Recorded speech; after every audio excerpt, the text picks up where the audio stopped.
I don't know if he's ever going to listen to this. No, he won't. I've been trying to get him on this for years. Yeah, he'll never do it. Number one, I did love the guy, but he didn't have anything. What he had was an audio tape that he thought he had found in the house. He lived at the K house where the murders happened. He and Trent Reznor moved into they recorded an album there, right? Yeah, well, they were living there and recording an album. Right. And while they were there, he found stuff that had been like left behind by the previous owner and tenants. And one of them was an audio tape of Roman Polanski's police interrogation. And I had it already, you know, and you can get it. I had it actually 20 years before when nobody had it. But in the last 5 or 6 years, it somehow got out and they're bootleg and you can buy it online. Right. So it was difficult because Marilyn was, you know, already partying. We didn't, he said, don't come before 11 o'clock at night. So we got up there at 11. And it was actually a historic night if you're a fan, because it was the first time he and his guitarist, who we threw out of the band a number of years, Twiggy were together, and they had reconciled recently, but they hadn't met yet.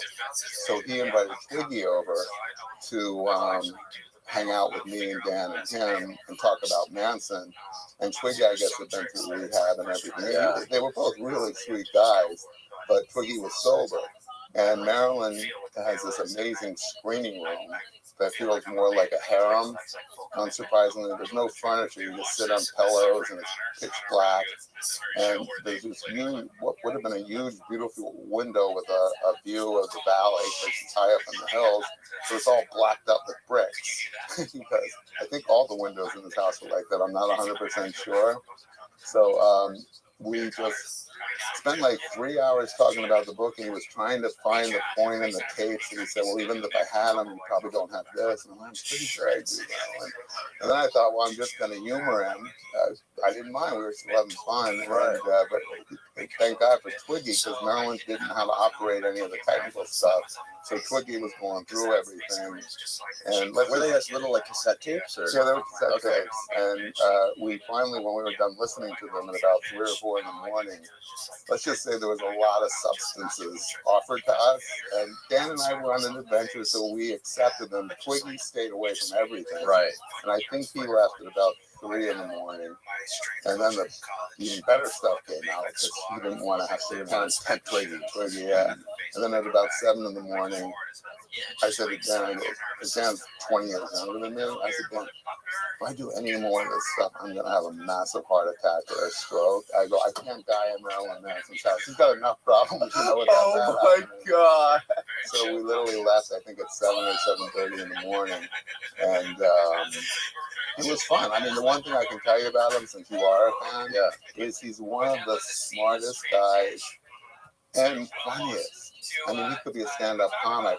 The problem was he was so kind of, let's say, feeling good that he slurs a lot, and he also talks under his breath, and he doesn't. He's not performative. To just say these off-the-wall remarks that almost make you piss in your pants. And I missed so much because he was slurring a lot. And I thought, this guy could have a whole, 10 other careers. I know he acts now, but, he's a really intelligent guy. You know, he was having problems with his fiancée then. It was the night before the Oscars. And they had a huge fight because they disagreed on what he was going to wear to the Oscar party. They weren't going to the Oscars, but they were going to the big Gun and Fair party. And he helped Dan and I helped him decide what to wear. Oh, really? Yeah. He had already, they had been supposed to get married 2 or 3 times already, and they kept fighting and canceling it. She was somewhere in the house. We never met her. Which woman was it? She's his latest. She's a filmmaker. I can't remember her name. She's beautiful. I mean, Dan and I, when we looked her up the next day, she's a beautiful woman. I don't know if she's still with him or if she's made any of these allegations, but he went through all his old ex-girlfriends with us and told us stories. Really? He should have made us sign an NDA, but he can trust us, you know. Right. Yeah, Did you drink any absinthe? He had it. Yeah. He brought out tequila. And when Dan looked at the tequila, I don't know my tequila, he said, this is like a $300 bottle of tequila. And of course, we're sitting on the floor because there's no furniture, and you get kind of uncomfortable. And after you drink a lot of tequila and do a lot of other stuff, you're not as mobile. And at one point, he brought out a second bottle of it, and I knocked it over right after we opened it. And he has a shag rug. Oh, no, I'm so sorry I spilled a bottle. He goes, yeah, I got cases of them in the basement. Don't worry about it.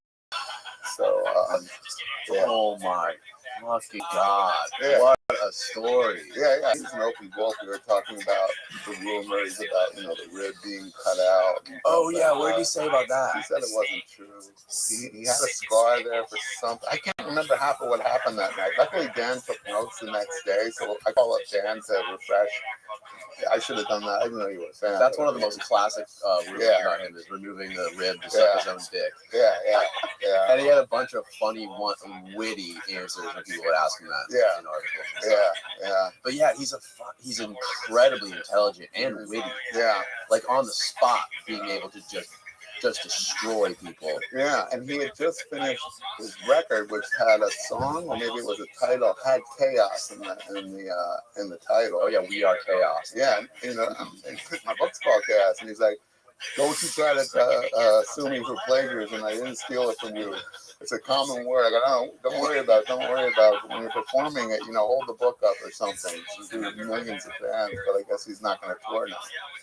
Yeah, I don't know if he's doing anything. I don't think he's been in the public at all since Evan Rachel Wood came out and said all that stuff about him. And then a couple other piled on, I think. Yeah. But I think one of his ex-wives actually said that he does do a lot of dark, demented shit, but he never did anything that was Dita Von Teese, right? She's like, he would never do anything as far as like rape somebody or like. I think he should have stayed with her because she was the one he had the nicest things to say about when we were talking.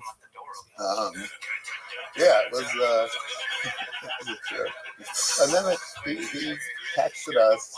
I knew he wasn't going to bed, and he had mentioned at some point that he never gets up before 5 in the afternoon, and he did text me at like 5:30 or 6.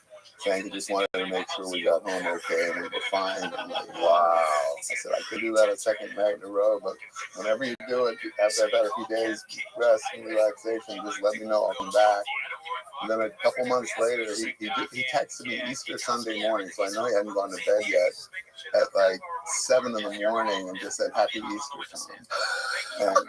And I had Marilyn Manson, into my phone. So Marilyn Manson, "Happy Easter." Wow. Oh man, it's kind of just so bittersweet. Just his story, his life. Like, you can't be that age and sustain that lifestyle. Yeah, I don't know how. So it was. He played us some new music that hadn't been released. He had a music video that hadn't been released. And Dan got to talking about music, which made him, so happy. Yeah. But I'm older school. I'm like before my music was Patti Smith. Right. The Ramones and stuff like that. Yeah, well, his obsession was with, those days with the American obsession with, and the combination of someone like Charles Manson and his story, being a serial killer. He was just as equally, such a part of American culture as Marilyn Monroe was. And that mixed with like the Kennedy assassination and like, all the obsession around that. And it's just fascinating how obsessed people are with true crime and these kind of cultural iconic American stories. So what is the next book going to be? Is the next book? How could you possibly expand on everything that you went through over the past 20 years to create this book? Believe it or not, it wouldn't be that difficult. First of all, for your listeners, if they don't know anything about the book, I don't want it to be oversold. It doesn't answer the biggest questions it raises. Basically, that's why it took so long. I kept looking for a smoking gun to prove the theses. There's more than one in here. And my agent kept telling me after like the first 5 or 6 years, you've got enough stuff. You don't have to prove everything. You definitely completely blow apart the official versions of the Manson murders, the reason for the murders, the fact that there were more people involved in the commission of them and the manipulation of Manson. That's huge. That's enough. But I was never satisfied because I always felt like I was, one day away from going on and on and on. Yeah, So that's what keeps you going, right? yeah, for better or worse. So what I've gotten since the book came out is I've gotten a lot more substantiation. It's like building a pyramid and I'm almost at the top. And I'm thinking, like I told my collaborator a week or two ago, I said, I think if I can get a few more things in the next month, then I can stop and we can go and start on it.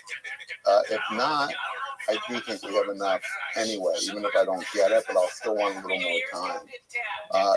We didn't write anything about the Sirhan case in the book. Assassin of Robert F. Kennedy. The assassination occurred about a year and a month before the Tate murders in Los Angeles. And the same cops, same attorneys, same players, and I uncovered a lot of new and pretty compelling information proving that Sirhan was a Manchurian candidate, somebody who was programmed to be in the pantry.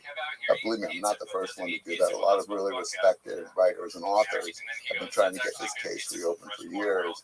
I had some new information, but we couldn't link it to the main psychiatrist in our book who we allege manipulated Manson. He was a good candidate, but I said without linking it, it would have been 2 or 3 whole chapters that wouldn't have stayed on our narrative through line in the book. So when we do the new book, I think I will be able to link it, and that's one thing, for instance, that'll be in the new book, and also the Jonestown case, with the Jim Jones and the mass suicides in Guyana. All this stuff happened, and the Patty Hearst kidnapping.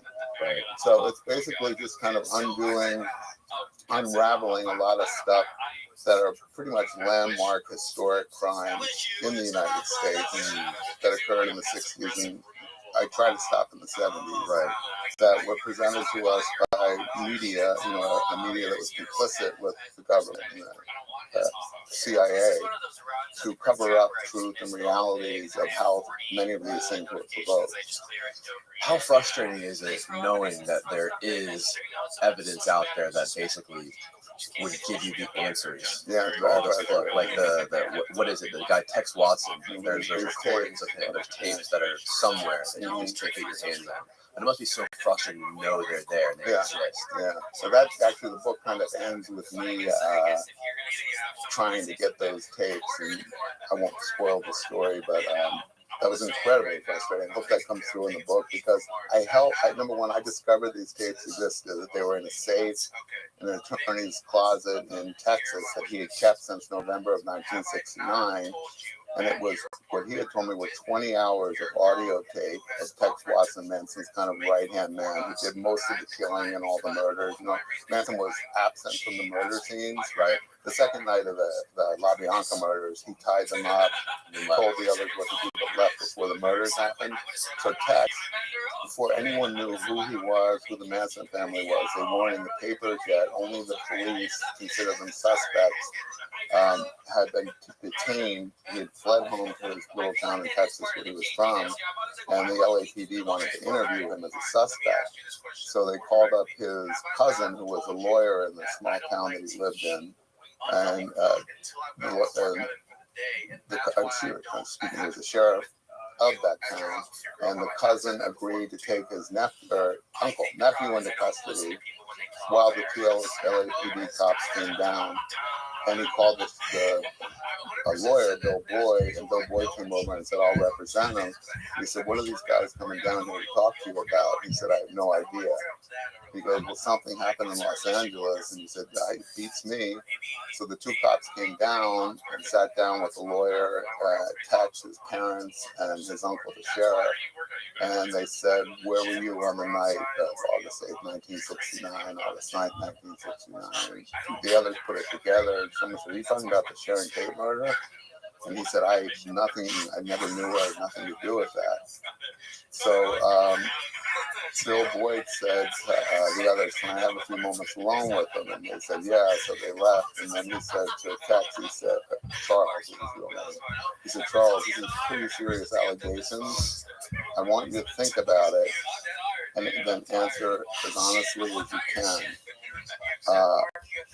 these detectives' questions. And I'll represent you and make sure you don't go to the death penalty. Because he already knew, he could tell that he was getting caught up in some lies. So they left Tex alone for an hour or two, and then Bill went back to see Charles. And again, along just one-on-one, he said, do you know what these men are here for? And he goes, you know that girl Sharon Tate, that actress that they mentioned? He goes, yeah. He goes, I killed her. And he said, okay, I'm going to tell them you're not talking to them, but that I'm going to represent you. So he said, you're done with my client. You can come back, with a subpoena or whatever, but right now he's my client. I don't want him answering any questions.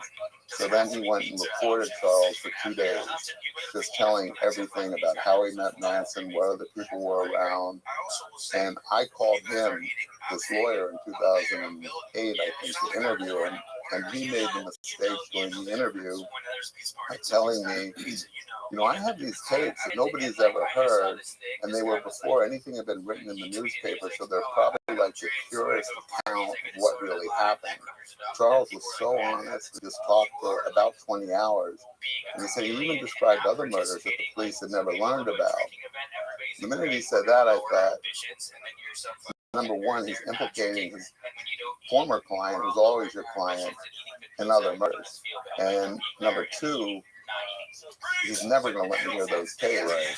So when I said, so you're talking about murders that the police hadn't discovered? And he said, yeah, other murders. And then all of a sudden he realized what he was saying. He goes, not that Charles had committed, but that Charles was aware the others had done. And I said, well, who were they? He goes, well, I haven't listened to them in, I guess I know it was like 40 years. He goes, I know there were a couple bikers they killed, and I was already looking into these missing bikers who were been last seen with the group in Death Valley. And I said, Mr. Boyd, is there any chance I could come down and listen to the tapes? And then he got really nervous, because then all of a sudden he's realizing he violated his confidentiality. He said, well, I couldn't do anything without Charles' permission. But I'll ask him. And then that was it. He wouldn't take my phone calls. The secretary would always say, he had no time to see him, he's traveling. And after like 3 months of blowing me off, I told the secretary to tell him I was going to write to Charles in prison, tell him what he said, and ask for an interview. And she had just told me he was in China on business. So she said, I'll tell him. And she hung up, and the phone rang a minute later. And my caller ID said, McKinney, Texas. And it was him on the phone. Don't you dare write to my client. If you say that I said all that, I'll deny it. God damn it. And I said, but you said it all on audio tape. He said, I didn't give you permission to tape me. I said, not only did you give me permission, you did it on tape.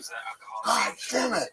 So he died 2 months later of a heart attack on a treadmill at about age 68 or 7, I think. Health had nothing to do with it. Oh, he definitely did.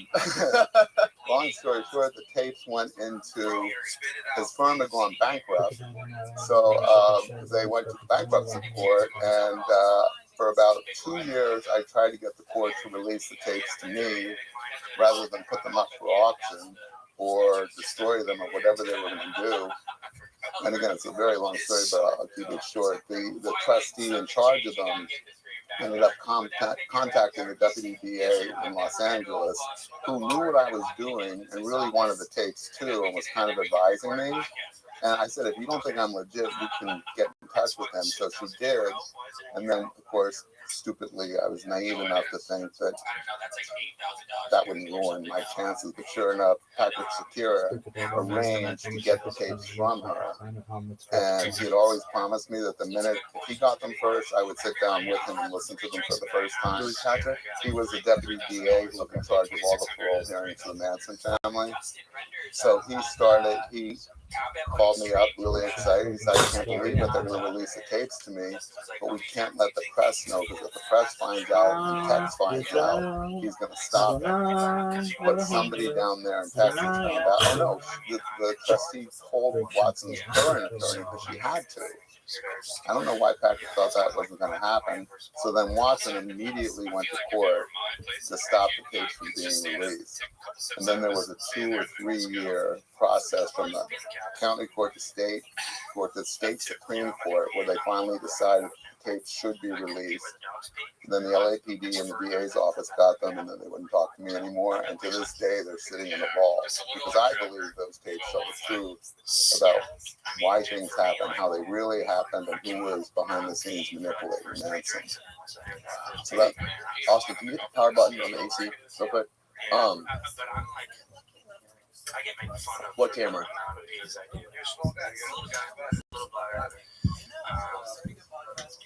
Okay.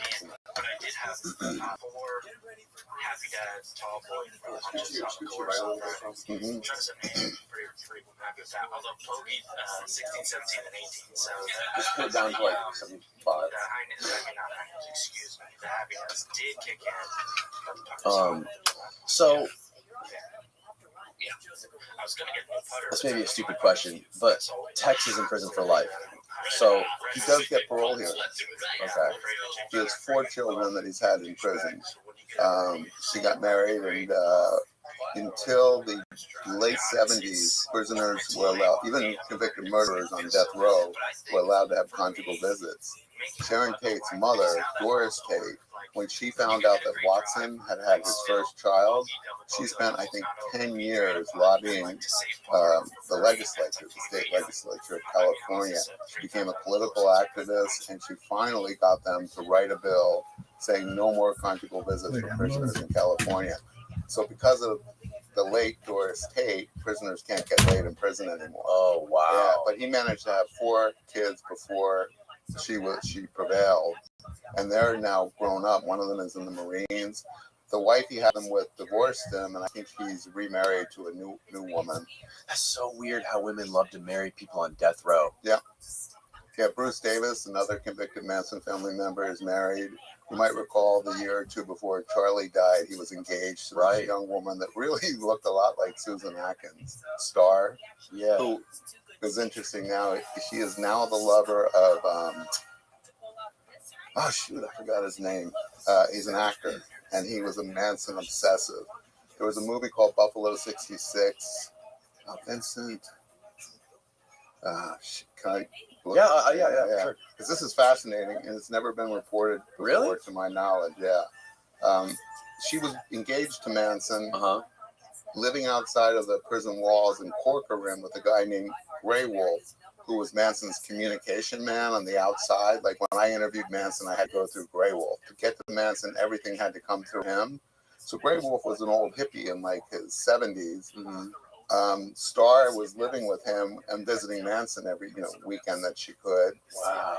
And they were this close to getting married, and then Manson found out that she was fucking Grey Wolf. Oh. So he ended his relationship with her and his relationship with Grey Wolf, who had literally devoted his life to making sure Manson had money, got his mail. Any interview that Manson did had to be approved by Grey Wolf. Right. And a friend of Manson's, who I kept in touch with, said that Charlie cried himself to sleep every night after found out he'd been betrayed by both Star and Grey Wolf. And I thought, she couldn't get laid with Charlie, so she was maybe thinking of Manson when she slept with this guy who looked a lot like him, same age, but maybe a foot taller. I would imagine a guy like Manson would have already been able to cope with that idea by that point, having spent his whole life in prison. Of course. Like, haven't you not thought of that scenario already? And I mean, when he was Manson, he was sleeping with 5 women a day. Right. There was nothing about monogamy in their lifestyle. But I guess when you're an older guy and it's done to you, maybe. And the girl Star, she was much younger. Yeah. She was like in her 20s or something. Yeah, and she shaved her head. She did the swastika on her forehead. I can't remember if it was scratched in or maybe tattooed or something. The actor's name is Vincent Gallo, and he was kind of an underground indie actor. But I'll show you a picture. Pull him up on the screen, Austin. This guy? That guy, yeah. No, yeah. Huh. He looks kind of like, he looks like a freak. Yeah, he was a Calvin Klein model. He used to live around the corner from me in Little Italy in Manhattan in the 70s and 80s. Oh, really? Yeah, and he did a lot of really good movies. He directed a couple. He moved out here. He does character parts in some films. And he's obsessed with Manson. Yeah, so I think he got to know Grey Wolf, and they were interested in, people would buy stuff at auction, you know, Manson's paintings and things like that. And somehow Star got in the mix. So as soon as Grey Wolf threw Star out, my sources told me that she moved out to Malibu, and he took her in, and they became lovers. And now they're in New Mexico or Arizona or something. Wow, that's wild. Yeah. That's totally wild. A lot of soap opera drama even to this day. So you met Manson face to face? No. Never got in the same room. Unfortunately, when I interviewed him in 2000, he was what they call in the hole, in solitary confinement. He wasn't allowed to have visitors. He was only allowed out of his cell like for an hour a day, and he was allowed to make phone calls one night a week. So during the period that I finally set up the interviews, I couldn't go in. And you always want to face somebody, and it's really frustrating, especially with a guy like him who plays so many games. Yeah. So we talked on the phone 2 or 3 nights. One of my claims to fame is the first time I spoke to him, I went to Premiere, the magazine, who had commissioned the article, because my editor didn't want them having my home phone number. So she's like, you have to do it at the offices. I don't want them to know how to find you. I'm like, if they want to find me, they're going to find me. But I agreed to do it. Who's they? Manson and the people that are on the outside of prison. Okay, his crew outside. Yeah. So I went to their office at time like 9 or 10 o'clock, and all of a sudden it occurred to me it was Valentine's Day, and I'm like, wow, it's tragic. My Valentine's Day with Charlie Manson. So when he answered the phone, or when he got on the phone, he called me, and I go, hey, Charlie, how you doing? He goes, real good, man. How are you? And I go, great. I go, happy Valentine's Day. He goes, oh, thanks, man. Same to you. Charles Manson was your Valentine. Yeah. Marilyn Manson texted you on Easter. I was at a wedding in London about 15 years ago, and there was this very old man there. And we had a competition to see who had the greatest brush with evil. He won. Mine was the Manson thing. Happy Valentine's Day, Charlie. He was a Jewish man who, when he was about 7 or 8 years old, was playing with some friends, and the Fuhrer, Adolf Hitler, was surveying this little community he lived in that was, they had already been partitioned off to Jews. And he said to this little boy, who was like 7 or 8, you're a cute little boy, would you like an ice cream cone? And he said yes, so Hitler bought him an ice cream cone. So at the wedding, they had a vote to decide who has brushed with evil, and they decided that getting an ice cream cone from the Adolf Hitler was scarier than Manson saying Happy Valentine's Day. Yeah, I would say it trumps the Manson Valentine's Day. Yeah. Okay, so let's backtrack a little bit. Explain to people who don't already know how did this whole thing start? Like, how did this whole journey start with you just being, you weren't initially interested in the story at all. You just kind of like I didn't even want to do it. I was freelancing. You know, I moved out to LA for what I thought was going to be 2 years. Sublet my place in New York. Was going to go back the following 6 months later. My editor, who I'd written with at another magazine that we had all left, it was called Us Magazine. It's still around. It used to be an entertainment magazine that was mostly about motion pictures, music, and TV. And Jan Wenner, who owned it in Rolling Stone, had decided to make it much more tabloidy. Reality TV was just starting, and he wanted us to do stories about the Kardashians, the reality people.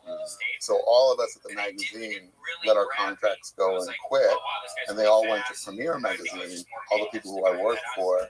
So she said, you should come over with us, but you got to do one great piece here. And she said the anniversary of the Kate LaBianca murder were coming up in August. This was March. And she said, do a story on it. I'm like, a story on what? And she goes, read the book, you'll find an angle. I go, oh, come on, Leslie. I go, number one, I've never read the book. Hasn't it been written to death? And I didn't say that, to be funny. I didn't realize it until after I said it. And I just said, there's nothing about that interests me. And she said, well, it's what I got for you right now. And I know you need the money because I haven't worked for a few months. And she said, here's something I'll tell you. Now that I put his name into your head, you're going to realize that you hear him reference sometimes every day. She said, I hear he's always, compared to the most evil person in the world, described as a metaphor for evil, popular culture, news, and sure enough, all of a sudden I'm seeing his name in newspapers just as a descriptive, like an adjective or something. So I agreed to do it, and it was supposed to be a 3-month job. And I read Helter Skelter, and I circled stuff or noted stuff that seemed a little bit, something that I thought could be explored a little more. And there were lots of stuff that Bugliosi, who was the author, Vince Bugliosi, and also the prosecutor who convicted the Manson family group in trial in 70 and 71. There was a lot of stuff I could kind of go along with, but I'm like, listen, this is so amorphous. I don't know how.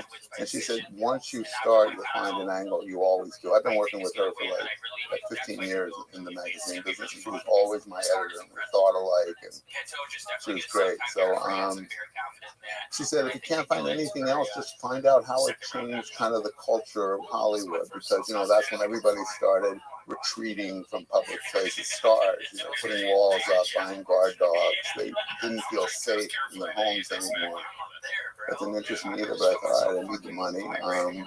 But what I did was I read Helter Skelter, and then I interviewed Vince Bugliosi first, spent about 6 hours at his house. He was very generous with me, talk. Said a couple of things that are too complicated to explain in the interview. It would take like a half hour, but if you read the book, it takes chapters, and it's not till the very end you realize why it's so important. A couple of lies he told me. But after that, he basically told me everything I'd already read him. He'd said to other interviewers. I thought, why don't I reach out to people who've never talked about the case, principal witness? Because at the time, people really were frightened of the Manson family members on the outside. So the prosecution witnesses, the guy that owned the Tate LaBianca house, the guy that owned the Tate house that rented it to him, has always been pursued by journalists because he's never talked about his pivotal part in all this. Terry Melcher, Doris Day's son, who also was connected to Manson. Right. So with the passage of time, I thought maybe they was frightened. Maybe people who wouldn't talk will. So first, actually, I reached out to people like Sharon Tate and Roman Polanski's crowd. They were very close friends to dozens of Hollywood people, but most close to Robert Evans, the producer, Ali McGraw, Michelle Phillips, John Phillips of the Mamas and the Papas, Warren Beatty, Jane Fonda, Roger Vadim. None of them would talk to me. No one would talk to me. It started getting really frustrating. And then I went to the witnesses, people who actually were lesser known except in the Hollywood industry. And I got a couple to agree to talk to me. And I realized it wasn't that they were less scared, but nothing had really happened to them since then. A lot of them, their lives went off the rails being associated with this, especially this one guy, Rudy, who owned the house where the murders happened. He was a principal prosecution witness for Bugliosi. He had to testify about Manson having this visit to the house before the murders to establish that Manson knew where these people lived and how to get into the property. And Rudy had lost his life savings. He had owned that house, kind of became a drug addict, went through everything, had to sell the house to Trent Reznor of the Nine Inch Nails, and was living in a shitty garage apartment in Van Nuys. What year did you sell the house to Trent Reznor? I think he owned it for 20 years after the murders, so that would be 79, 80. Yo, what up, GB? How you living, pimp? And he had a long-time What's good? business partner who was his lover. That guy had died, and he was being kept alive. It's only the third known interstellar object in our solar system. This newest visitor is 460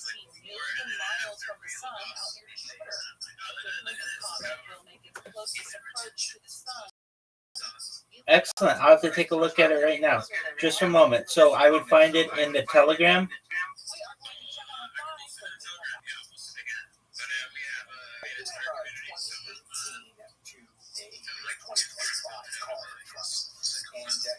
Okay.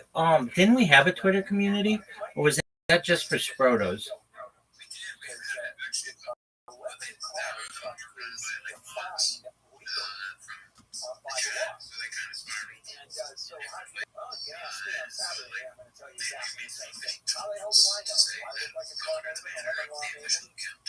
Okay, very well. Um, I wish I could do more on Twitter. I mean, you're probably like Rabbi. You live stream more on Twitter than anybody. Period. Like anybody. But if I interact with anybody, they've got my IP tagged or something, or my account's tagged, and my account gets banned like just about instantaneously. That's why I can't like or upload anything of anybody. The only thing I can do is just create new streams, and that's all I do. Would if you would put it in the Telegram, and I'll look at it right now. Okay, GB, I'm looking at it right now. Oh, that's baller. This is the power of retention. See the glow of this man's eyes after not releasing himself for a year? This could be you. Never stop, never boom. Love it. I love it. Thank you, man. I feel like a member of ZZ Top. Do you know who ZZ Top is? Yeah, absolutely.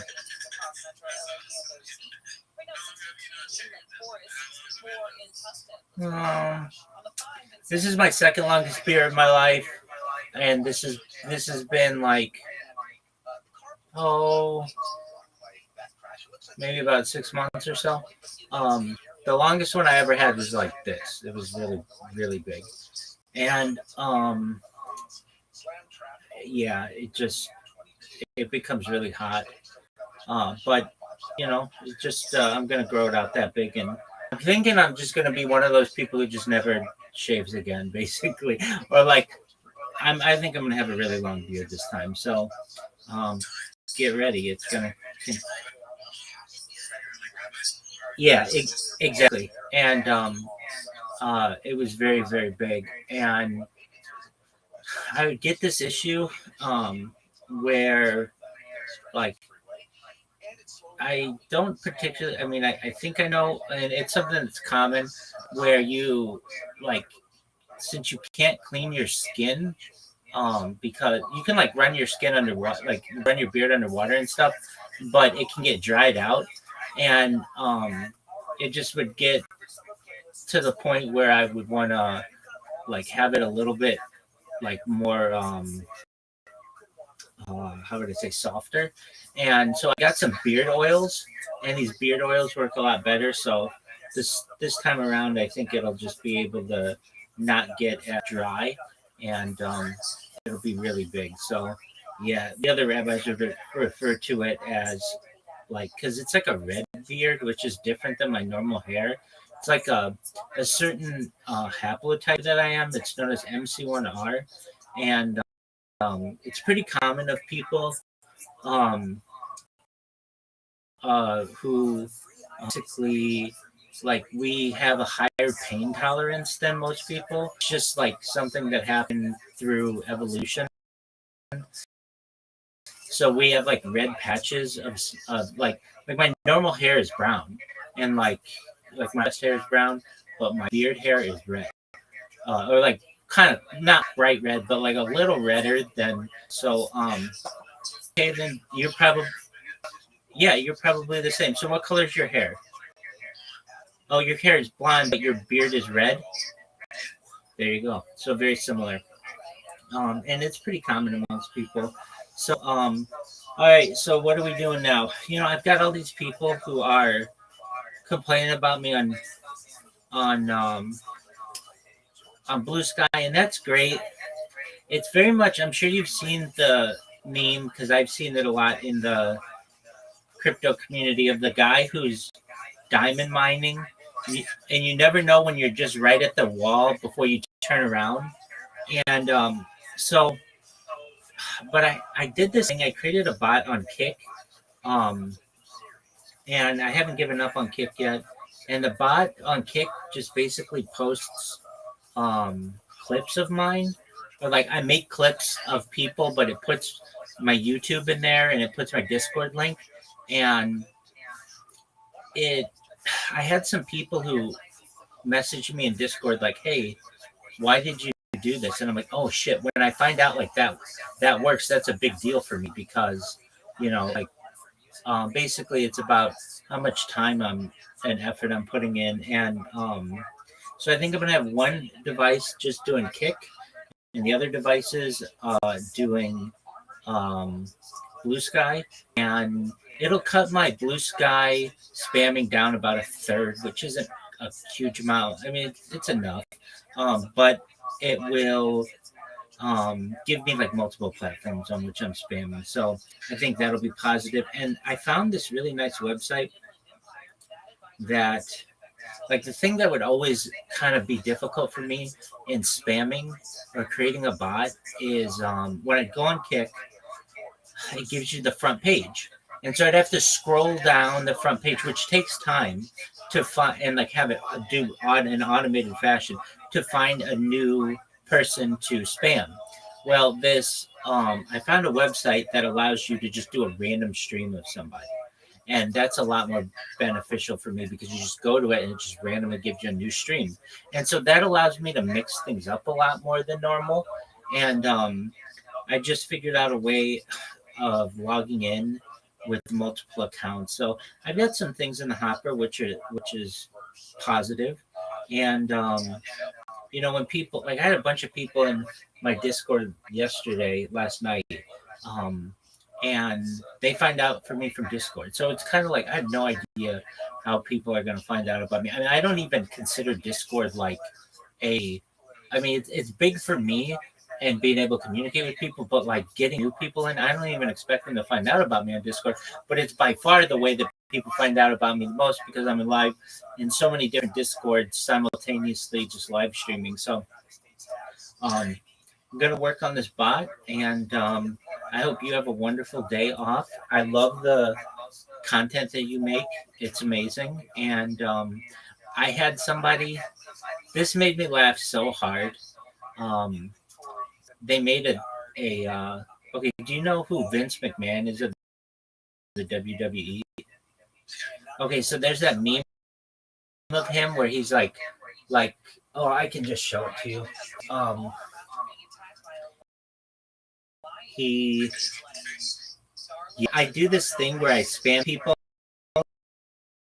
and it's like come to board and discuss Santa Claus machines, which are like replicators. Basically, it's like to every element in the periodic table, and so not just like 3D printed stuff, but like it let you make a computer or like a dog, or you could make a dime. You can make whatever you want, but it's not just out of plastic. So there's that. Then I say invisibility cloaks, and then I selfs, and it's like Vince McMahon like getting hot, like hornier and hornier, and then the final one where he blows is it's like and be made a trillionaire. And this person made me laugh so hard. This happened like within the last 36 hours. I laughed so hard. I captured it on my stream and then actually uploaded it to the guy because it was so fun. So I get some people who just make some stuff that is just really, really creative and makes me laugh and stuff. And you're definitely one of those people. So I am gonna continue making my bots. I appreciate you hopping in, and know I'm always here for you. Enjoy your day off, and if you have more time, come back a little later. Okay. Love you too, GB. You're the man. Take care. Peace. That's GB, everybody. The man, the myth, the legend. What a sweetheart. All right. Welcome. How are you? Hello. Hear me? Hello. How's your day going? Oh, it's Brinks. What up, pimp?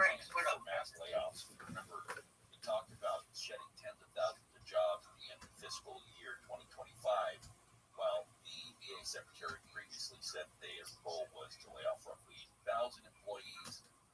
The total stuff is around 407,000 people. They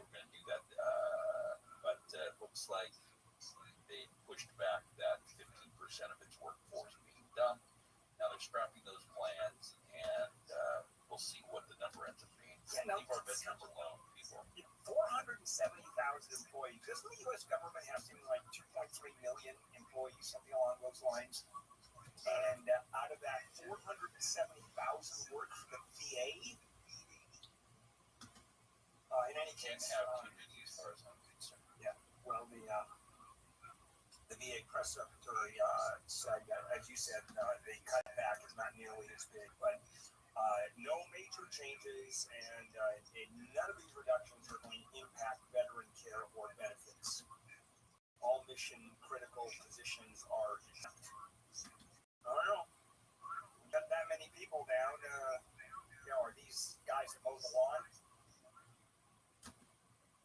Is that 30,000 of those? So that one I don't know the answer to. The numbers are so skewed across the board these days that I have absolutely no idea. I don't think anybody does as to what's really going on. Oh, here's some more numbers. All right, the Trump administration is ending the temporary status for 80,000 Hondurans and Nicaraguans that has allowed them to live and work in the U.S. for nearly a quarter of a century. These are people who came here after the devastating hurricane in Central America, I believe, back in the 90s. And now their status has been reviewed, and Kristi Noem is saying it's time to go. Yeah, but think about this. This temporary status, protected status, was as a result of the infrastructure being destroyed in Honduras. They have rebuilt a lot of that. And so people are going to take the side of the government on this one. Does temporary status mean permanent status? And that is what I think advocates saying. Once you've been granted temporary status, it's really permanent status. Let's not kid ourselves. Well, Trump administration is saying no. Temporary is temporary. And based on our rules that we set up, what we defined as the basis for this temporary status, those terms or those situations no longer occur, and now it is safe to return back. The government has a right to do that. That's what we're seeing with companies now, saying, okay, COVID's over, essentially, get your ass back to work. Right. Well, wait. Yeah, that's exactly it. Wait a second. You let us do remote work. Therefore, we should do remote work forever, even though the pandemic is over. All right, let's go ahead and take a break. We'll come back and finish handling the news on this Tuesday morning. Let's check in with Heather, live in the KFI 24-hour news. LAPD officers were attacked during a vigil and street takeover in Hyde Park. Police say rocks and bottles were thrown, tires on patrol cars were slashed, and a search line had to be formed. There's no word yet on any arrests. An ozone advisory has been issued for parts of Riverside County as a heat wave affects the Inland Empire. The advisory started yesterday afternoon and will stay in effect until 8 o'clock Thursday night. The South Coast Air Quality Management District says high temps are likely to cause multi-day extreme smog events. We're going to check the 605 when we come back. I bought my first house when I was in my 20s. How many people in their 20s can do that today, right? Tell me it's not a different world. But in any case, I sold it and then bought a better house and just moved up, which people do. And every time I did sell it, I listed it with a real estate agent. And that was the formula. You list, pay commission, you paint, you clean, you make the place spotless, prospective buyers are going to come through. It has to be, you have to have an absolutely spotless home. You can't be there when the prospective buyers come through, and then the offers, counter offers, escrows, and then it goes on and on. Well, that's a lot of hassle. DirectBuyers.com, there's no hassle. DirectBuyers.com, they'll buy your house. And I mean right now, give you a fair offer, close within 10 days or less. You know what you have to do? Cash the check or accept the wire coming in at the end of your 10-day escrow period. They won't even walk in your house. They'll actually buy your house from the sidewalk. That's DirectBuyers.com. And as I said, you'll get a fair price and no lowball either. DirectBuyers.com. Call 844-2422-SELL. 844-2422-SELL. DirectBuyers.com. From Odoo.com Weather Center. Odoo, the only business software you need. It's going to be a little cloudy and overcast today. Then highs will be in the 90s to around the mid-90s in Metro LA and OC. This report is brought to you by Dell Technologies. A crash on the 605 in Seal Beach. And this is causing some problems to the southbound side of the 605, right before the 405. Left lane blocked with a wreck there. You're going to find slowing back from Spring Street. It's a little rough there on the 605. Also rough on the 405, the southbound side of the 405. This is going to be just past Getty Center Drive there. This overpass crash on the right shoulder. Things are really slow. Go back from Sherman Way. And look out in Orange County. Big mess on the 550 southbound. Get into Anna. Got a crash there. 5 southbound of Grand. Things are blocked up there. Traffic slow all the way back from Anaheim Boulevard. Also a stall in this area. 5 freeway southbound of Main Street. The right lane blocked there. With Southern California's Secure Traffic Reports, I'm in full swag. You've got an app for your music, but what about your favorite morning show, sports team, or live local news and weather? Yep, there's an app for all that too. iHeartRadio. Download the #1 app for radio. The free iHeartRadio app.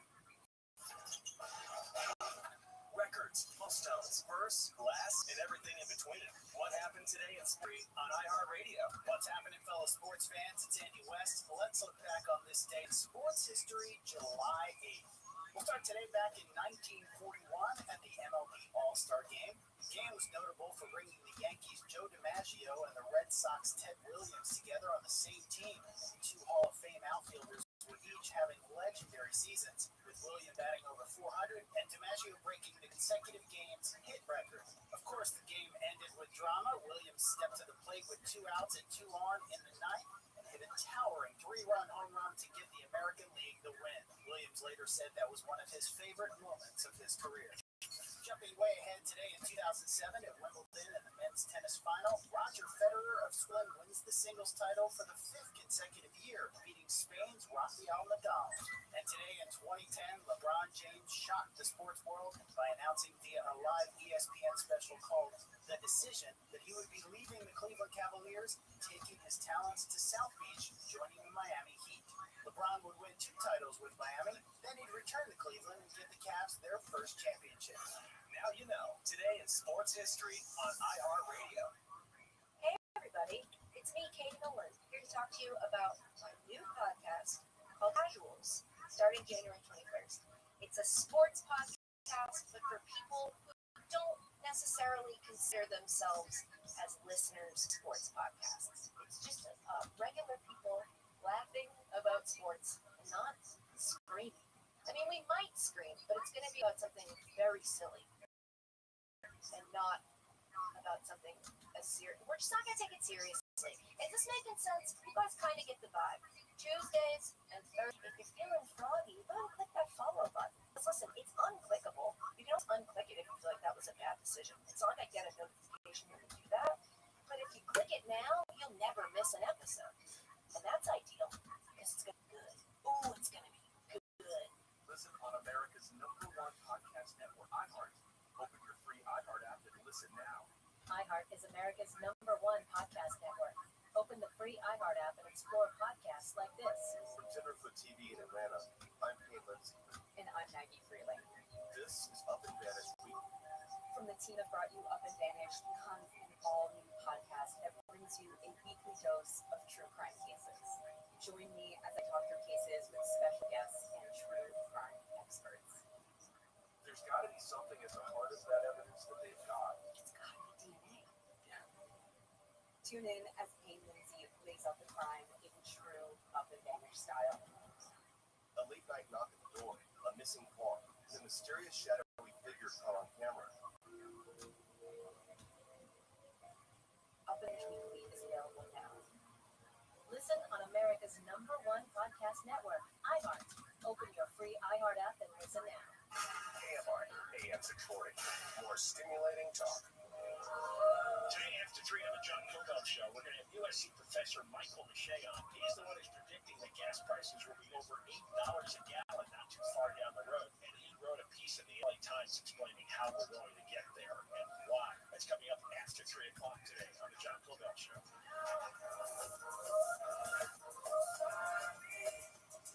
AFI handle here on a Tuesday morning, July 8th. I think we're about to hit a hot spell, are we not, Heather? Yes. We're triple digits, and here we go. Can't wait for that one. I'm sure Pete Before we move on and finish up handle on the news, quick reminder: the Dodgers take on the Brewers in Milwaukee. First pitch at 4:40 today. Listen to all the Dodger games on AM 570 LA Sports. Stream all Dodgers games in HD on the iHeartRadio app. Keyword AM 570 LA Sports. Brought to you by Navien. High efficiency water heaters, boilers, and the new NPF Hydro Furnace. I'd love to tell you about that if I had any idea what the new NPF Hydro Furnace was. Learn more about these. I'm a big fan of these water heaters, tankless water heaters. Navien, and that's Navien, Navien Inc. As incorporated, NavienInc.com. Also, sorry about that, a little froggy this morning. Neil, tell us about your broadcast this Saturday. You're doing a remote. Oh, yeah. Thanks, Handle. Come out this Saturday, July 12th. Join me in Wild Fork Foods in Santa Clarita. It's just right there off of Magic Mountain Parkway, 25. In-store broadcast, celebrating summer grilling season. Tons of stuff away, including protein from Wild Fork. There'll be samples, food samples, all kinds of stuff here on Magic Mountain Parkway. Don't miss it. Saturday, July 12th, this Saturday. For more details, kfb.com/wildfork. Should be a lot of fun. You'll get free samples of great meat. And then you'll right across the street Magic Vomiting. So that all works out. And then see it again. Yes. All over. Coming in, coming out. All right, let's go ahead and finish up handle on the news on this Tuesday with Heather DLA. And his bills were paid by an interesting group of his former clients. He was a talent manager. Dick Van Dyke, Jack Nicholson, Jimmy Darren, who was a kind of a pop singer actor, and Sally Kellerman. So they were allowance because they all felt so sorry for him. So I started trying to get him to talk. First, he wanted me to pay him, and you're not allowed to pay people. I said, I'll just take you out. That's the best I can do. So we went to Russo and Frank restaurant. We all Once Upon a Time in Hollywood. It's where Al Pacino's character has his first big dinner with Brad Pitt and Leonardo DiCaprio. It's a classic Hollywood location restaurant. So that turned into his dinners for about 2 or 3 years, and for 2 or 3 years. I mean, because he was lonely. Right. After the very first dinner, when he was driving home, he said he was off the road, got in a car accident, and was almost killed. He thought that it was because he talked to me. Everything did happen. He did have an accident. Somebody hit him and ran. He did have to go to the hospital. I tried not to get paranoid. Nobody ever did again. He got notes and stuff from people telling him to stop talking to me, but the point being, he didn't have enough money to buy another car. So then I had to drive out there to Van Nuys from Venice, which is, you always want to go about 5 or 6 o'clock. So that meant a 2-hour drive with rush hour traffic. Then you always wanted to go out and swank places in Hollywood. So that's another rush hour traffic would be 45 minutes. We get to a restaurant and he wouldn't order food for 2 hours because he wanted to have all his martinis or gin and tonics. And the next thing you know, he's grabbing the waiters' asses. He was a real character and he got away with it. But and then I'd have to, on the way home, stop at the supermarket at midnight. And I didn't pay for his groceries, but walk with him through the store, and it took forever. So it was like an 8-hour investment. And I had to drive all the way back to Venice, but he was giving me information. And that's how you get it. You know, you have to really kind of embed yourself into people's confidence and lives. And he was the first, and then there was like dominoes, because people knew he was talking to me, more people to me. And then, but it doesn't happen overnight. That's when the story changed and evolved into something that wasn't going to be a magazine story anymore. My editor-in-chief of Premiere became obsessed with what I was finding, so he kept extending my deadline. He said, we don't need to do it if it's too important. So I think they paid me for a year and a half, a monthly salary, just to report the story. And that editor-in-chief got fired, and I went to my editor who worked under him, and I said, please tell me Jim didn't get fired because of all the money that he had spent, like $150,000, not just on my salary, but on my expenses for dinners and stuff, and London dinner with people. She said it didn't help. So a new editor was hired, and I got a call the next day from him. He said, sounds like you got a really exciting story there. I go, I hope so. He goes, well, I'm really going to be proud to publish it, and I'm slating it for the issue after the next. Oh, well, I can't finish it. Jim would have told you. He goes, no, Jim's not here anymore. He goes, you got to have it in. So at that point, I got a book agent. And I didn't want to put out one because there were so many loose ends, and I thought once I put the most important stuff, you know, the LA Times, maybe I was grandiose, the New York Times, they're going to put their teams on this, and they're going to get it good. Finish it. Right. Yeah. So my agent got me out of my contract with a caveat that I had to reimburse all the So yeah. So at that point, well, sometimes I wonder, because the next thing I didn't sell the book for another 5 years. In 2005, I sold the proposal, but I got an enormous, Penguin Press gave me called a preemptive bid, which is higher than they'd normally pay, but for, I think it was 48 hours, nobody else could try to make a deal with me. And if I didn't take their offer in 48 hours, then they would withdraw. Then it would go to auction. Okay. So I said yes. My agent said they're really the best publisher in the business. You know, they do like presidential memoirs, and they're boutique and powerful, and just publishing with them is going to give your crazy conspiracy book complete legitimacy. So I did, and they gave an advance that was like breaking for somebody who had never written a book before. I'd just been a magazine journalist, and that was going to be a real happy ending. But then they got impatient in 2011, and long story short, they canceled the deal, and worse, they then sued me for a return of the advance, which had been spent by me on all my reporting. So from 2012 to about 14 or 15, everything was frozen. I couldn't go out and try to sell the book until the lawsuit was resolved. I had to get a pro bono lawyer. So I just kept reporting as if I was going to have something. How are you paying the bills? I was living, borrowing money, and living off of what little was left from the advance. But I lived very frugally. I mean, I've done it in New York for years. You know, as a struggling journalist, I drove a horse and carriage in Central Park for 8 years. I knew how to hustle. Okay. But I didn't have any real full-time job during that period, because I worked 7 days a week in research. So once the lawsuit was resolved in 2016, I think, or 15, I got Dan as a collaborator, and we revised my book proposal. The original book proposal was book length. It was 220 pages. In fact, when Dan and Scott, the two people at Penguin Press, bought it, they said, you know, you've written the book. All you have to do is fill in some of the guts. This is the guts. Just fill in some of the stuff. And I'm like, yeah, easier said than done. They're still recording. So once I got this wonder kid, and only because Prince died. If Prince hadn't died, he would have been working with Prince for 3 more years. Prince died, and all of a sudden, his agent said to my agent, you know, I heard you're looking for someone. Dan would be perfect for this.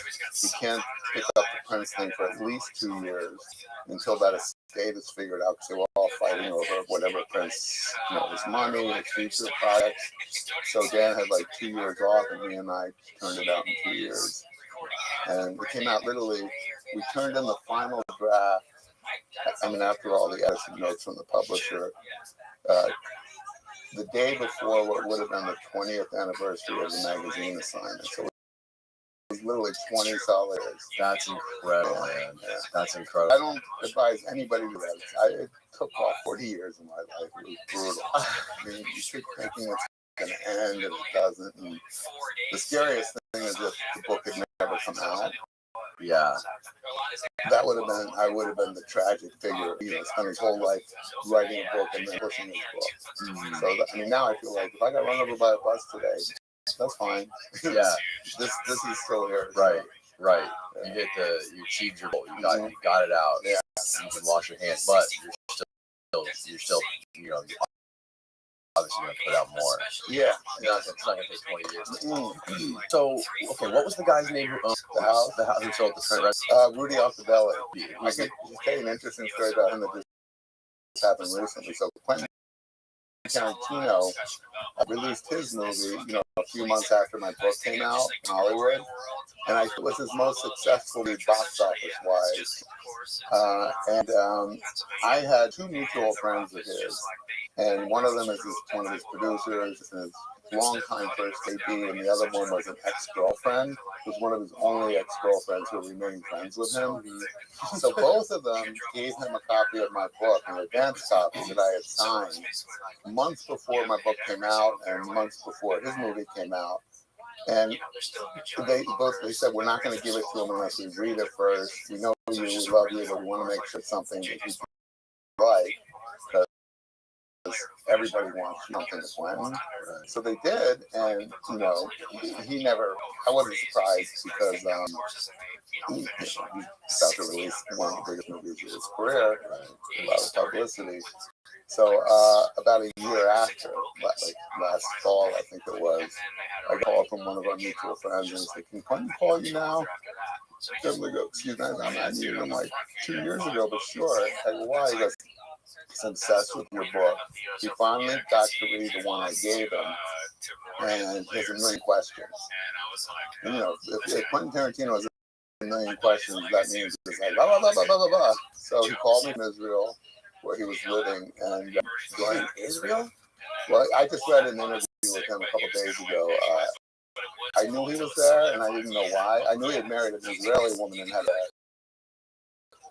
When the pandemic hit, they came. So I guess Hopefully he's not still there now. He was on Jimmy Kimmel a couple nights ago. Oh, okay. So he was there doing a lot of that, and the interview I read said, I think he was in Tel Aviv. He didn't say anything about, you know, bombing, violence or anything. He loved it there. Yeah. So he, his wife and kid have now moved back, I think, in the last month or two. But so he started calling me, and a million questions, but it was because he's doing the novelization, the movie.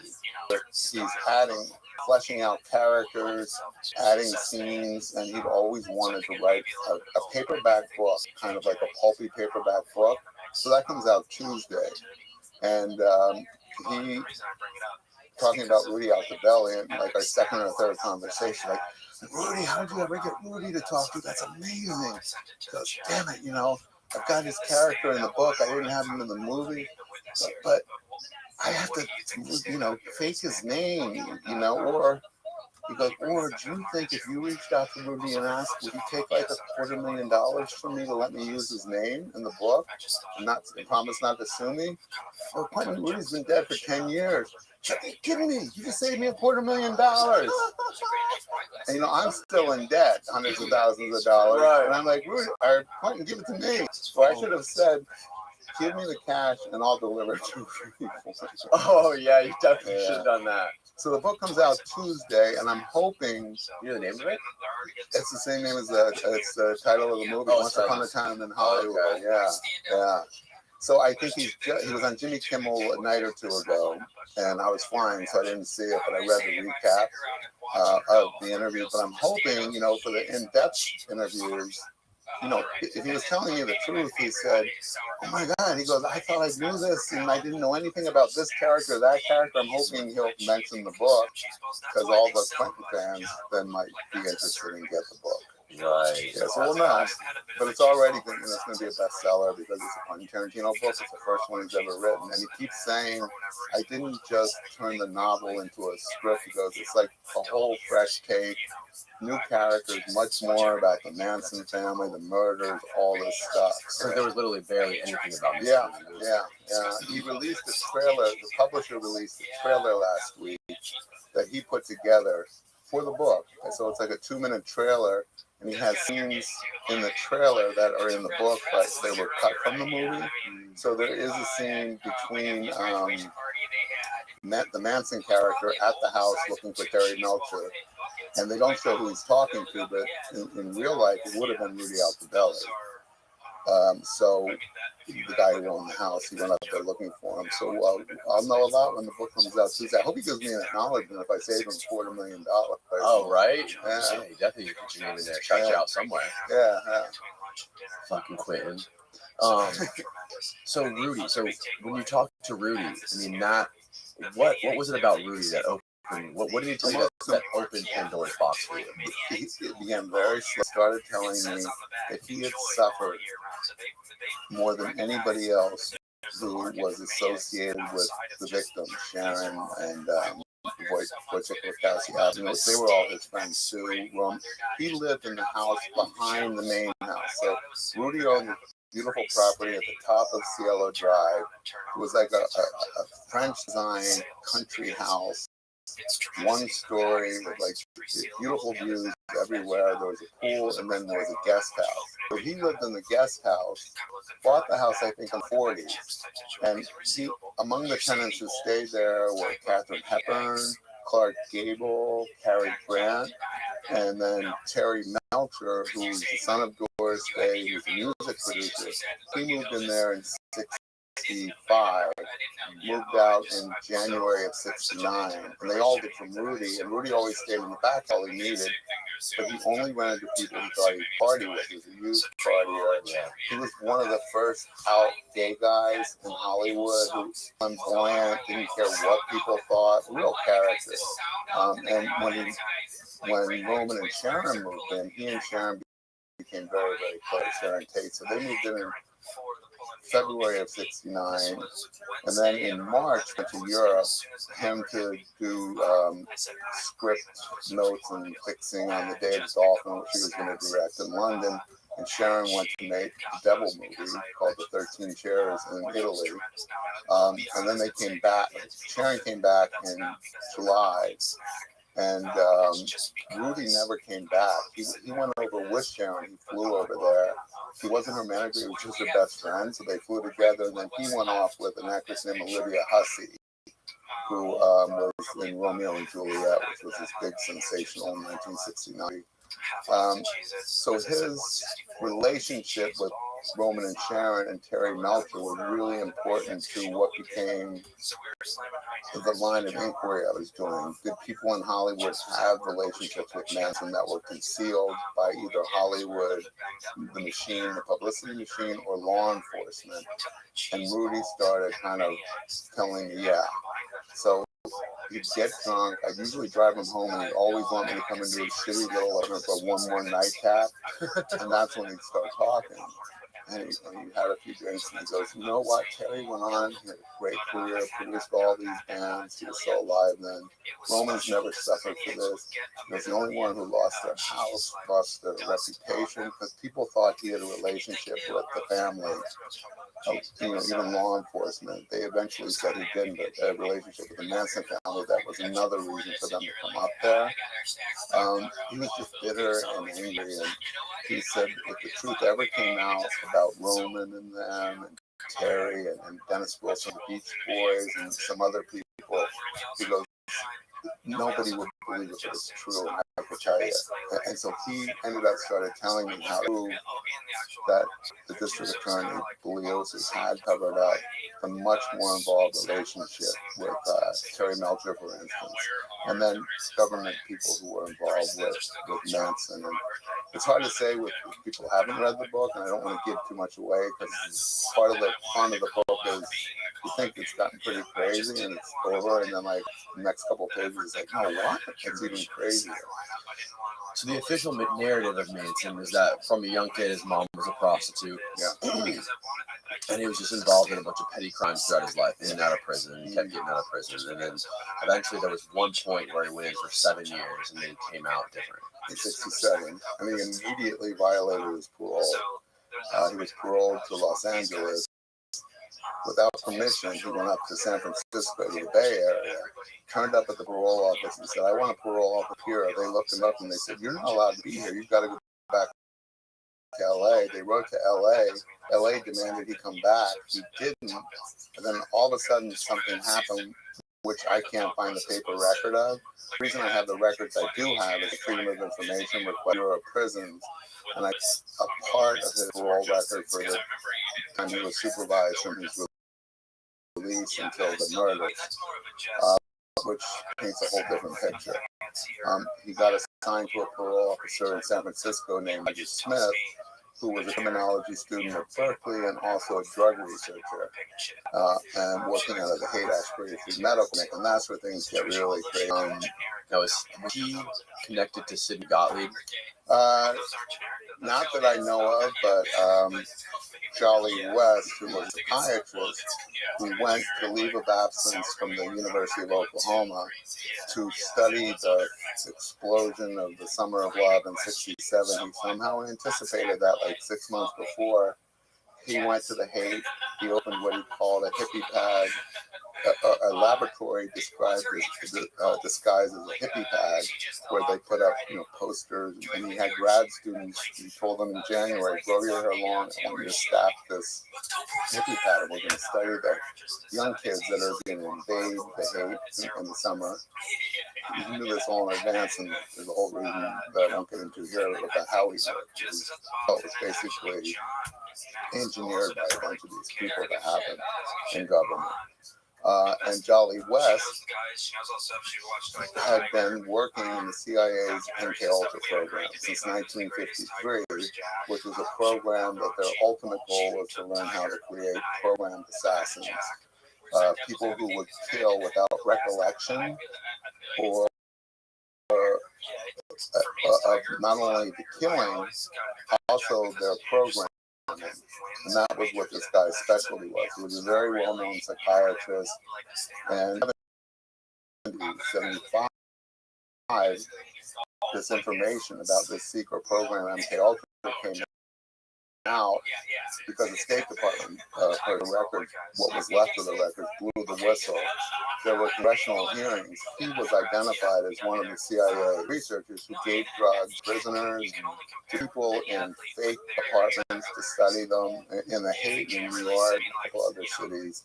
And he was fingered, but he denied it, and he was never investigated.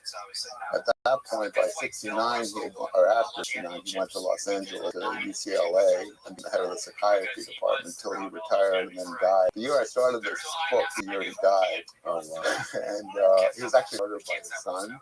What? Well, he was dying of cancer, as was his wife, and the son had.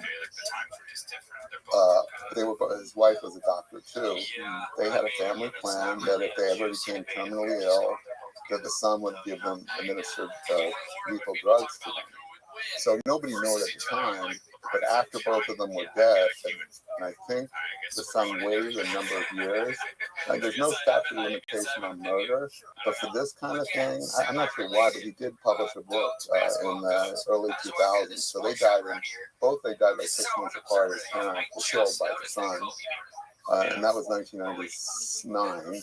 And the son published a book in about 2011 called The Last Good Night, where he describes the planning and the killing of Jolly West and his wife Catherine by lethal drug administration. Where is he now? So the son wouldn't talk to me before he wrote the book. He said, "I will never talk about my father. It's too dangerous. He had too many secrets." I couldn't get him to talk to me. Then the book comes out in 2012 or 13, where he talks about the rumors of his father being CIA, but he doesn't say anything more. It's mostly about just the human family drama of what it's like to have to be talked into it by both your parents and then to actually carry it out for them. He got a lot of press. He was on Good Morning America, all the talk shows. So when the book came out, I thought, well, now he's gone public, I'll try him again. But I waited a year or two and found out he had died in the previous year or two. And he would have only been about 55. I can't find any record of where he died, how he died. He has two sisters. Neither of them would talk to me. One's in Europe and one's in New York. I begged them to let me interview them. So I don't know what happened to him. Whoa. Yeah, I just found a death notice, you know, on Ancestry, and no record of him at any of his old addresses. That's so weird. Yeah, yeah. So he didn't get in any trouble for killing his parents, even though they wanted him to kill them. Yeah. I mean, I have the book, and somebody asked me recently how he got away with it, and I think it was something technical, like he enabled them to inject it themselves. He gave them everything. You know, he did all the concoction, but he didn't do the injection. Something like that, or so he said. Who knows? He did it to a way. You know, he had lawyers advising him, and there was definitely a risk of him getting charged. But I think it would have only been as an accessory, and maybe it was that if it's only an accessory after a certain number of years, they can't charge you rather than the actual murder. I'm not sure. That's a good question. Wow, what a crazy thing. So Jolly West was working at the Haight-Ashbury Medical Clinic, which serviced the community in the summer of '67. It was built to take care of the needs of all these runaways, and it was opened by a guy named David Smith. It's confusing. David Smith allowed Jolly to recruit subjects for his studies of hippies and LSD around the corner in his laboratory disguised as a hippie pad. And Roger Smith, who was the parole officer at Manson, had Manson come to the Haight-Ashbury Free Medical Clinic where he was working on his own drug research and doing his parole. And it was during those pivotal 2 or 3 months. Manson got out in March of '60. He was just an ex-con. You know, he'd been in prison half his life. He was 32, I think 17 years in an institution. For dumb stuff, like Everything cars, was robbing grocery stores. Yeah, and he was never in a county jail. He kept waiting for federal trials. Yeah, stealing a car and then taking it across the state line, which makes it federal. The last thing he went to prison for was stealing an envelope from the mail, which made it a federal offense. So if that had been stealing, there was a check for $37 that he cashed. If he had just stolen that check and cashed it, it would have been a local thing. He probably wouldn't have even gotten jail time. But since he took it from a mailbox, he got a 10-year sentence. And we're going to go into that more in the second book about, it looks like they wanted him in these federal places for all those years. And even Bugliosi admits in the book, why every single time he committed a petty crime. And, stealing a car is not that serious. It happens all the time, but he always happened to go across the state line, maybe just for a few hours, making it, and then come right back. He said it was weird. Bugliosi admitted it. Well, I found evidence that there were. He didn't go of his own volition. He had no reason to go to the next stage, because they were doing this research in prison. Wow. So I think. Well, I don't want to say it now because I haven't proven any of this part yet. Case now that this all began when he was still in prison, experimenting with him. Have you ever met a guy named, have you ever heard of Stephen King? Yeah, he wrote the Sidney Gottlieb book. Right, yeah, talking about that. And the way he explains MKL is just fascinating, how it's basically, he had to go to different countries, which in Germany, because he was violating the human rights. Like, the stuff he was doing, he had a license to kill from the government. Like, he was destroying people. So you had him on the podcast? Yeah. How'd it go? It was great. Somebody asked me if I would go on a podcast with him, and I said, yes, it was. Yeah, I wanted to have you guys both on together. And I said, I don't think he'd do it. My book, his book is very straightforward. He's a New York Times best-selling author. Yeah. It's not academic, but it's very sober. I don't think he'd want to be in my category. He kind of shut down and started to ask him about Charles Manson. Of course, yeah. I'd love to sit down and ask him why Louis Jolly isn't even in his index in his book. And this guy, my book was already out for his book, and nobody wants to take somebody else's findings. Even you would obviously acknowledge them, but I have the documents. I show that he was Gottlieb's first psychiatric partner when he was at the Lackland Air Force Base in Texas. I have all the letters that I found that West accidentally left in his archive at UCLA, where page after page after page describing what kind of experiments they're going to do. They're all illegal on patients. And West says we can hide it from the other doctors on these wards because the patients are already suffering from mental illness. So what I do to them is just going to look like another one there, but it's going to be with mitosis. And Gottlieb's like, we have to double, all the ways of correspondence. Gottlieb had an alias. He wanted West to have an alias, but West didn't want one because he thought that would draw attention if anybody caught that. So he did that from 53 to at least 67, 68. I've got a paper record of him corresponding with nobody has the unredacted record like I do. Like everything got Kinder, so I heard the room sour grapes. Yeah. The stuff he got through other people's Freedom of Information Act requests, and it's all redacted. Because I read it, he doesn't have he's got a lot of great stuff in there that fills in the gap. But for him to completely ignore the scientist that John Marks was a whistleblower who was a State Department official who found these financial records for MK Ultra, went to Congress, told them about it, caused a congressional investigation. Seymour Hersh, the famous investigative journalist, worked with Marks, and he wrote the first big stories in 1974 or 5 on this horrifying program that our government did since the early 50s, where they were testing drugs on people without their awareness, making them eating guinea pigs, and some of these people died, committed suicide, or had massive nervous breakdowns. Right. So I didn't think Kinzer was. If he hadn't even mentioned my findings, I knew that he didn't want to have anything to do with my book. Why would he? What would be his reasoning of ignoring the stuff about West? Do you want to know what other people tell me? Yeah, I do. Yeah, I'm fascinated by it. Do you know what a limited hangout is? What's a limited hangout? A limited agency uses a media person to release more information than they've released before because it's coming out anyway or is about to come out, to try to keep people from suspecting even worse. So people accuse him of being.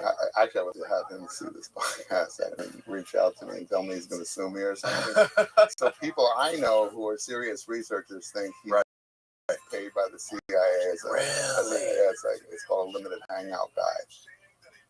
Because people would question it if it came directly from an agency. There's not a lot of new information in this book. So there's only been a couple really good books about MK. So they were all written in the 70s. John Marks, who was a whistleblower, wrote the very book. It's called The Search for the Marine Candidate. Mm-hmm. Seymour Hersh books, a guy named Opton and Lipton, I think their names are. They wrote a book called The Mind Manipulators in the late 80s. Mm-hmm. And nobody really wrote a book just about MK Ultra until Kinzer did. And I think his book came out like 6 months after mine or something. I think that, there's a lot of stuff that's not substantiated in this. Unless you read it cover to cover, it sounds crazy, Right. And that's why, I don't want it. I know that I was on Rogan, and Rogan's audience is an audible, they listen to books. And I'm so glad that people are buying the book much more since I've been on his show, but almost all of them are the audiobooks. And I listen to audiobooks now, but if you do the audio, you're not seeing all the sourcing. Hold it up a little higher so we can see it on the. Yeah, I think it's 60, 70 pages of endnotes. And I don't know if you're an author who's doing the endnotes is we cheat by adding more information than you really should, because it doesn't fit in here. You don't want to stop the reader with like where this came from. Right, it disrupts the flow. Yeah, it disrupts the flow. So you put in the endnotes, but then what you do is you give a little more that you had to cut out of the main narrative because it gets too detailed. So some of my endnotes are like a half a page long, and there's just so much information in the endnotes. I'm more proud of the endnotes half the time. Really? Yeah. So so people that get the audio, they also, you don't get the pictures, right, in the audio book. No, you don't get the pictures. It's just people.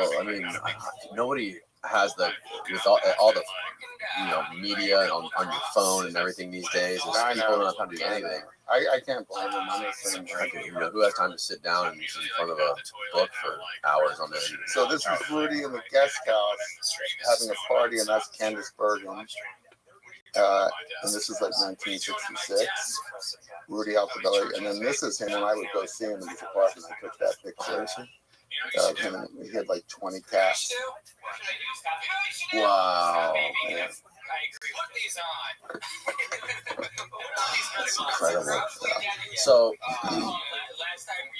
what? Yeah, just hold it up by your face. There you go. You point, you point to it that way. The camera can see it, right? This is Rudy with his kitten. Yep.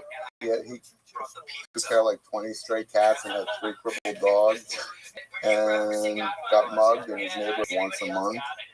And then when Rudy lived in the guest house in the 60s, whoever was in the main house became, especially the women, would be like his pet.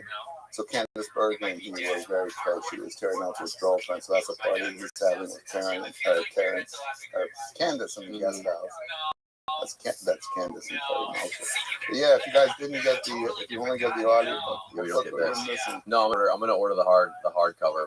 That's a picture of me when I was young, when I started the damn thing and didn't go white until my threats. Wow, man, look at your computer. Oh yeah.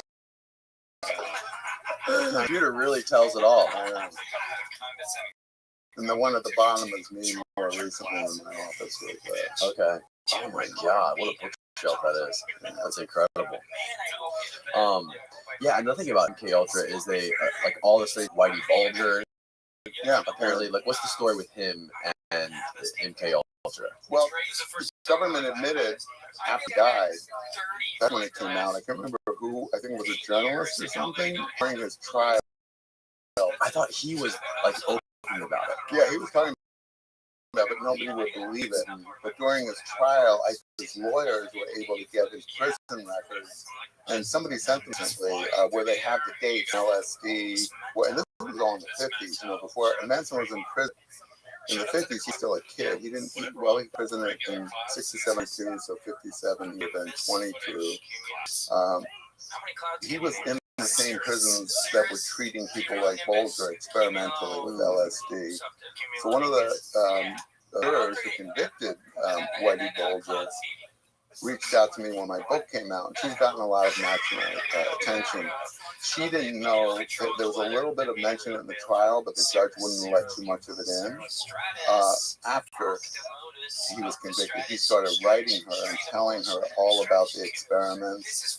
And she is a very good reporter. She's not a journalist, but she lives in Boston, and she started looking into it, working with researchers, and found out that it was much more extensive than anybody ever knew, and could have been the reason he became such a violent sociopath. In the years when he was very young. Yeah. It happened. He became a notorious killer after. And then the entire time being protected by the government. He was a federal informant, and well, with 2 agents who the FBI denies that anybody but the agents knew that he was that they were rogue agents that were paying him to get information and provoking him and stuff. So she wanted me to write a book with her. And I can't do something just on Whitey, but keep coming to me with your information. And also, so we've been sharing information since I haven't talked to her for a few months, so I don't know if you find another author. But yeah, Whitey Bulger had what happened to, I believe, Manson in prison on paper. I don't have a record yet like she got, but I'm working with some people now trying to get records from when he was in prison, and they won't release them because they say they're medical records. But he's a convicted, dead, notorious criminal. So I actually have a lot of work to do. I have to find out how they got the medical records of Whitey. I think it was because Whitey was alive and Whitey shared them, and he had access to his own records. I'm never going to get the rest of the records from. If you read in the book, it took me like 2 years to get the records I did get from the Bureau of Prisons about Manson, and the trial when he was convicted, his defense attorney was trying to get his prison record, and they wouldn't release it to him And this was during the death penalty phase of the trial. And when I talked to experts about that, they said they can't, anything should be allowed to be introduced when somebody's life is at stake. So the state was arguing for Manson and the others to be, executed. Irving Kinnaird, the defense attorney, wanted to show that Manson had always been a docile prisoner, had never been badly behaved in prison, never been violent. And he couldn't believe that the U.S. government wouldn't release the record. And he screamed and hollered. And since the trial was such a circus, and Irving Kinnaird was pretty crazy too, nobody took him seriously. It wasn't. I talk about it in my book. The Attorney General in 1971, John Mitchell, who ended up going to his prison himself for being part of Nixon's cabinet and part of the plumbers and stuff, in the mid to late 70s. He sent a representative of the Department of Justice who worked beneath him to argue to the judge against releasing Manson's file. I can't find evidence of that having any case in the history, but I believe that's just like the Watson tapes. There's secrets in there about what was going on with Manson's head and what they were doing to it that they're never going to share.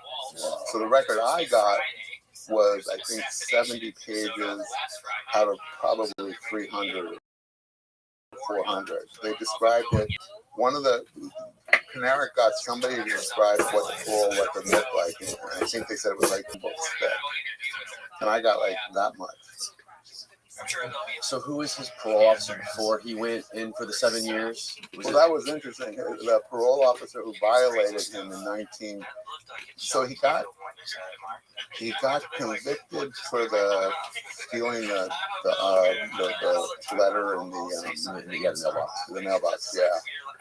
And that was a 10-year sentence. And he was released, I think, after 2 years on parole. And then within a month or two, he didn't show up for a parole hearing. And not a parole hearing, an appointment with his parole officer. They immediately violated him, sent federal marshals to Texas, who went into Mexico where they had information that he was in Mexico. The Mexicans turned him over to the marshals at the border of Laredo and Texas. They don't do that for these small-time criminals. And then they brought him back to L.A., and then he was sent to do the next 8 years of his prison sentence, which would have taken him, I think, 9 or 70. But then they decided to release him 2 years early in 67, so he'd go and do what he did. But what's so ironic, and I mentioned this in the book, he got sent back to prison for missing one appointment, one meeting. He's supposed to be either once a week, once a month. Roger Smith, when he was his parole officer, he wouldn't show for meetings, and then for months at a time, and he was never violated. He was getting arrested for rape, for drug possession, for pimping, in 67, right. 69. Charges dropped every time. In my book, I have a scene where I take this record that I had gotten, what few pages they released to me, the prisons, and this retired district named Louis Watnick in Van Nuys, and to the judge. He was judge, yeah. Right, okay. So he had been a DA and then became a judge in I think it was Van Nuys. And then he retired, and he was sick and dying, and he's like on a oxygen machine, so he's raspy, like a tape recorder, and he's going through my documents. And he actually, Manson had come before him when he was a judge on some petty charge. And he said, I dismissed him on that case, I remember, because there was no evidence. It was something like breaking into a car or something. But he remembered very well. But he's looking, he said, I have no idea.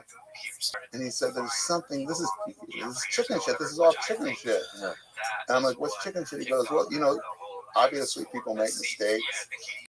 We're a bureaucratic system, but this is like almost on every other week he's been picked up, taken in, booked, and then released without charges.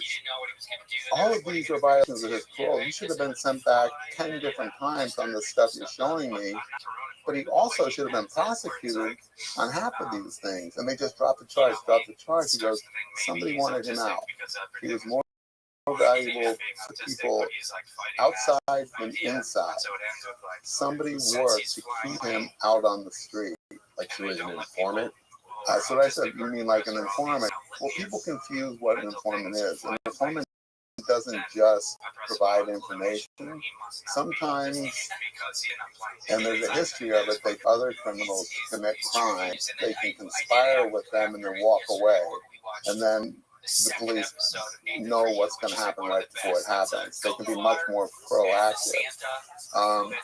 So he said, to me, he goes, you got to find out who he was working for. I go, how am I going to find out? He said, I don't know. You're the, well, who do you think it was? He goes, well, I'd start with the Los Angeles Sheriff's Office, then go to the LAPD. They're not going to tell you, but that's who you look at. And I go, that? And he goes, no. DEA, FBI. He didn't say the CIA, but he said it could have been any number of agencies who he was either sharing information, was sharing something with, and they keep going. But there's no way this is an anomaly, like there's a couple of mistakes. He goes, this is a pattern. There's no way we would have missed this. Whoa. And what was important about him was he was in law enforcement from the prosecution side and then as a judge during that same period. So, a lot of times when I show it to somebody now, they say, oh, of course he should have been picked up. We have computers, but he didn't. So he was important because he knew exactly how they shared information, how it came in. And even Roger Smith's relationship with Manson, his parole officer for the first year, while he became Charlie Manson. When he came out of prison, he was panhandling, playing guitar in the Bay Area, gets hooked up with Roger, and within a couple months has this following of women. The first 6 months, I think he had anywhere from 4 or 5 to 10 women that were following him all over, going to the clinic. He would leave the women with the doctors to get tested, for DD and get, some of them were pregnant, get pregnancy attempts, and he'd go in and meet with Roger for his parole hearings. And everybody, they described it to me. I'm not the first one to report it. They said the women would follow Manson. They never stood beside him. They always had to be behind him. They wouldn't speak unless he spoke to them first. They would pick things up for him. How did he become this guru in a few months? How did he develop the skill to all of these people do what he said, and then within 2 years do whatever he said, including go kill some strangers in a house that you've never been to before except for text, and do it, with as much, brutality as imaginable, and then come back and not talk about it. So that's the kind of thing that, the book shows what was basically withheld from the public, and that's what Bugliosi did. He wrote best-selling true crime books of all time, and Helter Skelter. Yes, that to this day you can probably go into any bookstore. Yeah, even if you Google Charles Manson documentary or book, there's also a documentary called Helter Skelter. Well, no, there's 2 scripted movies. Oh, okay. So the first one that was made in 70, the book came out in 74, I think, and then the first TV movie, it was a 2-night movie, which they didn't do back then. It was like a big event. I think it was 76, and at that point, it was the highest rated TV movie in the history of television. It took 1 and 2 spots. I think number one was the second part, and number 2 was the first. Then he remade it in the early 2000s. He updated. It was the exact same story, but it was new actors. Bugliosi's narrative. Bugliosi's narrative again, yeah. And then, in my book, they'll see it opens with our confrontation. My confrontation with Vince in his kitchen, where he's threatening me and trying to stop the book, and writing to my publisher and calling me at all hours of the night. Now, what? Obviously, your first meeting with Bugliosi was very pleasant. Yeah. So the first time I went over there, and this was what was interesting too. People listening who aren't familiar will remind you, Bugliosi was the prosecutor, right, on Manson's trial. Bugliosi was an unknown prosecutor in 1969, and he was given a career-making case. This was the highest profile murders in the history of California. Craziest case. And not only did he know it was his ticket out of the DA's office, and then he wanted to run for president and or be a famous author. Not only did he know it was his ticket out, he got a book contract and hired an author to sit in the front row of the trial every day for a year and a half. Whoa. Which today would get you disbarred, but back then they didn't have, the bar association didn't have rules about it because nobody did it until he did it. People never knew he did it until I reported it in my book, because Kurt Gentry, his co-author, told me, well, the cops told me, you know, who were at the courthouse every day. You know, he had a damn author in there. He was planning for his reading audience. He didn't care about justice. He was making it as sensational as possible. And Kurt Gentry told me that's the truth. He said, I had a spot in the press thing that Vince reserved for me, and he would be pissed if I wasn't there every single day. So, yeah, so he wrote the book, and it became the best-selling book of all time. And then Is it still the best-selling book of all time? True crime, yeah. True crime book of all time. Well, you know, I say that in my book, and Little Brown's like, we have to fact check that. And they said, you know what?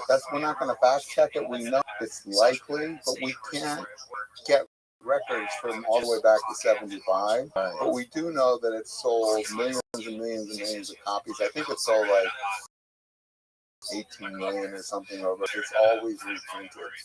So it launched his career. He left the DA's office right after, and he wanted to run for, he did want to be president. So talk shows, interviewed by everybody in the world, and he ran for the district attorney of Los Angeles. And a few months before the race, he was Democratic nominee, and he would have won, except a couple came out and went public. Herb and Rose Wazell. The craziest story is also Sabina in 1964, and the Bugliosis won as Ralph. Vince had his first child, Vince Bugliosi Jr. in, I think it was. With of the baby's birth, Vince decided that it wasn't his child, that it was the milkman's child. So he started stalking the milkman and harassing him. And the milkman didn't know who was accusing him of being the father of one of his clients or customers' child, except that it was a man who had eyes everywhere. What he didn't know was Vince was using investigators for the DA's office to trail him and report on him. And he told the investigators that he was a witness in a murder case, lied to his own office to get info. Because he was just paranoid about, did he actually believe this guy was the real father, or was he just... He did, and so much so that he picked up the kids at school. And when the parents found that out, they had to, they said to the kids, you can't ride the bus home anymore. He intercepted the bus, picked them up. The daughter story, he got in touch with me after the book came out. A little bit. Scoot to your right. Okay. Just get in the frame. The daughter wrote me an email after, and about a lot of this, but what I'm telling you now, I didn't. I knew that the parents thought he was going to do something with the kids because he talked about when they got out of school. He would write these anonymous letters to them. I have one or two of them on my Instagram page because I post stuff about it. And the threatening letters saying, implying that he's going to hurt the kids. The daughter wrote me after, and she goes, you got everything in your book about what he did to our family is right, but you didn't get a lot of other stuff, which I'll share with you. And I'm like, what kind of stuff? And she goes, well, for instance, he picked me up at school, told me I could buy whatever I wanted, brought me home, left me on the sidewalk with this pile of toys. I was 5 years old. My mother comes to the door, and Vince waves to her and drives away. And she said, my mother just burst into tears because she had already been, they knew that there was this man who was a danger to their kids, and he was sending them a message. I can win your kids over if I want. This is while he's a deputy DA, prior to getting assigned. This guy's a psychotic piece of shit. Yeah, and then what happened was the milkman finally hired someone to tail Vince because he would sit in front of their house and watch them. So Vince knew he was being tailed, was about to be exposed, but he didn't think the milkman would go public. And the milkman wasn't going to go public. He just wanted him to stop. So Vince sent his wife, Gail, to the door to insist to the other wife to talk her husband into taking a blood test. It goes to the door, Rose answers, and this is all in the depositions that came out later. And she said, my husband is mentally, that child is his child, but he won't believe me, and the only way to get him to stop this is for you to get your husband to take a blood test. And she goes, I absolutely won't do it, and we are going to sue you for everything as soon as we find out who your husband is, because they still didn't know his name. So I think it was that day or the next day, they did get Vince's plate number. They found out who he was. They contacted the DA's office. No, they first they found out that Vince had a private lawyer, so they called him. That lawyer arranged for a meeting between the couple and Vince and his wife, and Vince admitted everything. All right, he goes, I thought he made my wife pregnant, and I wanted to know whether this is my baby or not. What's wrong with that? And they're like, you've been sending us threatening letters. You park outside our house. You picked up all this stuff. So you lied to your own office and told them it was murder. They were searching them for murder. So the lawyer said, Vince, you can't do that anymore. And if the DA's office didn't know about it, he said, they're going to find out about it. So I'm going to have to tell them, because it's better coming from us than you. You have to pay them a financial settlement and promise you'll never follow them. So Vince offered them $200 in cash, and the Wiesel said, we don't want your money. We want your word that you will never bother us again. And he didn't. A year later, Kate LaBianca murders happened. The DA's office knows about this history of Vince, and they give him the biggest, highest profile job in Los Angeles. You'll see in the book, I believe they needed somebody that they could control as a DA who would be a corrupt, who would break the rules, and Vince was a compromise. Someone they had leverage. So this story didn't become public until he ran for district attorney of Los Angeles.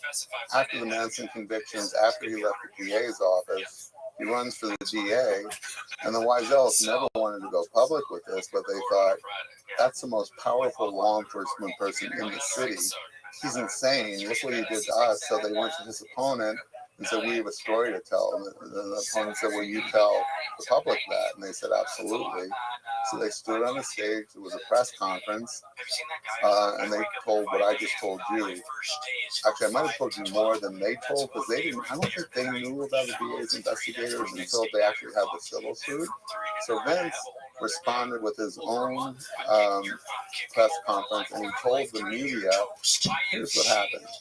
That man was our milkman in 1964, and he stole $200 from our kitchen table. When I was at work and my wife was upstairs, he delivered the milk and he stole $200. I was investigating him for the theft of $200.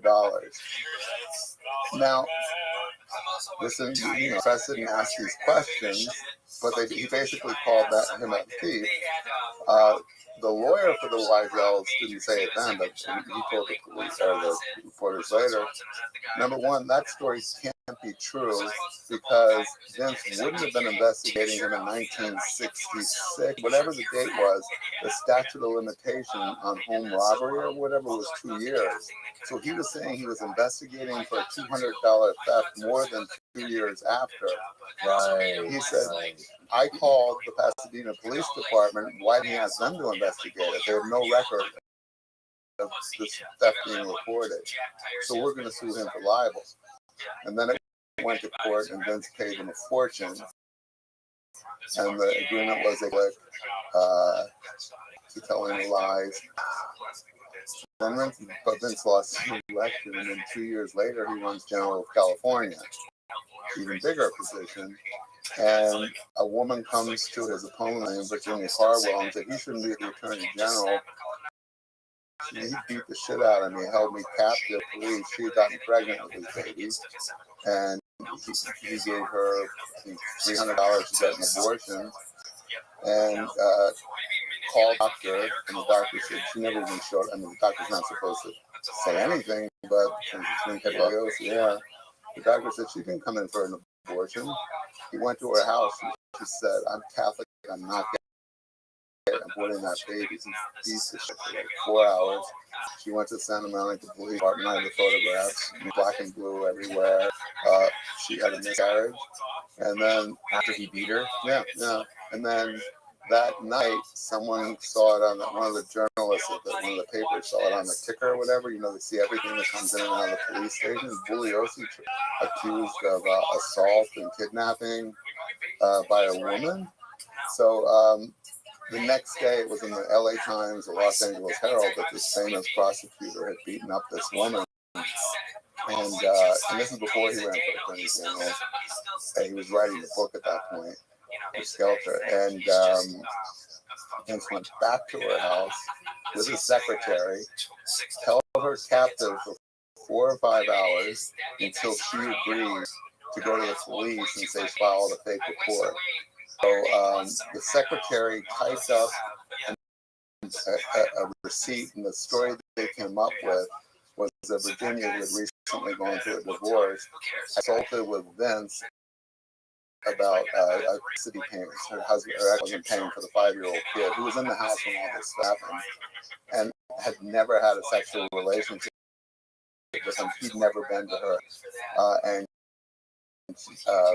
so she was going to go to the police station, and they called her up because they wanted her to come back in for more questioning. And Vince was in the house with her, and so was his secretary. And you want me to come? Okay, you're going to send a car? And she said, oh no, I'm fine, I can go. They knew something was funny, sent the cops anyway, and Vince still there, he wouldn't let them in the house. And I interviewed the cop who came to try to get her out of the house. He eventually did. Then what happened was the police interviewed Vince, and he lied to them. Said she's in love with me, she's stalking me, and it's $200, yeah. And, she still told the story to the police that she had made it all up because she was angry at him for charging her. She was terrified of him, and it wasn't until a couple of days, and the papers reported that she was crazy and she was charged, with filing a false report, and she's vindicated. And then a couple of days later, her brother said, she told her brother, he said, no, we're hiring a lawyer, you can't let this go unaddressed. So they quietly filed a lawsuit against him. He admitted to everything, paid her, I think, $10,000 or something, and then a year later runs for attorney general, and she did the same thing the Wiesels did. They violated their NDA, and she violated hers, and she knew he could call her a liar, but she knew he couldn't sue her because he'd have to answer the questions. So he lost the race again because of that, because everyone believed her and not him. Right. So he was a monster, and that was the end of his political aspirations. But he did write probably 15 best-selling books for the next 20 or 30 years until he died. Now, when you guys got into that heated argument, like the last couple of days before you published the book, what parts of the story was he pushing back on the most? Like, what was the biggest part was Terry Melcher, because Terry Melcher, he called one of his most important witnesses, because if it weren't for Terry Melcher, Manson never would have known that this house existed. So Terry Melcher had met Manson through Dennis Wilson, the Beach Boy drummer, at Dennis Wilson's house. The official story was he met him once, and then later agreed. And then Dennis drove Terry home with Manson, and Manson saw the house, saw where Terry lived. And the official version is Manson knew Terry didn't live there anymore, but the Tate House, but he wanted to kill whoever lived there to send a message to Melcher, and then to the world that Helter Skelter was happening, and he wanted it to look like the blacks. This is all Vince made most of this up. The race war. The race war, yeah. Right. So, explain that for people who well, Manson did talk about a race war that he said was coming, and he called it Helter Skelter, named after the Beatles song that had come out in the White Album, I think in the winter of 69, 69 or something. And he did talk about it and prophesize it, but he never, the only people that said he wanted to ignite it by committing these murders before with 3 former Manson family members who Bully, let's say, manhandled into saying that. You know, there was a truth that he would talk about it, but not that the murder happened for this. Very, you know, it was real difficult to convict Manson of the tape murders because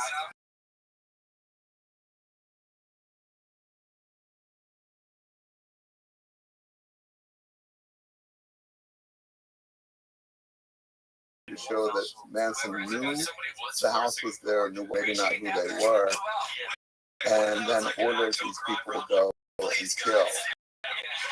So Terry had to get up and testify about, yes, Manson had seen he was part of the official version. He went out to the twice to audition Manson for the murders, and then he said he wasn't talented. I didn't tell him that. I just said he'd be better as a TV documentary, and then I never saw him again.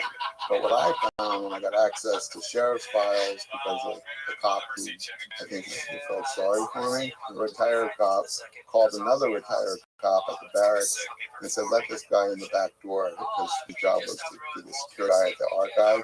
So I was there the whole summer of, I think, 2000, going through the entire Manson file.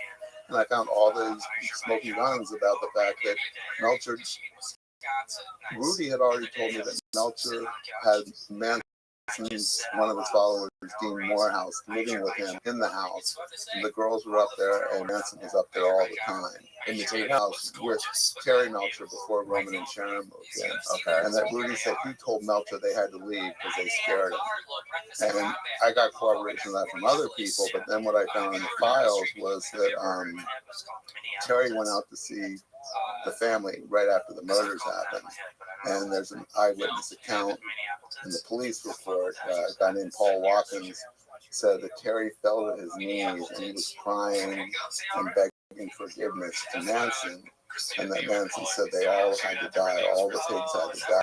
Now, the frustrating thing for me is the sheriff who took the report was dead, so I couldn't ask him what that meant. You know, what these are notes, so I didn't have a tape recording, and it's like a shorthand. Like, they all had to die. Terry falls to knees, crying, begging for forgiveness from Charlie. First week of September 1969, so like a month after the murders. Paul Watkins, who told the police this, who was one of the acolytes of Manson, was dead, so I couldn't ask him. Paul Watkins was one of his followers. One of the followers. He's the one who told the police the story about Terry falling to his knees. Yeah, and then Terry denied that the story was true. Right. So I couldn't verify it from anybody else except that report. Then I found other eyewitness reports of Melcher going all the way to Barker Ranch and to have another meeting with him. And this was 2 weeks after the Spawn Ranch one. And you know, that's a substantial trip. It's like 6 hours. They were hidden in the valley at that point. I mean, in Death Valley at that point. And there were 2 or 3 different family members who talked about Terry Cummings going off in the car with Manson. And the 2 or 3 family members who told the police that or admitted it wouldn't talk to me. And then Terry denied it. And the cop that took it was also dead, but I couldn't find him. But I found out that Terry's relationship was significantly different than he said under oath. He said he barely knew Manson. He met him once at Wilson's and then twice at Spawn Ranch. It was all about music, you know, maybe producing him. So the fact that, as Stephen Kay, who was Julio's co-prosecutor in the trial, said to me when I showed him these documents, Julio's co-prosecutor, he was an assistant DA who helped Julio's prosecute twice his people. First, he said, you will never be able to convince me that Terry Melcher had anything but a fleeting acquaintance with Manson. Because I'd already told him what I found. And I said, now I want to show the documents. I had like 3 meetings with him in his office because he was from the DA's office. And he said, you'll never convince me of this. Because I knew Terry, he goes, I examined him on the stand, not only at the main trial, but at the Watson trial. And I showed him the Manson. described in the book. He's shaking his head. I don't know what to think about this anymore. I've been going to these parole hearings for 30 years at that point. Every time a Manson family member had a parole, he had to go represent the state, and he had to go through the official story. The person who was on parole, the Manson family, what they did in theirs, everything. He had this blueprint story that he told again. Now, I don't know what to think about this anymore. And clearly, this is Vince's handwriting. He had taken these interviews, people. This changes everything. He said, and more frighteningly, if Vince lied about this, what else did he lie about? So that's why, for instance, that revelation about Terry was really, really important. And that's why when I took the step that I took with Steven to Terry's house, I'm like one of the 2 people he's ever talked to about these murders. He gave one interview in the 70s. He released a solo album of himself singing. Yeah. And then he agreed to talk to me in 2001, and it was only because he knew that I had something on him. So I went to, he had just moved down from Carmel, where he had lived with his mom, Doris Day. Hadn't recorded music for like years, but had decided to do Kokomo with the Beach Boys, which I think is the worst Beach Boys song ever, but it was their best-selling song of all time. And then work with Lou Adler again. He had produced all his albums. He's getting back into the business after being retired like 10 years. So we got a penthouse on Ocean Drive in Santa Monica. And he says, don't go to my apartment, just go right up to the roof. So then you go up to the, have to go through the doorman. The doorman said, yeah. He said, don't go to his apartment, just take the elevator to the roof. Uh-oh. But I got to the roof. There's a pool, there's an outdoor dining, but he was the only one up there. It was the 4th, like 3 in the afternoon. It was weird. There wasn't a single other person on this beautiful roof, but it wasn't, I thought a person, like being on a spare roof. So he was there, and big bottle of wine was on about 3 in the afternoon. He's already wasted. And I knew his drug, I don't have the name, it's like Calalodon or something like that. His what? The drugs that he likes to take. It's like Xanax, but it's called Klonopin? No, it begins with D. D-I-L-U. I can never pronounce it. So he's stoned and high, and he's got sunglasses on. He looked like Jim Morrison from the photos I've seen, because he used to be a blonde, young, good-looking guy. He was bloated, and his hair was long, and he had these aviator glasses on, and he was slurring. I sat down with him for like an hour or 2 on tape, showed him the same documents I had shown Steven. Wouldn't even look at them. So I'm reading them to him. So that's shit. People just trying to be famous. Always trying to. I go, Terry, this is serious. I mean, you perjured yourself in a capital case, meaning you lied and gave testimony that resulted in people getting the death penalty. All 7 of them got death penalties, but the Supreme Court overthrew the death penalties in the early 70s, saying it was unconstitutional for anybody, so they suspended the death sentences, and that's the only reason none of them were killed by the end of the 70s. Right. They all got their sentences commuted to life in prison with possibility of parole. Right. But for you to perjure yourself in a death penalty case, you can be susceptible to the same penalty. So it's found out that you lied in a death penalty case, you can get the death penalty if your testimony convicted and sentenced. I think if they got it executed. So it's a serious charge. And I go, it's not, and again, it's not like one little lie or fib, but everything you said about Manson and how you knew him, where you met him, who else, you had them living with you in that house. And they asked him, he was on the stand for like 3 or 4 hours. Did you ever meet this person? No. I go, almost every word that came out of your mouth was a lie. So finally he's like, who sent you? Why are you doing this? Who wants to fuck with me? I go, I'm a journalist. He goes, listen, here's what I offer you. I've never written my memoir. I've been asked so many times to write about my mother, my life producing the Mamas and the Papas, the Beach Boys, my mother's records, about her life with Sammy Davis. She was part of the Rat Pack, Frank Sinatra, all those guys. I could tell you stories that would shock the world. We would have a bestseller. Want to do it with me? I'm like, Terry, you know what this sounds like? I said, number one, why would I trust any of your stories when you lied about this? And number two, you're trying to buy me off. Right. And he said, yes, it'll be a much more. He says, nobody's going to believe this bullshit. I'll give you my book. We'll do it. Let's do it. I can tell you're good. I go, no, sorry. And he said, okay. He goes, I have lawyers. And he starts naming these lawyers. And I heard some of them who will crush you if you try to publish. I will crush you. And he said, in fact, right now, I'm going to take your briefcase and throw it off the roof. And I'm like, Terry, you know I have copies at home. I wouldn't have. Yeah, so that's, there's a lot more of it in there. But that was, yeah. I mean, the same thing with Vince. He was calling me into that meeting when I was just recorders off. So recorders off. I will hurt you like you've never been hurt in your life. And I said, what does that mean, Vince? He goes, you interpret it whatever we want, but I will hurt you like you've never been hurt in your life. He goes, does that mean you're going to beat me up like Virginia Bardwell? You're going to stalk me like the milkman? Yeah, that's crazy. Austin, you quiet down. Okay, so the reason you want another water? Yeah, I have mine. Will you do sparkling water? Austin, will you grab a bottle of water from the fridge out there? Thanks, man. Okay, so when I go off into the weeds, just go like this. No, you're good. I love it. Sometimes I get too deep. I love it. I'm just right now, I'm having trouble understanding how. Okay, I understand the evidence that you found throws off the official story, and it throws off the helter-skelter narrative. The fact that Terry Melcher met with Manson in the weeks following the murders.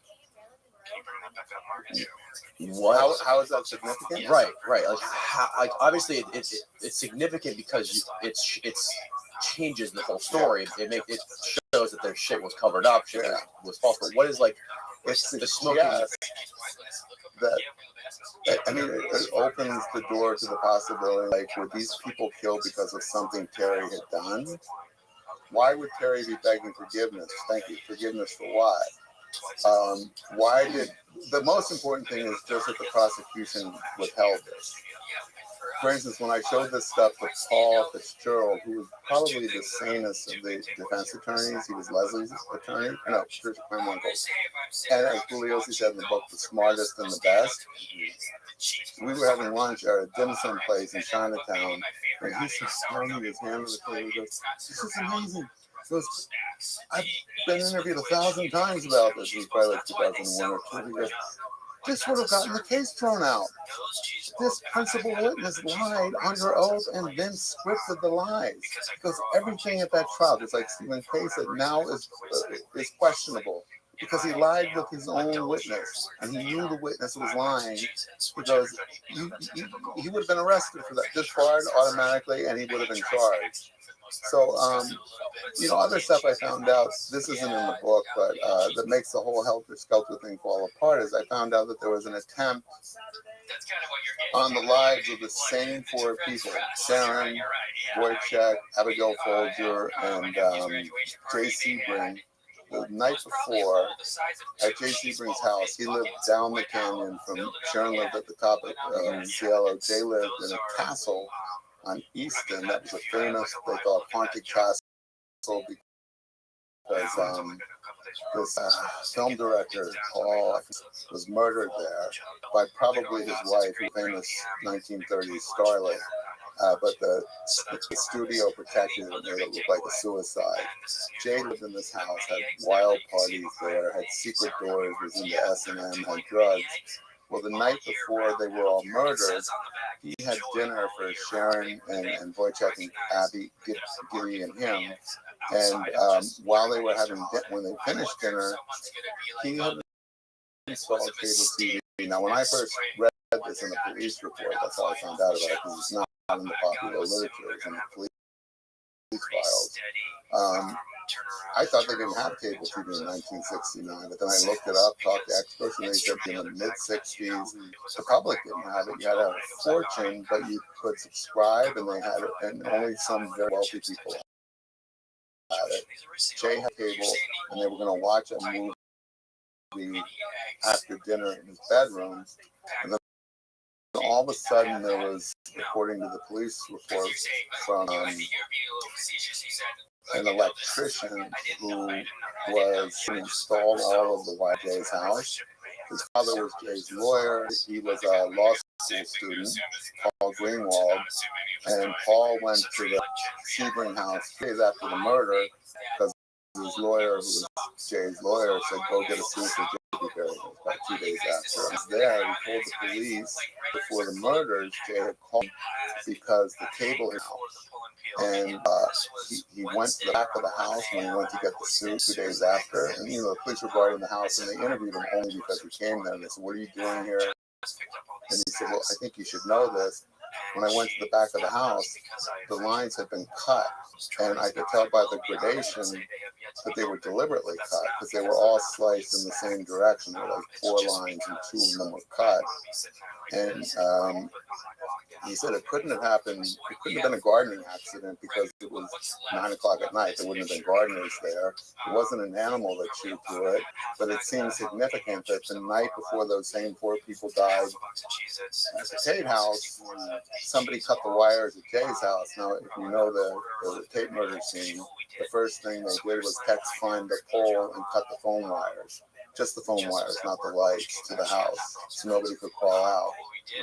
So Paul Greenwald, I found him when I found this report, and he said, "Oh yeah, I remember following that. I mean, telling them that like it happened yesterday. Clearly, someone tried to kill them the night before." And I asked him for more detail than was in the report. He goes, "Well, what's interesting is the lights were on in the house. They only lost cable. They didn't know what they were doing. They were trying to cut they thought it was a phone wire and it was a cable. They'd never seen it before, but they hit another wire." And he said that causes a surge of electricity. So every light in the house would have blazed, and he had lots of just for like a second. And then they couldn't watch cable. So Jay called, and this is in the police report, Jay called Greenwald at 9 o'clock, said, "I had Sharon and Gibby and Boy check over. We've lost cable. We don't know what happened. Come over and look at the wires." And Greenwald said, "I finally got this girl to go out with me. I've been trying to get her out for 3 months. It's 9 o'clock. I got to be at her house in like minutes. Please." And they said, "All right, forget it. We'll go to Daisy," which is what they did. They went to the club. The very next night, Watson cuts the correct wire at the Tate house about a couple hours later, about 11:30. They go in and slaughter those same people, and then Steve Perrin happened to be in the back house. So if this is all true, and it is, I have the contemporaneous report that Greenwald gave in August 12th when he went to get the suit. That means that the whole argument that Bugliosi made that these people were strangers to their killers, that they picked people they didn't know, just that they knew had to represent Hollywood and glamour because Manson knew Terry used to live there. So that meant that whoever there was now was likely in show business. It meant, no, they were stalking and targeting specific people. At least one of those 4 people, maybe 2 of those 4 people, maybe all 4.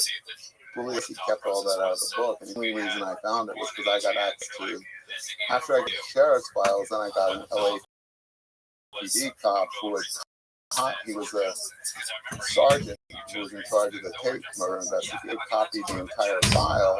Bound through collectors, he was $17,000. And he was the only one had the whole file. Holy shit. And he wouldn't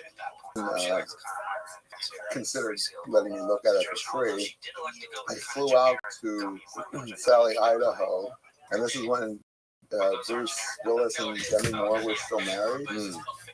This comic who had retired lived in a mansion next door to me. A beautiful millionaire's mansion. He was a really corrupt cop. Holy shit. So I spent 2 days there, went to the house twice. He had married a homicide detective, a woman. He and her left their spouses in the middle of the night and ran off together and got married. And they were still married all these years later. So I got drunk with them for 2 days. They were both alcoholics. I'll do whatever I have to go shoot heroin if it's going to get me. Man, you had a lot of fun escapades with your subjects. So at the end of 2 days, he agreed to read from some of the stuff he had on these principal witnesses. Long story short, that was like 2001, I think. It took me until 2008. They relocated from Utah to Palm Springs, Palm Desert. Bought a beautiful house that used to belong to Russ Meyer, this famous pornographer.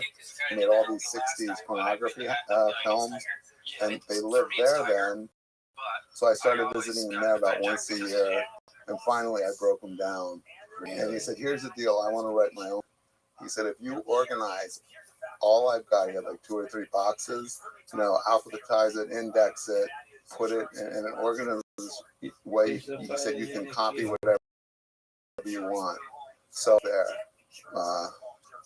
in his garage, taking everything, copying almost all of it, if not all of it, and then putting it in hanging files in these boxes with labels and everything. Except every day at lunchtime, he'd come out. Time to go lunchtime. They'd take me to this little steakhouse every day. And they didn't like it if I didn't have a martini. And they didn't like it if I didn't have 2 martinis. So we'd get rip-roaring drunk at lunch and then go back to the garage. And I'd try to keep working. And he'd keep drinking and just sitting there in a folding chair, Tori and Elsa, his wife, stumble out. Oh, you leave that thing, get alone. You got work. And I was staying at a friend's house, but it was a week of that, and I got everything, and that's where I found that report about the wires. Oh my. That's why it takes 20 years. It took me 7 or 8 years to get him to finally look at it, and that was probably 10 visits to him, 1 in Utah and 9 in Palm Springs until I won him over. He died a couple years ago, and then she died last year. And I know that the son, I shouldn't even say his name is. I don't care. The son is a cop now, and he has the files. And I've always been worried that he's going to sell them. I guess it doesn't matter now because I took the best stuff, but there's another box of stuff there. I'm not going to say because I don't want to publicize. I'll tell you after the show. Okay. But it's really, really important that he wouldn't let me look at that. And the son has it now. Whoa. Yeah. That's this is just trying to give you the overview of why an investigation like this doesn't happen like it does on TV. Right. Yeah. Have you considered doing any sort of like docu-series on it or anything like that? Has anyone approached you about that? Yeah. I mean, especially since you've done the drug and that's like blew it out of the water. Yeah, it sure did. But before Rogan, actually before the book came out, I told you that my first publisher's meeting, everything stopped. Yeah. As far as me being, and my agent said, because frankly, you're getting sued by this publisher in the business, the most respect. That's why we went with them. I might never sell this book again, even if we resolve the suit and settle. He goes, you've got a black mark against you because you couldn't deliver that book. Thanks, Mom. I just want you to know the truth. So I actually reached out to, I don't know if you know who Errol Morris is. Errol Morris, isn't that Hamilton Morris's dad? He knows Hamilton, Yeah, but I've heard the name. But his dad is a lot more famous than Hamilton. Hamilton has got his following. I know Hamilton now. Oh, yeah. Errol made his first movie that kind of broke him out was The Thin Blue Line. Okay. About a wrongly convicted killer in Texas that got the guy out of prison. Right. And it kind of changed documentary filmmaking back in probably the mid-'80s. Just phenomenal technique, everything he did. So every movie since then has been a big story. He won the Oscar in, I think, 2005 or 6, a movie called The Fog of War, where he got the Secretary of State McNamara, Bob McNamara, who prolonged the Vietnam War by lying about it under President Johnson. Never admitted before that they knew we were going to lose the war, that they had reduced the number of casualties. They basically lied to keep the war going. Errol got McNamara on camera to admit about all these lies and break down and cry when he was like 90 years old, and it won him an Oscar for Best Documentary. So his last film was about Timothy Leary and his girlfriend. It came out on Showtime last year. So in 2015, I reached out to him because when Penguin was still working with me, they thought he would be a good match for me as a collaborator because he also wrote books. And I said, oh, I'd love to work with Errol Morris because I'm a huge fan. So they sent him my proposal, and Errol said, I'm not going to write a book with this guy. I want to make a movie about him. And they said, no, we got a book. We'll get back to you when we're done the book. So it occurred to me when I was desperate and broke, and when my agent said we might never be able to sell the book, I said, I'm going to go see if Errol wants to make the movie now. And I had his email address. I'd never met him or spoke to him, but I had it on a bunch of some agencies. So I just emailed him out of the blue, and he called me. Yeah, long story short, he and I worked together for a year. So he came out to my place in Venice with a crew and shot for 3 days, I think. They wired my whole bungalow with cameras. There were like 15 cameras on remote tracks. And then they went in an empty bungalow across the lot. And they had like 10 computer guys with these massive screens controlling the cameras. Yeah, they'd be tracking across my ceiling. And then it's just Errol and I in the bungalow. One other woman who was pulling focus on one camera that you couldn't use remotely. And then like a crew of 20 or 30 people on the whole property. And then we went to a sound stage, and they moved half of my apartment to the sound, like my desk, my chair, all those books you saw in that picture. Right, and we have to put them back exactly where they are. And they promised for the place they didn't. Then they recreated my apartment on the sound stage in Hollywood, and then they had a camera like 50, 60, 100 feet in the air, swirling down like when I'm going through my stuff, and then he has smoke and he does a lot of weird stuff. So he sold it to Netflix, and it was going to be a series about me and the book, and it was going to be 6 hours. And right after he sold it, but before I signed the contract with Netflix, he changed the focus, and there was another guy who he decided he wanted to combine our stories. This became a series called Wormwood. It was on Netflix about 4 years ago, and it's a guy named Eric Olson, whose father was murdered by the CIA in 1952, thrown off a building at the Statler Hilton in New York City because he was going to be an MK Ultra whistleblower. And to this day, the government only used him in an experiment because he committed suicide. But with Eric, his son, who's 70-something now, enough evidence together that Errol believes in, and most people do. So Errol wanted to blend our stories of Eric chasing his and me chasing mine. And I said, well, that's not what I signed up for. Yeah. You know, and my book isn't written.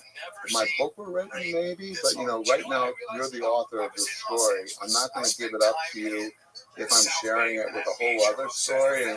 No, you've dedicated way too much to this. So I walked out on it. And I would have made significant money, and I was getting evicted from my apartment, not for not paying because they were demolishing it, and I was fighting back. It was the lowest time of my life, but you know, I walked away. He was furious. There was nothing he can do because my contract gave me an out until I signed a deal with. The first deal I signed with him was just to work with him and nobody else until he sold it. And when he sold it, because he invested $250,000 to shoot all this with his own money. I was working, but then as soon as he sold it, it was my last chance to quit if I liked the direction it was going in. So I quit. And it was a tough decision, and he hated me. And then he ended up just doing Eric's story. It's like, hey, that's what I wanted.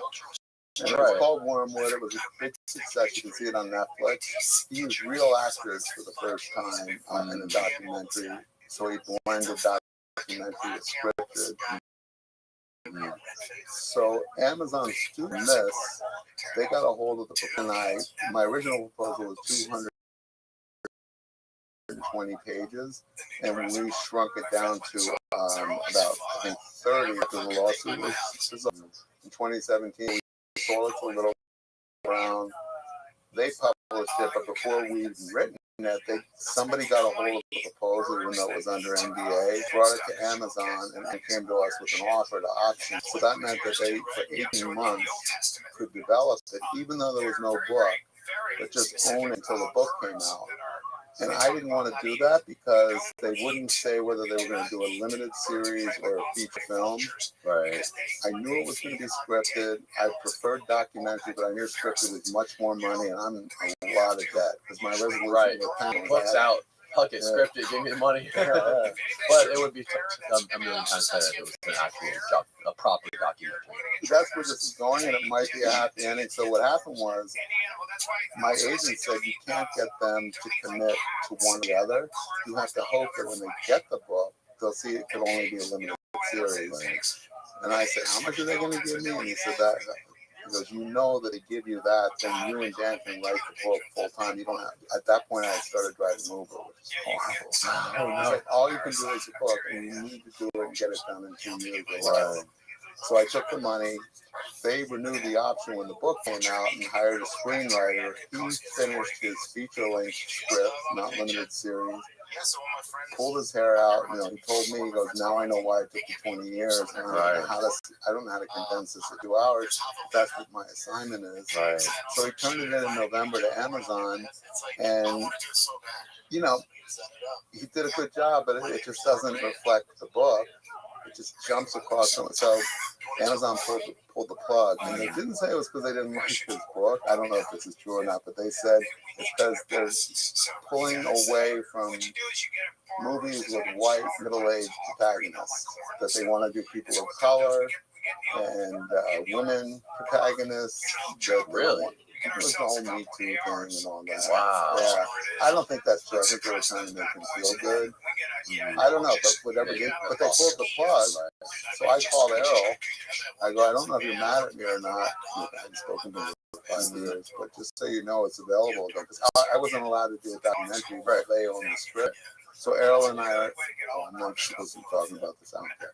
He wouldn't care. We're negotiating now to do, Netflix has already said they'll do it. So that's amazing. We've gone back to start. Yes, dude. But I don't get my hopes up anymore. No, not with that industry, man. You can't. Yeah, It's just full of letdowns. I just could be a part of that world. Really?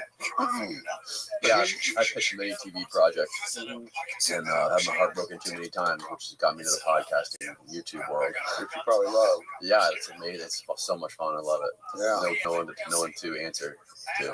Well, when we're off camera, then you have to be your dad when I ask you, because I've also been thinking. Obviously, that's doing something like that. Yeah, absolutely. Well, thank you so much for coming in, everybody. It's called Chaos. The book. It's a masterpiece. Thank you. And I'll link it below. Great, thanks. Yes. I appreciate it, Tom. Hopefully we can do this again. Once your docu's out, or your alleged possible documentaries out. Yeah. Cool. Or the next book in Or the next book. Yeah, I'm looking forward to that as well. I'm looking forward to that. It's cool. Thank you. Tom, Okay. I appreciate it. Goodbye, world.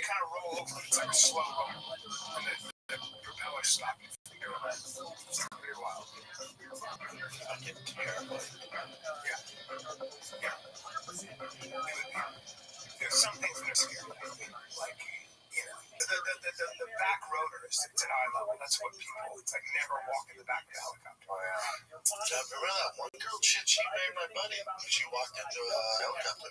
Yeah, that'll happen. Fucked her face and was wrong. Yeah. Should have done a selfie or some shit. Oh, Jesus. I can't even talk about it. I don't know why I get all like, Let's take a little break here, man. Dude, all I do in Texas is wear boots, really. Run. in the train, you need weather boots. Dude, they're the most comfortable boots I've ever freaking put on. These balls I got here. Good too. Yeah, you just gotta keep moving. Work boots. All right, Craig. Thanks for doing this, dude. I appreciate you. Appreciate you coming down. I know you're here for a couple days in Tampa, but thanks for having me. Man. Absolutely.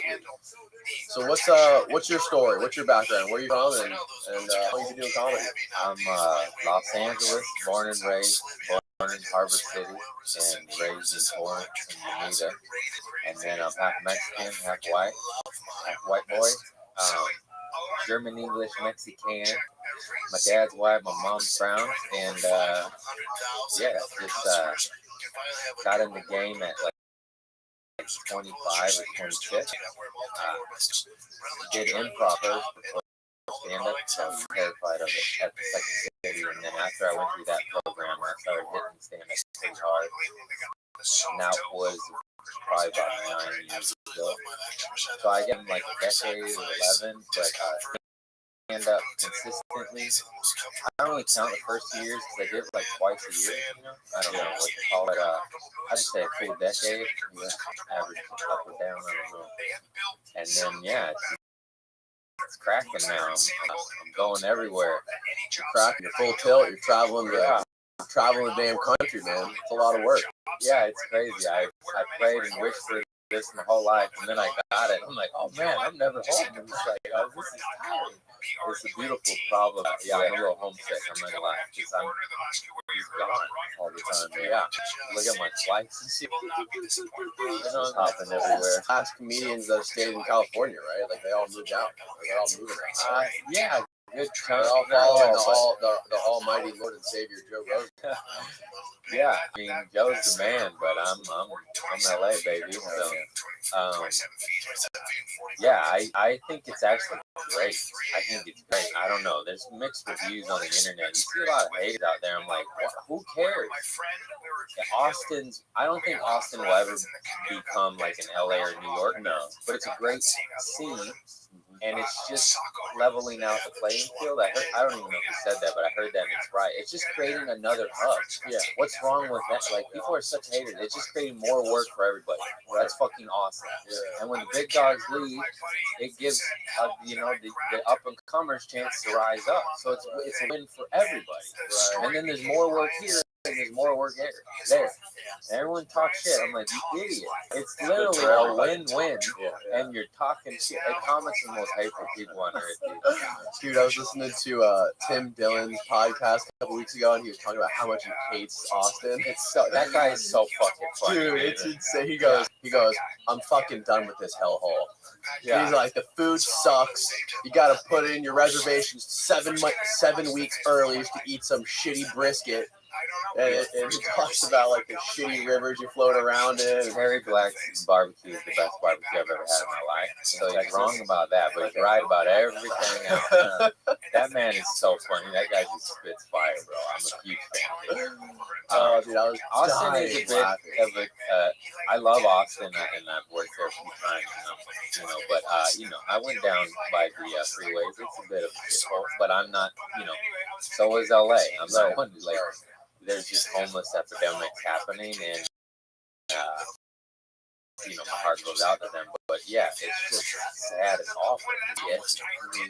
And some guy on this possibly Connor wonders. He said Joe Rogan drew an Austin. It was a joke, but he's like the homeless, was in LA, and then he moved to Austin, and he's like, okay, they followed him. It's funny because I was like, it looks like it's true, but it's obviously not. Yeah, I just started following one of those that Instagram profile all about like gutter people. It's called Gutter People of Los Angeles. It's so sad and dark, but it's like I don't want to watch it, but you're just like, it's easy. I don't remember it ever being like that. The pandemic amplified it by 10, man, and the cops stopped policing or doing anything about it. And I don't know if that's policy or because they're pissed off everyone was protesting against them, but I'd say this. I did notice after the protests, they're a lot slower to get to the crime scene, And it's just like, all right, the reason we're talking shit is because of the murder, It seems reasonable to stop shooting unarmed humans. Well, didn't that guy just get sentenced to like 22 years? 25. Should have been 30. Yeah, he just got sentenced yesterday. The max was 30 and he got 22. Anyways, that's an awful. He'll probably only do 10 if he's paid. Yeah, probably get like roll out like after 10 years. Maybe 15. Yeah, I don't cops to the prison, but I imagine it's not good. You think he'll get protective custody? You think he'll get like protective? I think he has to go get shit in the shower like day one. Yeah, I imagine they have to put him in protection. Yeah, I've only spent overnight in jail. God bless my mama who bailed me out. What did you go to jail for? Just firecrackers at police officer enforcement stuff. They were just Yeah, dropping off. allegedly. Yeah. No, it was an accident, and that's why you offered me a beer. I was like, I'm retired. That's why. You're not drinking it, or you just don't drink this early? No, I don't drink. I'm sober. Oh, you're sober. Okay, Yeah. so you used to drink. Get a drink probably. Yeah. Oh, okay. The story of firecrackers. How old are you? 37. 37. Okay. Cool. So how long have you been sober? It's going to be 8 years, August 10th. But I started smoking weed like 3 months ago. So I'm California sober or whatever. But 3 months ago. Wow. Or something like that. I don't even remember. But very recently, the pandemic hit and just some, dark shit. And I was like, man, fuck this. Weed saved my life from, pills, narcotics, whatnot, and alcohol. So I never really had a beef with it, but I just had to put everything down to get to where I was going because I have a voracious habit. I like to go hard at whatever I'm on, and I know like some other critical people too. Like I started smoking weed at 12 years old. Right, I'm a huge advocate of pot, but it can ruin your life, motherfuckers. I'd have it. There's the guys that just don't leave their homes. Yeah, it doesn't ruin your life in the sense you smoke crack and leave your family and your teeth, but you don't do shit. This analogy, like if you're smoking weed like Snoop Dogg, but you're not fucking Snoop Dogg, put your pipe down, bro. You work at Starbucks, dude. You're not yet. You know what I mean? Yeah. Like you live with your mom, bro. Chill out, go life. Then teeth up all you fucking want. Yeah. And if you ain't Cheech Chong, if you ain't Wiz Khalifa, if you ain't Doug Benson, whoever's got a career, you slowing your shit down. And that was my whole point. And all these stoners, they're like, I'm like, dude, I smoked from 12 to 29, 17 years, motherfucker. Like, I'm on your side. I'm just saying, balance, fucking balance. It's all about balance. No, I'm a super fucking lightweight when it comes to anything, especially weed. Like I can't. Yeah, I eat these little edibles, these little square edibles that are probably like, I don't know, maybe they're 20 milligrams, whatever. My wife can eat a whole one, no problem. She smokes a joint, eat a whole edible. I only can eat like a little bit of a quarter of one, but I'll have a full blown panic attack. That's like my girl. Like and she's built her tolerance a little bit. I had 5 milligram gummy. She took a bite of one. We're watching like fucking Lord of the Rings. Yeah, of course, right? And then I look over, and it looks like she's passed out on heroin, just like this, in her chair, like this. I'm like, how does that? You ate 2 milligrams, I'm the same exact fucking way. I did grow up though. Like I get this analogy too. Like I used to smoke the whole fucking joint to the head.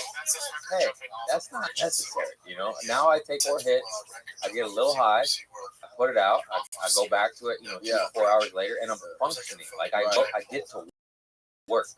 It helps me with my anxiety and shit. And then, but if I smoke the whole joint, it amplifies my anxiety, and I'm just in my head like, what's up? Yeah, that's fun. So weird how like this little bit's perfect. It's just life easier, food's better, sex better, all that shit. A lot of it, you're just like, oh my god. Remember that dude told the Simpsons quote? The Simpsons character said, "I don't even need drugs to enjoy this, just to enhance it." Yeah, that's what it said. They got curly, maybe. But you gotta like, it's like a fine line. It's hard. You can't take too little, you can't take too much. As long as you're like dancing like a fine line, it like just benefits like work, especially for me. Yeah, like work. Like if I'm even like doing something like editing or whatever, and I eat like or smoke the perfect amount or eat the right amount of an edible, I can just be like hyper focused on something for a long time. It's fabulous. I even noticed that my girl, my fans, my podcast producer noticed, they're like, you speak better, like it slowed me to spit my words out correctly, and then obviously there's sometimes too high. It was not the case, but when it was that perfect little balance, just a couple hits, good sun and soil organic kush, I'm a hippie. I like that. What's the name of your podcast? Community service. Community service. You guys do no research, huh? No, I know. I was just teeing you up for it. So, how many episodes do you do? Do you do an episode every week, or how often do you do it? I do a weekly episode. Community service drops every Wednesday. I drop ball on the tour a couple times because I've been on like the whole month. But as soon as I get back to LA, I'm gonna stack episodes. Do you do them remotely most of them, or do you? I do it. No. You do it in person? Yeah. Oh, cool. I saw you had Bill Burr. That was the one remote podcast I did because it's Bill fucking Burr. Right, yeah. Any of my friends asked, "Want to do Zoom?" Like, no. Bill Burr. Oh, Like, you're okay. not Bill Burr. It costs, it's way harder. It's it costs more money. I'm just like, nah, man. You get down to my Come over. Yeah. Bill Burr wants to do Zoom. He can do Zoom. I'll fucking Zoom him from Mars. Right. Whatever you want. Right. Yeah. Fuck it. Yeah. That's it. What was that like, man? That was cool, huh? I was shitting my pants. Yeah. Dude. I am just so lucky that he saw my shit on the internet and then he liked me. Did he reach out to you, or? Yeah. Well, I asked had, him. I did like 20 shows with him, and I worked in the store, Laugh Factory, Improv, in Hollywood and shit, and I'd MC a lot, and I'd get to work with big dogs like Bill Burr, Joe Rogan, Sarah Silverman, all so dope. And so I work with them in that capacity a bunch. But when you're the MC, they don't see your set. They show up later, and you do your time. You do 10, 15 up top. He's usually up last. Like he didn't see. So he knew who I was. It's just like, oh, I know that guy's face. Like I've seen him around. He's always here. He's a comic. And then he saw my shit on the internet. This is like over 4 years. I maybe did like 10, 15, 20. I don't know, quite a bit of shows. Like, and he saw my shit on the internet, and then he honestly, he's like, hey man, I didn't know you were funny. And, because it's true. It's true. It wasn't a shot or nothing. You don't know until you see someone go up or you see this shit online. And then he's like, you're fucking weird, huh? And I was just like, I was literally like this. Like, I was like, what is happening? Yeah. I was so happy. He's like, yeah, man, you're funny. And then he flagged me down again, and he told me, he showed his wife my videos of getting raided. I got raided by the cops, and my buddy was the cop pointing a shotgun at my heart. It's a crazy story. Anyway, yeah, it's fucking nuts. And then he saw that and he showed his wife. And I was just like, my mind exploded. Yeah, he's in my ear, bro. Like, he's watching your video. Yeah, I was like, what's happening? Yeah, like a dream came true. And then I did a couple shows. This was pre-pandemic. And then the pandemic hit, and then I did for like 6 more months until LA started to open. And then I was doing a bar with Mark Hayes, my Irish buddy, and Josh Adam Myers, another good friend of mine, he was on the show. I got my 100th episode of my podcast coming up. I want to ask Bill. And he's like, well, does he know you? Like, yeah, he likes me. He's funny. He's like, yeah, fucking ask him this, because if you don't have a relationship, you just kind of ask him. Yeah. And then I stood up. I bring up Josh's name because I credit him for me asking him. I stood up to go ask him, and then I bitched out and I sat back down. I was like, oh, I'm scared. I don't want to do it. Shit. And he's like, get the fuck up. He's like, you go ask him. And I was like, all right. And I got up, and I was like, excuse me. Like, may I please could you please do it? I said, yeah, I'll do it. What is it? And I was just like, that's how cool. He didn't even know what it was. I was like, oh, it's my podcast. That's so sick. And then he's like, yeah, give me your number. And then I was like, okay. And he said yes. And then he set to do it from 100 episodes. And then he goes, hey, kid, you know what? I booked SNL. I can't do it. Can we do it next week? And I was like, yeah, man. Yeah. Of course. Right. And so he ended up being the 102nd episode because he was gone to New York. And he's like, don't tell anybody. It's not announced yet. And I was just felt so cool. I was like, I was like, what the fuck planet am I on, dude? And then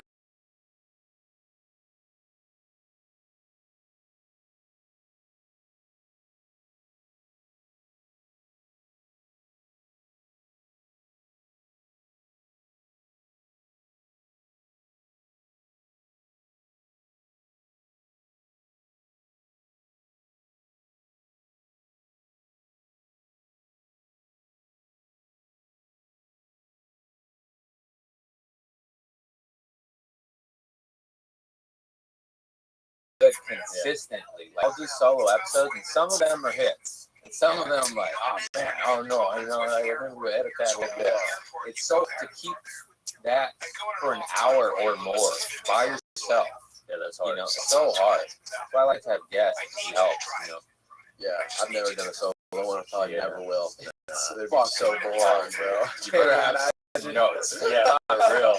That's all I got to say. Those get loaded, ready to go. Just riff go. Yeah. Like, what are you guys? It's just funny because he can make fun of his producer guy. The guy Yeah. that sits there theater, like that's funny. I love that guy too. He just laughs. Ben, right? Yeah, when he laughs, it just makes it so much funnier. Just because we're laughing at him laughing. Yeah. And he's so like mean to him. It's mad. You know, Yeah, like, yeah. you know, like, Yeah. when he fired him for at least Sayat, another buddy. I hope I pronounced his name right. Yeah. My apologies if I bitched it. But that shit was so funny. The Curb Your Enthusiasm music. Did you see that? No, I didn't see that. He got mad at No. Ben. He fired him, and then all of a sudden it was Rick Hands Lee going in. Really? Oh, I did see Yeah, that. and I was did see that. dying. I was like, oh no. And I thought it was real for a fraction of a second. Yeah. Then I was like, nah, that's a bit. And they put the music in there. Yeah. Yeah. Dude, they're great. So what happened with your friend sticking a shotgun in your chest? What's that story? I was living in Culver City, and feels weird telling it on a podcast, out on stage. You don't But really do that? no, I do. It's a great story. Okay. I don't want to It's a ruin great. it. No. It's already posted on the and that was like 10 years ago. I wasn't even. I maybe had done stand up twice when I did this story at the Moth. The Moth Storytelling Grandstand. I don't know. Anyways, I was at classes at UCB for improv and storytelling, so I was scared of stand up still. That's why I went to that world. And then my friends were like, "Hey, come to the Moth Storytelling show." And I was like, "All right." And then I put my name in the bucket. And it was the theme was getting deep, like tricked or whatever. And I was like, "Well, I got raided yesterday, and it was the wrong house." So that's like a dupe. I don't know. And then, so when I told the story at the Moth like a decade ago, I got raided the day before. So I got raided, and then I told the story. So when you watch it, and I'm so raw and green, like I forget what I'm talking about. And I'm just like, I'm in the middle of the story, and I'm just like, I fucking love you guys, you know, because I don't know where I'm going. You know, like you can see the greenness in me, but it's fun, you know. And then I'm just telling a true story because those, you know, it's hard to mess those up.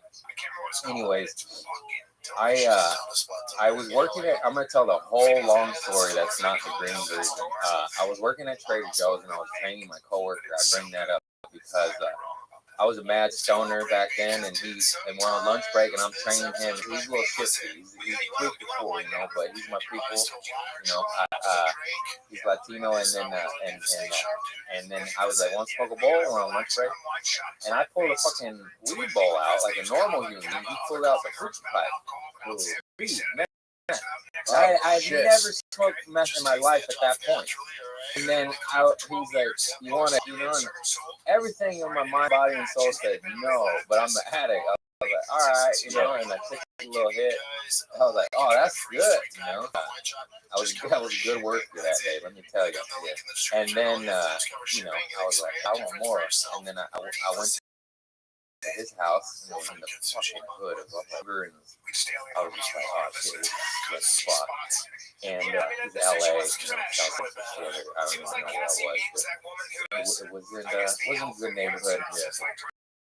I was scoring dope, fucking ghetto birds were up there. I was all paranoid in my head. I get home, and then, and good, and me and my buddies do some shit, go out drinking, have a good time. I say all that because, cut to maybe like 4 or 5 days later, I'm asleep in my bed, and I just hear noise, and I don't know what it is. I'm asleep.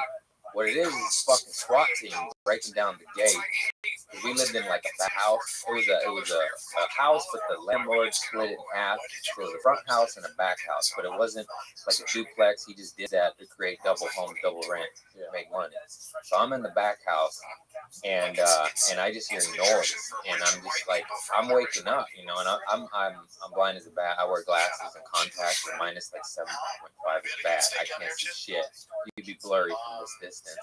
And I think it's my roommate, my buddy, playing a prank on me, you know, and I just hear hands in the air, and then I'm reaching for glasses, and I hear hands in the air, motherfucker, and I'm just like, who is this, you know, like this, and then you're doing the motherfucker, yeah, oh yeah, and then they fill up this window and this window and this window to my little studio back bungalow, whatever you call it.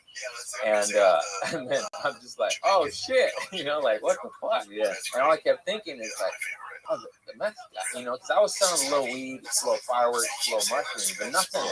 I'm no Pablo Escobar. It was like a quarter pound of weed, an ounce of mushrooms, some Roman candles, firecrackers, the basics. The basics, just the necessities. Yeah. And then they go open your door because I had a deadbolt and shit, and then I open the door and there's a Culver City cop pointing the shotgun at my chest, and then I just go, Chris, and he goes like, Ray, and he pulls the gun back, and it's my buddy Chris Caraballo. I'm not sure if I was supposed to say his full name. I keep fucking it up in the show. Anyway, just to edit it out. Oh yeah, just be laughing. And I've known him since I was 12 years old. Yeah. I played Little League with him, maybe even younger. I went to middle school, high school with him. He's my buddy. Yeah. And I'm not even fucking rating, man. And we went down different paths, Yeah, totally. And then I'm just like, help me. Right. What the fuck happened? No. And then he handcuffs me. And in my act, I say like that motherfucker, he put him on loose. He really did. I've been cuffed up 3 times prior. Anytime. Fuck them, man. They crank them on so hard, you get nerve damage. They cut you. I literally got locked up twice before overnight, and then I had to go to work to Joe's, and I couldn't even ring people up. I was like, oh, my wrist, I couldn't stock apples. They're like, stop getting arrested. I'm like, I'm not trying. Oh my god. Anyways, that's why I'm sober. And then so. I'm like freaking out, and I'm like, dude, I got like weed in there. He's all in there, and he's like, bro, I see my friend. He's like, hey man, stop telling me this, And then I was like, I got fireworks in there, and probation fireworks because I think I firecracker, another story. And then he started. He's like, oh yeah, the one that made the paper because it made a couple local newspapers, of course. And I was like, yeah. And they bring another cop up, and he has a big sniffing dog. And then he's like, you got anything? Yeah, of course. And then, like, tell me where it is. We're gonna rip your rib apart. I was like, yo, it's in the dresser.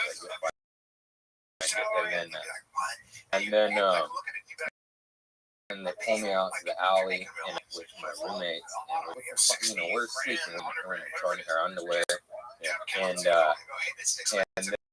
then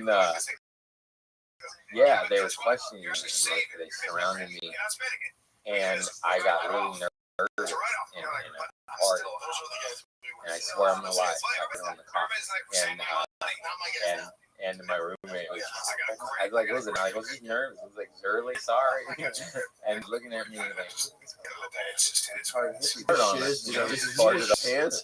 Yeah, and then later, I know, seriously. I was like, and then all I kept thinking is, I can't yell again. My mom's not gonna bail me out for a 4th time. I have to bail myself out. I'm not a man, 4th time. I'm like, leave me in. I'm sorry. That's on me.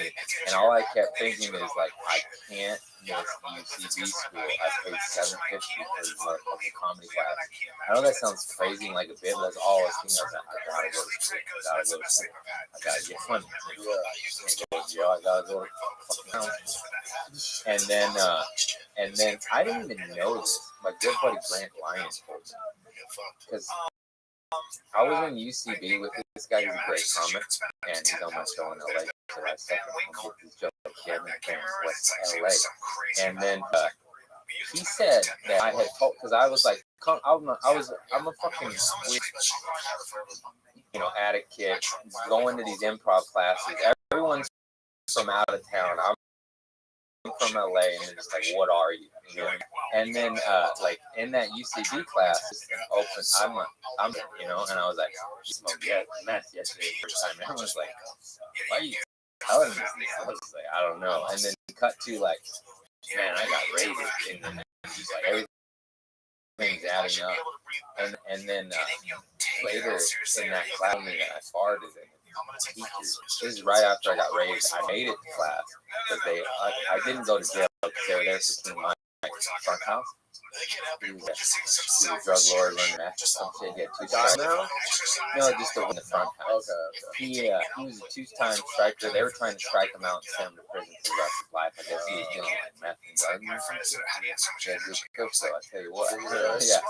And then his name was King Mike on the Wi-Fi. I just thought it was funny. And in the act, I say his password is Doug 1 2 3. You know, that's obviously a bit. That's the only fabricated part of the story. And then, what was I? I don't remember. Oh, the class he's talking about. Like, so smoking meth. yeah, he told me that I farted. Like I didn't even remember. I farted the same day in class that I farted on the teacher. And I know that sounds crazy, but like I got cops, witnesses, classmates that vouch for me. Like it just sounds made up, you know. It's a weird day. Yeah, but I always have been a farter, and I think it's funny and hilarious. The cop one was more nerves than anything. Yeah. The class one I forgot, and I probably thought it was gonna be quiet, and it wasn't. The teacher's like, "Are you fucking serious? Did you just fart?" I was like, "Yeah." Was it a loud one or a silent Yeah, one? it was a loud one, bro. Yeah. Yeah, that's why. And then I ended up running into my buddy Chris, the cop, later on the streets. He was just patrolling, and I was like, "Oh my god, How crazy was remember that? when you almost killed me, bro?" He's like, "Yeah." And he said the precinct talked about me for like a month or 2. He's like, "Remember that dumb hippie that fucking farted on him?" And I was like, "Yeah, Hell yeah. just fucking like, you can't even make this shit up." Thank you, God, for all my Holy stories. shit, man. Yeah, dude, it's so wild. Anyways, I got sober. I'm off narcotics, no alcohol, only weed. I'll never touch a narcotic again. I think it's the devil reincarnated. It ruined my life. It ruined my friend's life. It killed many of my friends. It's the worst. And in my opinion, alcohol is the fucking worst drug on earth because it led to all my narcotic behavior, which I never. No one smokes weed, and then I'm gonna go do meth. You know what I mean? You get shit faced, and then some motherfucker is like, "You want some meth?" And you're like, "All right," you know, it doesn't just happen like that. It's 98% of the time it's alcohol. You think all drugs should be legal? Yes, absolutely, 100%. Legal education, you know what they are. They're clean, they're made, no fillers, no fentanyl, no harmful byproducts. There's rehab facilities. I think everything should be legal unless it's murder, rape, and of course that horrible shit. Prostitution should be legal. Legalize all of it. Whenever you make it illegal, it just makes dark entities take it over. And now I want prostitution to have unions, retirement plans, mental health care, exit strategy. Hell yeah, fucking Roth IRAs. Let's get these hoes some fucking millions, man. Retirement plan. I'm serious. Roth IRAs. Roth IRAs, baby. For the prostitutes. For the law. Why not? The way it's going now, it's been around since fucking Jesus. As the pimps control it, they beat the fuck out of them. They're all constantly. It's not regulated. They're getting murdered and kidnapped like weird fucking meth truckers, you know, lot lizards and shit like that. Let's legalize this shit, unionize it, get them dental and fucking rehab and exit. Hell yeah. And problem, man. That's why is that crazy? It's not. There's a couple countries that do it. I think Holland is the one that lets you know this. When prostitution is legal, rape goes down. Oh yeah, real fast. And I learned that from comedy. My buddy Greg Romero Wilson did it in a bit. And I was like, "Is that true?" And he's like, "Yeah." And then I Googled it. And I was like, "Holy shit!" It also saved women. Yeah. It's crazy. I was in Aruba and it's legal there. And like girls would come from other countries there and it's legal and they have to come in, check in with a doctor, get paperwork, get tested, get paperwork signed off with their clean, and then they can go legally prostitute. It's amazing. If it's legal, it's done by choice. When it's illegal, that's when they're getting kidnapped and hooked to dope and trafficked. It's fucking insane. The solution is so simple. Legalize it. I'm a big union guy. My uncle's in the union, you know. Is he? Yeah. Just make a livable wage. Like, why do people always want to go against the union? Oh, you don't want a hardworking worker to have a life and buy a home and feed his family and have healthcare. Right. That was fucking America. That's what we're about. Right. It's like no, minimum wage, make them work 3. This country's so Barely stupid. different. Richest nation in the world Well, without wasn't healthcare. Unions are pretty dirty though. There's some unions up north that are pretty fucking ruthless. Like Mikey tells stories about some of those unions that would march on the house of lawn. I guess a little mafia. Hey, Starts to run certain parts of it too. they give me my Roth IRA. I'll look the other way. Right. Hey, whatever. They let me buy my home for my family. You know. Yeah. Where's Jimmy Hoffa? Yeah. But they, Wet. aren't there In the some, ocean. there's some corrupt motherfuckers on the top unions that collect their union dues that they probably break some legs. Everywhere. Yeah. I'm anywhere, including the unions. I'm more open with that because at least working man is getting a fair fucking shake. You know, he's getting.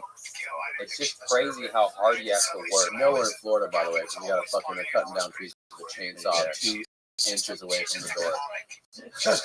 What's crazy is you got the good marks. I got these too. It's like of course it's inside of our brains and heckling us, but 98% of the time it doesn't come through that. Yeah, because I have the same thing. LA. You start the podcast, and then the neighbor starts mowing his lawn. Like, yeah, man, love it. I just love leaving it in because that shit always over here, and I just leave it in for the comments. You know what I mean? Yeah, it's fly.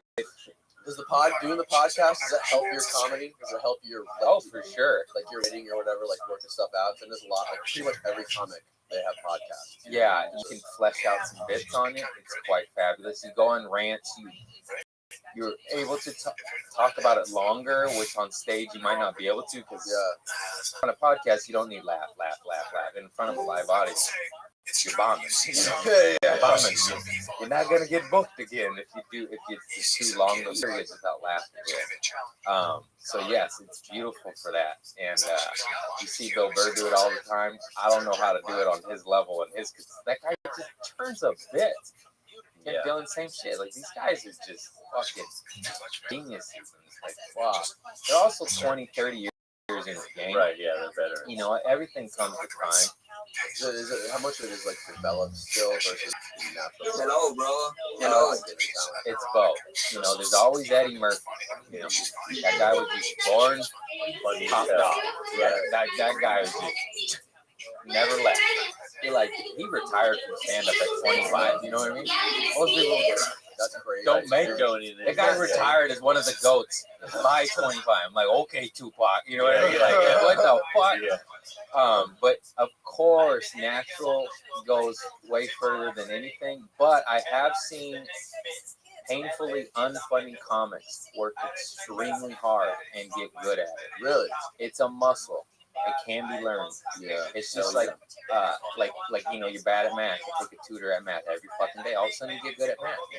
I've seen bad comics get good, and I respect that. You, of course, when anyone bombs that guy, you can't even look them in the eye.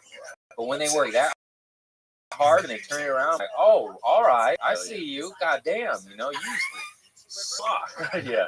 And now you're good. That's crazy. But of course, the natural, you know, goofy motherfucker.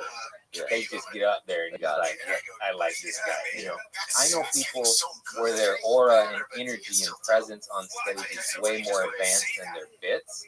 Like, I'm not really a fan of their bits, but I'm a fan of them. So I still love it. It doesn't matter, you know. And also, it's just weird, you know. Everything's time. Like, everyone's in such a rush. There's no stand-up comedy is just time. You know the analogy, 10,000 hours? Yeah. In stand-up, you're trying to get 10,000 hours, 3 minutes at a time. It's not easy. Yeah. In the beginning in LA, anyways, you get 3 to 5 minutes at open mics. And then you know, that's 2 to 6 years of that, depending on growth. And after that, you get 10, 8 to 15, right? Averaging out about 10. So, yeah, I'm 10 years in, and I have a pretty good following and well-liked, and I only get 10. I'm not saying I deserve more. I'm just saying I'm just trying to get an accurate description. It doesn't matter. Like even Bill Burr, Joe Rogan on the comedy show, I know they get 15. There's just too many comics in Los Angeles, and so still, oh yeah. Yeah, we're like cockroaches. 10,000, rise up. You never see comedy, man. And And it's just crazy. Holy I love California though. I was hoping that that rain going. like natural born talent. Oh yeah, that's what it was. Yeah. Natural shit always wins, but you gotta work hard too. You have to write. You have to. No shortcuts in this game. Yeah, I was hoping that like maybe enough people from California would move from Texas to Florida and kind of like put it out there, and then maybe like get the price of real estate go up here. I can sell all my shit here and go back to California. Or like go to like San Diego. I like San Diego better. I like I love San San Diego. Clemente, San Diego, like Escondido, San Jose. Yeah, my cousin Don lives down there. I go visit her. Do the Hoya Comedy Tour. okay.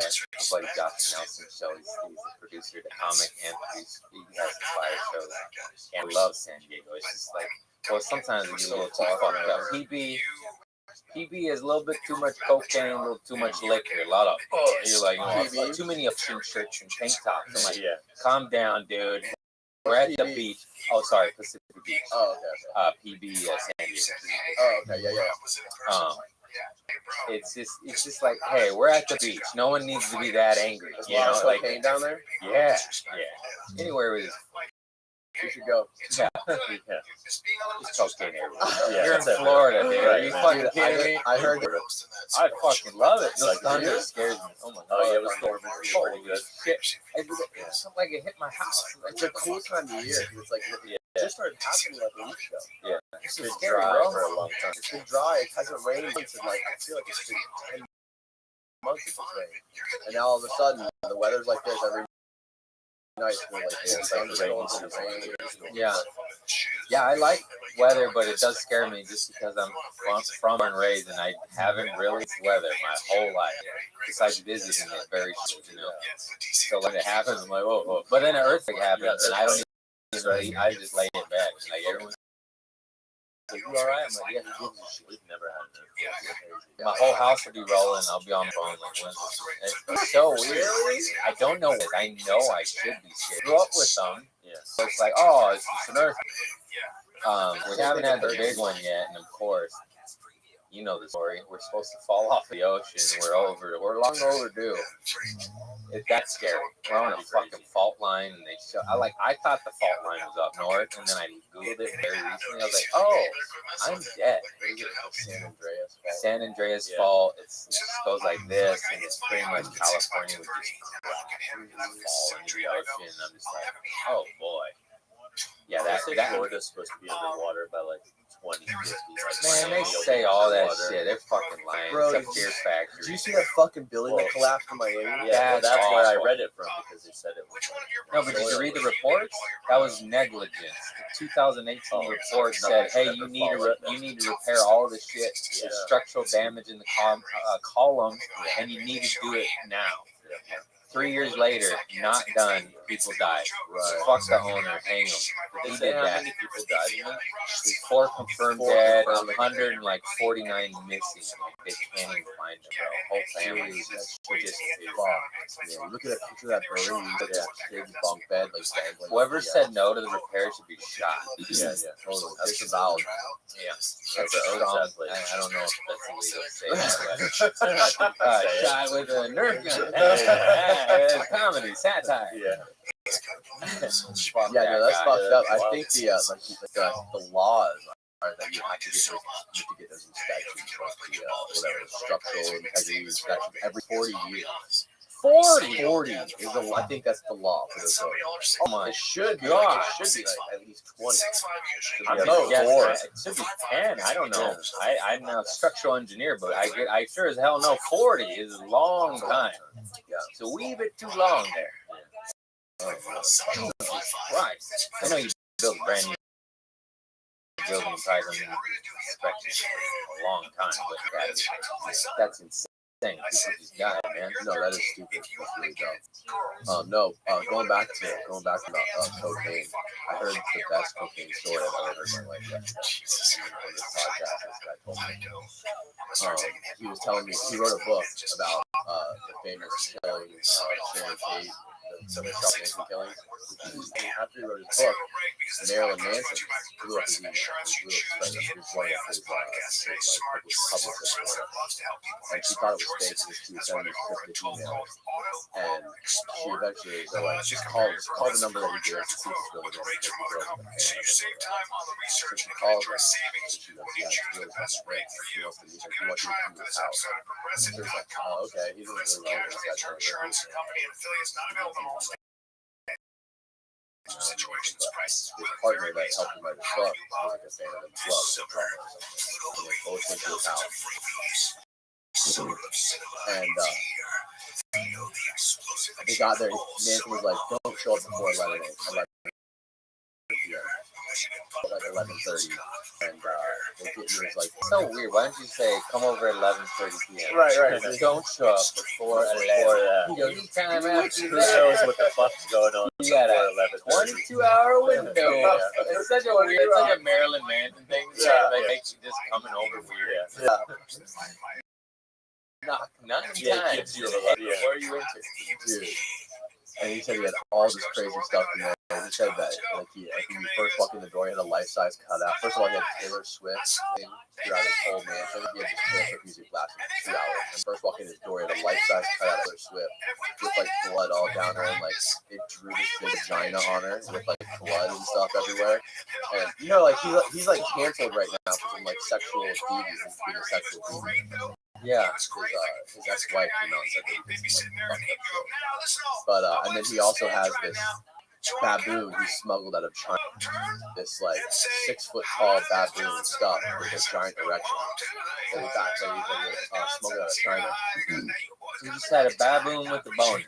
Giant baboon with a giant bonus like in the middle of his living room. And he had this crazy shit like a skeleton. I think a dog, bro. A human skeleton with a goat head on it. Oh, that's yeah. I'm good on that. Hey, I don't. He lives up. Real Marilyn Manson Yeah, shit. I thought it was an act, bro. No, Come on. it's not an act, bro. Goat heads and boner baboons. Get the fuck out of here. And you know the story. I don't know if you know the story, but Zach Efron was in rehab. I'm not sure how long ago it was. He was basically filming a movie. He got Baker acting in filming. Came one day really fucked up. And people coked up and drunk.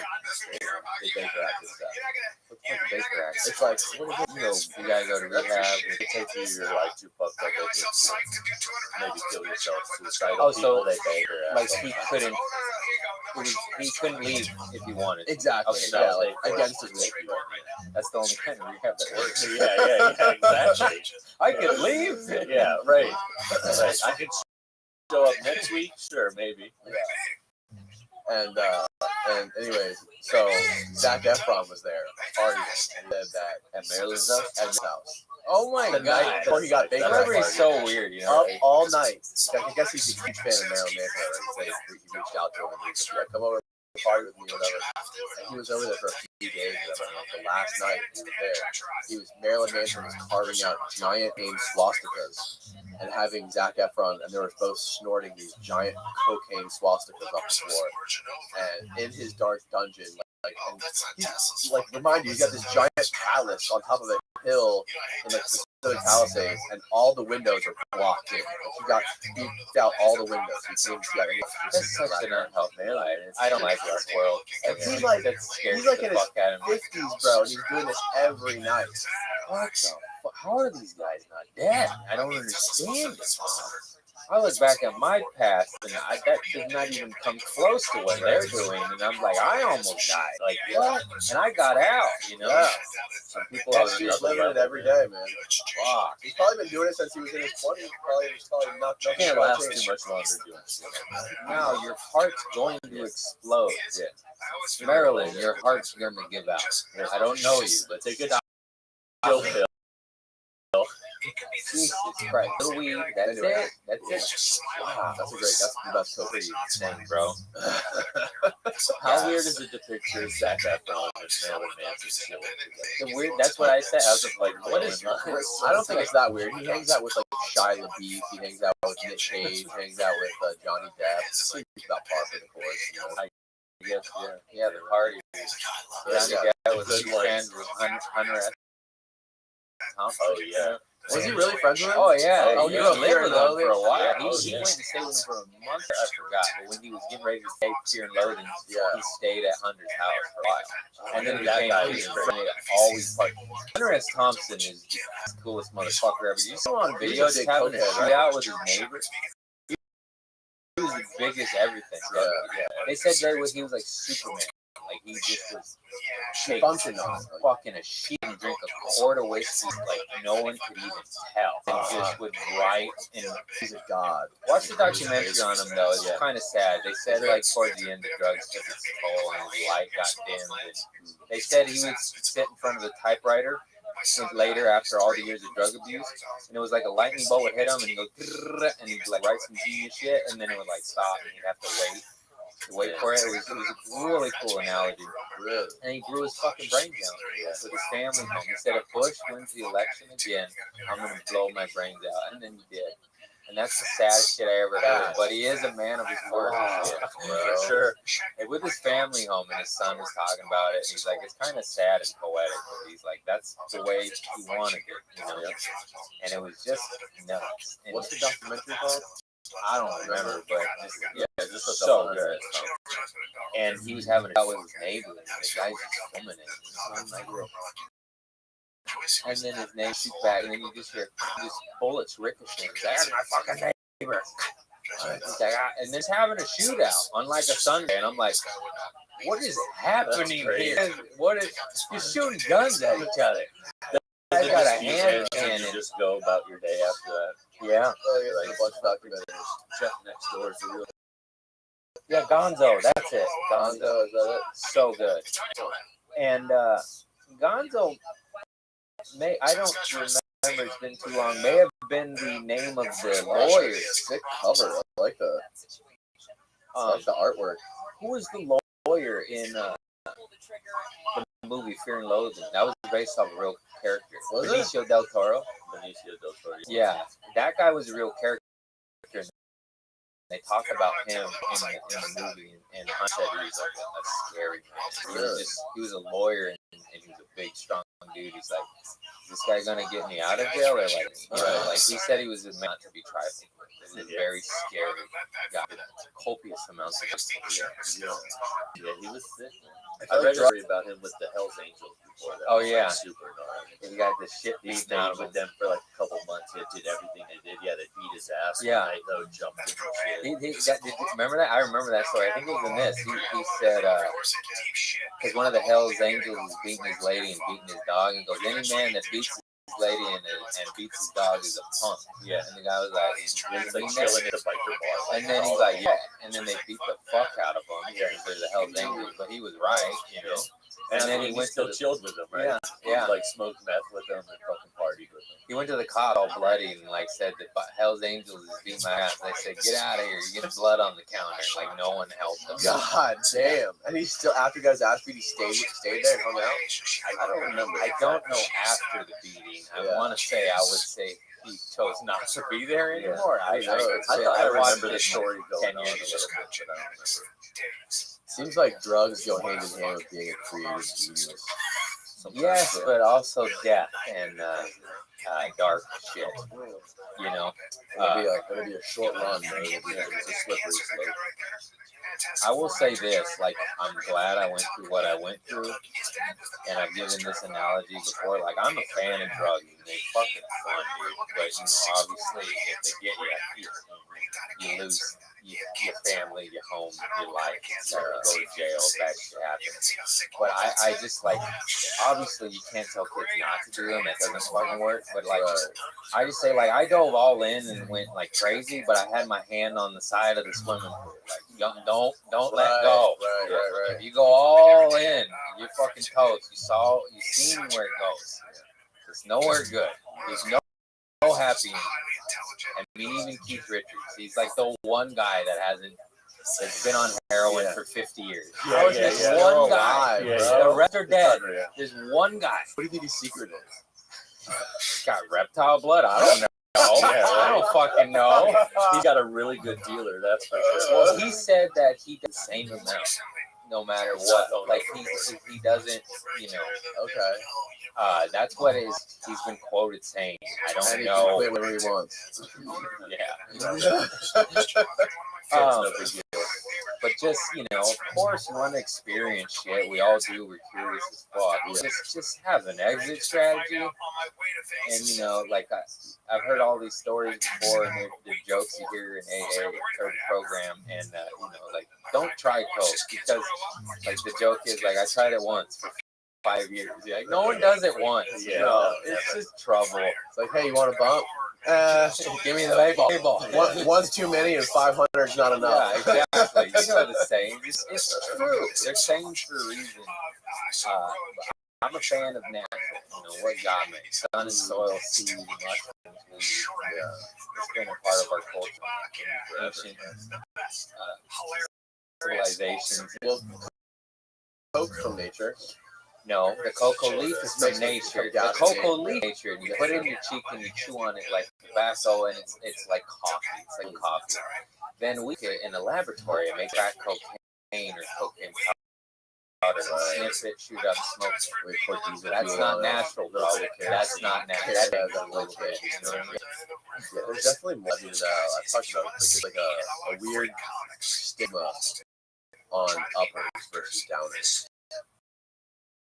Like weed and mushrooms, like we talked about, like casually. Because there's meth heads, bro. Yeah. Have you seen meth? Have you seen hippies? A little different. A little different. Yeah, it's like no one's like meth or high on coke, but weed and mushrooms and that kind of stuff, LSD, like the trippy stuff. Yeah, it's different. Like, you can be proud of it. Because unless you fry your fucking brain, which I've seen happen too, it kind of changes you for the better. Yeah. I remember the first seeds I planted of sobriety were as a teenager on mushrooms, and I never had that thought in my life. I didn't even know that was an option with my family, and on both sides, you know, everyone just party. And then, like, you do a little mushrooms, you're like, man, what am I doing? I need to do better. Like, I'm gonna hug my mom, tell her I love her. I'm gonna get off these pills. Like, what's this poison? Yeah. And then, of course, the high goes down. And I forget about it. But I never thought that until much. Yeah. And unfortunately, it took me about a decade to get out of that. Pills and coke and whatever. And just party. Like people say, what was your choice? Obviously, Oxycontin, Norcos, opioids. They just love that. But like, I was always like down here.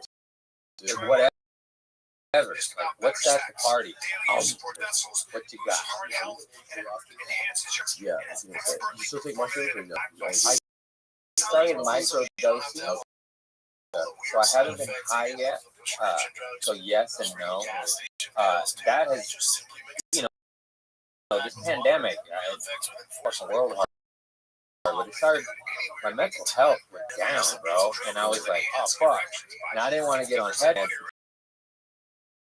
I was on pills for a fucking decade, and I was like, no, I don't even like taking aspirin. And you know, not that head meds can be great for certain people. I've just seen friends literally kill themselves on them when switching meds on my own stuff, you know. And for alternatives, so I started taking cold showers, basking in the ocean, where microdosing 0.3 doesn't get you high, just kind of stirs your little. You know, and it fucking works, dude. That's it. So good. Oh my god. Well, I started it because all my friends started doing it, and people I trust and not burnout and shit. And I listened to something on NPR where like CEOs and execs were microdosing, like Silicon Valley people. Yeah, and I was like, all right, that guy's worth 2.2 billion. And he's taking a microdose. I'm gonna look into this, you know. He's not smoking trash. Yeah, and then I tried it, and it fucking helped. You just do it like every third day. And you're not, if you're microdosing every day, you're doing it wrong, you know, like it's not meant like that, and it just stirs your little happy juice just enough, lights you up, and now that it's kind of being decriminalized in a lot of states, they're doing more and more scientific studies on it, and it's really just showing profound effects with war veterans, soldiers, schizophrenia, drug addicts.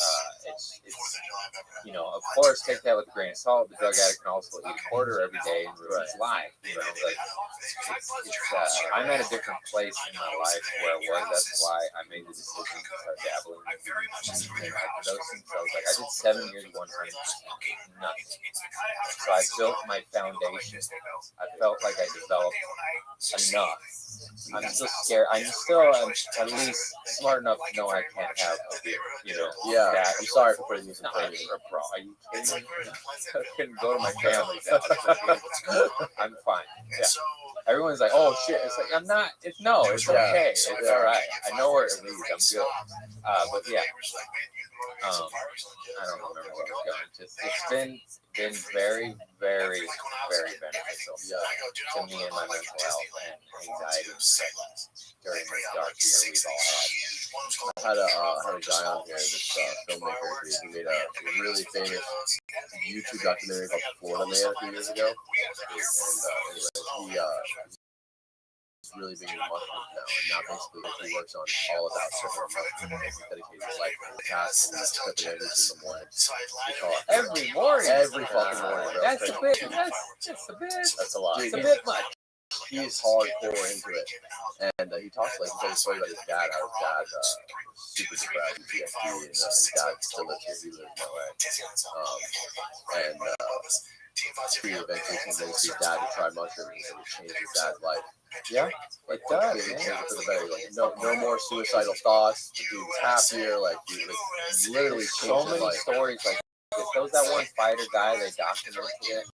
He's an MMA guy. I don't remember his name, but he had CTE and brain damage. He's fighting, and he was taking pills. He was all fucking up because of fighting, a headband and painkillers.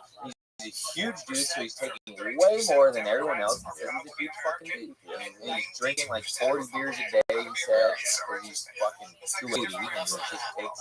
Anyways, he was ready to kill himself, and he has a feeling I can't do that, but every thought I had ended so much pain.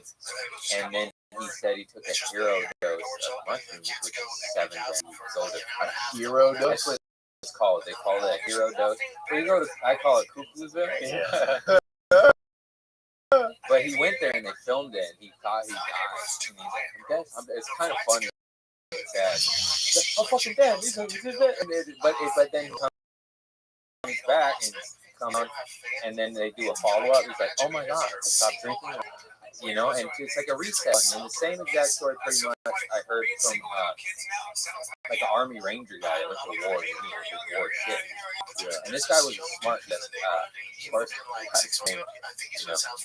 But I have to Google it. But he said that he was just the same thing, sad, depressed, suicidal, and he didn't start out that way. This guy graduated college, went to like West Point after that shit. He's like a fucking elite soldier. And it's like, I need to do something about it.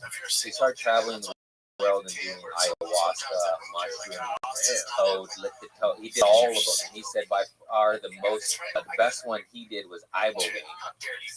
Ibogaine, I believe he's in Peru or something. He said that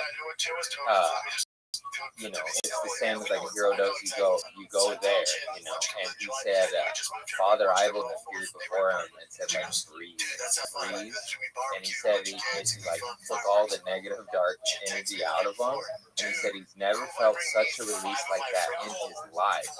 And after that, he was like, no suicidal thoughts, no PTSD, no anxiety.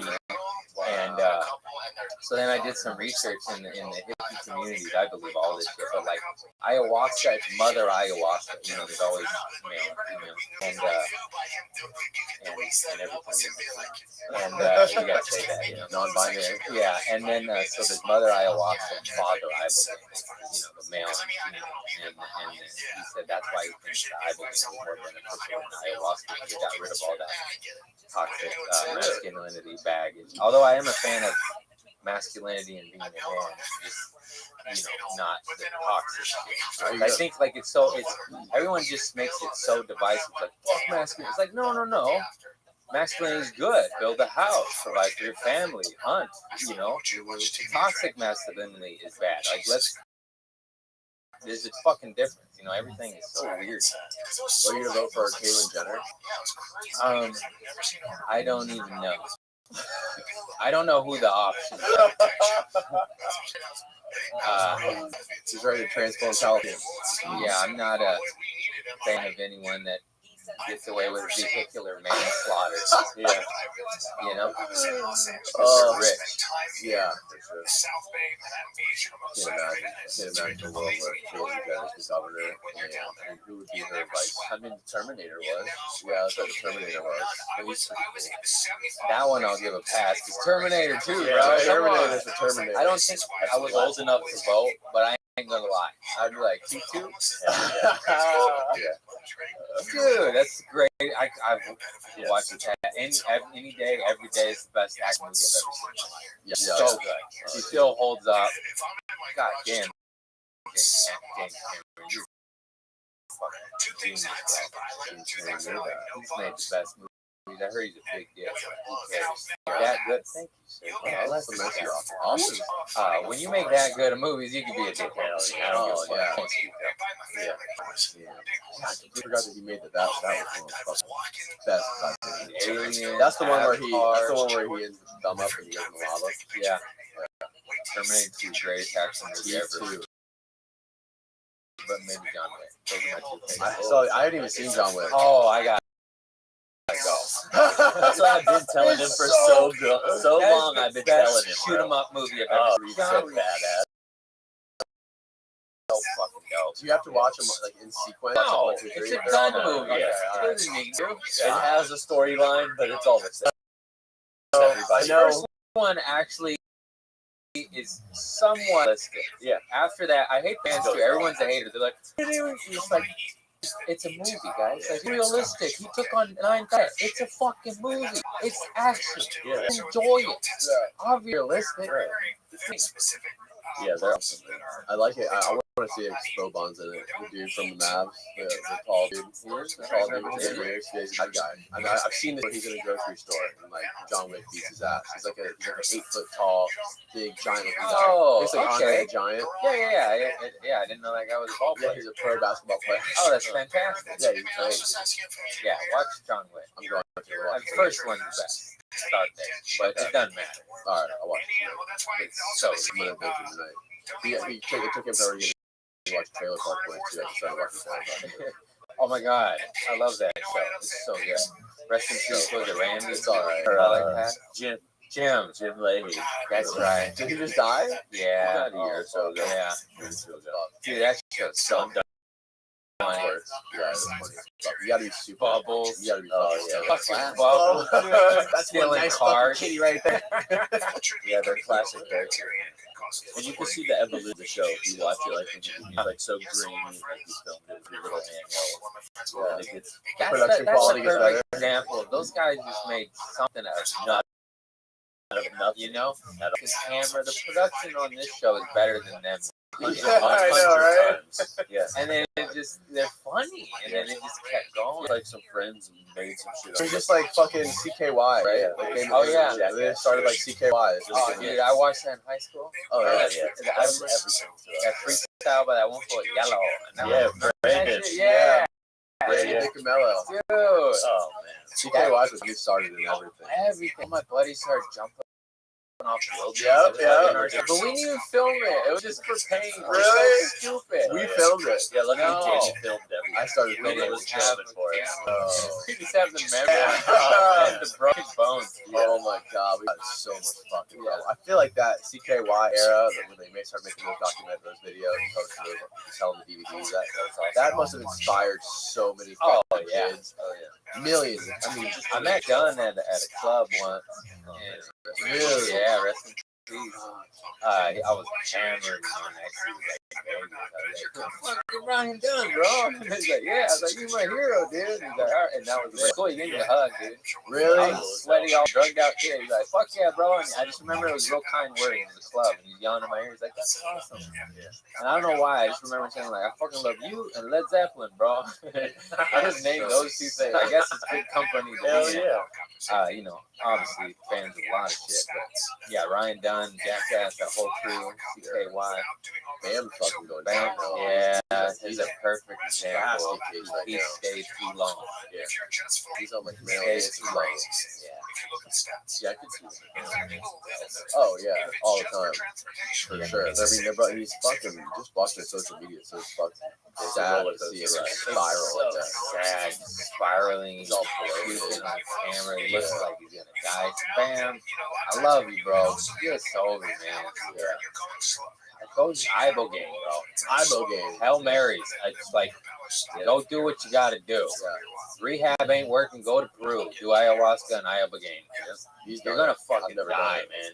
You done it? Not the Ibo game. I've done ayahuasca. How was that? It was pretty cool. Yeah. That was good. I mean, it wasn't like a super relief of everything pulled out of me, but it's definitely a very spiritual, man. Yeah.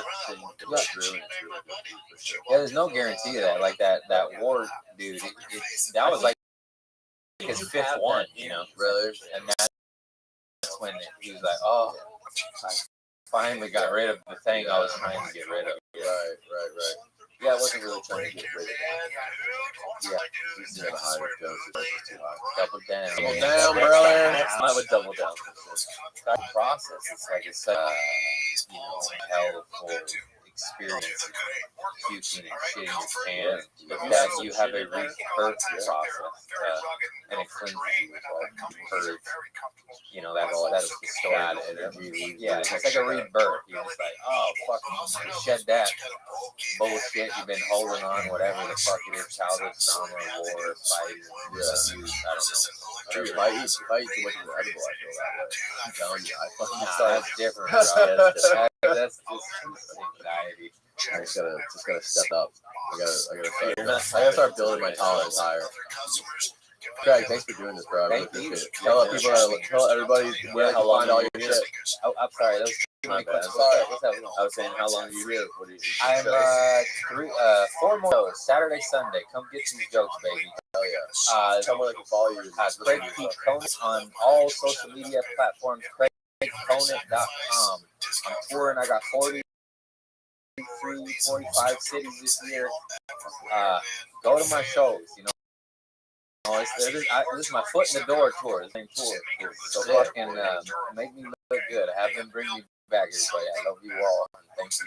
Hell yeah, bro. Thanks for coming. Thanks again. Thank you. Goodbye, world. Peace. You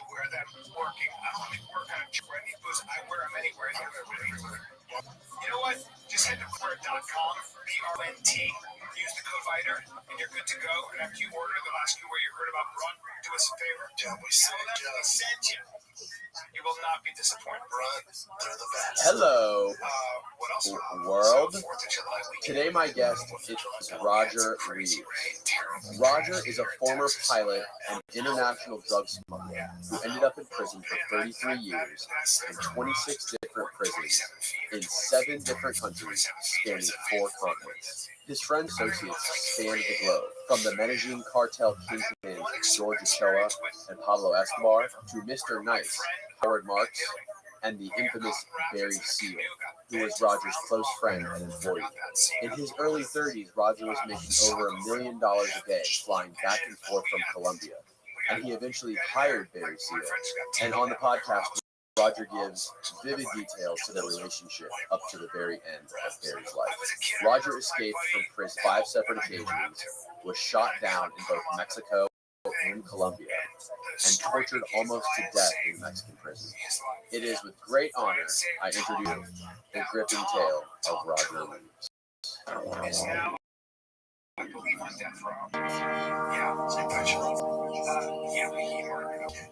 All right, good morning, Roger. And good morning to you, Dan. Thank you for being here. I really appreciate you traveling all the way from the West Coast.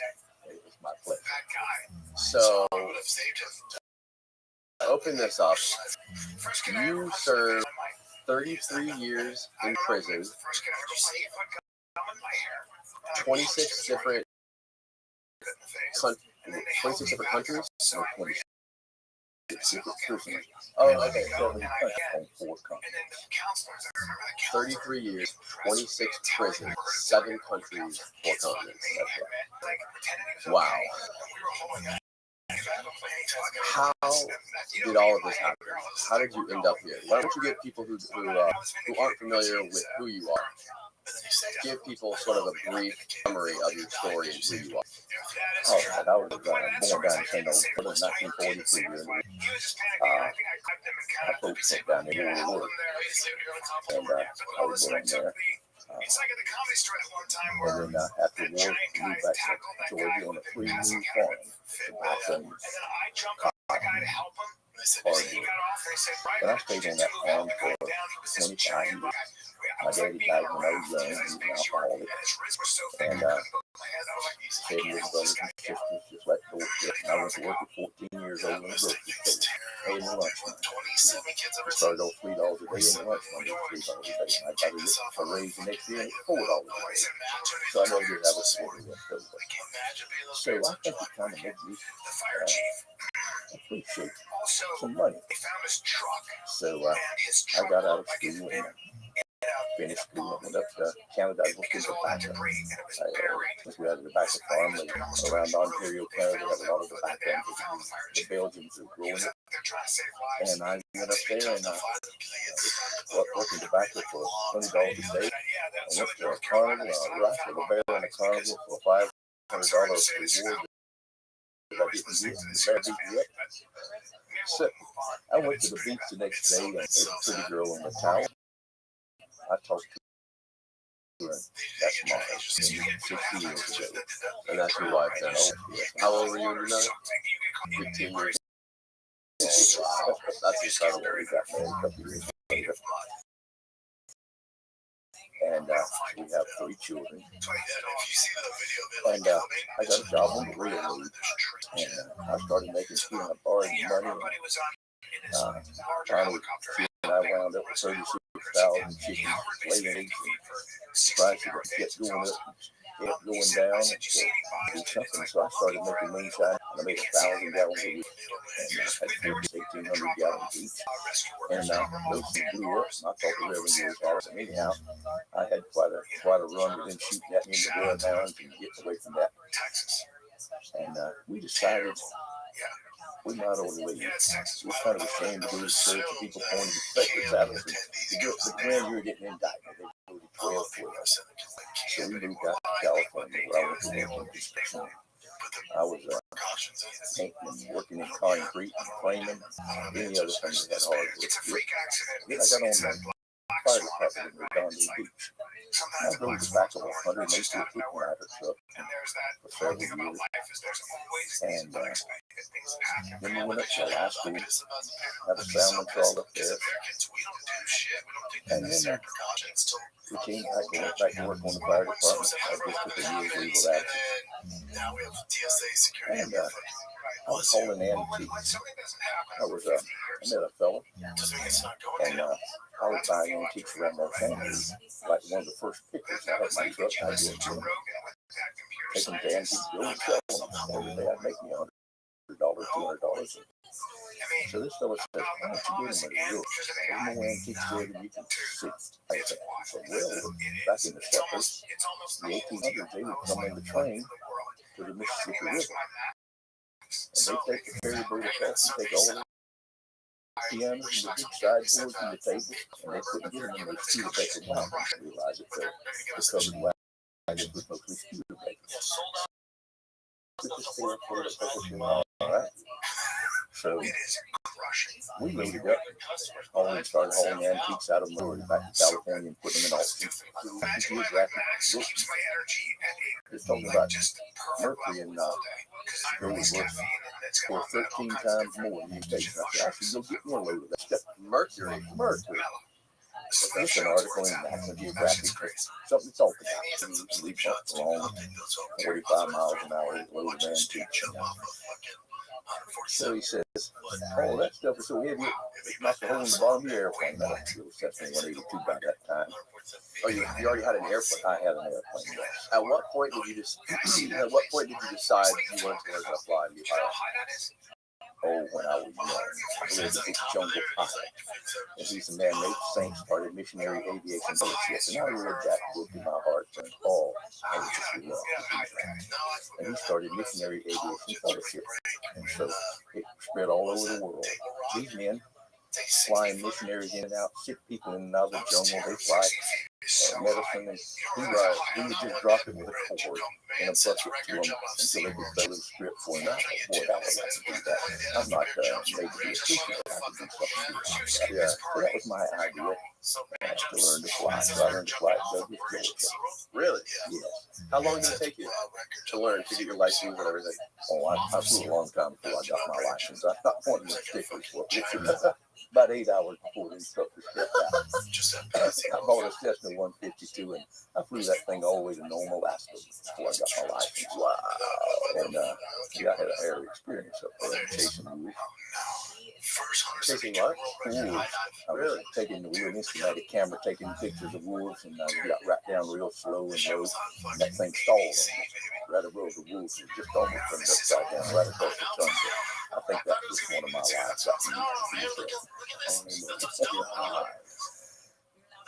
So anyway, that's why I learned to fly.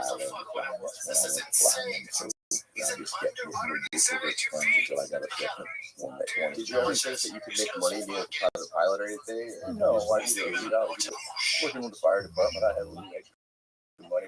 I had a painting crew and buying and selling antiques. So I just was into chips. I think they paid $7,500 for 182. Those things $300,000. How much did you pay? I paid $7,500 for $75 for a Cessna 182. Cessna 182. Yes. Wow. And now they're over 300,000 people buying these with my most used. That's right. So he says, "Won't you hold marijuana? That's the hottest thing out there." I don't know anything about it. I've heard kids smoking it. I said, "What was he saying?" He said, "I think they pay $10,000 for a trip down there." I said, "I'm all right for it." I said, "What would he do if he said?" He said, "Nothing." He said, "Things almost illegal in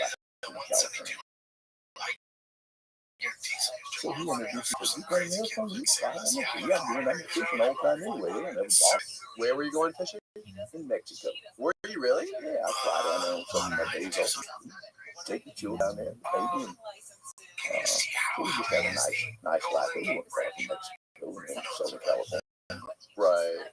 So I went down to the lake and they gave me $10,000 in a paper bag. That was 2 years pay in the fire department. And I took it on the bed. Marty put her hand up over her mouth and, oh my, I don't believe it. And the baby grabbed the $100 going around and we just laughed. We didn't know anything. So we started together and we put it along. So what was that like the first time you flew down to Mexico to pick up marijuana? I mean, it was just picturesque. It really was. What kind of people did you meet? What was it? What you expected? Was it shady at all? Not at all. I went to a place called Jalapa, Veracruz. It's the capital of the state of Veracruz. It's up in the mountains. And it was like Bible times. The people had like stone basins in the streets. And they were scrubbing the clothes of women. And I went to church, a Catholic church, and I walked around. And there was the Stations of the Cross. I'd never seen those carved. All the Stations of the Cross in a Catholic church. I understand now that they have to protect them because they're such valuable art pieces. And I was impressed with that. And then I went out early morning to the airport to leave the marijuana. And I had my fireman's badge in my wallet. And so the old guard on duty, he was kind of suspicious of it. And I showed him my fireman's badge and he was all helpful. So then I taxied down to London and met me with the van and put the stuff in. And I was coming back across and didn't have enough fuel. I knew I was going to have to land somewhere. So I got a little abandoned strip of a little stone house at the end of it. And then the marijuana got in with me. So I put him out there and there was a little boy, Fergie Oates, and his name was Lazarus. So we put the marijuana in the stone house and I flew into, I think that's one of the cities of Mexico. And we flew and came back out and sat down and had lunch with the little boy. And stayed back in there and flew on home. Were you nervous at all? And you were flying and you flew down there alone? Yes. But man, they don't the marijuana flew back with me. Okay. And then at what point did he pay you? When you landed back in the U.S.? Yes, he was in the next day. And then the next load, they cheated me out of it. That was all they had. So the second load, they didn't have to pay me. Really? Yeah. So I found him. I sniffed it after we found him in New York, and I went up there and stuck a gun in his ear and took him down to the wharf. And he was so nervous he couldn't even light a cigarette. He thought it was going to kill me. I went for him a call, but I was going to steer him into paying him my money. So I took his dog. Wow. His dog was named Nestle, a beautiful little long-haired setter. And he was so upset about taking his dog. He said, take my wife, take my wife. I said, no, that's illegal. Take your dog. So I called him up and I kept the dog and he chewed his foot bone. Believe me, Because this guy didn't pay for the second trip. Right. I never paid for so much heat till I was done. I said, give him his dog back. Right. You gonna bring his dog back. How did you find it? You hired a private investigator to like hunt down? He went up to a cabin where various guys in the field and where he lived. In the fireplace with some papers, and he looked at it, and there was where the dog was shipped to Vancouver County and from there transshipped back to New York. So he copied the numbers and all that before he touched it. He disintegrated and found out where he got the address where the bill was. Wow. He wasn't really a private detective, he was better than a private detective. He was the guy that first introduced me to people. Oh, he was the guy who introduced you. Okay, man, riding across country. Right. So then what happened? Did you all itch to keep doing this stuff? Or? Oh, yeah. Now, this is just easy. I went to see it. You had absolutely zero fear of being caught or getting any kind of trouble. No, well, before just the treetop level, sagebrush is sometimes being my wheel wheels, and I was afraid of hitting a power line or something more so than I was getting caught. What was the reason for flying so low? People radar. They got radars and wheels down there, so they try to catch pilots. Oh, okay. What year was that? 1973. 73. I went to the lawyer and I said, lawyer, what will happen if I get caught with that load of marijuana bringing in? He says, you work in the fire department? Yeah. I said, yeah, that's what they've been looking. I had a traffic ticket. No, never even violation. So you get probation. The most you get a year and serve 4 months. Breaking rules on the military. I like that story. So I went and bought me a bigger airplane, a Cessna 207. I think I carried 1,100 pounds and I could make $20,000 in a day. How much was that for? 35. Cessna 207. Right. It's a stretch 286, but it's the same as nice. 150 mile an hour. Carries 1,100 pounds and go 1,000 miles. It's great to be tired. So I started. I bought me a new cattle. I didn't know about all this. About raising people. And I had my mother, my baby sister, from in Georgia. And I took him to when I moved cattle out. My mother said, what are you doing? So I'm hauling cattle. How much you get? I said, I'm making $40,000 in a day. I want to get on. Well, they get the kick back. It was like, but the lawyer was like, pretty much at the most. I said, what do you think, Mom? Wow. That's amazing. So, did you ever bring a co-pilot with you, or did you always like go? And at this point, you're how old? 30 years old. You're flying down every day, making $40,000. Yeah, you got to do about once a week, and then you have 6 months or something to make that. Okay. So you had to work hard. Are you still dealing with the guy who you had to hunt down and steal his dog? I just got in touch with him a few weeks ago. He got in touch with me on Facebook. I mean, at this point, when you're routinely flying to Mexico and back, are you still with the same guy? No, we separated a little bit. Okay, yeah, there were no hard feelings. I think we just getting ready involved in it. So you found somebody else. I didn't even have introduced myself. So what did you do? You just flew down to the same location and said, hey, who's got pot? Well, he had just got a little king. It was really something just north of Mazatlan and and it came through a cliff and a river that had like a waterfall. And then they would pour called pizza. starving donkeys, looked like starving people. And that on the bend of the river in the sand was a 900-foot runway.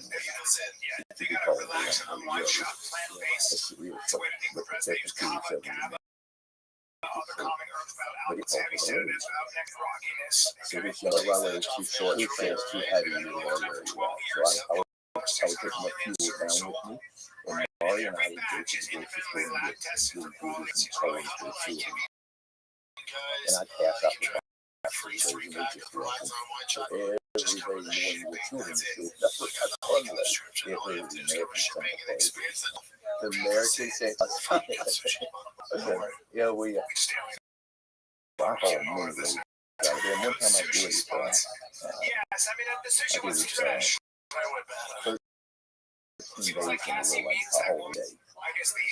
And so on day 13, I had to send my yard. Watch out, don't do it. So that's what I walked in. The earliest guy, ugly man. Okay, I'm sure this place, yeah, paying the federal is off, no problem. This is the 16 you're taking every day. Yeah. You're used to it, 13 days the whole day. Yeah, well, it wasn't no fun. I was on stacked up by tons. Okay, I'm hauling all like all that. Right. But Pedro would get in with me and walk in to tell him where he was going to walk the highway. Sometimes it'd be 20, 30, 40 miles away. And I would, Pedro would get in the plane with me. He was right. We'd take off and go over. And there would be a 2-ton truck blocking the highway with rifles or machine gun on it. And about a mile down the road would be another one blocking the highway. So I was on a major freeway. Well, why did they block the highway? That was my runway. Holy shit. Sitting no cars could come. And so I'd land, put 1,100 pounds in that plane, and all this like a bucket brigade off the truck. I'd shake hands with all the Mexicans with their sombreros, and I'd get back in the plane and take off over the next one. Oh my God. So every day we did it in a different place on different highways. So on day 13, I had the bad feeling all night long. It was just like poop. I just had to get stuff in my throat. And the next morning I went down and brushed my teeth. And Kenneth put me in that down with me. And I got in the airplane, Pedro got in, and I fired it up. And pow! I thought fired it up. I looked over Louisiana, and I was a busted time. And Pedro's yelling, police there, police there, police there. And I'm not at the end of the strip. I'm up partway, about halfway, so only got about 400 or 500 feet in front of me. I usually just go there and taxi back down and turn around. So I just put the power to back to the firewall, full engine and all, just went tearing off down the end of that strip. And when it got to the end of it, I was doing about 40, 50 miles an hour, and I rotated. And when I did, there was 4 of them, 2 on each side, and they just shredded that airplane with machine guns. There was 80 bullets in there, and they shot me down. And windows were shot out. I lost the top of my head, my knee, and we shot off. And What were they shooting you from? Both sides of the runway from the ground. See, I just run between. Right as I went to lift off, they just sprayed. They just ripped it. It was like one of the Bonnie and Clyde cars. So I went into shock, I reckon, because the world was turning yellow. And time slowed down. And the gasoline was just pouring in on where the bullets had gone up in the tanks and over my head. And the windshield was out. And a bullet had hit the strut right in front of me, and pieces of splinters were all in my face and my chest. And I just hit them in the river. It was coming quick, and it looked like in the river it was going to be deeper. This stone, they did this table. It was like great turtles, just with daylight. And then I thought, I'll crash on top of those, and maybe I can live. So I just pulled the power. I didn't have no control over the yoke whatsoever over the elevator. And it went straight in. When the first hit, the nose came off, and the second hit, the nose came in underneath there. And I'm sitting there, I guess I'm unconscious from the joke. And Pedro was shaking like, come on, Roger, come on, Roger, come on, Roger. And I just skipped out over the nose of the plane onto the And they said Raleigh was coming, there was 2 or 3 people, a couple of points, and it was a pistol there. Later on, I couldn't carry pistols, probably not found more trouble than I did. But anyhow, that man, I know I made it down, and I just recently pulled out of his holster because now the radio where it was taped to is upside down, so it's just right there, and I popped a few caps at those guys, and they ran them off. So we took off, and then I saw the paper shit was near the spot. I had to look at it. And it wasn't even all that bad. It was just like white. But so I took my t-shirt off, and I had it reeling up the mountain, and it was an old donkey, looked like she was 30 years old. She did that. She was shut off, you ready? And we jumped on that donkey without a driverless saddle, and we looked, I understand now, it was 7 miles. And we came to a little house in a clearing, and it was a small man, and he was plowing, and he had a little horse hooked to a little cow, and the 2 of them were wooden yoke across their back. He was pulling a little cow in some lumps and stumps, and he was trying to make a living out of it. A burn place, I would do that sometimes. So we went in his house, and his wife and his daughter put some fall from my wings and wood diesel all over a piece of flies. Diesel? Kill diesel. Took off, and he was gone all day, and that afternoon, a bunch of us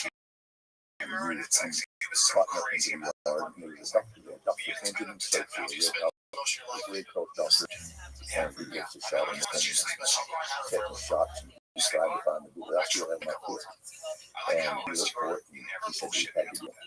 And paid a lot to get to the hospital. It killed 1 person on the ground. They tried to run away with me. So they took us to a road, we rode away in and we got to a truck. It was a 2-ton Chevy loaded with pan. So they dug hole inside for me, and holes on the other side. Buried us down in that corner, covered us up. The kid was placed in my face. They got the real rough road, and every time that truck would roll inside the other, it would roll in on the end of his lap. They back off my face. And we went through 3 road blocks. And they said they had a lieutenant of soldiers and over 100 of them looking for an American shotgun, but we did. And up to the highway after some reason. Came into a house, had a white pan. They just kept changing the gears. I think they changed it 20 times before I got the blood and all this blood off of me for that episode. And they got a taxi. And they got a new taxi to take me to Guadalajara because they said the roads all north was blocked. So the man was a little dwarf of a man. And I love this story. I owned them morphine pills and the stuff that I had. And I laid back on a big blanket, and that little fella talked all night long. I said, Senor, do you have a family? Oh, I have a beautiful wife, daughter, and sister. Let me tell you how I got a beautiful wife. I live with my mother, my little mother, and you can see no girl with me. I had my eye on door across the room. And one day she's playing the flute, and the basketball is coming by, and I opened the door into the yard, and my mother opened the door in the house. And she sits in the chair and sits there still all night. And I told her I love her, and I want to marry her, but she won't even look at her. I said, she won't early in the morning. We have to let her do. So she went home and just to take out, she knocked on her door. Hard-hearted father said, get away from here, you prostitute. You're like some man. You're not my daughter. Go away. So she hung her head down and walked away. And that's when I went up and told her, Dora, let's go to the party. And she said, well, that's how I got you. And said, you don't believe me. 1 year, she had a beautiful. And I told her that. Because he's such a high profile guy. That's why it doesn't make any sense. And she, the next year we had another boy. And that year I'm driving a dog. So we called him Dog. And I know you don't believe it. The 3rd year we have another beautiful boy. And at that time I'm driving a Chevrolet. And the police were not pushing him Chevrolet. So I had to teach that son of a gun to drive before he was pushing him Chevrolet. And Senor, that's how I got my 3 boys. That's all right, folks. It's insane. That's For the first incredible. time ever, we got two Wow. all-women's boxing event going down in New York City. Two title fights, same night. Let's go. If you're like me and love the action, I just like boxing. Man, women, sign me up. So on that last story you told, where you got shot down by the federales, and you got shot in the toe, and the top of the foot, across the top of the and head. the top of the head. After you got all fixed up and you were getting transported to the court, and where did you eventually end up after all that? I went to Guadalajara and I flew back to Los Angeles. Murray took me to Wilmington, where I got headed to the hospital. Okay, how old were you at that point? Was that your first time actually being shot at? The revenue was shot at was back in Georgia before. The who? The federal revenue was back in Georgia when I was making whiskey. Oh. 8 of them shot me to get rid of that. In your plane? No, I was on the ground running. Oh. From a whiskey liquor store. Holy shit. Yeah, they don't kill you. They don't care. If they got a badge and a gun and you don't do what they say, they'll just kill you. Right. It's like, I don't do that license kill. But it was your first time actually in the when you got into the transporting business, flying drugs back and forth. It's the first time that you encountered any kind of resistance. And so after you get back home to LA and with Marty, you get fixed up at the hospital, and I'm sure your wife's trying to convince you to stop this, right? I was pretty cool about it. We went to Hawaii and I had to put my foot up on a clutch. So I had to keep it higher in my head for a month because that thing crawled. And so we toured on Randy's Pinacolada, this hotel in Hawaii, and then we went to, How bad did your foot get messed up? just to keep your toes off the top of his face. And one slug got into the shit and got acid a part of it. So I wouldn't hurt that. I would be Nick. And one scraped right across the top of your head.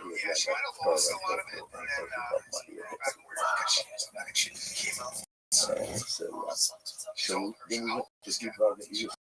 We rented a little Volkswagen thing. My foot was stuck out the window, so it was above my head in a military boot all tied up. I had my Chevy leaning me on the ice and always driving.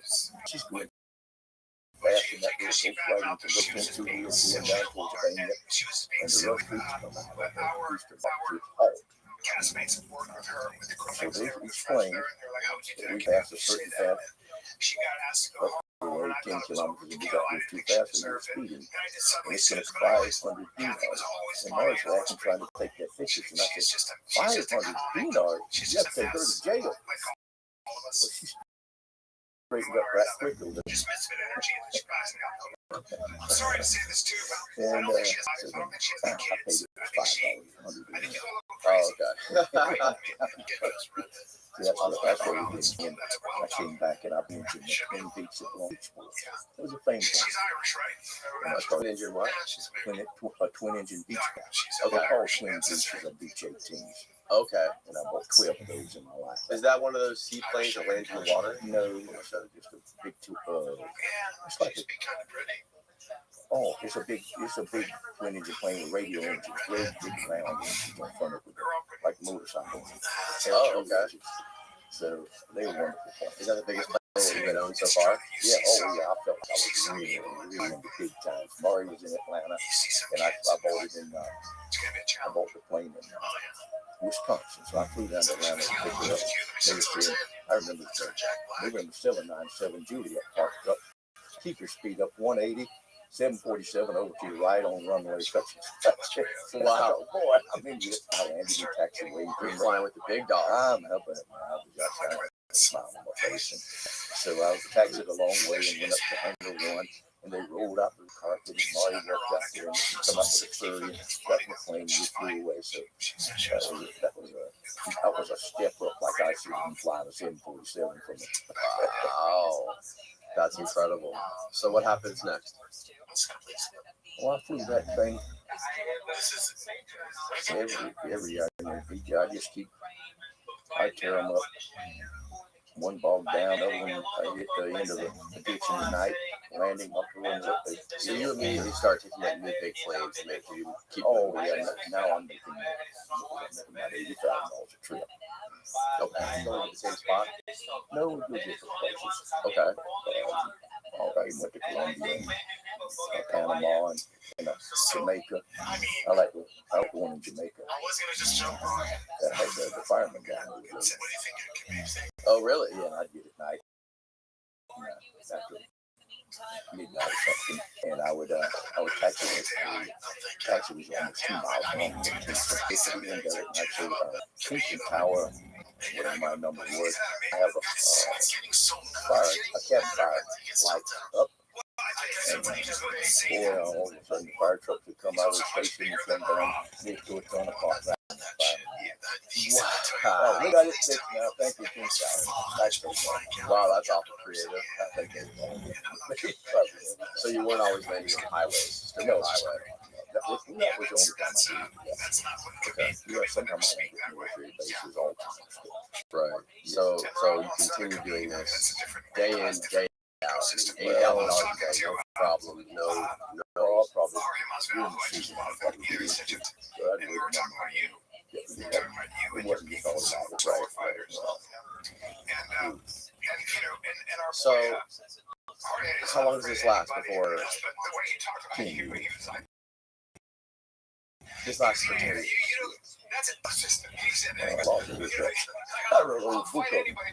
How long does this last before police before something else happens? Not like necessarily before you're arrested, but like the story of.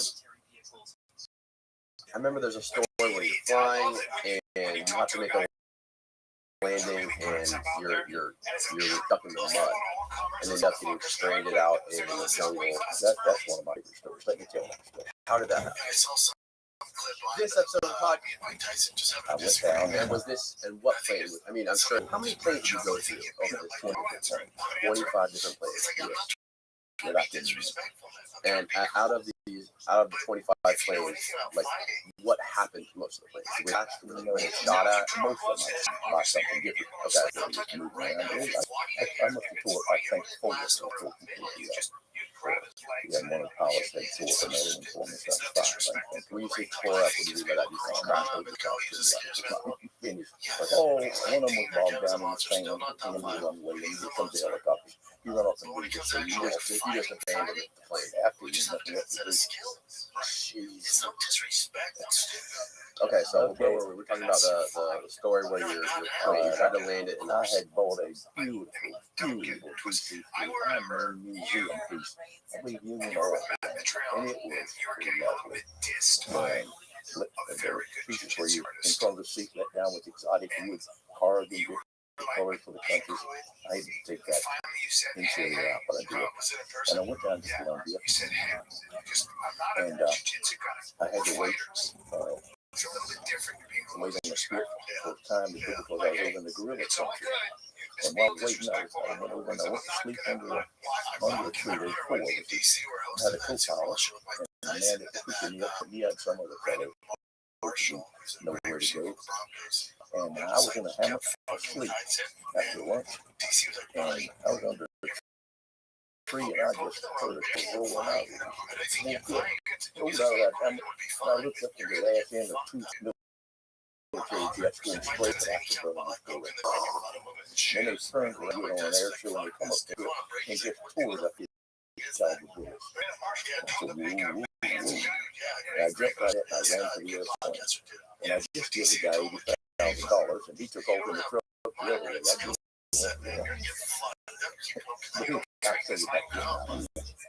So I got in the plane, and I took off right in with me. And the two fellows had about 12 barrels of gasoline back in the baggage area where the seats used to be out in the cabin. And they 55-gallon drums of aviation fuel. So I took off, and the two jets got right beside me. The pilot was so close, almost like you and I did. They kept telling me to go to Via Vicencio. How were they telling you? On the radio? No, they was pointing. that night. You could see the Yeah, reflection. they had their wingtips over my wingtips. They want me to go to the military base. They point at it. And I just put the old hippie sign on and took my hand at them. I didn't think they would shoot me. So they just kept swarming on me, and I kept slowing that DC-3 down until they were just standing on their tails, burning all kinds of fuel, black smoke coming out of their tails. Those things aren't meant to go that slow. No, so anyhow, they kind of went under me and started shooting them 20-millimeter cannons. Just shake them. So I pushed the nose over so they couldn't get on me. I'd fly tree top level, and later on they said if I tried to crash into them. So later on they come in and shot holes in the tail. They tell them just little squeaky and oh boy, they got my attention. And then they shot up the left wing tip. And I said, oh my. And there was one of them left, I guess, a few. So there was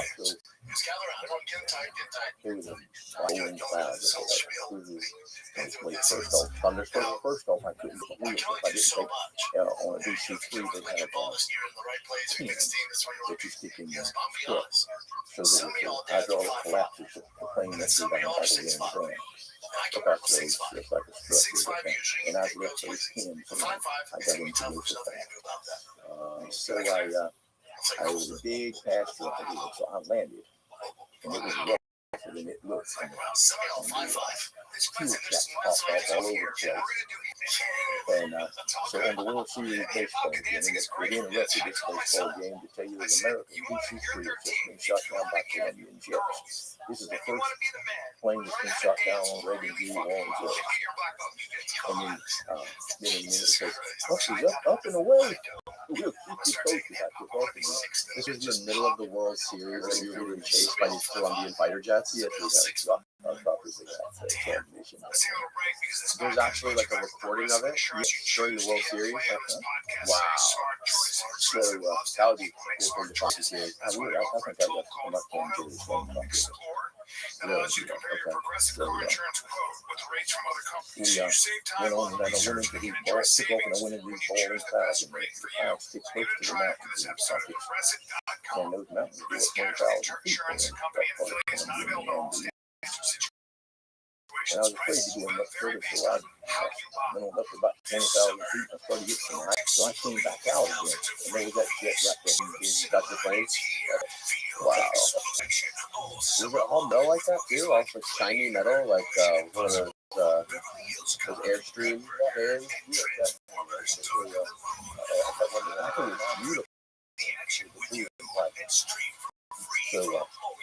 thought it was beautiful. Boom, boom, boom. Shoot back me again. His are the struts. You forgot. I got the fuel cap popped off again, the no fuel cap. You crashed with us. Just a big cap. Okay. Everything's huge tires, big as a semi-truck, Okay. stuff like that. Oh, that was rough. I mean, it was up and down. I got out, took those cans out, took off again.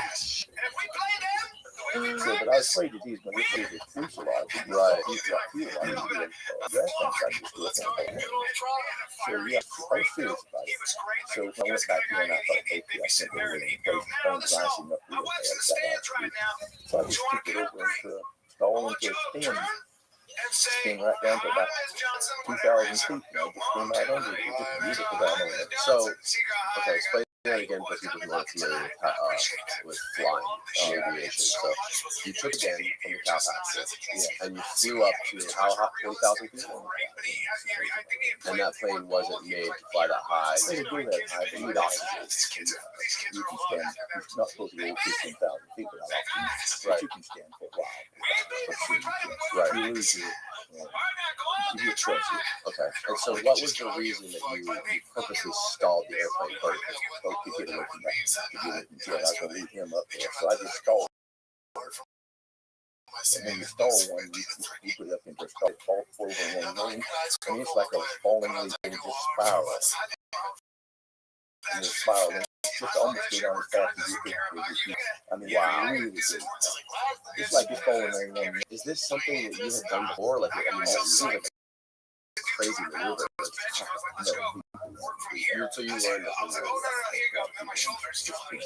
and the reason that you stalled the airplane was to get off of his radar or just get away from him. Just do something maneuver real quick. just so like out of nowhere you stop and you drop and then you Right. Well, I didn't know you would be do that. Right. So I got away from him and I still bullet. All right. your adrenaline's pumping. I'm gonna go get that load of marijuana. 3 tons waiting on us down there. We can't go back to the gorilla because they done run us off. Right. We gotta wait for about dark to get there. Right. So I'm flying around the area. It's way on down close right after. That's where I was supposed to go to start with. We were waiting at that other farm until we could go in the evening to the gorillas. Right. So I see a long grassy strip. It looks like it's 20 feet above the river. And I said, I got to spot we're going to have no fuel for our afternoon. And so on this grass, I guess it was about really steep, and I just touched the wheels down lightly, and I made a half a mile. Yep, wheel 18 inches wide. I guess the first grade it looked good, and the second row it looked bigger, and the third one 4 or 5 times. It really moved right in the tire each time. It was hard as a rock. So I told him, So you kept going down, touching down, and going to make you were making your own runway. So, Wow. So I did it, and What did you learn how to do this? Is this something that you learned? Like you know, on the farm and the tractor, you do all kinds of stuff. It looked like it was smooth, but what I didn't know, so I had the co-pilot thing out.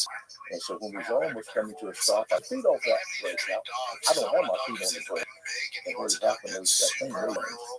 And the 2 tires, they were broken. It was like just about 8 deep, real hard clay. And beneath that was soup with water and stove.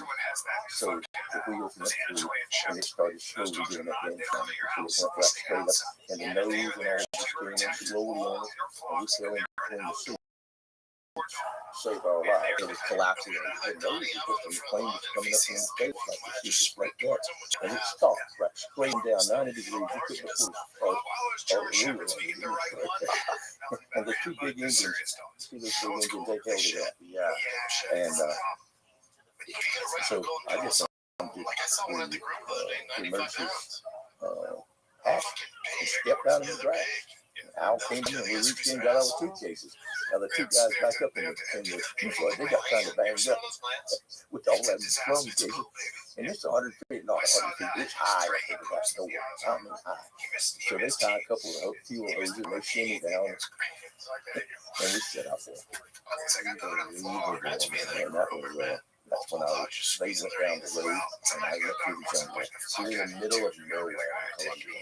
And I said, listen, I'll eat snakes in the jungle for a year before I go by the road. After the Jets had done what they did and what we did. So I went through the jungle, and after 11 days I came to a place. I kept asking the Indians, I'm just tired here. Where are airplanes? London, where is it? Leos, it's far. And I kept, Where are airplanes? where can I find an airplane? Oh, that's in Spanish conjure style. So I took into the meat, brown sugar, and drink with water. And I had a St. Paul bag from the cleanest plastic, and I put the bag down, bought a block of brown sugar, that water in it. I get along pretty good on that. Huh. Brown water for some days when I had it to eat. So finally I came to a place, and wow, what is this? Hawaii, World War II.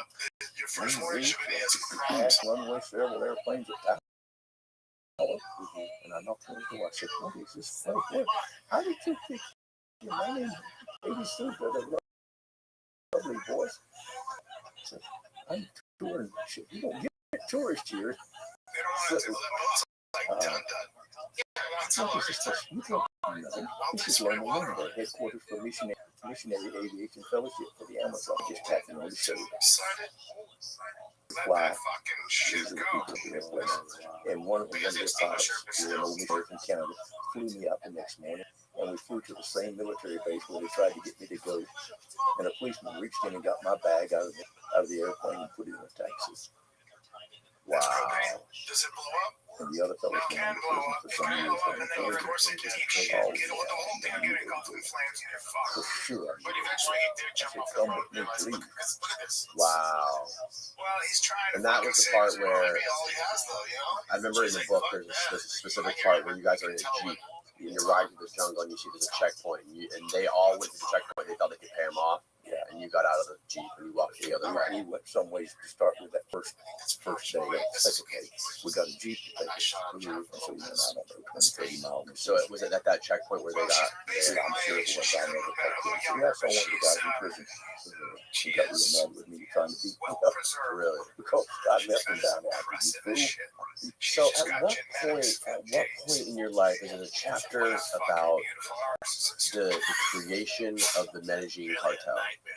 Yes. Now, was that the party that you went to out the airstrip that was supposedly all of the drug gangs around Colombia coming together and forming the cartel? What had happened was, I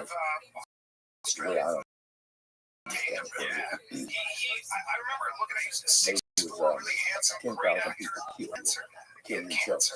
The price of cocaine was $10,000 a kilo in Colombia.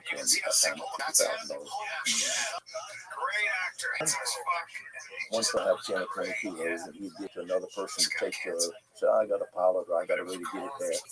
And they would look in the paper, and in New Jersey, I see 40 kilos of busted. Oh, I'm so sorry, senor. You're busted. Bang, bang, bang. Of course, he was being ripped off, and he knew what he was doing. So, the Ochoa brothers and Pablo Escobar, and a guy named Gaucho, and the Mexican, several of them, they got together and said, all right, we would form it, they didn't call it a cartel, but just like an insurance. We would send it to Mexico, to Miami to use for $10,000 a kilo. If it gets busted anywhere between here and New Miami, we will replace it in Colombia. So you can't do it. This can cost you $10,000. $10,000 just to get it to Miami. That's right. So they got in your day 100 tons of cocaine. So they were like an insured transportation. Exactly. And I'm the pilot. All right, there at the beginning of it, I was there. So you were there at that party, that purpose of creating this alliance. Well, I don't know that was the purpose of it. They reached some kind of agreement back. But you had no idea. I was down there trying to get some work. Did you meet any of these guys? It was like good time. Oh yeah, I met all of them. You met Escobar was there? No, I didn't see it. And I got a job. Yeah, Ochoa brothers. They were behind.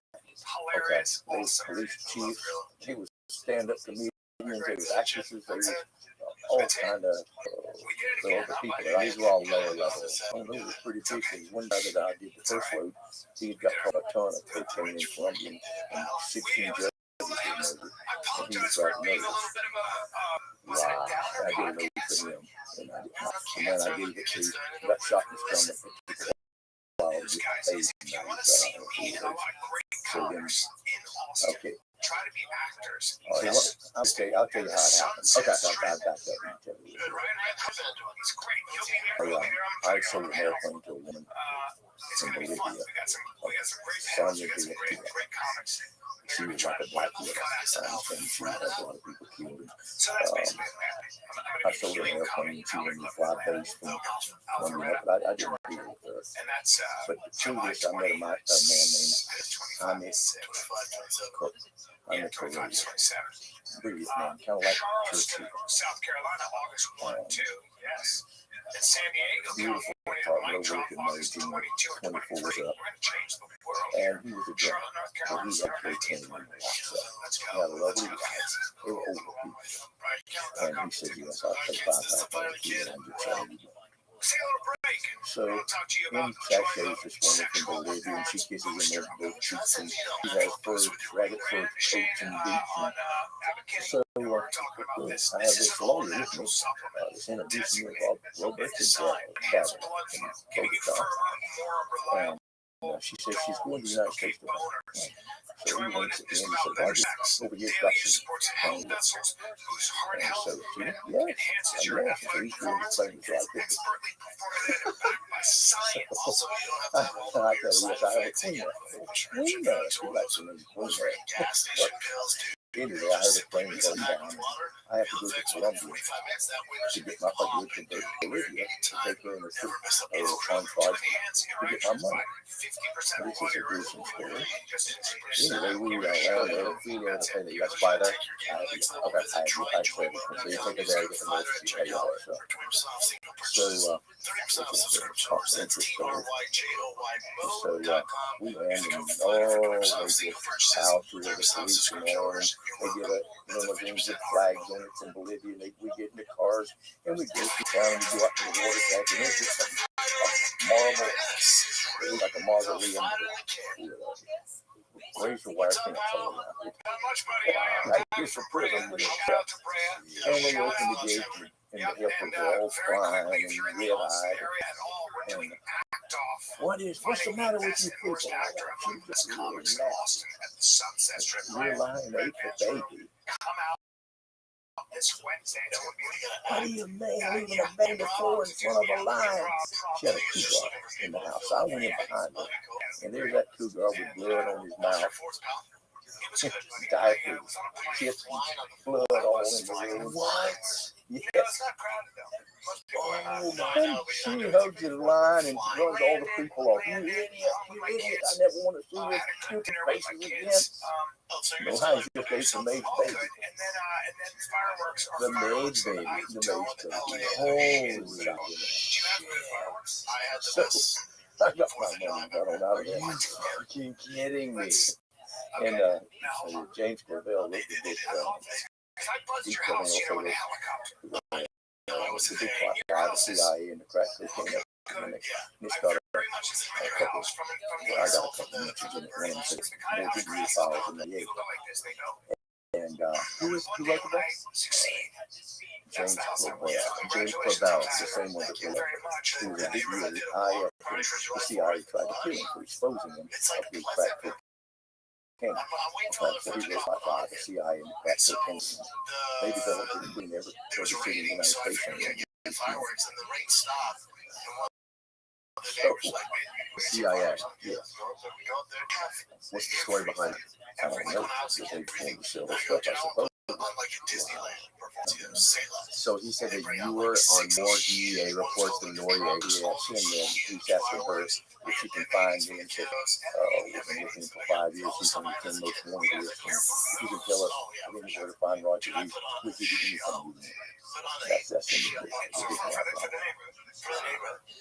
So you sold us on your plane, and then this fucking lion eats a baby. And then, so at this point, at what point do you become aware that America for you? Well, they weren't. This is years later. Okay, so I hauled. What are you making at this point after you sold her your plane?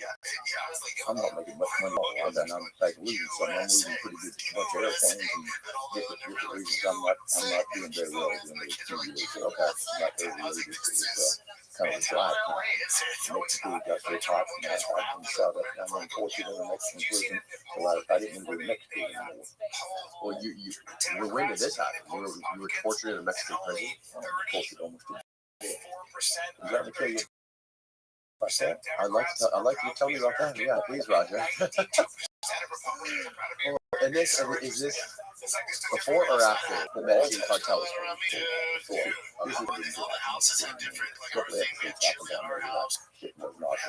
Okay. Yeah, please tell me about that. Anyhow, I was arrested in Mexico, and my 7, I won't give you that long story where I'm not one that didn't got away from all of them that do was fine and got away. But I had a pilot coming down on Oregon, and he landed his Hermosillo at the international airport. He was 5 miles beyond the cattle ranch, a few guys. And he just, I don't know why he did it. He didn't have my phony name and my room number in his pocket. He had $5,000 in federal. He tried to take it from him. He absolutely no right. He said, oh, so. Anyhow, they arrested me and put me in prison. And the number on him was from the freedom he told. So they let me to confess.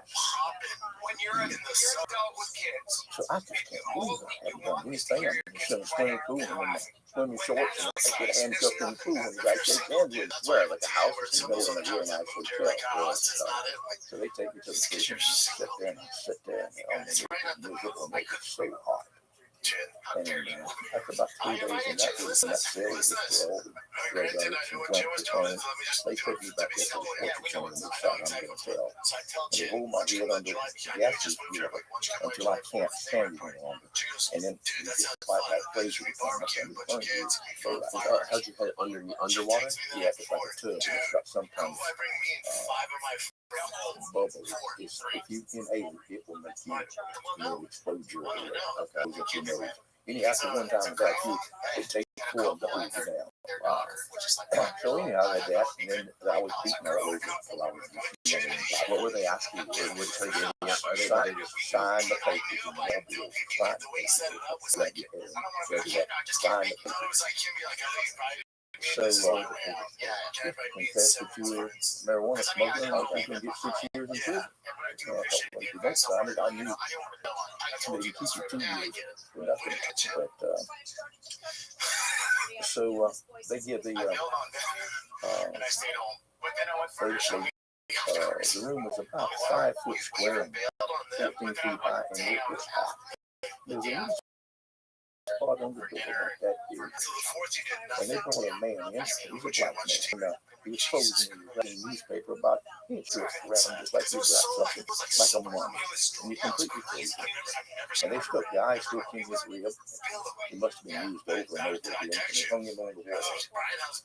And as he crawled out, his eyes, the water ran down his face, and he was crying. And then, of course, the blood, formaldehyde ran out of his orifice, other ones too. And the whole paper come running off of him, and later on you could see his liver was pulled apart. And he opened the door, you next, son of a bitch, you next. And so anyway, I didn't feel so bad. I butchered large animals all my life, but I didn't. The smell was awful with that formaldehyde covering on the floor. And the floor didn't bother you that much. Well, as far as the river, and again, man, it's just back okay, all right. I like it. It whatever. Yeah. So I had to sleep. That floor was still clean. And dried blood where they hurt people. They hit you. So I went to sleep and I put my head down there because I don't let her to breathe like that. And I'm breathing fresh air from that side, but I'm getting the formaldehyde over close to me. And I went to sleep. And I never watched this and got some of this cartoon film. I had deep flying pigs and horses and all kinds of colorful animals flying around in that state of mind from breathing formaldehyde. I was something. So then when I woke up and I saw that dead man hanging there, it took a minute to figure out which was a nightmare and which was real. I just kind of pinch myself to see where the reality was. Right. And then they took me out and they took me over naked and buttered my bum and packed it full of hot chili, brown chili. And I'm talking about screaming and talking over. I did some of it. And I looked at their faces if I can find you. Oh my God. So just one day, after that, they put me back in general population for a few days. And you didn't sign anything. I didn't sign it. I would die for sign up 6 years. Right. So back there, I got word out to Mari and some other people. And then one morning, they just come quick, and they took me out back to the prison. And they put me in a pickup truck I knew, and it had a horse's head on the door and the streets of Marzipan. And we went to a bank. And then in the bank was pretty people. And they said, listen, walk in. That's where I got shot down that morning. And that's the reason I went back after it. has given Roberta the $17,000 that you paid for the lunch, and he has paid it for to get you out of this prison. Are you satisfied with that? So I went to the hotel and was, and we got on the 747. I didn't believe I was out of there. How many days were you there? About 3 months. And so I got out of that place, and when the tires of that 727 was a brand new plane, I just couldn't believe it going back with me again. I was and the wheels went up that kink, that stopped low down, wow, that was the 4th of July. So I said, After that, I gotta say, man, I would have been like ready to call it quits. I didn't want to get back. That's what I coming. I had another encounter with the too. So after several days of encounters, okay, I decided to go to Columbia, they don't treat you as bad if you go to prison. professional. Of course, you didn't go to professional people and good gasoline. They're better off with These other people, maybe couldn't even right. So, at what point, Gary Seal? I've been flying cocaine, and Mara and I decided we'd look for a place that was in Honduras. So we flew down, looked for a place, a place that kind of like a beautiful place in the mountains, so we could sort of have a place and risk money. You were gonna purchase a ranch. Okay. So we flew down to Honduras, and we did go to a beautiful place, and but we decided not to just too remote, so maybe it was just so we came back to San Pedro Sula, and I told you it was all muddy and dirty from the week up there on that ranch and fooling around by Lake Ozuna. And so we took him to the cleaners, and we said, I'll have them ready tomorrow afternoon. Of course, they weren't ready. Well, okay, first thing tomorrow morning. So Marty had the children with us. We had the 3 children. I said, well, you go into the air force because it's easy for me to get out. You and just one of us. All of us. It's going to be hard to get out. So she went into the airport with clothes. Of course, it was so good. I got on an old taxi. And I had a lot of them in plastics. And I give the guy $100 and to go faster, he needs more. So I got there, and the plane's taxiing out on the turn. And so I pose on my back, and I wave to the pilot, knife in the fellow, and he waves back.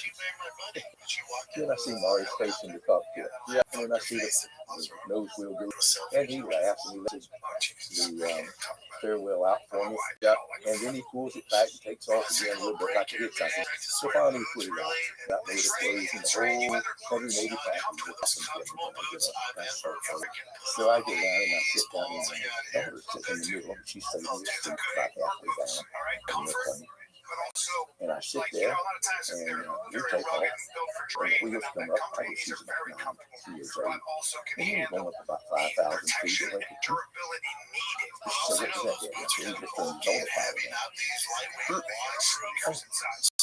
So fellow in the wide run, this thing had nice clear blue eyes. He just looked through stuff. I said, FBI, FBI, or something. Really, that big fellow sitting there. It looks like a little skeleton. Where did you guys take off from again? San Pedro Sula. San Pedro Sula. So when you feel human side. Okay. Death capital of the world for some reason. The what? The death capital. The murder capital of the world for being in the but at that time, way back then, a nice halfway stop.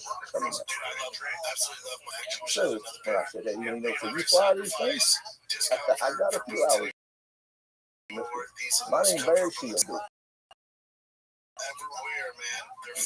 Then he got talking to me. We talked to everything and so forth. He said, I was sitting this morning in Honduras. I got talked down here. I didn't see it. And he said that he had been a Transport Airlines captain. I don't think he told me XCI commercial. He was 747.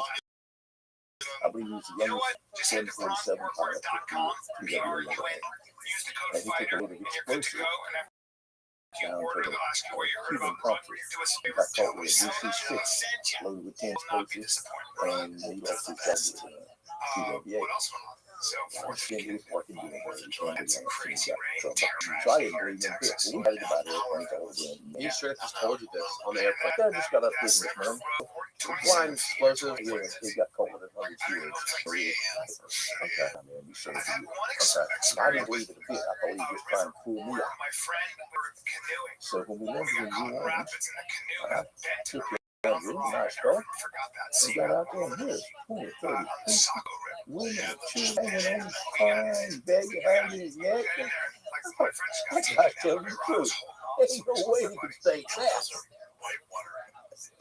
Wow. So I went over to him and already write out name, address, and phone number on it. I said, Barry, I might have some work for you if you're interested. Come up see me in Santa Barbara.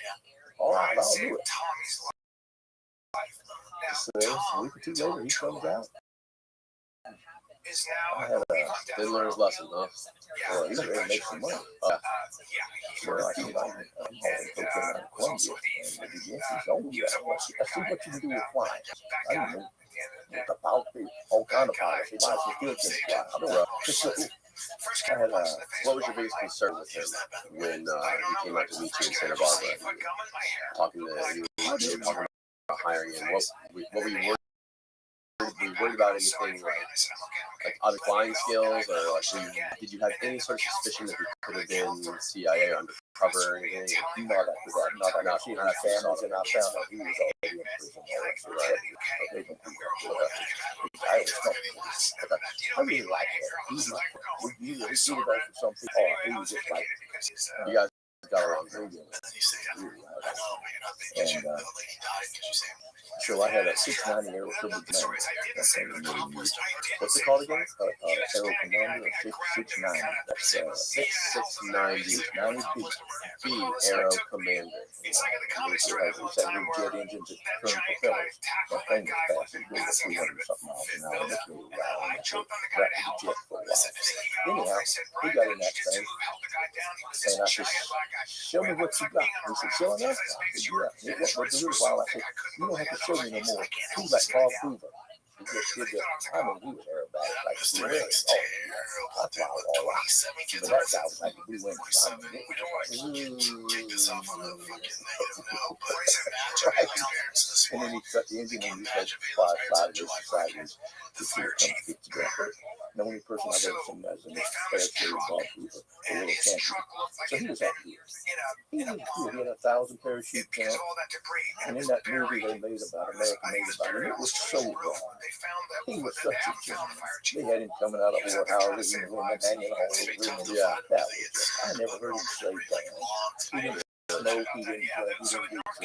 He was a businessman. He was solid. And a gentleman. So after you were so impressed with his acrobatics and his flying skills, what would you do? I said, hey, look, I got this plane needs spanking. You know somebody? He said, yep. Needs what? He needs spanking. I need, it won't go to range. Oh, I need spanking. So he said, yeah, I got a mechanic in Arkansas to keep his mouth shut.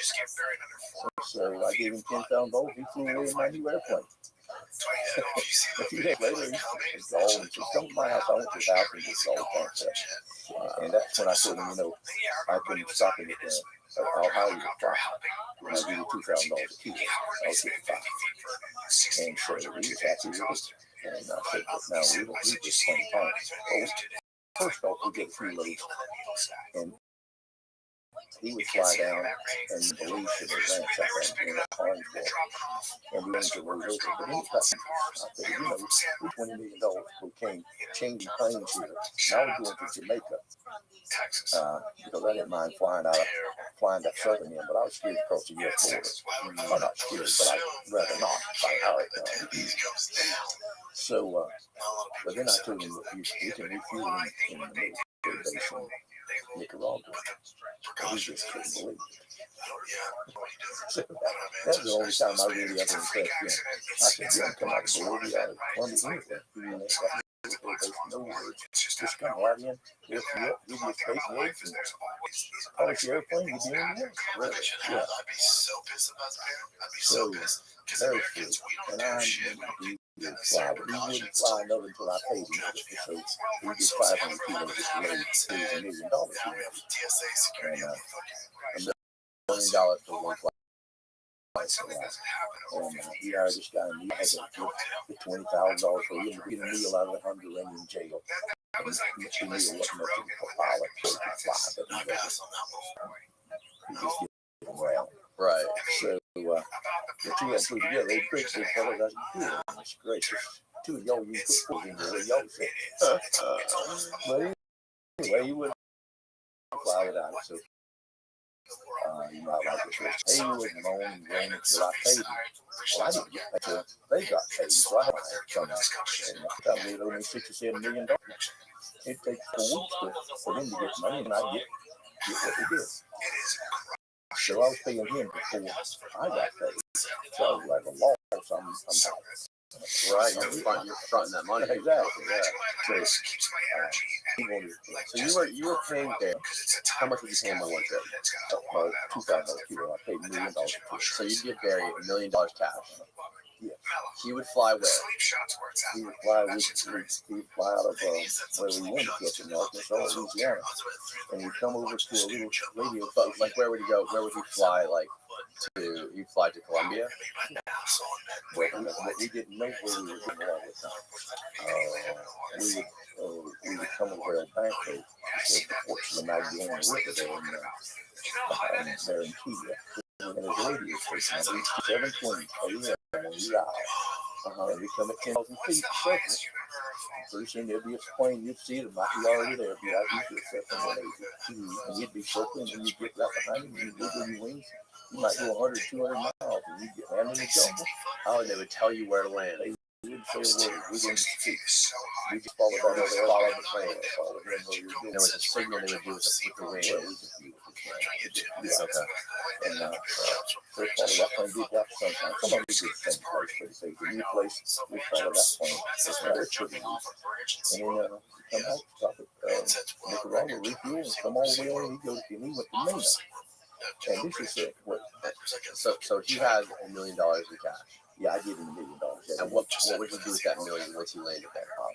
So that was just his. That wasn't his cost to buy the cocaine. No, I got paid $5,000 a kilo. So I got paid $2.5 million, and I gave him $1 million. Okay, so wouldn't they have to give him all of the cash though?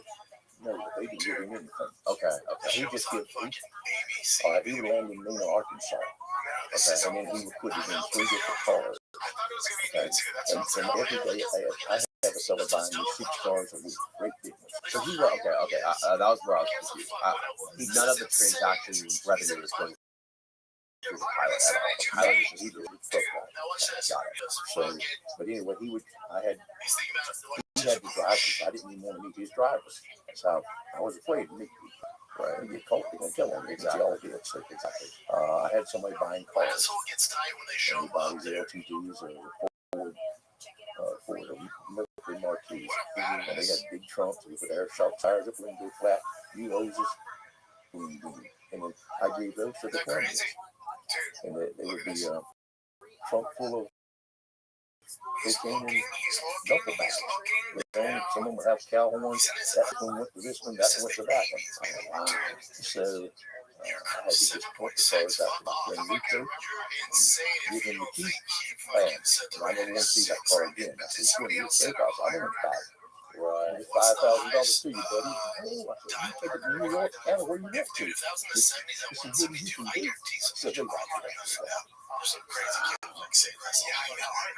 So anyway, one time, Harry was belly aching a little bit about my being slow on pace, so I was in the store. I saw some Stay Free mini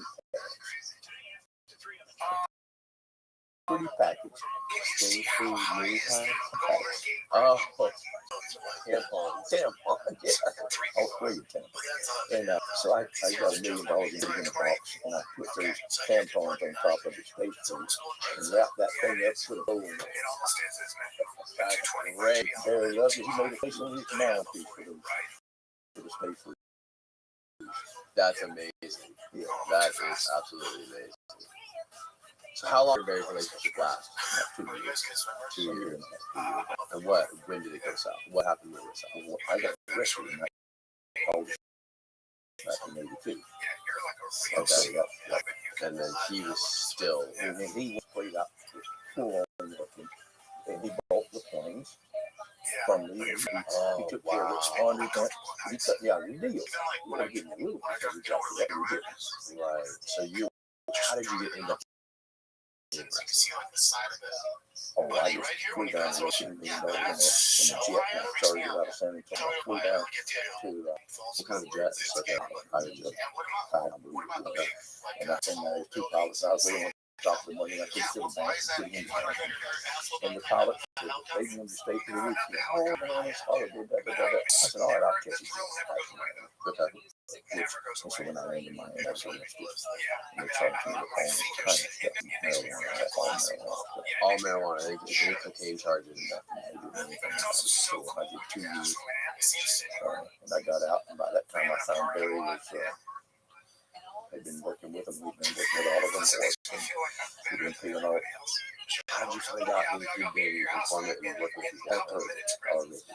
And so I was scared. So Were you in prison? but I'll just tell you now, Barry had it paid off.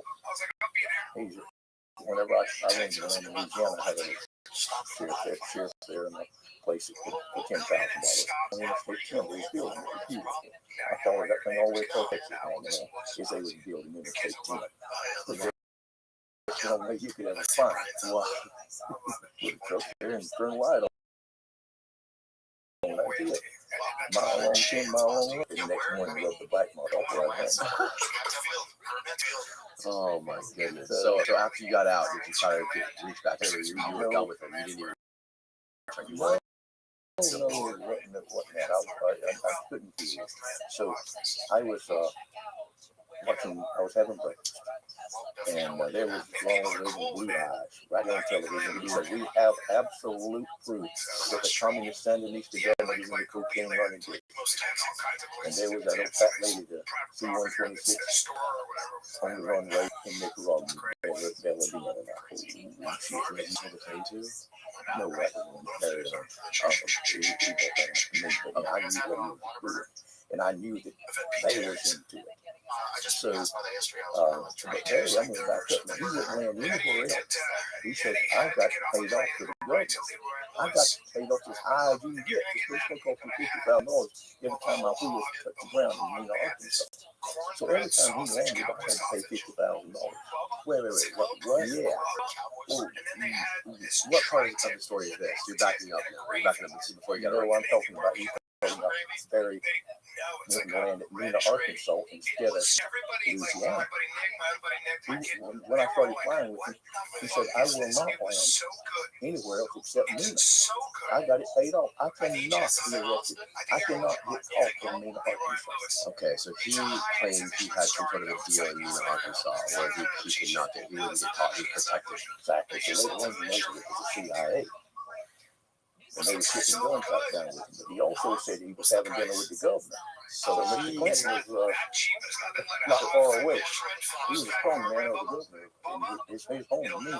And the movie that Tom Cruise made was written and played out as Mena, the name of the movie. And the Democratic Party got so far behind him until they couldn't come out with the movie until after the election of Hillary Clinton. Shed bad light. Wow. And so the director quit. And that movie was changed all around and changed into American Made and very cool. Right. So they were getting too close to home. So what kind of details did he tell you about Mena, Arkansas, and his sort of like cloak of invisibility? He just said, listen, it's going to cost you $50,000 every time I want you to touch your dad. I cannot get caught. Listen, plain out, I cannot get caught. 100% protected. He said, from the highest to the level. And then Tom Cruise said, I'm having dinner with the government. That was what he mentioned to you casually. I'm having dinner with the government. Wow. So, later on, the CIA putting some small arms on his planes to take back to the Contra so they could load it up with cocaine. Can you imagine what they thought they were going to do with a pipe full of AK-47 in the war? That was just a front. What do you mean it was a front? The CIA, some outlaw CIA agents are saying, okay, we're going to supply the war. Congress wants to supply the arms that we need to fight the communists in Nicaragua. So we're going to have Barry and he's going to take these guns down for us in his hyper. Right. Like a PD. It wasn't enough guns to really make a difference on anything for anything. So we're going to bring tons of cocaine back to space. Oh my God. So what? I mean, I'm not super familiar with the story, but what were they doing? So if Barry was bringing back tons of cocaine to Arkansas, who was buying it? He's putting it all over. He's putting it in pain business out there. Suppose. So anyway, they had to hammer down. You go somewhere else. My W is good. Yeah.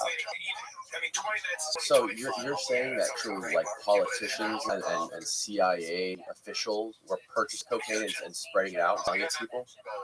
They were buying it in Colombia, Right. shipping it up by Barry. And of course, they was distributing it. I mean, that's what the whole story is about. There's no secret. What I'm telling you, just real. And you kept in touch with Barry. So after you got out of prison, you keep in touch with Barry at all? No, I didn't keep in touch with him. Mari did somewhat. Mari sold planes to him after Yeah, we just came in for 30 money. This is great. So I didn't think too much about it anymore. So when I got out of prison, I went out just a short while. And some days, when I saw Ronald Reagan's blue eyes on the television, saying the communist Sandinista government was in cocaine business, and my trained eyes were there. So then, later on that afternoon, I got a call from him. He said, I'm coming out now, Francis. I'll meet this little French restaurant town. I didn't know it was there. So I'll be there at 9 o'clock. Where was it? In Santa Barbara. So I came in the door at 9 o'clock. And then we came back to the and I walked up to him and I said, are you right? I said, I'm not going to say anything. So he just started talking. So I looked around and I said, DEA agents, there's about 20 people in there. Blue jeans, baby, leather skirts and all that. So the room was full of DEA agents. So we started telling him. We just said, right, they wrapped me up. Left me holding the bag. I couldn't do 3 hours. I his eyes and the tears. So I just couldn't do it. I just couldn't do it. He said, so I go to Congress. He said, I went to see the Attorney General at the time. I flew my jet up there. I knew they were 10 tons of cocaine out of Colombia. He wouldn't believe me. The next day I went back. I can prove to you. They were doing it. So this guy, Jay Jacobson, we put him with the DEA agent. And we known him. Did 1.5 tons. I bellied the plane in Nicaragua. Took 1,000 pictures. And testified to Congress, and I told them all your part that you're under my umbrella. As long as you testify with me, exactly what I say, and use my lawyers, you can have your passport, have your money, anywhere in the world you want to. But they don't speak anything. Oh, no, Torco, this and the other reason, Spain, the other one did, this and that, the other. And so the DEA that came over and sat down, and he had said it was legal, and I got a nice time. I liked him. He said, I think Brock Dustin and Mallory, we'd been on the same team. I said, all right, I really did like him. Yeah. And he just said, listen, you can come to Miami tomorrow and train, and you can come first class to Miami. But you're going to testify before federal grand jury. If you do, you can keep your money in the tax, so you can get anywhere you want to. But if you don't, the only place you can see your family again is in a federal prison. And he said, and you've got to have politics in Santa Barbara. got to give him a very new that I was flying. Same as him, didn't know it, but he didn't know he was playing. I didn't know. They tried to give a little competition. So I guess my guts turned to ice water, and I went to see my friend Jerry. I'll say his name. He had been friend 50 years, so when we were, I could tell him. Just couldn't do it. I mean, I was sick. So I went and told him, I said, Jerry, I don't know what they're going to do. They cut my tongue out. I'm just telling you. It's not going to do it. So I thought, well, I better get on the mine and see. So I went into the FCA's office, and he was on the treadmill, and he got off and talked to me. He said, well, being a pitcher like being pregnant. You are or you're not.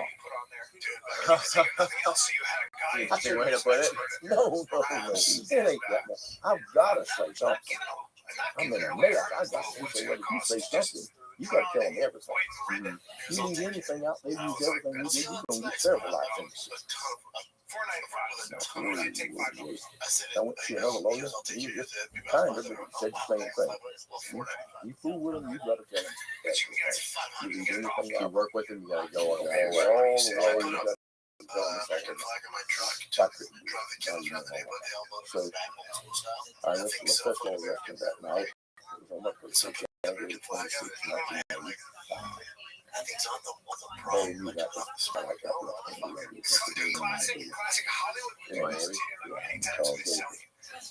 So I went in, and him and his wife came in together. She was looking real pretty and very well. We had dessert together. I just told him,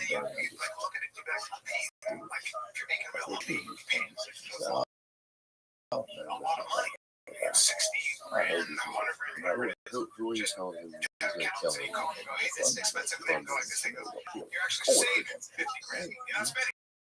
He testifies against all. He's gonna die, man. He's got no choice. He's dead now. He doesn't matter where you are, they'll find you, right? It's almost anybody. You destroying their lives and their women and children and all that stuff. You did it with your wide open. You made it easy. So most people don't hear about that. I'm going to say, why don't you get killed? And so anyway, I heard you there. I made a kid. I Lauren and I had children sent to Brazil. And The next day or what? right away. I had him back to the house. He got some things. He was gone. And so we lived in Brazil. And I got word out. Someone was doing my phone in Colombia. And they were a bunch of money. So I was trying to collect some of that. As long as Barry was alive, he was saying school and they was going to pay me. When Barry died, oh, that was good news, good news. They killed Barry's seal last night. Oh, yeah, tell you something. And I cried. And I told my daughter cried. So How long after this? How long after you moved to Colombia did they tell you this?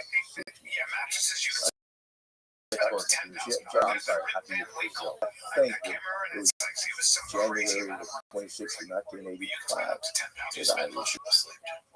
Yeah, the rest of us. Yeah, and then I think he was 51 or 86. Just about 6 months later. Wow. So now they have no case against me. Anything they have against me. And first way that I. So what is the, how did he die? You know exactly how he died? I mean, I know there's the story. What is that the official story? Well, he was assassinated by the guy that, yeah, they still free him, still in life in Louisiana prison. They got Renal, he was a trigger man. I'm doing that. I tell you a little story about Renal. On the first way, I did for somebody, I think it was this guy. This guy's with I landed with banana plantation somewhere in jungle. And that turbo crop, and it was a small wheat, large field there. We put 300 kilos of cocaine in there. This guy got him with me with a Mac 10 shot pistol, and he could make sure I go to Louisiana. I could have went to Argentina. He wouldn't have which was Anyway, we took off, and the wheels, it was muddy, and the wheel wheels filled up mud, and the gear wouldn't come up. So here I am doing 200 miles an hour instead of 300. I'm not going to get home 2,500 miles. I'm just not going to make it. So, Belize, where I used to live in the hills, top things in marijuana was really nice. So I went to Carter there for $10,000. I could stop and refuel. So I told this fellow, you got to stop. No, Louisiana. He put the gun right to my head. The night in. I said, well, shoot me, fool. You're going to die too. I wasn't worried about it. So we landed this cattle farm in Belize. Oh, he was terribly excited. He didn't know where he was. But, I just sent a boy out to watch the plane clean the wheel. We had chicken and potatoes. He was all happy with it. We went up to wow, that's in that Barry. So he's the guy that actually stopped and killed him. And was renowned. Now, what's the story with how Bush was involved with Barry? I don't know anything about that. Barry had two pictures of George and Jeb Bush walking away from his plane in Opa-locka Airport, where they just left 2 kilos of cocaine. That's all he says. Barry said, and they got a package. Well, not just 50. So I don't know, and I think that's on the internet. So. Is it possible that isn't it true that the American government or the CIA, whoever it was, the DEA, made it extremely easy for the Colombians to kill him and to find him? The Barry? Yeah. I don't think so. I think yeah. Well, I tell you, I don't know who did it, but. Do you think that they wanted him dead? Do you think the U.S. government wanted him dead? The DEA? Not particularly. I think that the police in that area, right where they've been chasing, he just said, you guys ain't got sense enough to chase me. Well, I'm not doing anything today, but we'll be burning that gun up like that. You know, he just bait them a little bit. So they wanted to go and take his picture next to his door, but I don't think he did anything to make people either pay him. But anyway, he was smart and fun. And the judge, who influenced the judge killed him because he was already testified against all these families, and the judge gave him 6 months and a half with him. Every night was 6 months. So the judge killed him. So that's his death sentence. That's death sentence, 100%. And he's attached to that halfway house, and it's definitely fine. They got to go every night at 6 o'clock. And the DEA stood up in court and said, Your Honor, this is a death sentence. They will kill him. So he should have told us that before he did it. And he said, well, he didn't have a bodyguard. No, guy in prison can't have bodyguards. He can't have arms. He can't have nothing. He got to drive right up into that halfway house every night at 6 o'clock. He was waiting on me. Yes, really. You see the pictures in there. They said he put his hand through his shot him up 50 pounds in the car. How did you feel? Where were you? What were you doing? Do you remember the moment when they came to tell you that? When he called Mario in Colombia. And that's when he told me, oh, great news, they killed Barry Seal, you know. Well, I cried. I went to Mario, they cried. He was our friend. Even though he testified, he put me in the, he did the death secret. They, the CIA, let him go back. 100% they set him up. And whenever all the North stuff come about, arms and cocaine and Iran Contra deal, they just quit.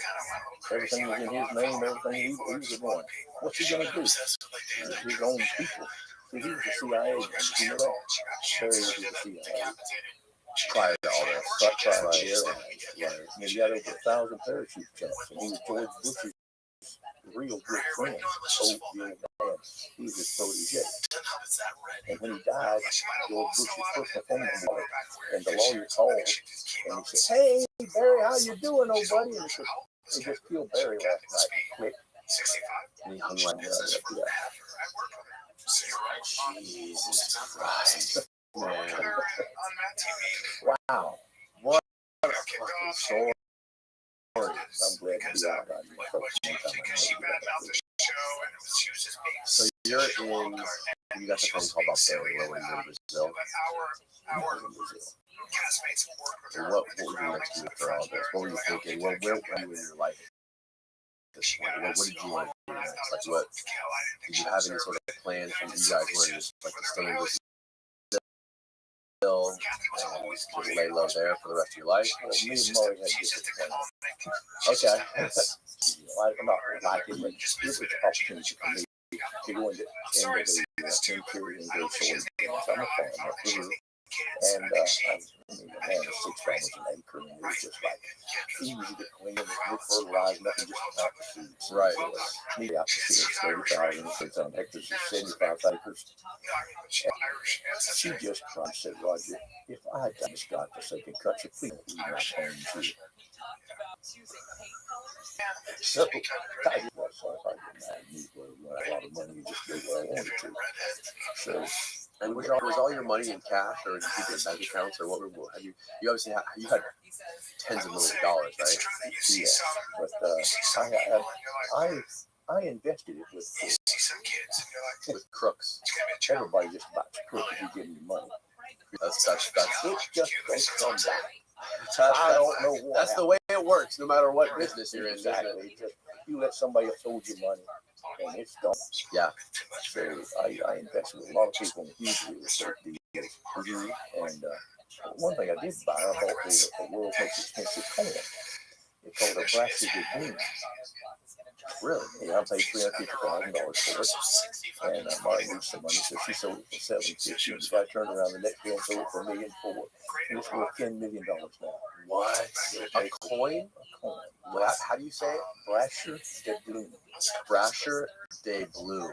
I'd love to get a picture of this on the screen. De Bloom is the pieces of 8. You've heard of those? Oh, yeah. That's an eighth of a de Bloom. Is this it right here? Oh, yeah, that's it. Right there. There you go. There's 5 of them. I had the unique one. There they are. I don't know that that's it. No, that don't look like it. No, I have to say, it's got a wheelbarrow on one side. Look up Brasher de Bloom. Yeah, that's very tight there. Okay, that's what it is. So that thing is worth over $10 million now. And you paid $300,000 for it. $350,000 exactly. And a little story to go with that. It was in, I can't pronounce it, the one newspaper, and the Miami read about it. Went to Sam, the corn dealer, and said, he said, mystery buyers that buy this expensive corn on it. So that was just one thing that always liked for me. So they said, we will give you $1 million insurance policy against you if you want it correctly. So they built a couple in the back of Miami, all marble down there, and they put that corn in it with lights on it. And they give me the insurance policy, Sam did. So if anything happens to it, you get $1 million. So I had got my lockbox and grandkid now, and guess what? It was on the judge's desk. Oh my God. Oh, there you go. Did you have bank accounts set up in islands? Oh, yeah. Really? It's got stuff. Got stolen too. The guys out and take it to the large. Who? The bank. He took the money out of the bank and just closed the bank down. Now he lives, when I got arrested, now he's out in Bakersfield. And if I even say beat to him, I go to prison for extortion or something. Wow. So after he finds out you're in prison, he's taking his money. He just shut the down and took my money.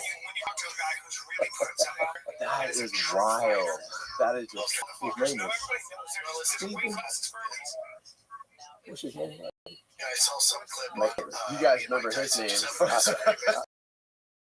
I called him. How much money did he steal from you? I'm not saying that. You don't want to say. Oh,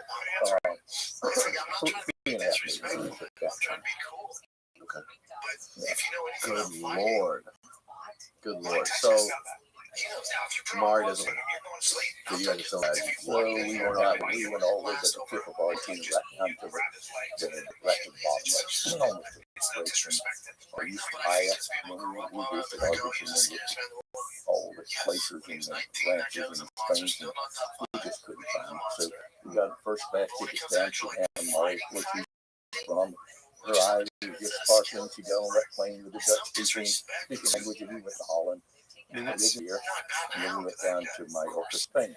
Ooh, Mallorca. That's a hot spot. Where I met Mr. Howard Marks, the author of.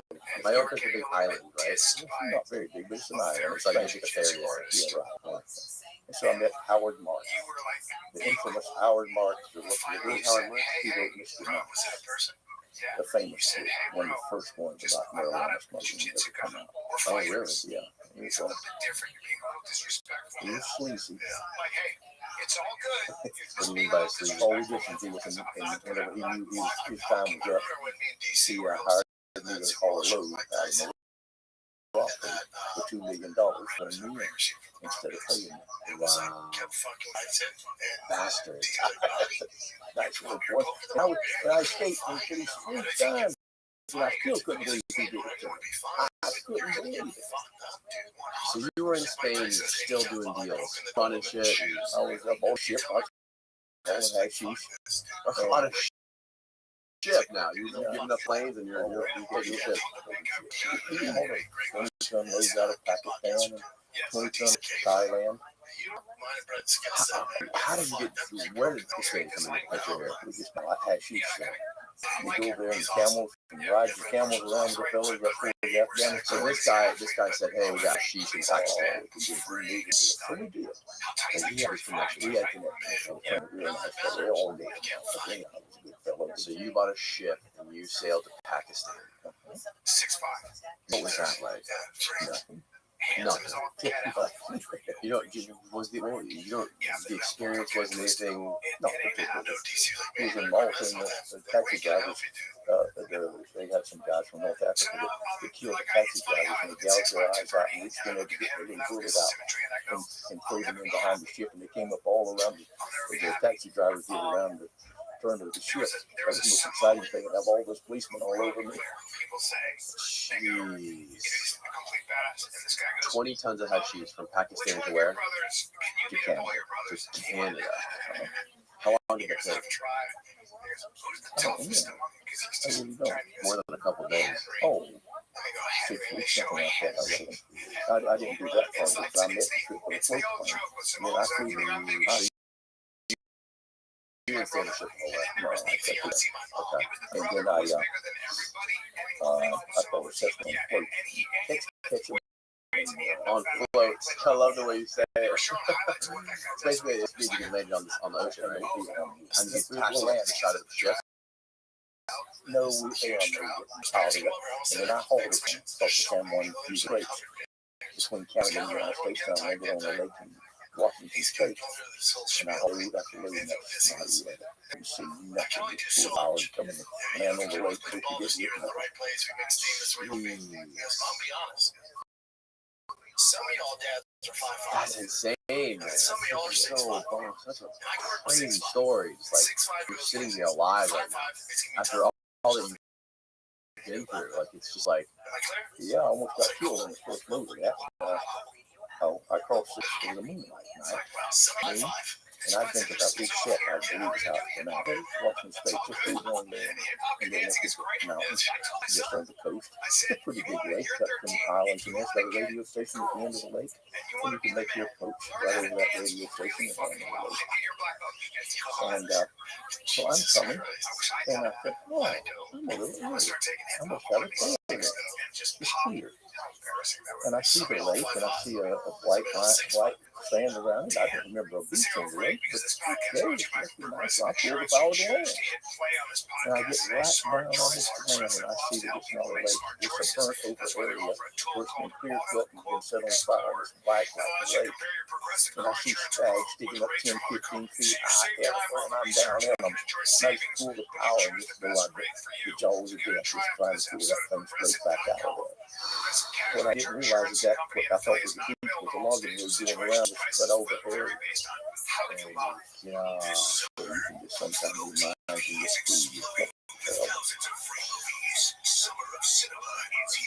how much are you making when you're starting to run this stuff from Pakistan up to? I don't know how much we paid for it. We should have made a lot of it. Had too much yak fat in it. And it would kill you. Too much yak fat. Yak fat. They take the fat from the yak and take the marijuana. The flew the Jew from the back, and rubbed it like this till it gets hot, and then they hashish. And if they take it, you have fat in it to make it stick together. And if you have too much in it, it'll stay lit on the cigarette. So it just brought the price to those Bugs wasn't there. No more cocaine deals once you went over to Europe. No, stay away from that. Okay. So, yeah, I did a little cocaine. The biggest drug history of Australia. I got caught for $40 million. Who was that? After you moved to Europe? Yeah. How did this deal come about? Who were you doing business with? Was it the same guy that you met in Mallorca? No, we done split. We done ripped it off with a bad guy. I escaped from the they arrested me in Spain. I escaped 3 times. And the third time they put me in jail in Mallorca. And jail. And so in prison. Simply, they took me to court. The extradition, I double extradition. Germany was asking for my extradition for this hashish. I hired a guy that's called the lead, and the United States is asking because I was in 25 years special parole. They're asking for that, and they say they got me for moving $7 million worth of gold coins. They said they could have, for the full money laundering, they said, we move these gold coins to the United States government with our fees. Had they known it belonged to we, that would be indictment. Wow. 35 years. But Germany wanted me because I knew it made up some bullshit. Oh, Because now Barry was gone, and I really had nothing else on you, so they just made something up. So I paid the German captain in my ship $400,000 for all of those taxis. He bought him a long cigar and a long BMW. The police arrested him. They found the money, and they said, if you'll tell us who it is, you'll be home by Christmas. But they didn't tell him which Christmas. He got 7 years up in Germany. So now they've arrested me in Spain after I got away from them so much. They handcuffed me this way, like over my hands this way.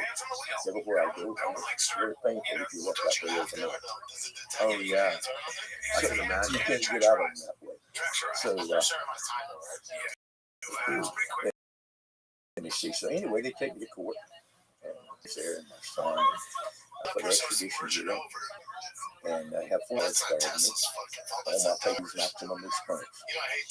So, Because you had already escaped. and they got like 50 So, I'm sitting there and I talk to the lady. I said, I wonder, I'm above the palm trees. How high is this place? I'm on the 3rd floor. He said, you kid yourself. I said, it's been 3.5 tons of hashish charged in Germany. 25 years parole in America plus the crime. So I'm bound across them, and 2 of them leave to go smoke out bound across the room, jump up on the desk of the stenographer, which 9 months pregnant, and I kick the window out of the courtroom, and I'm on the ledge, handcuffed. Like, not like this. No, I'm in front. Oh, you're in front. And so I look down, and it's a awful moment. I thought there might be some power lines or telephone lines I could grab on the way down and break it. And it was a park, really big up on it. It looked like it was an hour. And I worked on the Los Angeles Fire Department, practice jumping in the So I bailed out, hit the top of that car, ran. And the roof went, What was you were falling from? I hit right on my heels and just right in the roof cage and saved my life. And they went down to the soil that car. And the city, yeah, but more than that. And I still have a good spot. It's hot from the side of the So, I mean, it's like dolled up. I jumped out of the car and ran. And the next day, the newspaper said Spider-Man escaped. Anyhow, they caught me like they actually. And Germany gave me 8 years for using the dressing in the international fund. They didn't have any hashish or nothing, but because I hired a German citizen, and he told me, he kept his mouth shut, this didn't nothing. So I got 8 years up there. So you said the next 8 years of your life in Germany. No, after 1 year, I escaped and moved up my country in prison. I don't think everybody will escape. So I went out to the bars and got all cut up real bad and lost my clothes, lost my shoes. This wasn't some sort of like tunneling escape. Oh, I got stuck through the bar. And when they went up, got on the roof and went above the guard tower. Then I jumped down on one of the guard towers on the side, bail over the fence into a sand pile. And a woman was there. I watched her, and it was raining real hard, and I lost my clothes and stuff. And I had my blue jeans on. And I watched her and a little boy come. And she brought her husband to the door. And when she went back, I jumped on top of the guard tower, which was one floor below me. And the guy went, "Oh!" And it was trying to kill you. I mean, they moved right across, and I went straight towards her so he couldn't shoot me. And then I went around behind the car, running down the hill. I mean, and here, bam, bam, bam. She's up on the sidewalk, knocking the parking meters over, trying to kill me. And I jumped behind some car, and she just at me. And the little boy standing in the seat, she tore the fender off of her car on another car, trying to get me. So I jumped over a fence and cut my hands all up and had the glass on top of it. I had shoes on, and my shoes went down. I went off and sat my knees in the mud, and the blood cut my chest all up. Oh man! And so I took off running and lost my shoes, my $200. Now I'm barefoot, got a pair of blue jeans, no top on. Then you crossed the border. Across the border. At what point did you meet up with Mari? I didn't. She was mad with me. Told me to go back. Ooh. Ouch. Why was she mad? You escaped? Destroy my life. What do you mean? Oh my God. Here anytime I can't get the papers out of the house. What do I do with them under a rock? I don't care. I think she was tired of it that time. How old were you at this point when you escaped that prison in Germany? It was 1990, so I was 47 years old. 47 years old. Wow. And what did you do when you got to Holland? I met up with Mari's cousin. She had paid $100,000 for me on the place there in case I did get out. And she told me, you go to the lemon tree, you go to the haystack, and you go to the lemon tree, and you turn right, and you go 10 steps. But she didn't tell me there's 20 lemon trees. we had fun. So they were messing with you, right? No. Just remember how she got to where she buried it. So I got such an iron rod and some clothes. I stayed there for a while. And I went back to South America. And then I went back to see what my people I knew. I stayed there for a while. Then I got a job to walk crazy, trying to fish in. So I took a boat down there. Took a boat from Colombia to... I bought the boat in Homer, Louisiana, and I took it to Australia. What kind of boat was it? It was a full supply vessel. When it goes out to the world. And when they get old, they come on, so they sold as scrap. But you could eat off the engine room floor. Oh, really? How big was it? How long? Like 100 foot. And how did you, where did the cocaine come from? It came, they loaded me in the middle of the Atlantic Ocean just above the equator. Oh, really? It came out of old wooden Just they threw it over the guy? They swarmed over and threw everything they could. They was oh, really? Oh, there's a bunch of savages. Jesus. And how many people were on your crew on that ship? Three. Me by myself. I had my brother and the woman that got on both of them. She couldn't stand up. Yeah, I had to cook and wash your dishes. Gosh. How long? So, tell me about this trip from the Caribbean, where they load up your ship, to what was that like? Well, that was interesting. I left home in Louisiana. I never on the ship before, and it was a learning curve for me. and somebody left the water on down there on the bathroom. We only had 600 gallons of fresh water because we changed it all to fuel. So we ran out of water before we got to Key West, so I had to go into Key West and get water. And then I took off and went across the tongue of the ocean through the Bahamas, and I went to Senegal, which is off of the it's an hour and 600 miles off of Senegal. And, I can't think of the name of that now. Anyhow, I stayed there a week. The plane was so they load me there. Like Barbados, No, this is Canary, south of the Canary is about 1,000 miles. I can't think of it. I know the main name, I know the Freya is the name of the town. Oh, anyhow, Senegal. And so I stayed there, and then the plane said, no, come back towards Colombia 1,000 miles. Yeah. Because I just got enough money just to fuel just barely to make it all straight. I have to go back 1,000 miles, and then they're not there, and I have to go 3 or 4 days cruising around up and down over the radar, under the satellites, and finally they show up, so the stuff on it. And then I go down and I go follow the center of the Atlantic Ocean down, because the current goes counterclockwise, and the southern is clockwise, and the northern is due. And I went as far south as Cape Town, and went down about 50 degrees in the Great Southern Ocean near Antarctica. And I woke up one morning and the waves was, I fished in Alaska, remember? Yeah. These waves were just indescribably tall. It wasn't rough, they were just mountains.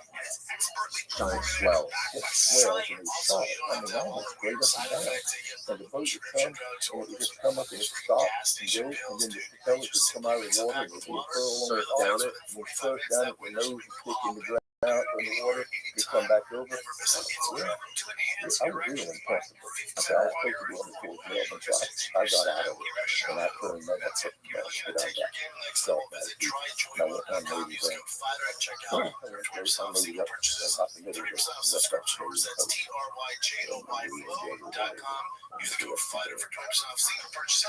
but I had vision.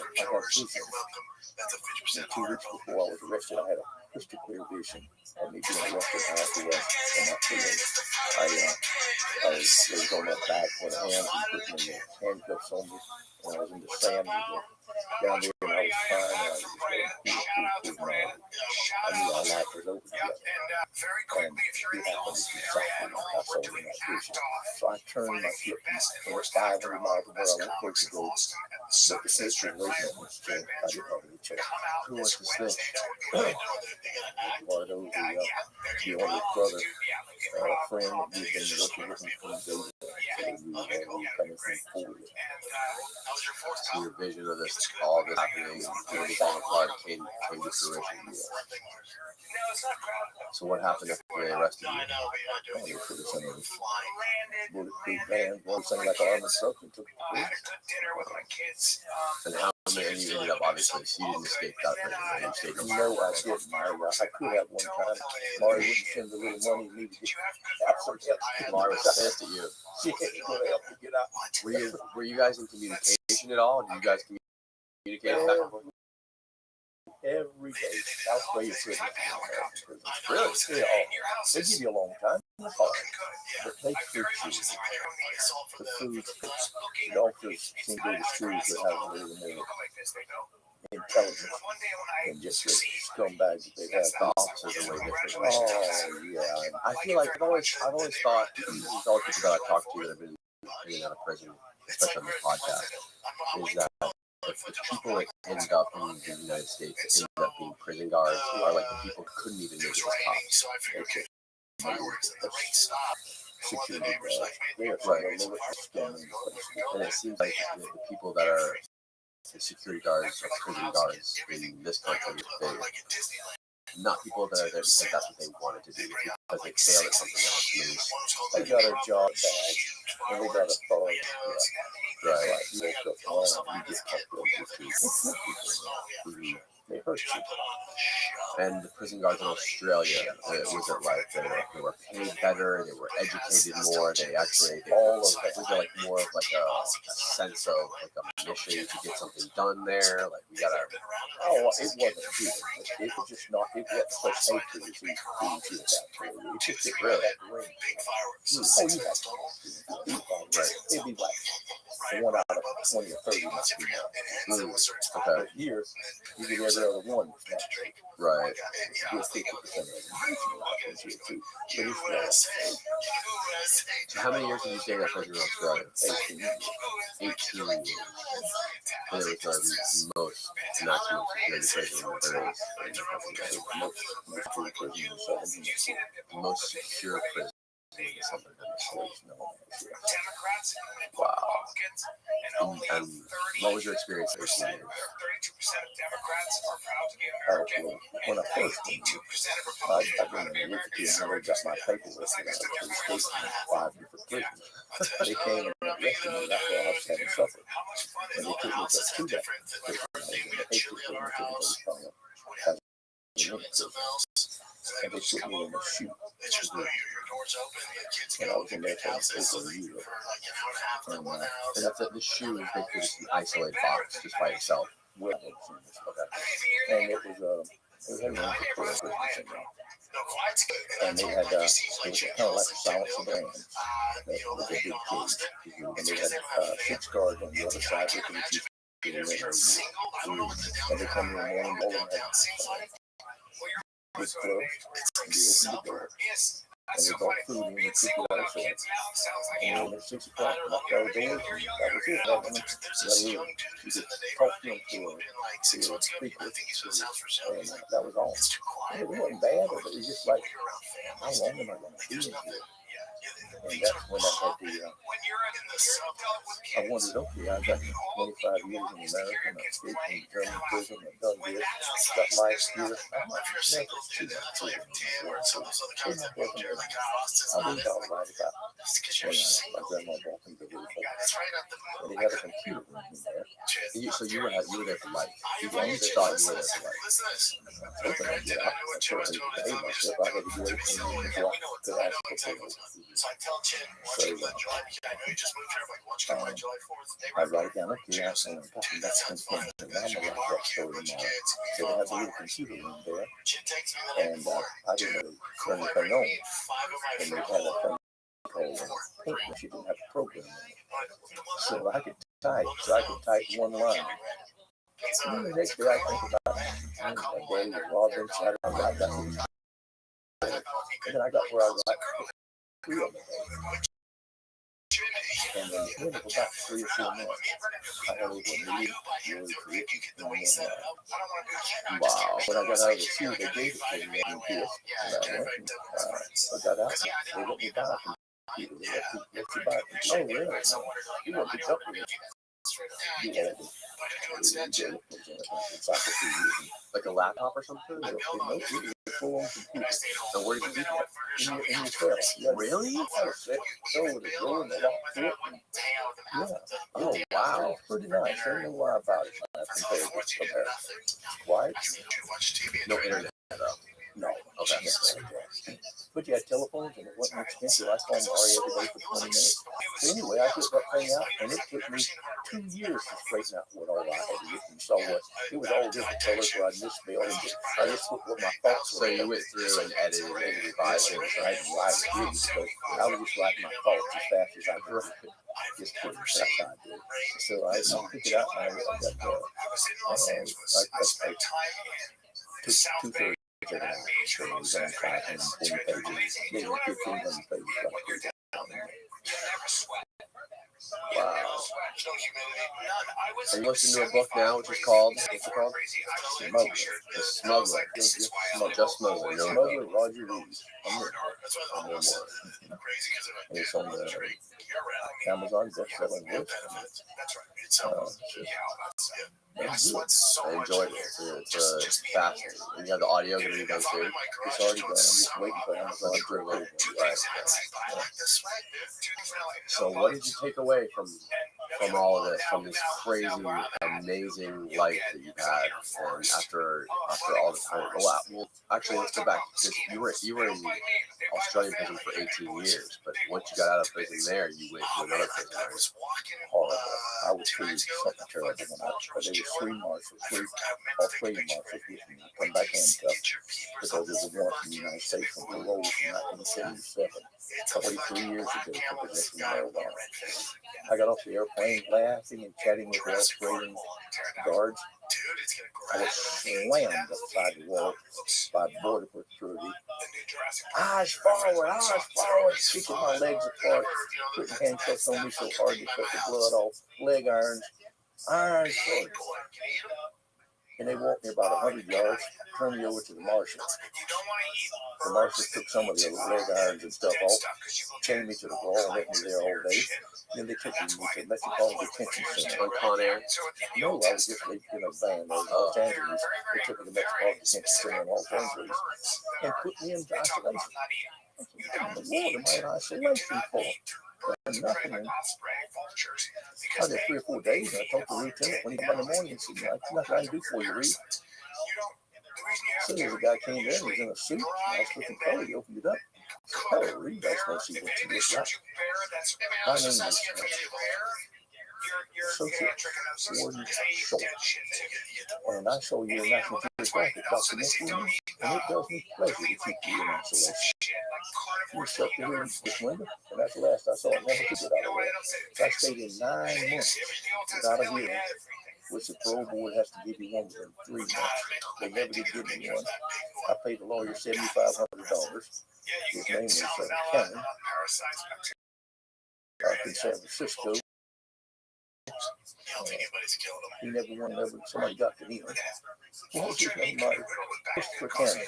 Christopher Cameron, the lawyer in Francisco, that the parole board don't touch it. And he stole my $7,500 and never made one phone call. That bastard. I mean, thoroughbred. Yeah. Wow. So what was the documentary you were talking about? National Geographic come down to Australia, and they did one on me called Australia Prison.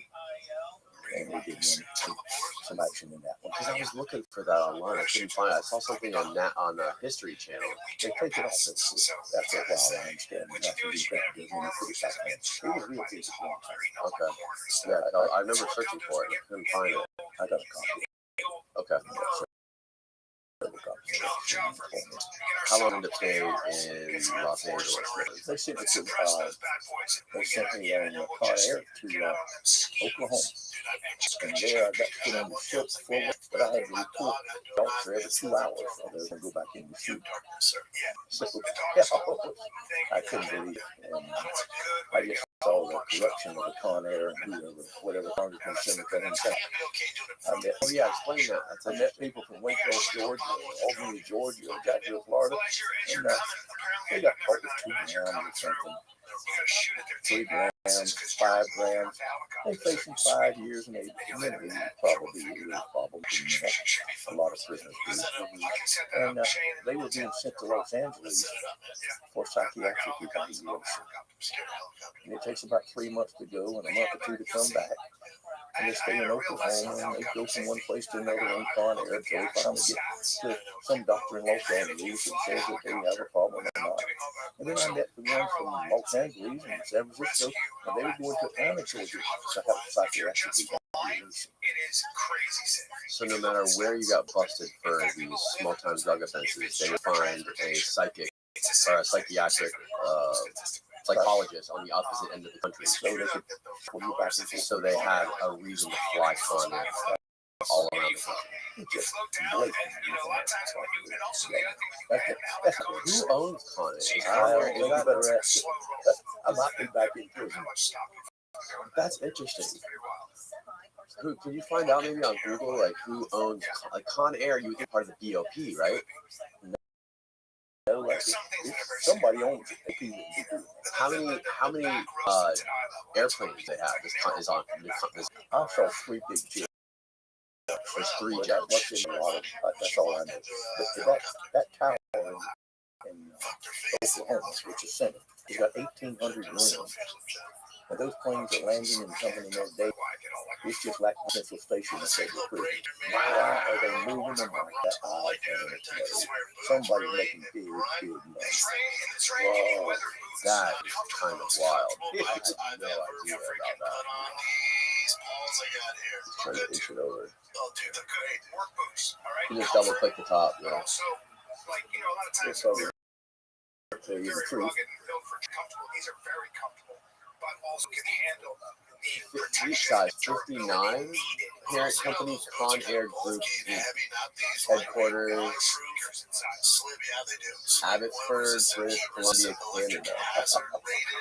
Yeah, 59 planes. Con Air Group Inc. So it's a corporation. Yes. Whoa. They own some politicians, I guarantee you. Oh, yeah. They're, wow.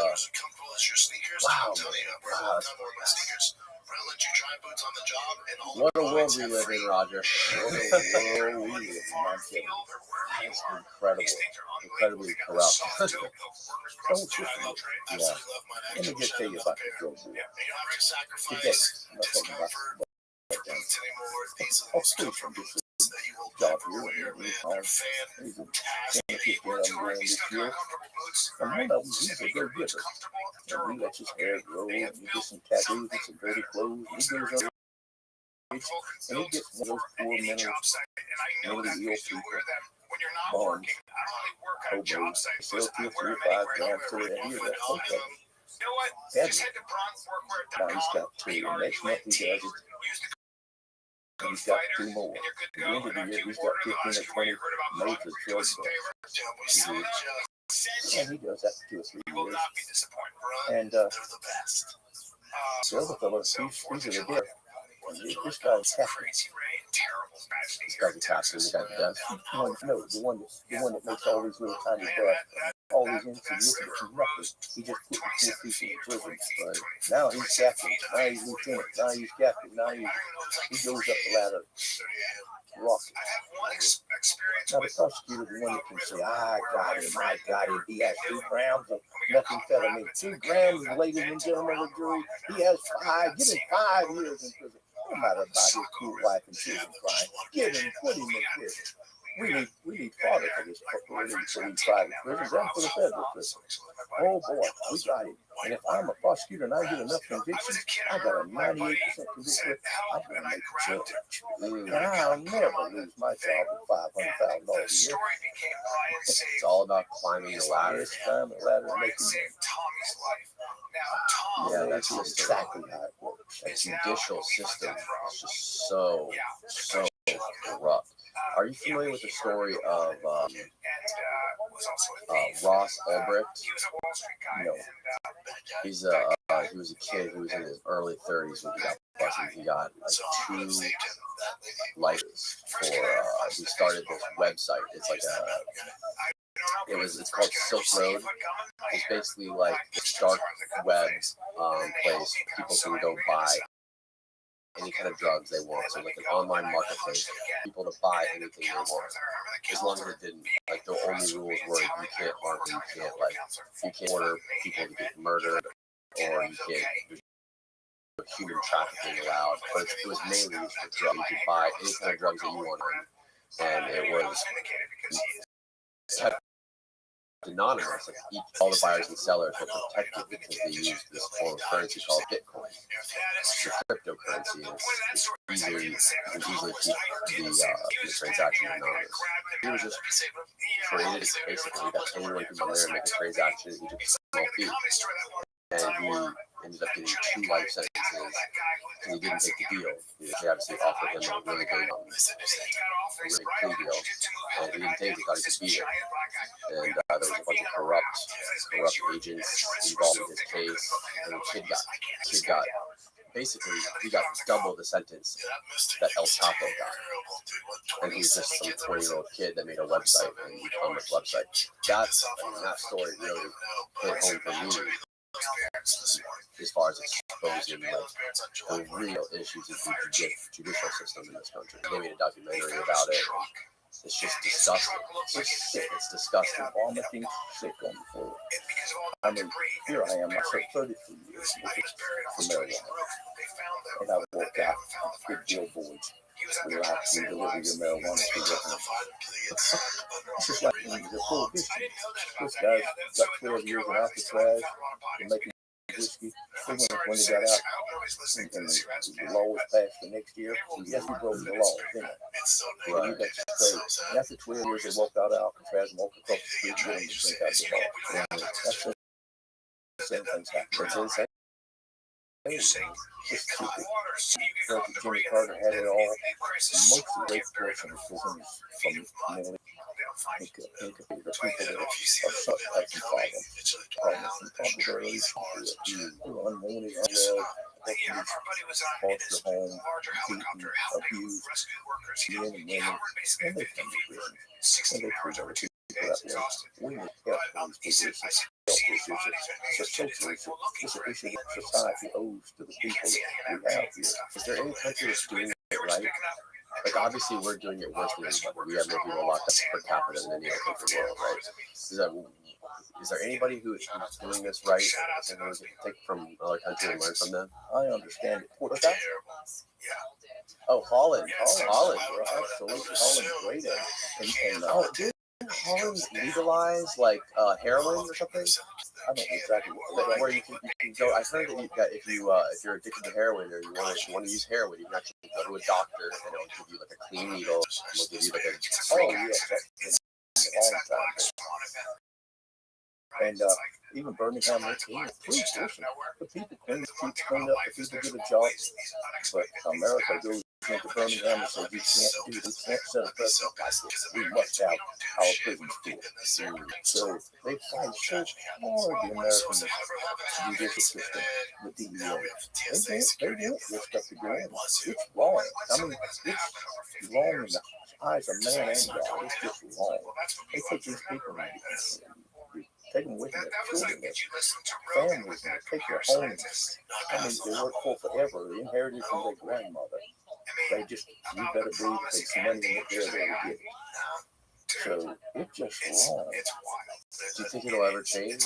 What do you think there's a... Of course it's going to change. It can't be this all you swing back the other way now. It's just got to.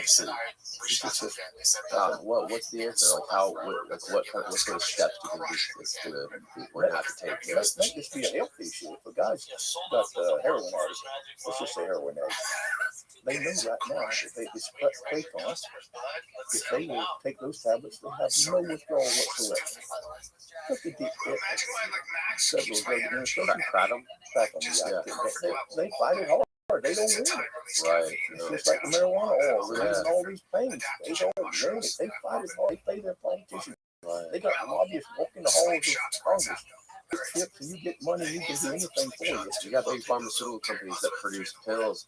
We got OxyContin. We got Vicodin. You got to go to the doctor, get a prescription for some opiates. That's the answer. Not this unregulated stuff. Exactly. So it's coming to life. It's slowly coming to life. This is wrong. It is. It's terrifying. And then another thing is parenting. I feel like parenting is so important.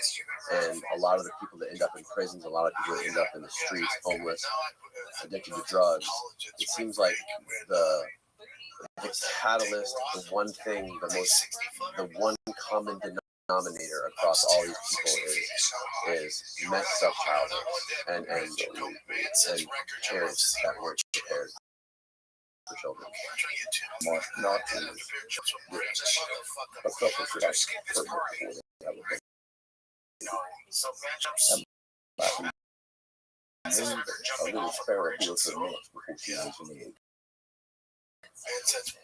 The problem is you can't stop them from having babies, though, right? You can't stop them, but you have to have a permit to ride a moped on the streets of America. Right. How much more important is to bring a child into it? My daughter, who's a doctor, she delivered a baby to an 11-year-old child. Your daughter delivered a baby from an 11-year-old child. 4 generations in the waiting room, all on welfare. 12, 14 youngins. That's the problem. Even if you put in a law like that, people are still going to breed. People are still going to have babies. I don't say you wouldn't, but I'm being, that's the attitude to educate people, to encourage people to have a mother and a father, have a home, have a living, have a something to get babies we want, instead of babies that we're just going to get for a check. That's awful. You encourage the wrong people to have that. You encourage the right people. I don't know, Roger. I don't think it has. That's the question. I guess the answer. It is a question. It's a very subject. And I don't know the answer is that, yeah, I totally agree that having a child is definitely one of the most important, like, serious decisions that you could possibly make.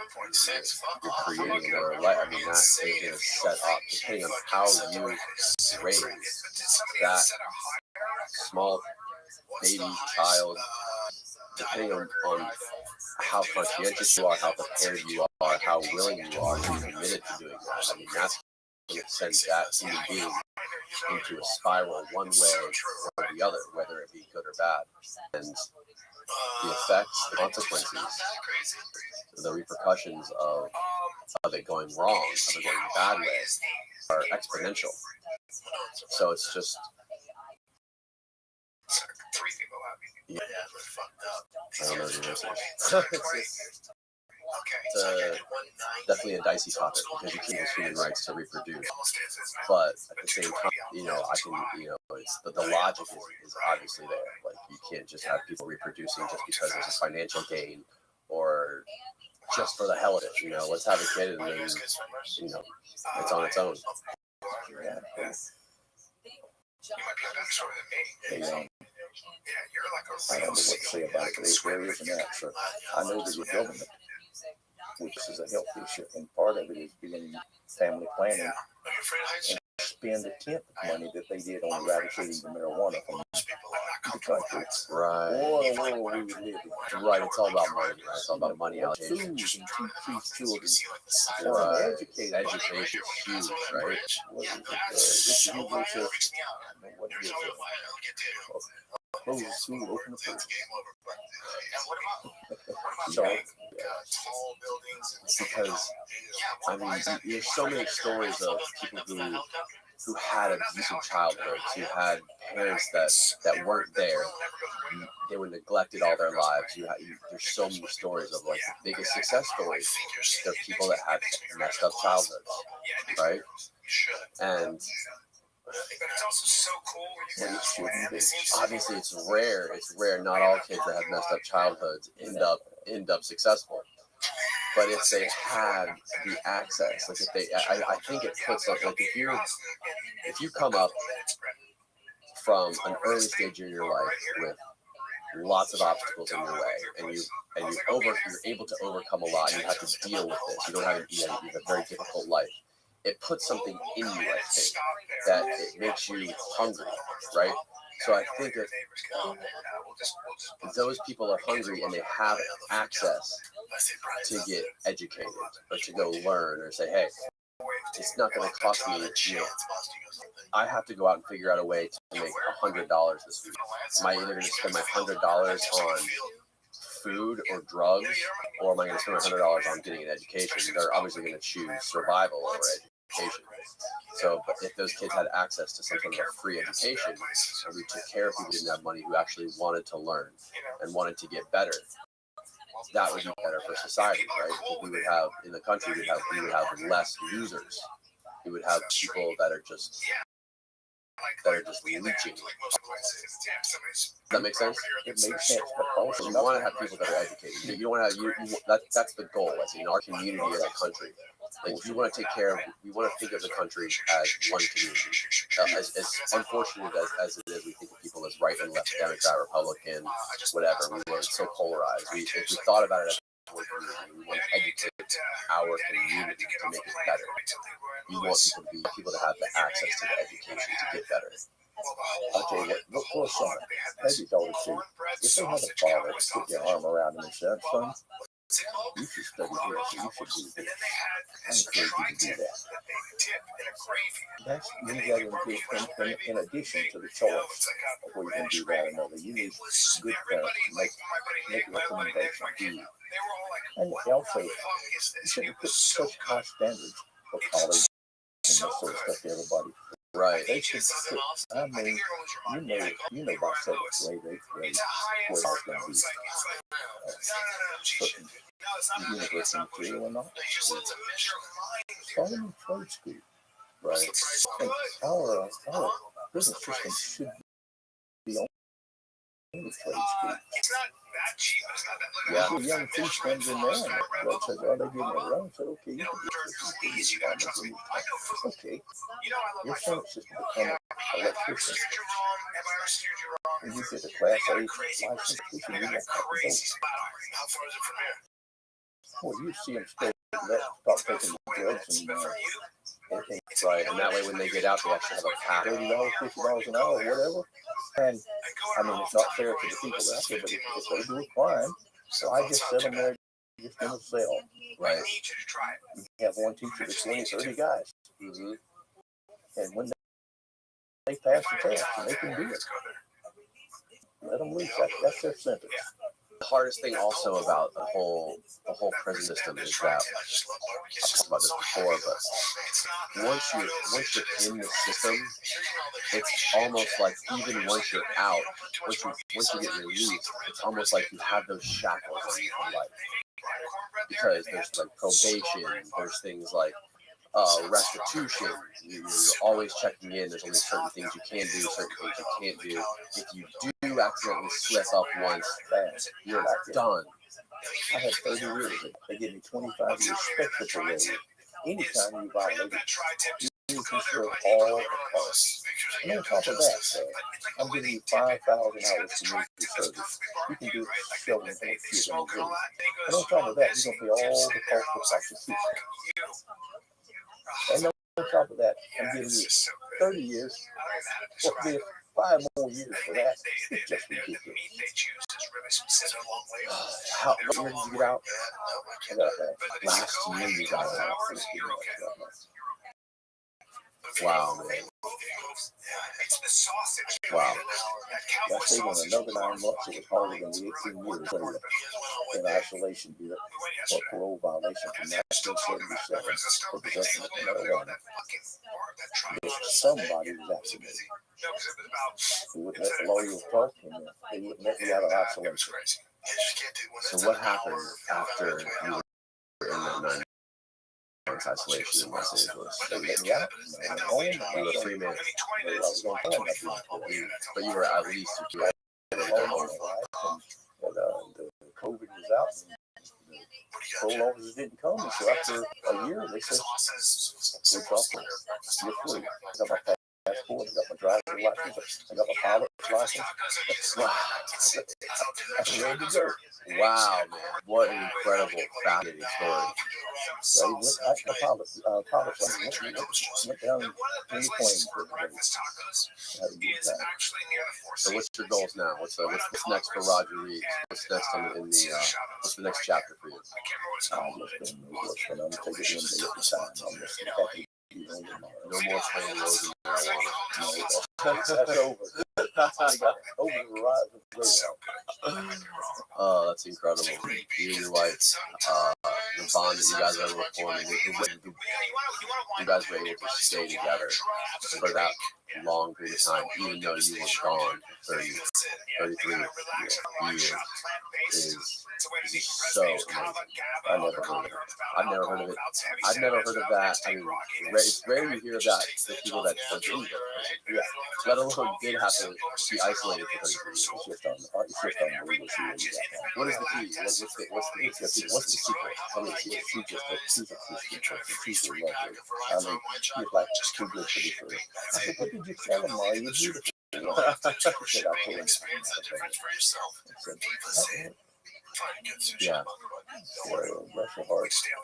You waited on me all that time. I tell you, when I came home, there was the same table, round oak table that I had sanded in, and there was the same placemat that I had left 35 years ago.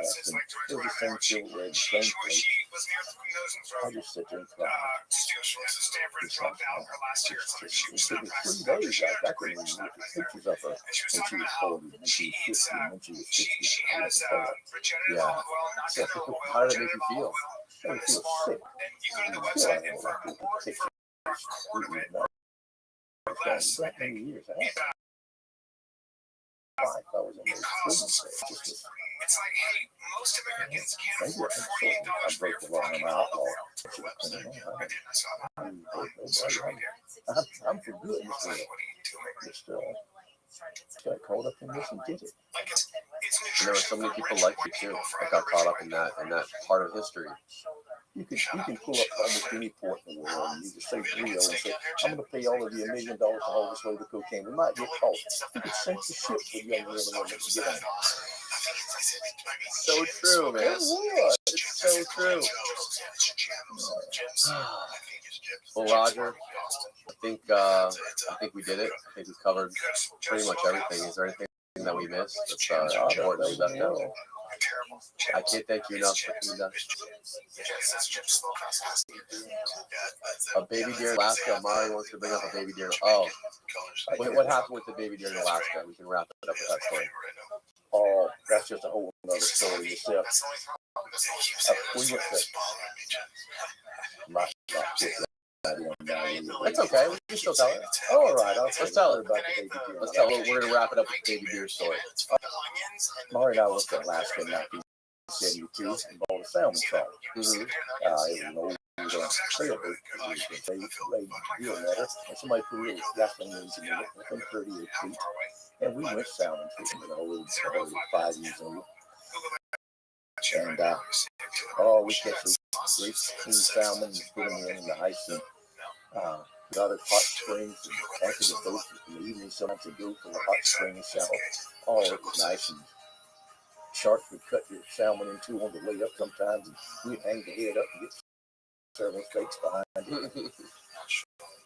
And then one day a little boy was crying on the radio that his boat was blown up, his daddy's legs was crooked and blood was coming out of his ears, and help. So pretty soon the Coast Guard was flying. I said, we're strong where I was here. And so they toasted the actions for an overturned boat afloat. Burned boat. Yeah. And I had the little boy's cries on my mind all day, and I was clean, so I went back on the back. And I turned and looked, and there was a bow of a boat coming up. I was almost to hit it. So I ran us out of the fish hole and knocked the boat out of here. And then I saw my mistake. It was not. It was not an overturned boat. It was a giant blue whale that was surfacing under my boat. And he blew his stuff all over. I could have gapped it from there. His thing was huge. Anyway, I had 4,000-pound chest each, and he wrapped himself in these things, and they got around him, and he went down, and that back of that boat went backwards faster, like a cork going backwards faster, and it went forward. Jeez. They took all the gear off, and all the stuff just went down, like lifeboat and all that just struggled. So we was out of business. So we said, let's take a vacation, all the southeast Alaska, just put one place together. And we'd go into some of these that just very seldom visited. And we were looking for glass balls. The Orientals used to have glass balls on their boats. And they didn't have corks, so they would put these glass balls. Some of them that big, some this big, most of them about that big. And put floaters on the wrecks and the stands and the rock. They lost a lot of them. The Pacific Ocean is 70 million square miles, 50 miles around. And then the storms of Alaska, some of them get caught up behind the bus and it's on the beaches. So Mary walked one way and I walked the other. There's always a bunch of bears, and I take a 44 and she takes the rifle. And we walk different places looking for those glass balls. And I came up to a big granite boulder event, and a billion ran out. And behind her was a grizzly. And the grizzly, she turned around because she was trying to call me, knocked her down in the surf. And I just said, oh, you rascal. And I took my pistol and shot her side. He stopped and looked at me, and then he looked at me, looked on my Shot the grizzly bear? no, he shot the Shot Adam? Adam. Shot the bear. And wow, get out of here. So I walked on that, and there was a doe laying there, the little waves were lapping up. And I looked, oh, I saw why she was giving birth, and the little nose was sticking out.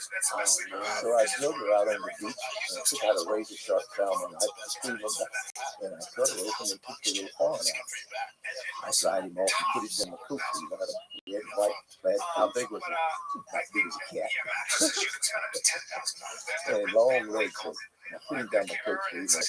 What did you shoot? I shot a grizzly. You see that? Put your hand down here. I'm not about to put my hand down here. Anyway, she did. The little deer was just beautiful. And we took him and put him in the boat, in the box on the boat. But he wouldn't leave anything. And he was drinking and milk. So we said, he will die. So we had left our daughter a couple of days with some friends in Sickville, Alaska. And we went back. She met us down at the beach, out on the dock. And when she saw the little deer, she held him, oh, he's 5 years old. And he took her by the ear and started sucking her, just like it was his mama. So he got a little baby doll bottle and put some milk in it, put it behind it, and it was running all down her ear and the milk. And he got sick, so we filled him up on milk. Anyway, we took him on. We had to put burlap on the boat so he could walk around. And we raised him for the next month or so that we was on the boat and going on vacation. And so when we got ready to go back, I'm still in the fire department, and my son got taken a leave back, so we had to go back.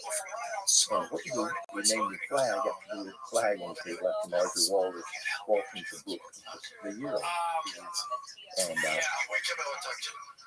so I bought a big shopping bag with a zipper, and I put flags inside. Now that he's about knee high and he's rather spunky. So Mario has 2 bottles, and I put him on the plane, put him in the seat, on the seat, my feet over him. And halfway down to Seattle, he gets to flying to his bottle. So the stewardess comes by, and Mario said, would you eat these, please? She said, where's the baby?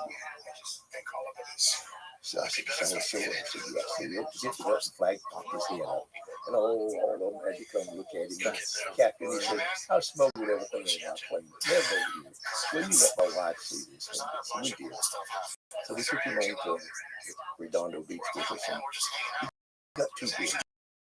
He got where he could just jump 6 or 8 high, and we was afraid he hurt our little girl. We gave him some people up in Napa Valley. And he stepped there, and we went to visit him. And he was from California. So we got a call one day, some dog scared flag, and he jumped that 8-foot fence and he got away. So, all right. So the next year we saw an article in the newspaper with a strange deer, and they had a picture of flag with millions in Angeles National Park. And they took him, and the rangers took him, and they took him to Santa Claus Village, where he spent the rest of his life in a petting zoo. Oh my God. One of those reindeer. Wow, what a story that is. Unbelievable. Roger, thank you again. Thank you. I appreciate you just tell people listening and watching so they can find your book. Find it on Amazon or Kindle. Smuggler by Roger Reese. And I'll put a link in the show notes below. Okay, good. It's been a real pleasure. My pleasure too, Roger.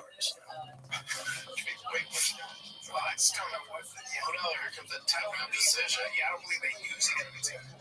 They might have done it once. Yeah. And then they're probably like, all right, it's not working great. I guess I can cry.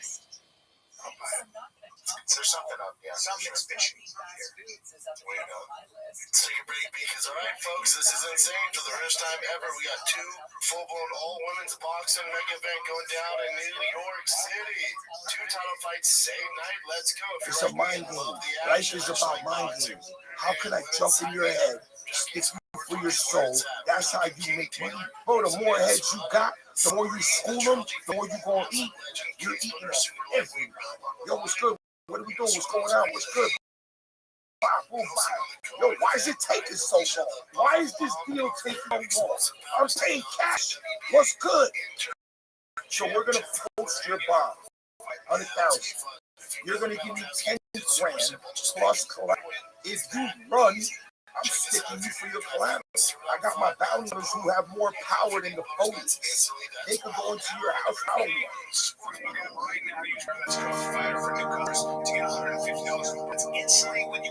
Ryan Aponte is back on the podcast. What's up, bro? Yeah, it's been a couple weeks. We got you back. You're a little bit tame on the first podcast. We didn't really open her up like we should have. I feel like we got to do take two.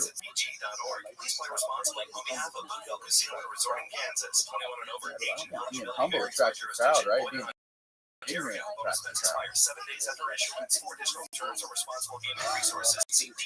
Get a little bit closer.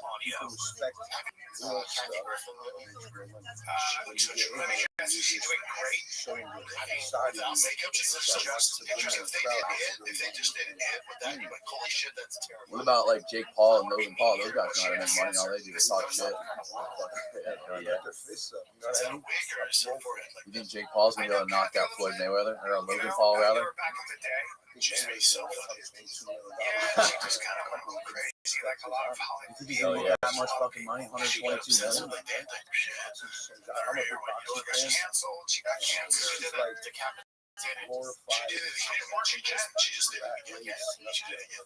No, it is. Yeah. We can talk boxing. No.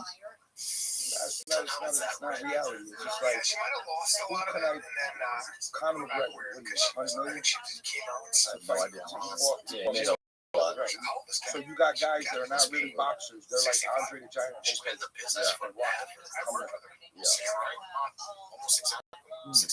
Yeah, it's a different game nowadays. They're all trying to just get more followers, and they're trying to parlay their social media following. It works though, because it's like it sells tickets, right? Boxing's all about selling tickets, isn't it? It's all about making money. Who wants to get knocked out for free? Yeah, all about it. You watch that fight? Did you? She's just a mess, like all of us, one way or another. Just missing Gina. I'm sorry to say this too, but I don't think she has any love in her life. I don't think she has any kids. I think she. So what's up, man? What have you been doing? Are you making money or what? Of course, I just been messing with my construction. I see that crypto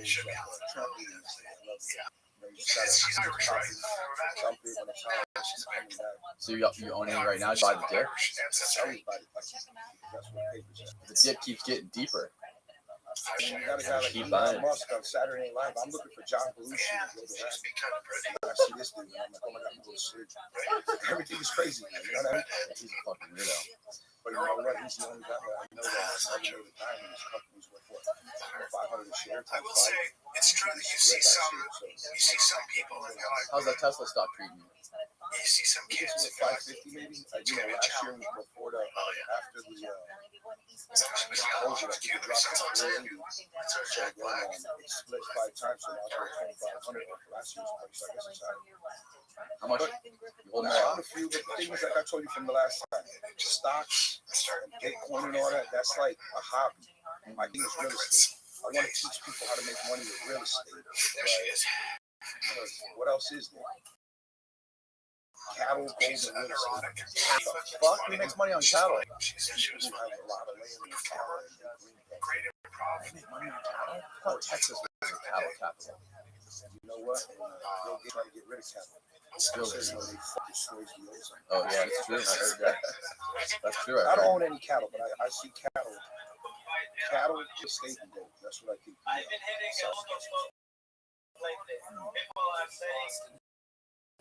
What about trading cards? Baseball cards, of course. Dr. He was a big collector of cards. I saw cards. Did you? They decided. Father used to have the largest Rolls Royce collection. You see Dr. Lehman, and you see look at his father. So it's the largest Rolls Royce collection. I was gonna just jump on it. But you know, the cards is where the money's at. You know, don't get it twisted. with new stuff, you want to stick to your old cards. Ty Cobb, Joe DiMaggio, Mickey Mantle. Are you day trade cards or are you holding them long term? I buy some on eBay. I go to the shows. I do what I can, and I like to just. I take a lot of my real estate money and just throw it in cards. Because the real estate is cool and you make money, but the cards. You buying the NFT cards? Nah, I don't see any value in that. I don't look at a computer screen. Some people are making a lot of money on that. It's like no, I see that. Yeah. Heavily highly manipulated product. I just don't see that making money. Yeah. I think the other part. But really, like I told you, I like to talk about real estate because everybody in the world is involved in real estate. I know a lot of people who make money on charging thousands of dollars for classes. Last time we did a little podcast. And I read the comments and I appreciate everybody's comments. I hear a couple of negative comments. I just like to touch them. I see one guy who's like, hey, look, even if you pay cash, you can't close a house in the day. It's not true. Maybe we can touch on stuff like that. Yeah, we could pull some up. Definitely, please. So let me buy a house in the day for the not believe. Aiden, there's a podcast we did with Brian a couple ago. You can find it. Just Google Brian Podcast. Concrete, you'll find it. Comment on the video.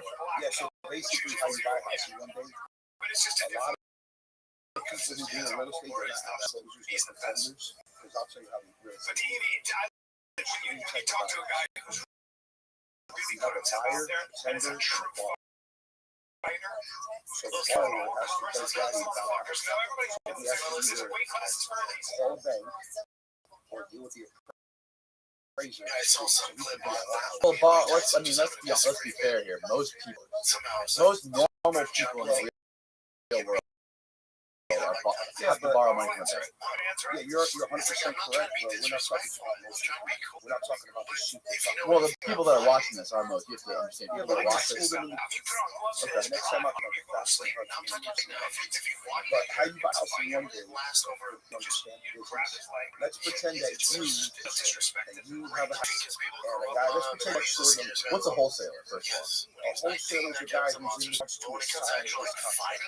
So what that means is, let's pretend this phone is contract. So you have a house for sale. So you want to sell a house for $100,000. He gets the contract, and he gets an inspection period. Right. So an inspection period, in other terms, is like, let me get a few days or a couple of weeks so I can market your property and sell to a real buyer. So they go to a title company, and the title work starts going. They check for mortgages, they check for liens, and blah, blah, blah. So once the title company tells you, yo, the property's ready to go, so you got a contract for $1 grand. So you want to push it on the street because you don't have any money, but you want to make money because you want to compete. Right. So then you come and you push it around the block, you email blast it, you do whatever you got to do. You push it to 120, 130, whatever you think you can get based on what it's worth. So when that doesn't work, they call a guy like me, hey Brian, they left, I got to close it. Where you closing at? And then when the title company, send me the title commitment. I look at the title commitment, boom, all right, send me the underlying contract.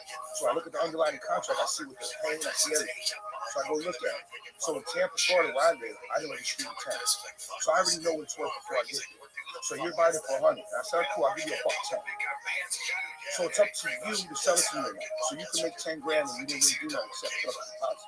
So I call the title company and I call Candace, who runs my office. Candace, wire the money, get the HUD, boom. So I go in there, I don't even have to go sign. I do DocuSign because I'm a buyer, I'm not a seller, so they don't need a notarized copy.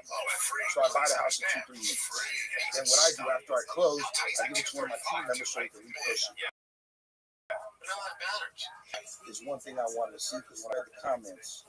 Let's look at these comments right here. I mean, these are positive, man. This man truly understands life and money. You can tell by the way he talks. One other guy was like, yo, Brian, stop the money. It's all about smelling the roses. I'm 50 years old. I've traveled the whole nation. I've sold it. I've done everything. I've been to NASCAR, World Series, NBA Finals, championship, you name it. I've done it.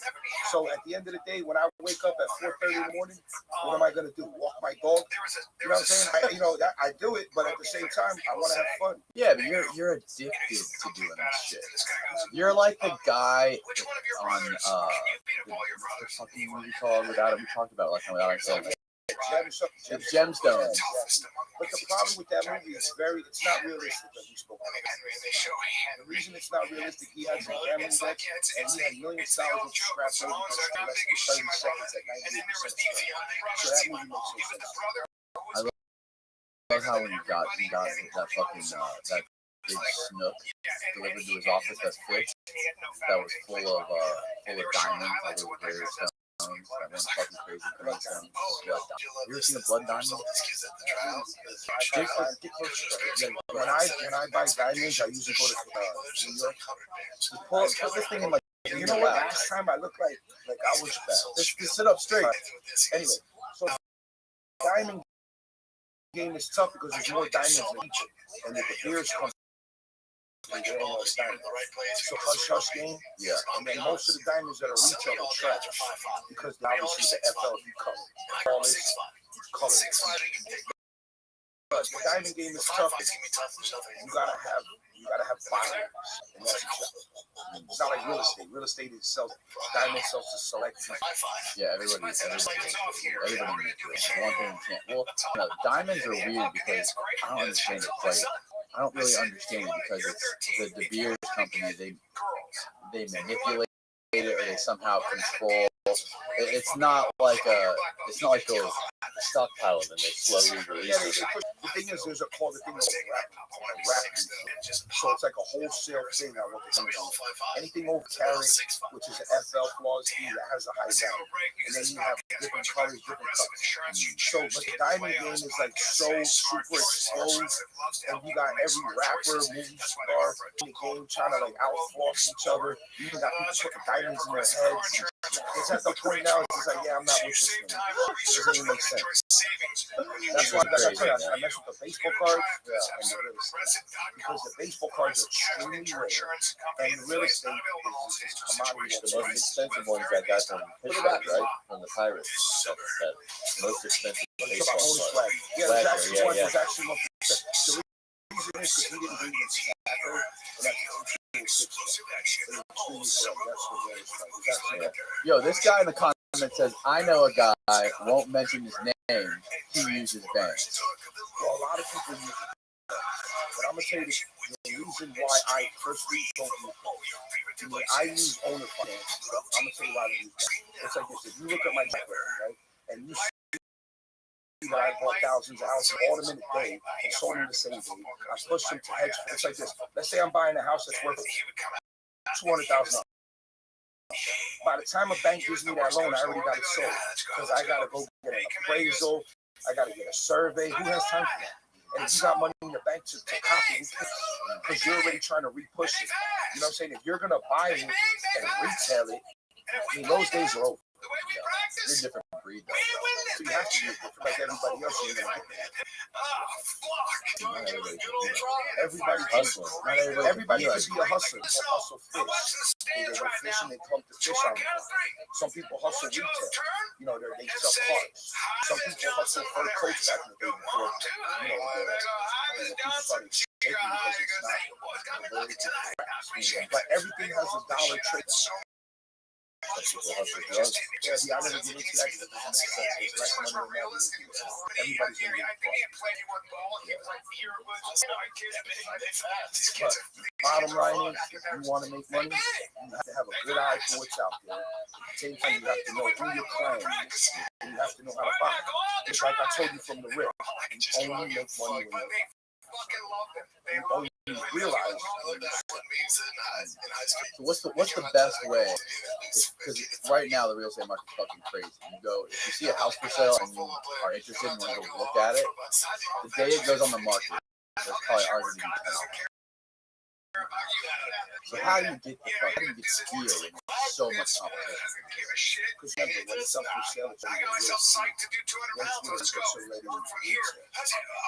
And then you're going to shoot the highest and best. And if you're an FHA buyer or you're a loan buyer, they're going to look at you last. They only want to deal with cash buyers. Right. They don't want to fix it. They don't want to do nothing. But the problem is that if you're in the city limits and you sell your house now, the odds of you moving back is very, very low. Because the houses are going to go up 30 to 50% next year. And I'm telling you that. Yeah, definitely. Well, because the liberal communists in that right now, and what they're looking to do is take these on exchanges. So basically, with 1031 exchanges, let's say you buy an apartment building for $10 million or whatever, and then you take that money and put it into another product. They're trying to take that away because they want to eat your money. He said, why the explain? I understand what 1031 exchange is. I mean, it makes a lot of sense. It makes a lot of sense for people that are employing ridiculous amounts of people to be able to do that, to roll your profit into new deals without paying tax on it. It makes sense as an incentive for people that are. Always remember, you're always paying tax no matter what. Right? No, I know. Take that hundreds of thousands of dollars a year. No, yeah, for sure. I completely understand how it works. You're paying shitload of tax. You're paying tons of payroll taxes for all your employees. When you're running that big of an operation, it makes sense as an incentive to incentivize the people that have the balls to take those risks, to buy those big ass fucking deals. So why would they want to remove that incentive? What is the I'm logic? personally not a political person, and the reason is because that doesn't make me use clauses. I mean, because there's people on both sides of the fence trying to fight me. But I'll tell you my opinion. The reason they need the money to pay for what they're like, all the things that's happening. I'm going to tell you why. My thing is about this, and so you understand. And you can take this now. We are in hyperinflation. If you go out to eat, no matter what, you go with your girl, you go no matter what, it's the worst place. Take people and they want to raise the minimum wage to $15. You know what they did? So what they did was they started paying $300 a week plus $275. So that's $575 a week. You make $15 an hour. It's like $40, $600 minus taxes and blah blah blah. So you're making more money to stay home. So basically, you're forcing a minimum wage, right? So now the real estate is capital gains. When you buy and sell real estate, you make capital gains. Now, you're not working a job.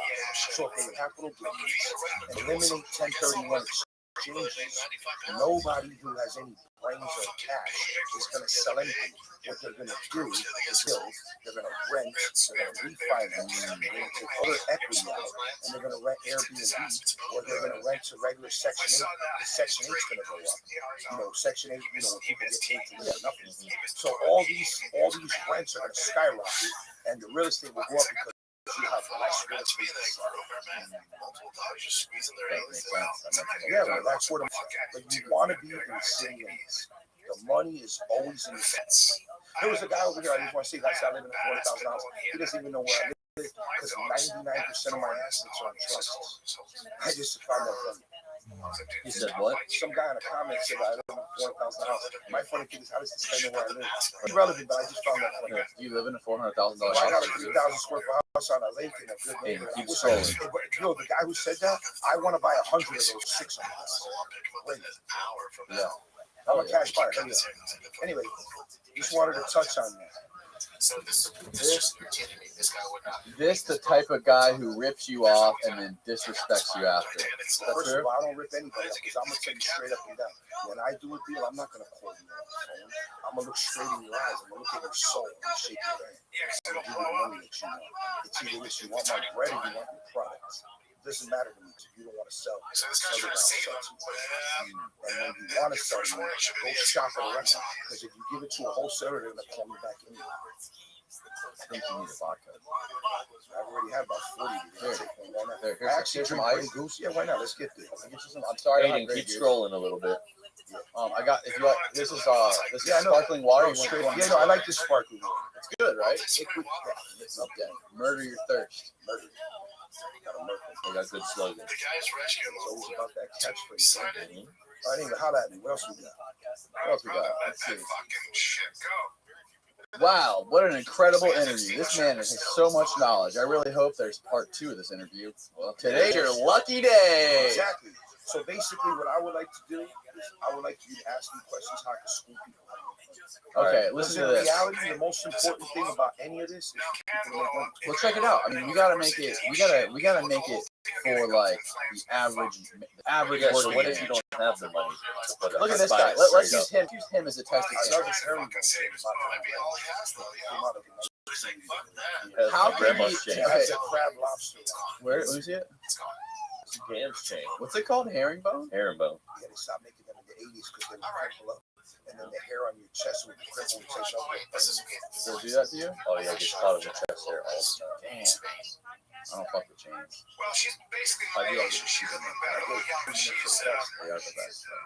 All right, let's use him for an example. He wants to buy a house.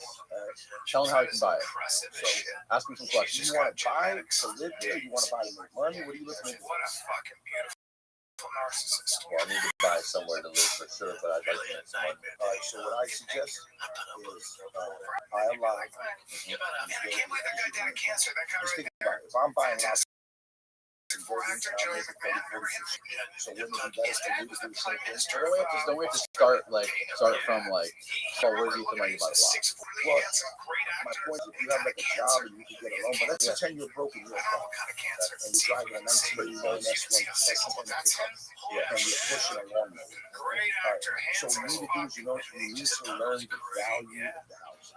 And how you got, well, I tell everybody, you know how you get in the game? You ever see them signs on the street? You'll pay cash for your house. Yeah. Those guys know more about real estate than me. Problem is they ain't got no money. So you know why they're doing that, right? Because the middleman, he knows the retail value. So you need to school him. You need to get in his head. You need to tell him, yo, look, I see your sign. What you got? So he gives you the address. If you don't know the address, so okay, why do you think I should buy it? So you want to eat his brain why you should buy what he got, right? So then you go over there and then you understand. All right, let me look up comps. Let me look at Zillow. Let me see why this is what it is, right? So then when you know what's the deal, when you know the retail value and you know what it needs to get fixed, you know what to pay. So then you ask him, hey, look, even if you don't have anything for sale, then guess what? I'm selling it. Where? You know what? My grandmother, she got a house and she wants to get it to me. So now he's shaking because he's dying to rob you. So now he's going to give you this time.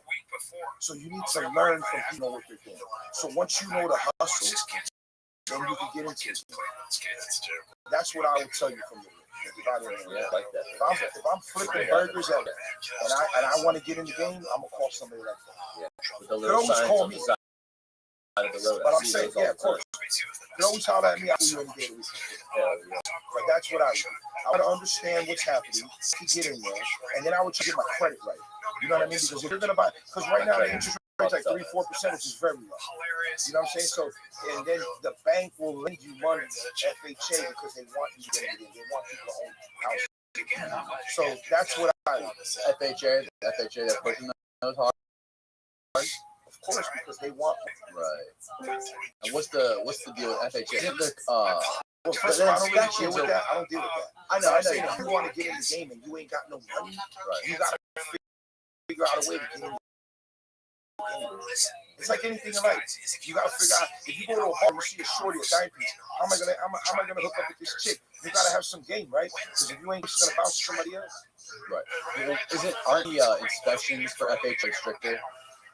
They are, but at the same time, you have to understand, real estate is up by the month. Real estate's going up 2-3% a month. So you gotta jump in and then figure it out. So where's it going? When's it gonna crash? That's my question. Well, I don't think real estate's gonna crash. I'm gonna tell you why. Because we're in a hyperinflation. We're printing money by the trillions. The United States government cannot afford to pay the debt. So the Federal Reserve is keeping the interest rates very low, close to zero. So that's the reason why people want to own, because the rents are sky high. And it's like, people are like sheep. They think, oh my God, my brother bought a crib. He's dead broke. He bought it in 2018. Now he got 100 G's in equity. I'm over here sitting on a 1992 Chevy S10, like I told you before. My girl's doing 3 jobs. I gotta sell my Timex. I'm fucked. Excuse my language. I'm done. So you want to get in the game? What other game are you gonna get into? Right. So that's what I'm gonna do. Right. The real estate is the fastest way to get paid. Unless you know how to manipulate stocks or Coinbase. And that Coinbase is like so volatile. By the time you go home, you're gonna drink a bottle of Johnny Black because you can't afford the blue. You feel me? Yeah. That's just what it is. Hell yeah. Gotta be motivated. No, real estate is the key to your Just gotta get that down payment, baby. That 3% No, down owner payment. finance. Look, when I buy houses, big money shit, like $1 million, $2 million, I try to leverage the buyer. Look, I'm selling a property for $3.8 million. The guy signed a contract to close in 18 months. So what do? I gotta play the game. He wants to stick me for my paper. I gotta make him give me 30, 40, 50 G's a month to me on the deposit. I'm making big money on the product, but I could afford to sell it because I don't need the money. But when you deal with people who have houses that are beat up, I'm gonna say another way to get into it. Let's pretend you driving down the street, see your house, the roof is shot, the grass is high, try to call the owner. Yo, what's up? You want to sell me this crib? All right, cool. I'll lease option. This way you can control the asset with little money out of it. Little money out of hand. The name of the game of anything in life is to control the asset. Once you control it, you're in charge. And what the fuck's a lease option? Is that like rent to own? Exactly. So let's pretend I got a house and I don't want to deal with it. I live in Canada or I live in Jersey and I got this house and I don't want to deal with it, right? And I know I paid $150,000 in 2016. I look at Zillow, 260. Cool, let me see what this guy's talking about. All right, what do you want to give me? 240? All right, cool. I'm thinking I need a roof, I need a kitchen. I gotta drop 100 stacks in this piece. Yeah, why not? Take it. And I'll do a deal with you. I think I'm getting over on you. Like, yo, give me a G a month, deal with it, and you fix it. You do whatever you gotta do. So now just to figure out how can I wholesale this. So you call the guy on the street, yo, I got this crib. What will you give me? So he'll give you 220. You tell the owner 200. I need help. I got kids. I'm hungry. Sign a lease option. I lease it for 12 months at this price, and I have an assignable. It's very important. This way you can flip the paper to him. So you make 20 G's in this shit. Now you're rolling. If you got 20 G's in your pocket, now you play poker, chip in a chair. That's all you need. When you in the booth, when you on deck, whatever you got, long as you got a little spread of hope with game and knowledge, you're good. You ever see that movie show? It's not a mentor. It's about reality. You gotta focus on reality. You know what it is? A lot of people I talk to, you know, it's like this. Oh, I do this, I do this. Yo, I don't care about excuses, Daddy. I get up at 4 in the morning. I'm good and I'm rich. I'm paid. Fuck, I gotta go up for. Why? Because I gotta eat. And I'm dumping. Because there's nothing like you ever see like when somebody's dying, their heart hit, and you see that flat line. Nothing in reality is flat line. It's either going up or going down. You gotta try to figure out a way to do that middle. These options, all things. And you know how I make a lot of money? Non-qualifying assumable money. Let me school you on that, man. Because I'm gonna school people on this, they're gonna flip out. What's it called again? Non-qualifying assumable money. Okay, so let me tell you how this works. So I bought a property in Tampa, Florida. I'm not gonna give you the address because I could if I want to, but I'll let them holler at me. So I bought a property in January 7, 2020, pre-COVID. It was 28 acres of dirt on a new land. It's 2 folios. So I gave the lady 825 G's. I gave 170,000 down. Right? So I had a non-qualifying assumable mortgage with a 5-year balloon at 3% interest only. That's what that means. So when you go get a loan, they want to check your credentials. They want to see where you work. They want to check your credit. They want to see if you can afford the mortgage. So how I do it, let's say I'm buying I'm gonna buy this house off you for $300,000. Here's 100,000 down. So the 100 G's is ringing bells in their head because you're already studying the seller. They ain't got no money to fix it. Owe back taxes. They're done. Feel me? And no person can get a retail loan on this home because they can't afford to fix it. So the only other people that are gonna come in are cash crooks. They're gonna want to pay her $200. Right? So how I come in is I look at the land. If I can split the dirt and do something else with that dirt, and I got a non-qualifying paper, I'm gonna eat on both sides. I'm gonna eat in the front and the back. I'm gonna eat in the middle too. I'll show you how to do it. So anyway, getting back, I give you 100 on 300, right? I create a mortgage and I try to get interest only.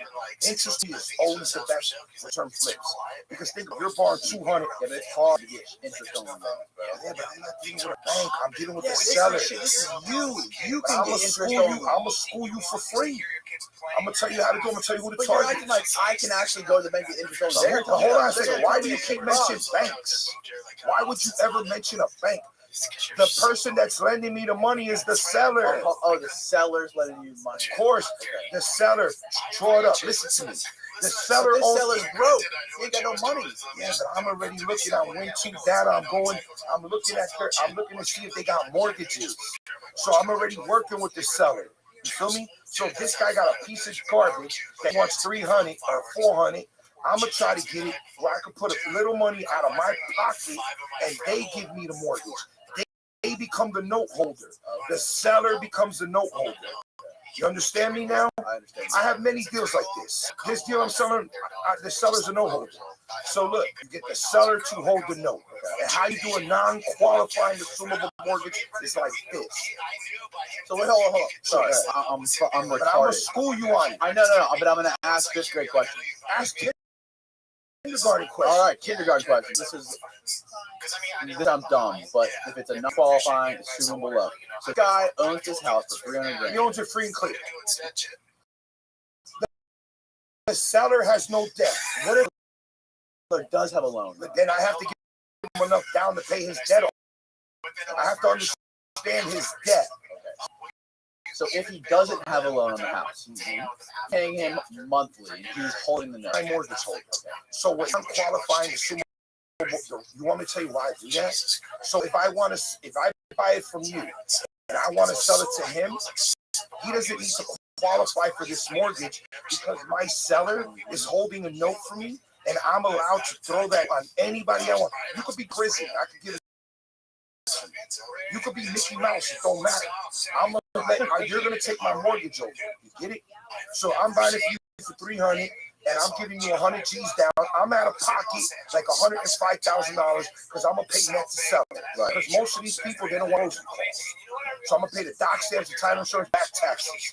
So I'm a property. So now but I already know I'm a seller. I ain't gonna buy it. I know I can re-dump it to somebody else. Okay, so I stepped to him. I'm like, look, dude, just give me 375. Give me $175 down. Take over this 200. 3% interest only, amortized over 20 years. If they want to do principal and interest, you want a heavy amortization because you want that payment to be low. So you can rent it or do what you got to do with little bread out of your pocket. Understand? All right, so then you repush it, you make your money and you work. That's better than paying cash because now you can leverage your money multiple times. You understand what I'm saying? Kind of. Okay, look, you own the house. No, I get the part where you gave the guy 100, it's worth 300. You got It's worth 500. I'm giving him 3 because it's a piece of garbage. It needs work. Right. I already know I can push it to him for 375, and he don't got all the bread because he don't want to go to a hard money lender. Because I told you before, it's hard to make money with hard money. Right. They're gonna hit you with 2-3 points. Right. They're gonna want 12%, and they're gonna want a year balloon. Meanwhile, you can't even get it done in a year. So you need to have control. So I'm gonna get you to give me a loan where you can hold my paper and I can flip it to this dude. Okay, and how's this dude buying it? Cash? No, he's gonna give me the 175, 375. My 100 I put down plus another 75. So I just made 75 on 100. And I'm out. Yeah. Now you deal with it. And now they're just saying he's taking my note. Now he shit. get That's simple. That's simple, bro. Exactly. Let me say another way. What's Aiden? Is he in frame right now? Okay, I'm gonna say another way I used to make money. I used to buy junkers for like, let's just say I buy a piece of junk house. You can't do this no more because the market's changed. But I used to hold paper too. So I buy this house 50 G's, right? So I sell it to you for 75. I just made 50%, right? Yeah. Wrong. Here's why. I bought it for 50. I sold it to him for 75. He gives me 20 G's down, right? So he owes me 55. I'm gonna charge him 5 points. He's gonna give me another $2,750 for points. So he's gonna owe me $57,500 at 12%. but I only got really 30 G's. So he owes me 57.5. I'm 30 at 12%, so a point a month. So now he's paying me another 5.75. You understand me? So then I go and sell this first note. I sell this first note to a mortgage buyer. I'm like, yo, he owes me 57.5 at 12%. Give me 50. So I sell it to the mortgage. Now I'm done, and I just made numbers. 55 plus 25 plus I made 20s. Basically, I'm not because I sold him bread and I dumped the mortgage. That's some slick. But that's how you gotta do. You gotta know how to push the paper. And also you gotta do is you gotta learn how to buy houses with double lots. Because right now my money's in land. I bought a property the other day for $245,000, 3 acres in Tampa. I got it. I tore the house down. I got an S1 variance to get 60 houses on it. Now I'm dumping it for 900. I'm in it for 3. Yeah, some lots though you can't won't even let you split. I tried buying a lot a couple months ago, and they were saying I was trying because it was huge. I wanted to build 2 houses on it. I'm like, I can build 2 houses on this, triple my money, quadruple my money. Like, oh, Connie, nope, not allowed to split it. Understand the future land use, and you have to understand. So, look, like I don't really know much about this because I live in Tampa, and everything I do is in Tampa. So they have There's still some land out there too. Yes, exactly. Not over here. But look, like the Safety Harbor, I'm looking at. This guy's got a motel, his shores with a little cottage. He wants 1.2. I offered him a million with 500 down. He's like, nah, not with this. All right, but whatever. My point is, if I buy that, I'll get back to what I'm talking about because I know I'm off track. But look, the way to make money is you have to understand how to split the land. Once you buy the land, you split it. And then they have future land use. So let's pretend the highest density is CMU 35. Let's just pretend. The commercial use 35 per acre. So that means every acre you can put 35 doors, right? So there's a big necessity right now for affordable housing because there's so many broke people the government needs to pay to build. And they got all these tax credits. I'm selling a house, this guy right this property, he's going to get tax credits to pay for it for free. And the guy's like, he's talking to my realtor. Why he don't do that? I'm making money. I don't care about all that. I'm not looking. I don't want my legacy to my kids. Yo, peep this. Daddy made money because the government paid. What are you bugging? What's wrong with that, bro? I'm not with. Why? Because I like to get my money on the grind. You feel me? What motivates you? Of course. I'm not looking for a welfare check. Yeah. You ever see that movie? Fuck, take it, bro. I'm not with that. I'm not with that. You know why? Because let's pretend you're on your deck and you got all your peeps with you, right? Yeah. Remember you did this? You remember Section 8 pay? You remember I got a free check? You gotta do the boss. Use a stunt dummy. Remember we got that truck? The way I look at it is like this. How can I figure it out? How could I game the game? Yo, what do you think about Trump? I love Donald Trump. Do you? Of course. What's your favorite part about him? He's just ill with it. He tell you what time it is. He's either. It's like this. Oh, look, I'm a billionaire because one dude called him a millionaire on CNN like 20 years ago. Sued him. Yo, don't Shoot him for calling him a fucking millionaire. That's who I am, Daddy. I'm a billionaire. Don't holler back at me. I'd like to sue someone, please. Yeah. No, but teach this. The reason I like Donald Trump, you don't care. It's like, yo, look, this is what I'm gonna do. I'm gonna do it. Like, I don't need your help. I'm not no broke little dog that's gonna whistle to the whistle and all y'all gonna tell me what to do. I'm gonna do me. You feel me? He's definitely not on. Yeah, I'm pretty sure every. Oh my God, this guy, this blah blah blah. You think I give a shit what people say about me? Because look, we was in the bail bonds game, and I don't care what nobody. You know why? Because I'm selling freedom. I'm in the real estate game. I'm buying your crib, Daddy. I got bread. Ain't nobody canceling me. Come holler back, Daddy. Cancel. What you gonna cancel me for? Stacks of bread? Come on, Daddy. Where you at? Feel me? So the reason I love Donald Trump, he tell you what it is. The reason I don't like Joe Biden, because he's the type of dude. Hit him right there. He gonna get knocked out real quick. Feel me? He's soft. Come on, man. He's soft. What it is you got all these liberal communists trying to eat. Oh, let's see what retard we could toss up in this piece for like a stunt dummy. Like that could, yeah, that's what it is, Daddy. Straight up. If you about that money, you about getting bread, bro. Let me tell you something. When I was a little kid, I lived by 3 rules. Don't beg nobody for nothing. Never fear nobody. And number 3, don't ever do anything that you're not gonna say. If you say you're gonna do it, do it. And when I look at the world right now, I'm like, and you're good to go. You order the Oscar where you're. I could say because you can't even have a heater seat. I'm like, bro, what time is this? This is crazy. I'm not feeling this. But what I am feeling is all the money they're throwing in the economy. Let's just dump paper in here. Bring the paper, daddy. I'm coming to get you. You feel me? Because think about it like this. If you got 6 dudes in a room and 5 of them know how to get bread and one of them is like, well, you gonna get stuck for his bread immediately. You know, if you don't know what you're doing, you're gonna get rocked straight up. Bro, how did you become so fucking crazy? So I'm an animal, daddy. I come from the streets of Jersey. I was the oldest. What was your childhood like? My father was a garbage man, and he bought and sold anything. Garbage. Exactly. My father was a garbage man, and then my mother a bakery. You know what I'm saying? And then I went to a Catholic school. Why? Who knows? I don't want to be in a Catholic school. I'd rather be on the block busting knuckles. But hey, you know what? That's what they did. And then on top of that, my uncle, my cousin Toby's dad, he was the one who put me on. What did he put you on to? Like the game, dog. I was 10 years old working in the hardware store. So my father was from Puerto Rico, born in 1949. Died when I was 18 years old. My mother. Your father died when you were 18? Yes. So my mother, her family came from Germany. So peep this. My mother's grandmother. You could smoke up in this piece. It's a vape. No, I get it. So my mother's family. Right? So my mother's grandmother, her husband and her mother got killed the same day in the concentration camp. No. Straight up and down. So they came here in Jersey, I worked at Ellis Island, home. So my mother was pregnant. My mother was 16 years old when I was born.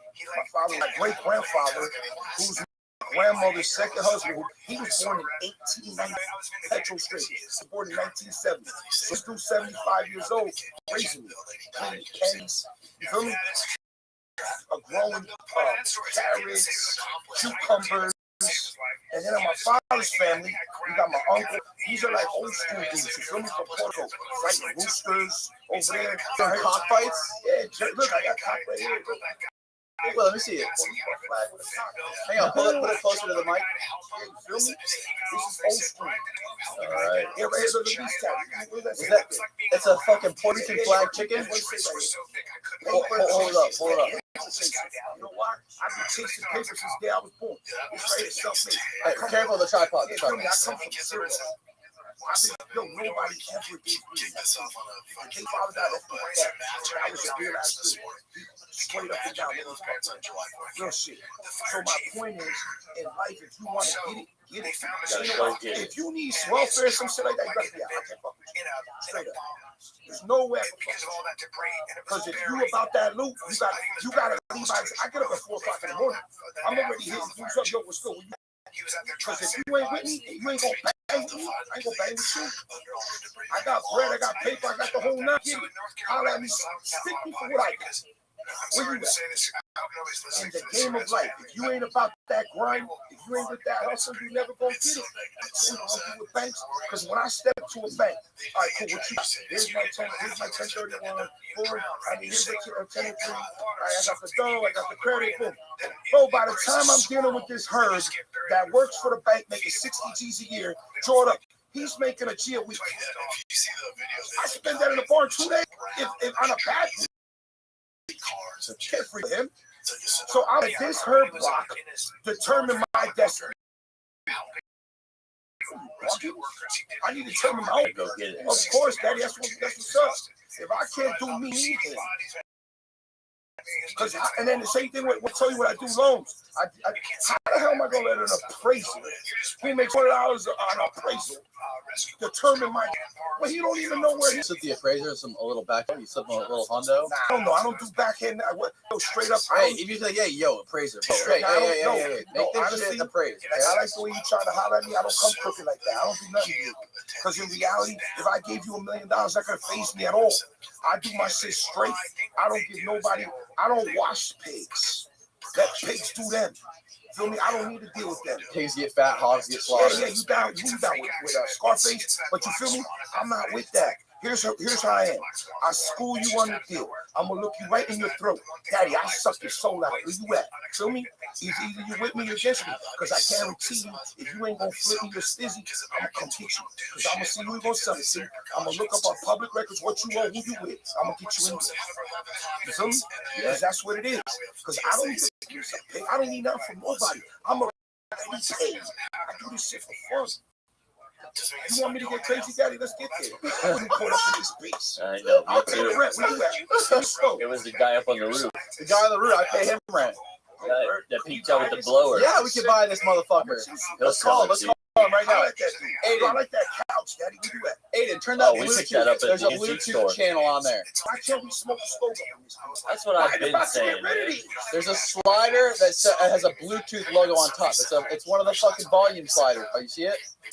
Yeah, but I like your man though, trying to catch me slipping. He's trying to see what you got going on. Stay in my life.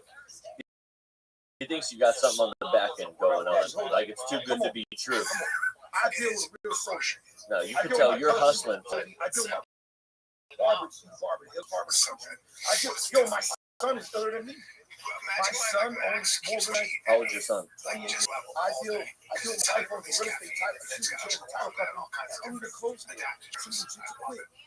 I got my other daughter, Jessica, got kids. That way, I'm sorry. No, you're good. Just like get like straight on with that mic. Like just get like straight on like this. This way more. Bro, every time I holler at Right this there, dude, right there, right it's there. like, yo, I feel like You should get to guess this mic for this. yeah, I'm cool, G, I'm cool. Just keep hollering at me. All right, we're gonna call. Put your headphones on. We're gonna call the owner of this building right now. We're gonna try to buy the building. God, I hope you buy it. Smoke the Newports in here. Oh no, he won't let us fucking smoke cigarettes. He won't let us smoke weed. He won't let us smoke nothing in here, bro. I smoked outside. They complained about it the next day. I got properties in Florida, Tampa. Can you hear it? I won't even charge you rent. Really? Why not? Now we're talking. You're not talking. How much is your rent up there? Yo, Forrest. Yeah. You're live. Would you ever consider selling this building? Yeah, probably. For the right price. Oh, he always would. For the right price. All right, I got my boy Brian here. He's a real estate hustler. He wants to talk to you about a deal. Forrest, what's up, brother? How are you doing? Hello? Forrest. Hey, what's up? We're talking to Brian, bro. He wants to talk to you about real estate.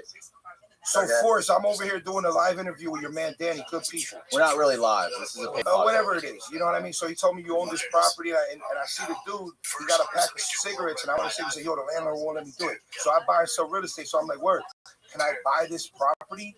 So he said, I'm going to put you on the phone with the owner. All right, cool. So tell me your situation. Are you looking to sell or not really? No, not really. All right, but you would sell at the right number. Everybody would sell it to that. Do you own a lot of real estate, or this is like one of your only things you do? No, just that. All right, cool. So let me ask you this: how much does this property bring in monthly in rent? I don't like to share all the names. All right, so Forrest, we'll make sure that this part is blocked off, and no one will be able to hear it. I'll bleep out the sensitive information. So how many square feet is this building? 5,000. And how big is the lot? I think it's a half acre. All right, so it's like 22,000 square feet. So on a cash deal, what would you look at for something like this? What's up? Let's pretend I wanted to buy it for cash. What would you sell it for? Probably $1 million. 1 million? Yeah. All right. So let me Why ask do you sound so sad right now? I'm just tired. So what is it that you did today that you're tired? I was fixing the roof of my. He was up fixing the roof. No, but my son owns a roofing company called Roof Doc. He can maybe help you next time. But anyway, would you do any owner finance or just straight cash? What's that? Would you consider owner financing or straight cash only? Straight cash only. All right. So here's what I'm gonna do. I'm gonna talk to Danny. I'm gonna get the address. I'm gonna look up, and maybe we could do a deal here. I have to think about it, but that would be my number. Would you pay $1 million for this place? I don't even know the area. I don't know nothing about it. I'm just gonna figure it out when I get out of here. So let me ask you this. So, We'll follow back on the next podcast. so no, hold up. I want a commission, bro. If you sell it for $1 million, I want at least 10 grand. It's only 1%. Anyway, We'll discuss all this later behind closed doors. all right, brother. Listen, it was a pleasure talking to you. All All right, be easy, peace. What do you think? He doesn't like to talk. He's not a real hustler. Anyway, I just wanted to smoke shit. Man, talk to me. What else is there?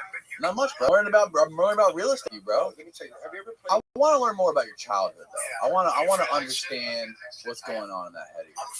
How'd you turn out this way? How You're fucking wild, man. You're a wild boy. when you go to school, college, job, they train you how to serve the master. You feel me? Yeah. When you control your own destiny, you are the master. Ain't nobody gonna serve you. You understand? There's no one like you anymore, bro. Everybody I rock with is like me.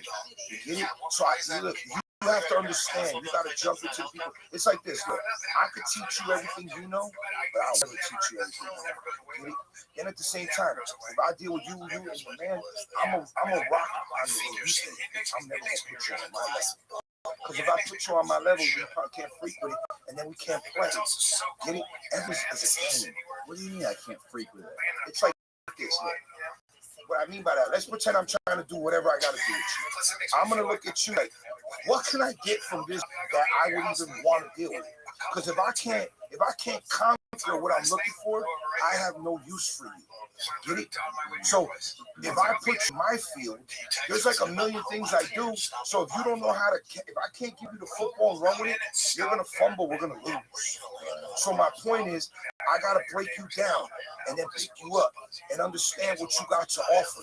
If you got something to offer me, I'm going to get it. If you ain't got shit to offer me, I'm going to pass you off. And I'm going to look at your crew. And I'm going to look them all. I'm going to try to suck everybody's soul. What can you get? What can I get from him? What can I get from him? And how many other motherfuckers you got in your clique that I can school? Because if I can't get nothing from you, you ain't got no value to me.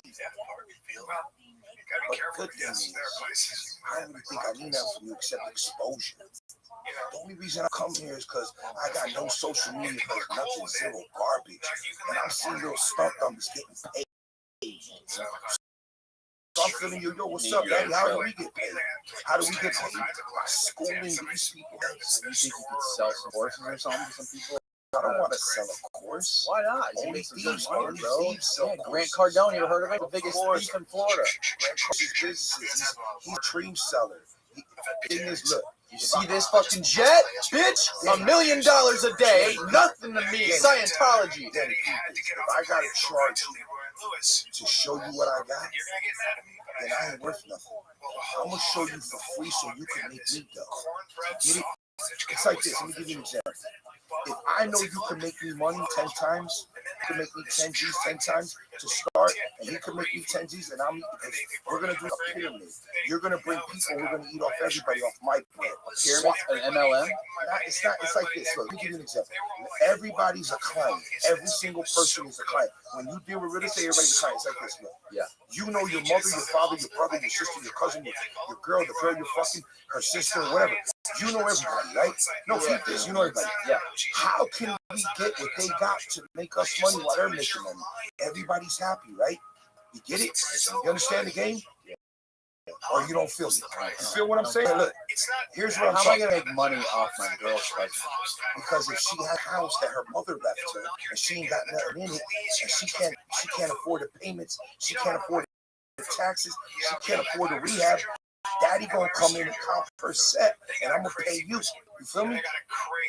Everybody eats, but if I gotta charge you to school you, so basically I'm selling you a class that ain't got no value. So because I got no confidence in my ability how to rip you off. If I gotta rip you off, what value do I got? So everybody you meet out in the world has a value. Of course. The first thing when you look into somebody's eyes, you're trying to figure out how you can. The first thing I look in your eyes is to see you got heart, so you can freak with me. See where you're mentally, physically, dominating me. How can I doubt you mentally to fuck with me? I feel. You're trying to figure out how you can make money, how you can leverage these people. Why wouldn't you? Because what else am I gonna do? Play two-set with them? I don't care what you do. What you do in your regular life has no value to me. How am I gonna eat what you do? I could only eat if we could get loot. If I can't get bread, I'm not with you. When we were at the bar, when I met you at that bar, Yeah, when that lady was talking crazy at me, lady was talking imagine, I already crazy got a at you. contract. But that chick right there, The first thing you said to her, she was a real estate agent, you could tell, and the first thing you said to her is like, listen, what deals do you got that I could buy from you right now? And she was like, to be honest, we're trying to make small talk with you, and then you're like, listen, I don't want to make small talk. Tell me what deal I could buy from you right now. Give me the address. Getting right to the point. yeah, of course, you know what it is. A lot. Let me tell you another thing out of lifetime, and I've been doing deals since I was 5. You can ask anybody who knows shoot, CeeLo, play spades, poker, push, whatever, comic books, baseball cards, you name it. The point is this: if you see me and your game is whack, you ain't got nothing off of me, the fuck I gotta deal with you for? You know what I mean? Unless I can clean you up and show you how to get it. I can school people how to get it with nothing. I like to deal with broke people, of course. This is why I can say I did something, right?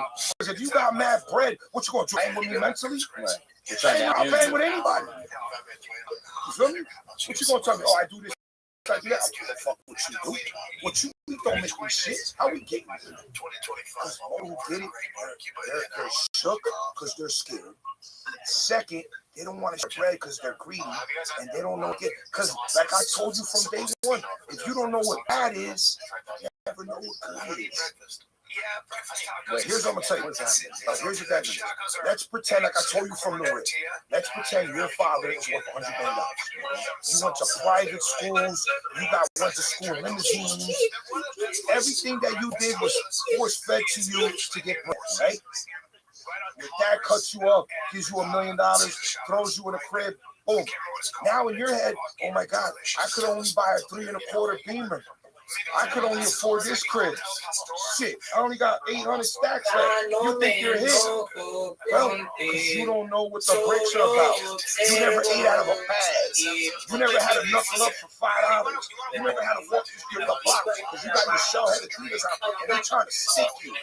You never go to, you from Catholic school to public school. The first day you get there, do look at you.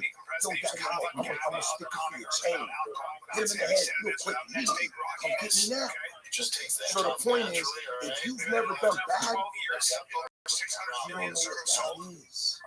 So the point is, I like to deal with people who've done bad because they're not gonna get it because they have knowledge how to survive.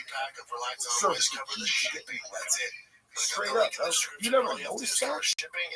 No, I totally noticed it, bro. The most successful people I know came out. Of course, man. That's what I'm telling you.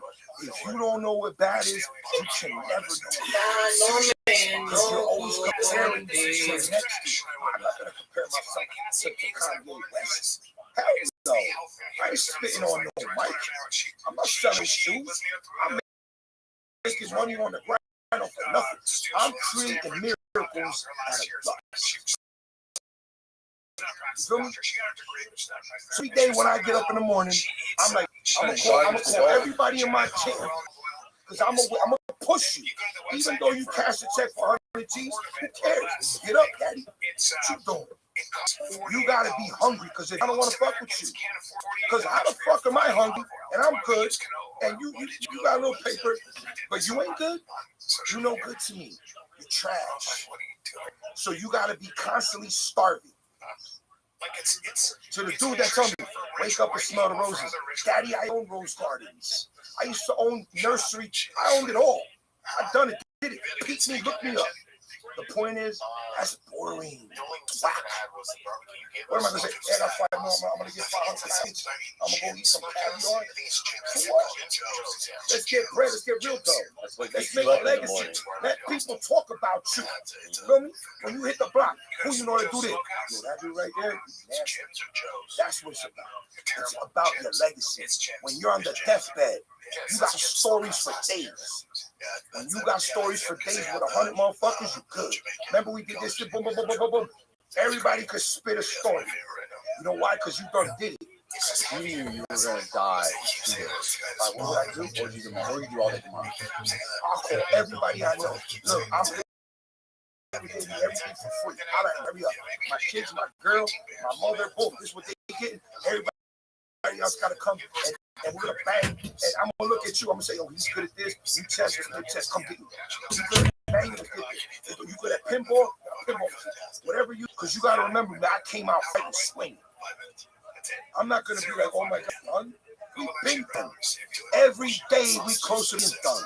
Yeah, but what do you enjoy doing? What were the days doing? I mean, you were just manipulating all your assets, giving people money. Free. You just give people your assets. Of course, because what does it really matter at the end? You're dead. Who cares? Because my kids are gonna get bread regardless. My son got more money than me, so he's iller than me. You feel me? My daughter got 2 little kids. She's good. She gets bread. I got a 10-year-old. My girl, my wife, she's good. They're all good. Because if you ain't good, I'm not with you. I'm not fucking with no bums. You feel me? Because I'm gonna make you better. Because if I can't make you better, I fail. And that's a good legacy. Exactly. You feel me? If I'm freaking with you right now, you're like bobbing your head like you blunted. Because you already know, oh my God, I gotta holler at this dude about blah, blah, blah. Right now, you don't even know what to talk about. Because you're like, oh, you're mesmerized. Because you already know, ain't nobody fucking with me. Because I'm on some chair. You feel me? I will bang with anybody on any topic. Because if I get schooled, that's cool. When I was in school, I remember like in 4th grade, we were talking about provinces in Canada. Brian, how do you spell Nova Scotia? Shit, N-O-V-A-S-C-O-T-I. No, you're wrong. Oh shit, why? Because capital N-O-V-A, capital S. So I remember that shit. I remember in the 3rd grade, the demonstrative pronouns, this, that, these, and those. I don't give a fuck about that. I remember because I got it wrong. When you get shit wrong, you remember. Because if you don't remember your mistakes, you're going to make the same mistake twice, and then they're going to get you. They're going to stick you. Get it? Yeah, bro. You learn from your mistakes. You learn from the fuck ups. Of course, I've made so many mistakes in the real estate hustle. I embrace it. I remember who got me. So we're gonna charge you 6%. Now he gonna get got. Get it? He's good. You got me. Come get me back. A lot of money. And that's intense. I like the energy. Bro, I love it. The reality is, look, you can never be comfortable. Look, you know anything about? I know everything about sports. What's your favorite? Who's your favorite player of all time? LeBron James. LeBron. Who's he say? He say Michael Jordan. He wanted to be the best ever. Even though he got the rings, even though he got the records, the minutes played. Oh, he's chasing. Why? Because he's not settling. Get it? He was from the Cavs to the Miami to the Cavs to LA. Kobe died. They shitting on him because Kobe got Muriel. And he's like, oh shit, Jordan never lost. It's like, oh my God, LeBron. Yo, LeBron, he ain't gonna get it there so everybody recognizes him. What other sport you like? Golf. Golf. Oh, who's your favorite golfer? John Daly. Hit the ball 400 yards. Big fat crazy Yo, motherfucker. in San Francisco, California. Oh shit. Yo, I dropped it. Careful. Right, Hey, is that still good? Is that still good? Good. Is the camera good? My camera. He just hit my camera. Oh shit. Everybody sleeps in because that's the best sleeper pad. Because it's really very fun. I use those cats for my So John Daly, right? Are we good? Good. So John Daly, I'm at the Cow Palace in San Francisco, 1996. I shoot that celebration party. He got a Rolex Prezi with a red face. You know nothing about Sports Illustrated. It was John Daly. Joe, I had to buy that watch. Stop it, bro. Of course, I swear to God, stretch like a motherfucker. Do you still have it? I push it. Oh, The watches I keep are shit I like. I got 10 watches. That's it. Because I need to buy and sell. I gotta feed. If I don't feed excitement, I'm not doing it. You know that motherfucker drinks like 28 Diet Cokes a day? John Daly was the illest. he's an animal. Okay, He's a gambling animal too. He's a gambling fiend, bro. Football. Who's your favorite player? My football player of all time? Marshawn Lynch. Beast Mode went to Buffalo.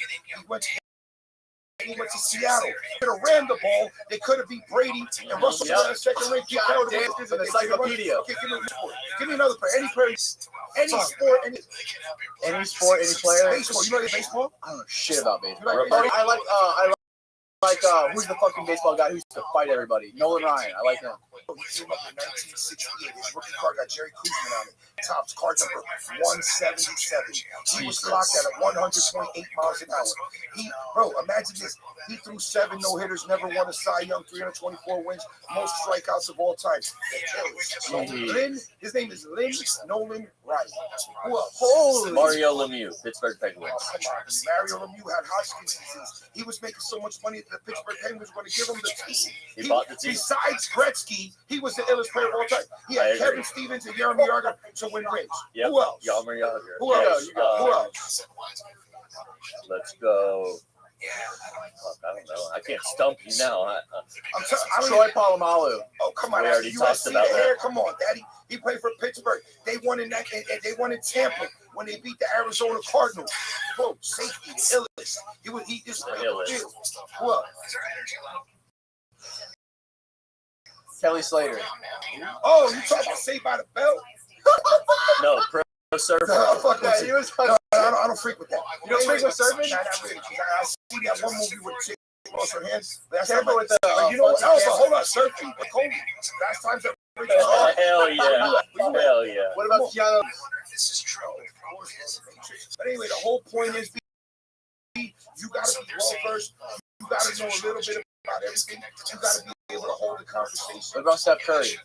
Come on, of all time. Bro, Did you watch the game last night? I remember the quarters. He did some shot that was still. But I'm not really. I don't really freak with that. I'm a Knicks fan, and the Knicks back in the day. Like I followed the Knicks with that Patrick Ewing, bro. The Hill Swap. You come down here, you're gonna get cracked. Yeah. So like, since who's better, Hunter or Jordan? Greatest of all time. Who's the GOAT? LeBron. But to me, the best is not even none of those. Who's the best? Wilt is still? He fucked more bitches. That's what I heard. 100 points. Yeah, we played for Syracuse at 100 points. But the point is, when you look at rings, look at Bill Russell. Right, He got Bill Russell. rings. But Jordan got to be better. He has to be better than LeBron because he played in a better talent pool. You know what I'm saying? When you look at the talent, and he never Probably lost. debatable. What? He never had to play the Golden State Warriors though. Yeah, he was short up. He had to With play KD. No, I get it. But they lost to KD twice though. LeBron lost to KD twice. So Jordan lost 6 and then he took a 2-year hiatus. And play baseball. Yeah, the point is, I can't really say anybody's better than Jordan since '85 because he's undefeated in championships, and the whole world knows Jordan. Jordan is a brand beyond a brand. It's like this, Jay-Z was like, "I'm not a businessman. I am the business." So basically, Jordan is the man. Jordan is the hustler. He's the right. But let's get back to it. That's my game. That's my I don't know. I'm ready to go buy something and sell it right now. What about? Oh man, I'm fucking ready. What about cards? What's your most expensive? I think I asked you last time, but like I want to know. I got Jordan 10s, 86 Flair. I got female rookies. Bowman. I got Willie Mays rookies. I got Ty Cobb's T206 greenbacks. I got goldback Ty Cobbs. I got Walter Johnson. I got Christy Mathewson's. I got You got any with you? No, I'm reading. What about Pokemon cards? You don't know, bro. Some people make millions on Pokemon cards. What about the sneaker game? Yeah, my boy, Joe, the illest man in the whole country. What is story about my man JC Lopez? JC Lopez. What's the other one? JC Lopez, this guy's from Jersey, like he owns a sneaker store called Necessity. Yes, so this grew up. They dropped him off in Vegas. My cousin told me he didn't even have money for food. This guy had a dream, and he's like, "Yo, no matter what, I'm gonna take it." Now, he's the bro. I'm gonna tell you why I love him. He came here like 6-7 years ago. Right? So he grew up with my cousin, Candace, who runs my company. My cousin Paco, her twin brother, and my cousin Ashley, right? And my cousin Sophie. They all grew up. Toby, he owned the bail bonds. JC worked with him, and he grew up with my other cousin. Oh, he comes here one day. And they're like, yo, let's watch it. So I'm like, well, yeah. So I'm thinking, yo, I gotta eat this steakhouse for like 4 or 5 hours. I'm not. Let's go to the upstairs to the buffet. They got good. So I don't care. You know what I mean? Food don't matter to me. I eat to live. I don't live to eat. Get it? So he's like, bro, I'm eating steak. Boom. I'm like, all right, whatever. And he's like, bro, you remember one time you told me that they wanted me to shit? And I remember. You told me that's why. Yo, he told me that. I wanted to cry. Now when I go see him, sitting all night, the illest speakers of all time. That's my story I'm speaking. And I got a couple friends in my head. They own speaker stores. I got involved with them. It's a hard hustle. It's not really my gig. When I got work I had to do, I don't know. It's just too much work. It's a lot of work. Any game that has a lot of work to do and you don't get big slowly, Going big. Yeah, it's just like just go big or go home. What do you want to get to? Like, what's your ultimate goal in real estate? Like, you want to do what you're doing now? When you retire. Don't you want to fucking sit back and just be like telling this guy, yeah, I want to my sell goals this change by the minute. So sometimes it's like, bro, you know, I want to do this, I want to do the third. But in reality, what I realized was, what is your ultimate fucking, like, the most, in the perfect world, like, what is the perfect day look like for you? Like, if you could do whatever the fuck on it and money didn't matter. If I tell you this, I know you're going to say this. My ultimate goal is to bet everything I'm blacking it, bro. Let's say we'll lose it all. Oh, yeah. Be dead broke. And do it again. I got underwears. I got a BBD t-shirt and I got a pair of chancletas. Why do a lot of people say that? Because grind is the thrill. Daddy, you want to have that. Because look, what am I going to tell you? I want to buy the Taj Mahal and have golden condoms. Who gives a fuck about that? That's like you cashed in your chips. You sold the dream. Yeah. You're out the box. Yeah. You're not interested. Hell no. Hell. That's whack. A lot of people that chase the money spend a lot of time like grinding and trying to climb the ladder over a long period of time, chasing money forever. And when they eventually make it, they feel like when they get to the top of the mountain, when they've achieved what they thought was their goal, when they earn their first couple of million, they finally be like, okay, wow, I finally got more money than I ever thought I would have. And this is nowhere near what I should be. It's not what it was made out to be. It's not. I'm at the top. The quote top, but it's. So I'm gonna put it to you like this. So you remember Nas came out with Illmatic in '93? He had 5 mics on the source. One of the songs, he's like, "Yo, I want 100 G's in a ring." That was his goal. $100,000 in a ring.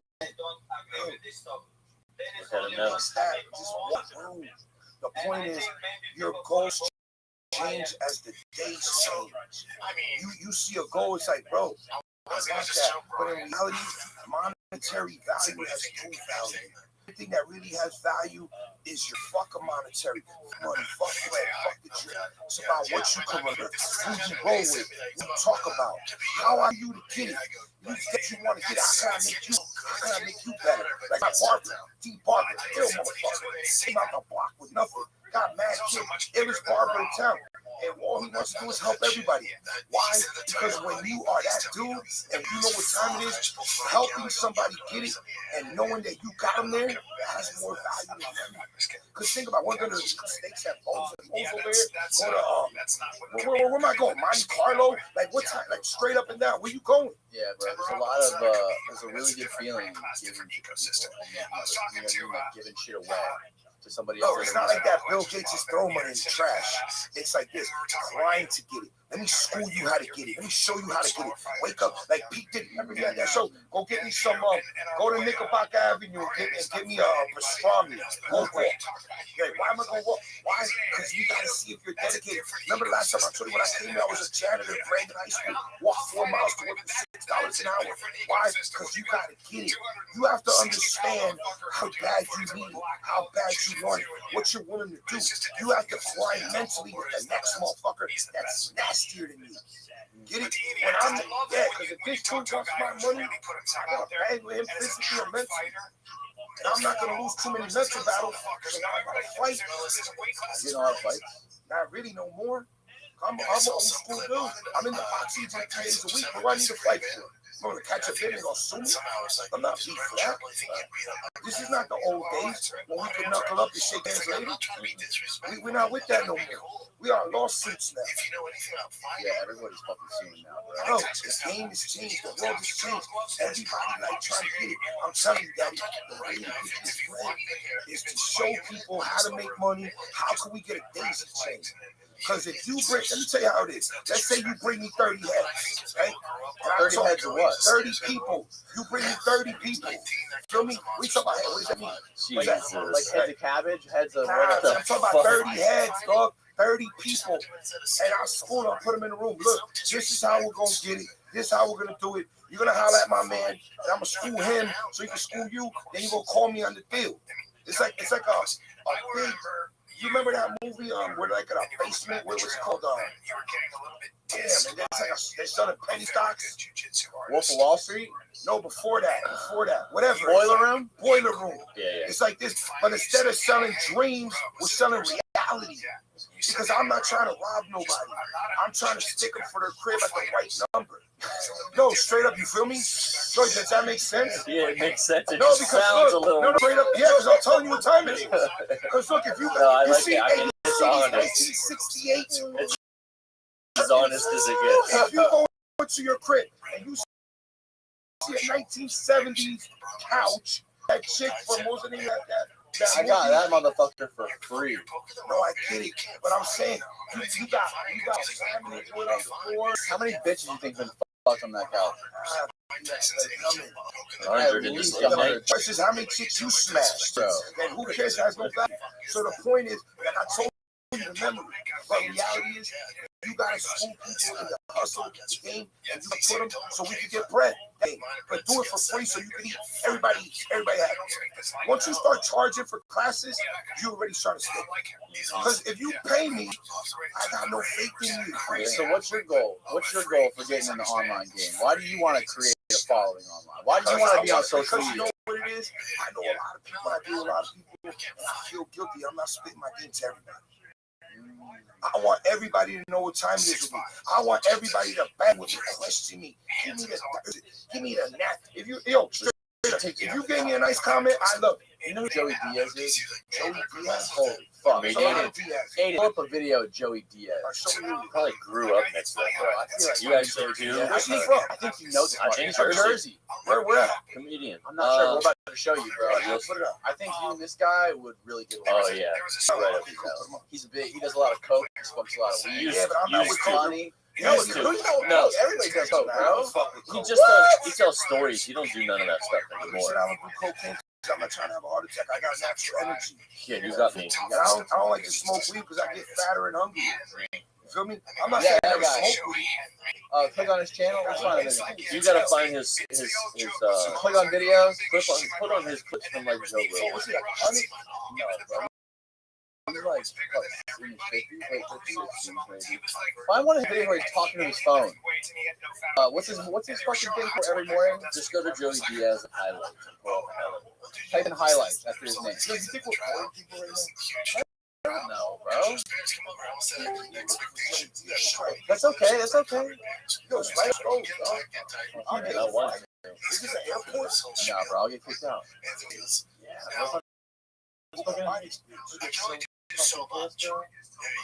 Alright, just do the best stuff. Funniest man alive. Yeah, watch that. Click on the short one. That one. Yeah. Yeah, I feel like you got YouTube puts their stories back. Put the audio on the TV too. The audio's off right now. See it on the bottom left? Bottom left. See what the little audio is? Yeah, there you go.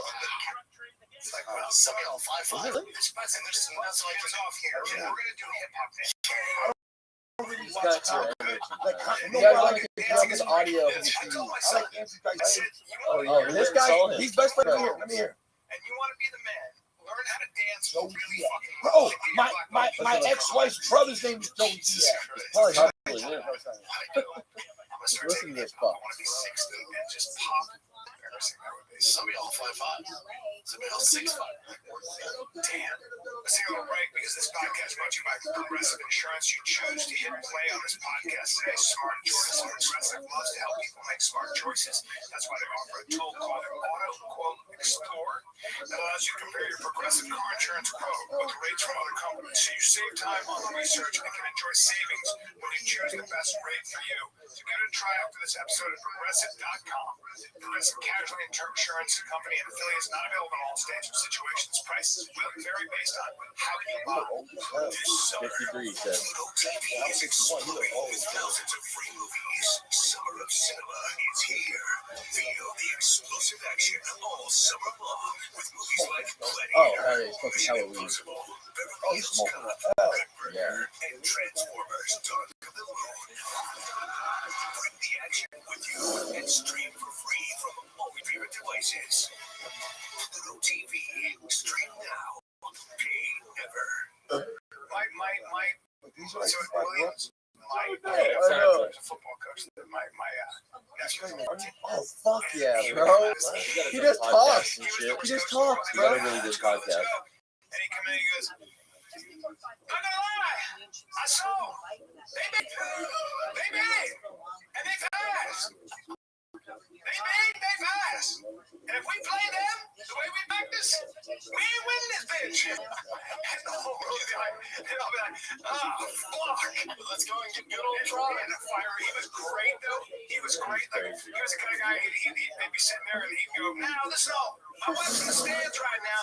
Do you want to count up 3? Would you up, turn, and say, hi, Miss Johnson, whatever. So go, 1, 2, 3. And I go, hi, Miss Johnson. She go, hi. And I go, now your boys got me lucky tonight. I appreciate that. They love the show much. He was just yeah, he was too much of a realist. And he was great, but I think he played more ball. He was like, here it was. Just saying, I kidded me. These kids are all back in there. They bad. They fast. We ain't beat them, but we play them the way we practice. All right, now go out there and try. They're all like, just go out and give a fuck. But they fucking love it. They love it. I love that one meme said in high school, they come out to I go hard for my city and lose 50-3. I'm not like good high school football player coming out to I go hard for my city and lose 50-3. God doesn't care about you. You're not gonna do this doesn't give a shit. I got myself psyched to do 200 pounds. I was benching. I was like, let's go. Work from here. I was like, oh, no, here you go. My shoulders. Working the straight bar right now. Working the straight bar. It's going to be exciting. Maybe it's the Jersey energy. Bro, is that the Jersey energy? Yeah. Did you get along with this fuck? I'm already trying to bang with him. Oh wait, this is gonna be good. So this is a Tesla on auto drive mode, and then the guy had to actually intervene because it's so well. Next treatment says keep your hands on the wheel. Don't like start. Don't you have to or no? And it tracks your eyes. After a certain amount of time, yeah, it's pretty quick. Well, that person's merging over. Well, that's not Tesla's fucking fault. That's the dumbass drivers. They can really don't take hard overreacting to the fucking wall. That is the problem with the driver. It goes a little fast and doesn't care. Well, yeah, the driver didn't look. He comes right over in your lane. What are you gonna do? I like the Dallas. Relax. 7. Yeah, I mean Tesla's supposed to. It's supposed to move forward. What are you gonna do? You can't predict the fucking probably would have swerved. That car was going to have some shit.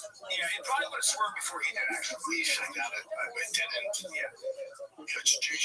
Why does Joe Rogan look like Macho Man? That's young Joe. He looks like Randy Savage.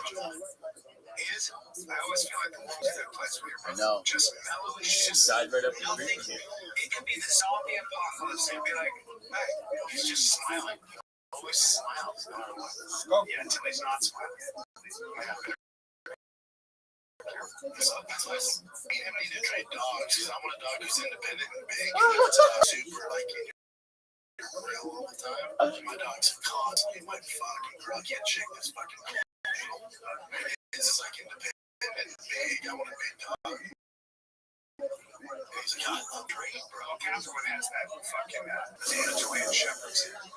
That's a no. Go. That's Jersey. You ever try to fucking money off somebody's will? Like, yo, your brother on fire? What we gotta do? What's up? What's the deal with the fucking will, B?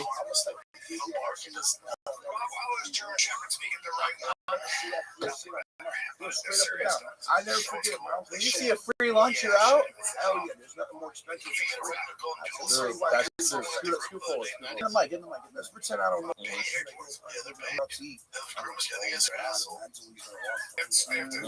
feel me? Bro, I don't do that. I usually pay 99%. Ask anybody know me. The bill come $1,000. Fuck it, I don't want shit from that. Yeah, no. Because you know what it is? They're always. You see how I rock? You've been out with me once. Because I pay every time. The reason I pay is I don't want to hold no. I just don't want to deal with trauma. I don't like, man, oh my God, I pay for this. Shut the fuck up, daddy. I'm good. But you feel me though? I don't need nobody to pay. I want to pay. Because it's better to pay than need somebody to pay. Right or wrong, draw it up. If you need somebody to pay for you, you hit. If you paying, you good. Facts. You know what I mean?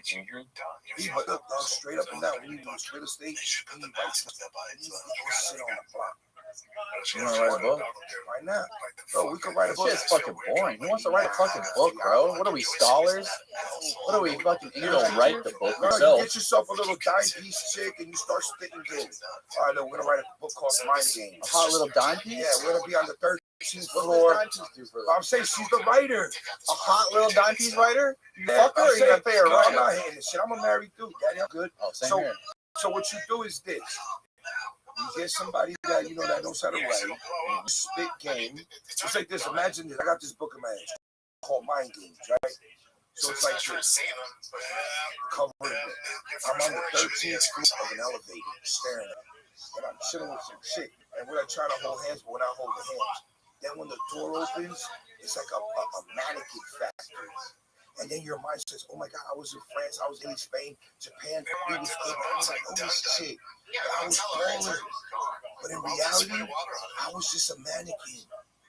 Get it? You feel me? The whole point is it's a mind game. Life is about mind games.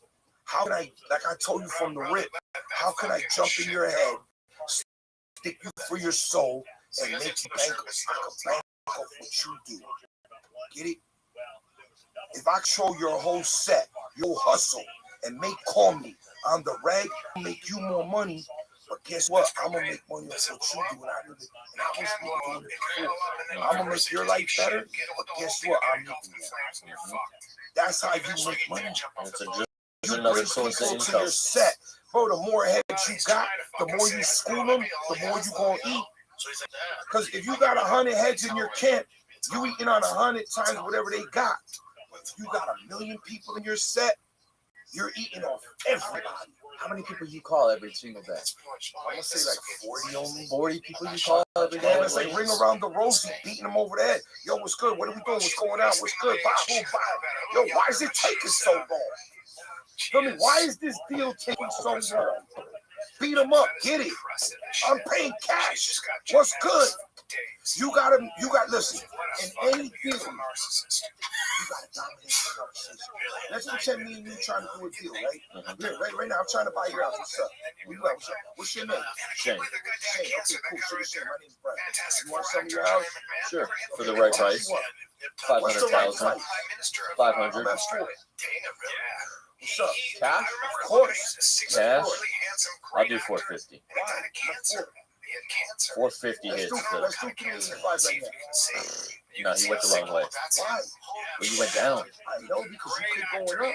I need to be at 4. I went down from 5 to 450. Come on, Daddy, keep this. What's your house worth? Okay, let's work it backwards. It's worth 550 easy. How? The market. Look at this. Look at this. Guy wants $1 million for this dump. I know, but he's cool.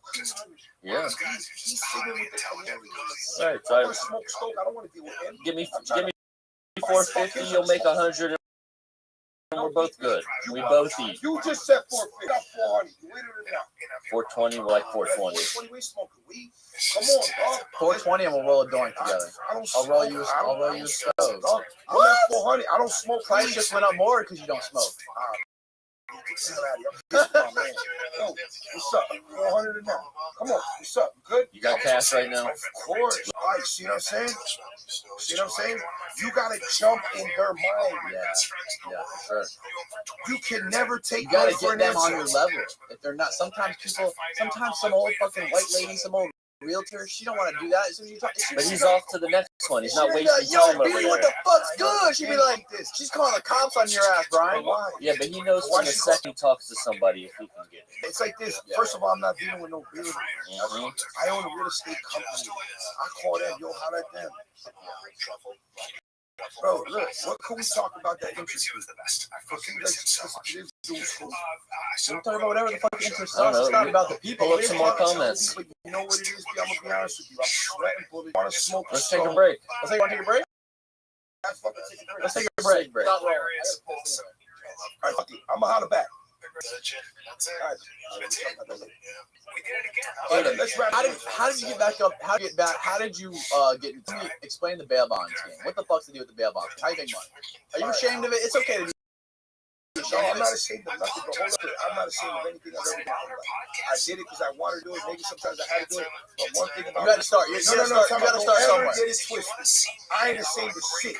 I've ate mayonnaise sandwiches. I've slept in cars. I ain't ashamed of nothing. The reason I like the bail bonds, because me and my cousin in Jersey doing bail bonds, is think about it like this. You selling free, right? So if you're gonna get locked up, most people who get locked up are shook, because otherwise they don't need out.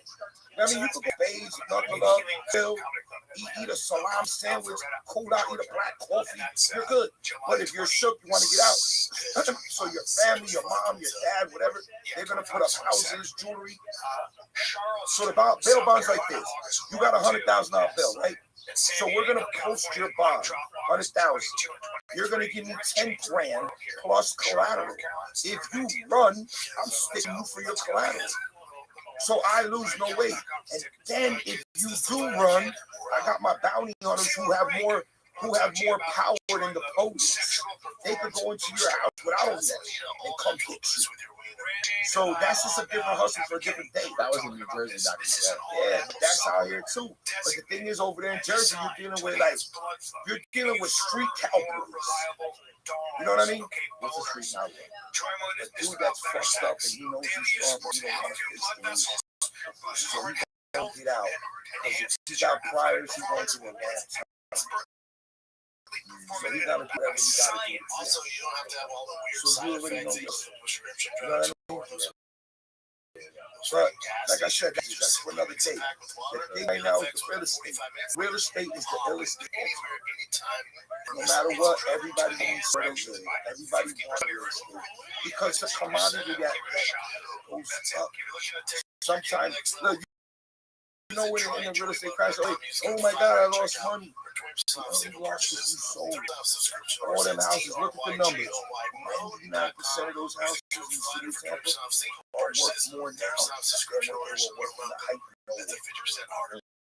Yeah, I was thinking about that when I sold my last house. I sold it, and I'm looking at this. It was 5 minutes from my logo, 35,000 square feet. It was 335, and it was. Very quickly, if you're in the Austin area at all, 2,000 square feet. So that's probably what and I'm looking at it now, and I'm like, the fucking estimate on Zillow is like over 400, something like that. I'm like, fuck. I fucking left $60, $70, $80,000 on the deal. But then I'm thinking about it. I bought my new house. It doesn't matter because this house I just bought would have been even more money anyway. So it's like you kind of stay on the same playing field. It stays level because the shit you're going to buy next is still going up. The same as the house you just bought, the same as the house you just sold. The shit you buy is going up at the same rate. So no matter what, you're staying at the same playing field.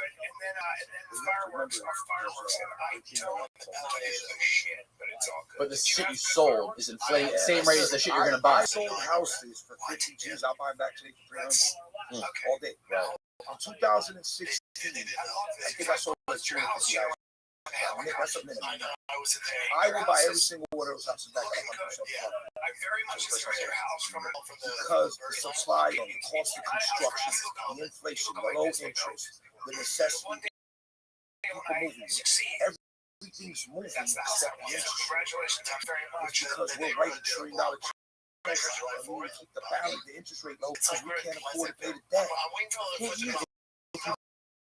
Buy a house and you live in it for 2 years, you have to pay capital gains. Nah, but if you said except you and your wife, you already got huh? If you're homesteaded in that house, you're allowed to make a certain amount of money and you don't got to pay tax. But once again, don't take it 100% from me because I'm not an accountant. I hire people to do that. My gig is buying and selling. I try to stay focused on what I know. I can't. I don't wear 50 hats. That's the best way to be. I know how to make money on what I do. You want to be a jack of all trades or master of none? Now I try to master a few, and then at the same time I try to dabble in a lot. Because the way I look at it, I listen. The number one thing a lot of people do that they don't listen. So I got into Bitcoin because some guy was telling me, bro, this is boom, boom, boom, boom. And I'm like, all right, so 21 million Bitcoin, it's like this, and we get in. And then I see last year during the COVID, this shit dropped to 4,000 or 20. I'm like, bro, I gotta buy some of these. I already made money, let me jump back in. Then I see this doggy coin at like 3 cents, and I see Elon Musk and Mark Cuban trying to like make it happen. Meanwhile, I'm gonna say, I need money to get this SpaceX. Oh, cool, we're gonna manipulate this, and you jump in. Yesterday, doggy was at 20%, now it's at 40. Could have doubled up in one day. So you gotta ride the wave. Whenever you deal with penny stock, doggy coin, anything, you gotta sit like a machine. Buy the dip, sell. Buy the dip, sell. You gotta constantly buy and sell. The thing about real estate, you're not really shook because if you could buy a piece of real estate and the rent covers the debt, you're good. You feel me? But at the same time, if you can take that dirt and make it bigger, then you can flip it to an investor who's gonna build. As long as you control the asset, the name of the game is control. Control the way you make money. Lease option, purchase, own finance, whatever. The name of the game is control the mind. Yeah, obviously how I'm at that too. How can I get in your head? Because you know what? I need people. Because you ain't gonna control the asset unless you control that person's mind. Well, if you got cash, you already bought it no matter what. How you control somebody's mind is like this. How can you and I? Let's say I never met you. Danny, look, let's say I want to. How on earth can we get bread? The only way that we can make money is if you have assets that I can buy and sell. Because you don't have any skills that I need besides that. What other skills do you have that I can use? None, really.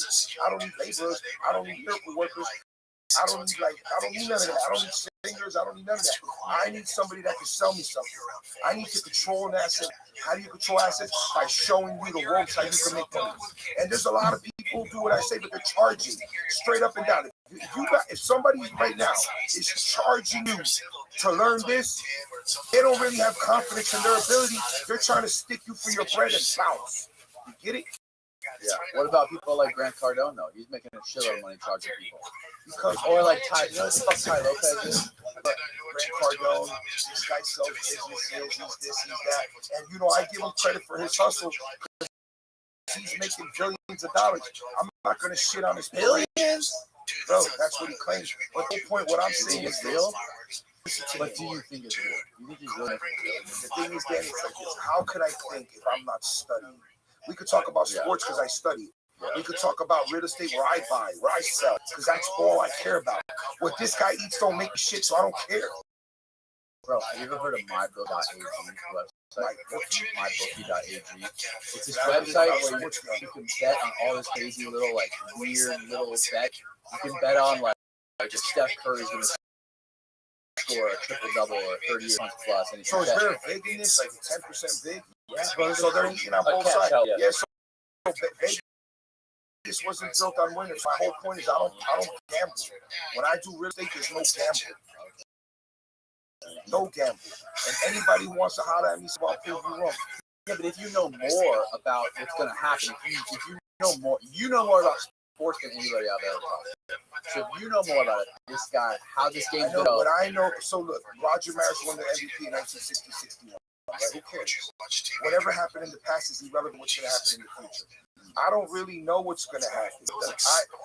I don't bet this horse is going to win the Kentucky Derby. The odds, this book is stacked against you. Why should I gamble when I have to? If I could buy a state with owner finance, I know the zoning, and I can split the zone.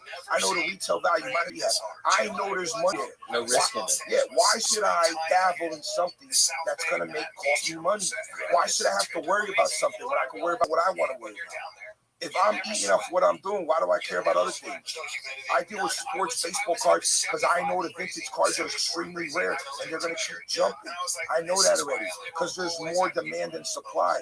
I know the Bitcoin and all these coins, they're being heavily manipulated because they want to create asset class besides the dollar. And then on top of that, this is a transfer of wealth. You got 12-year-old kids making millions of dollars. You got people busting bankrolls because they know how to control the game. Because they're making money without putting money. Yeah, they bought this coin, so what? Put 100 G's, buy and sell all day. Is there fun in that? What's the sport? How could I rob the guy that's holding the bag at the end? There's no fun in that.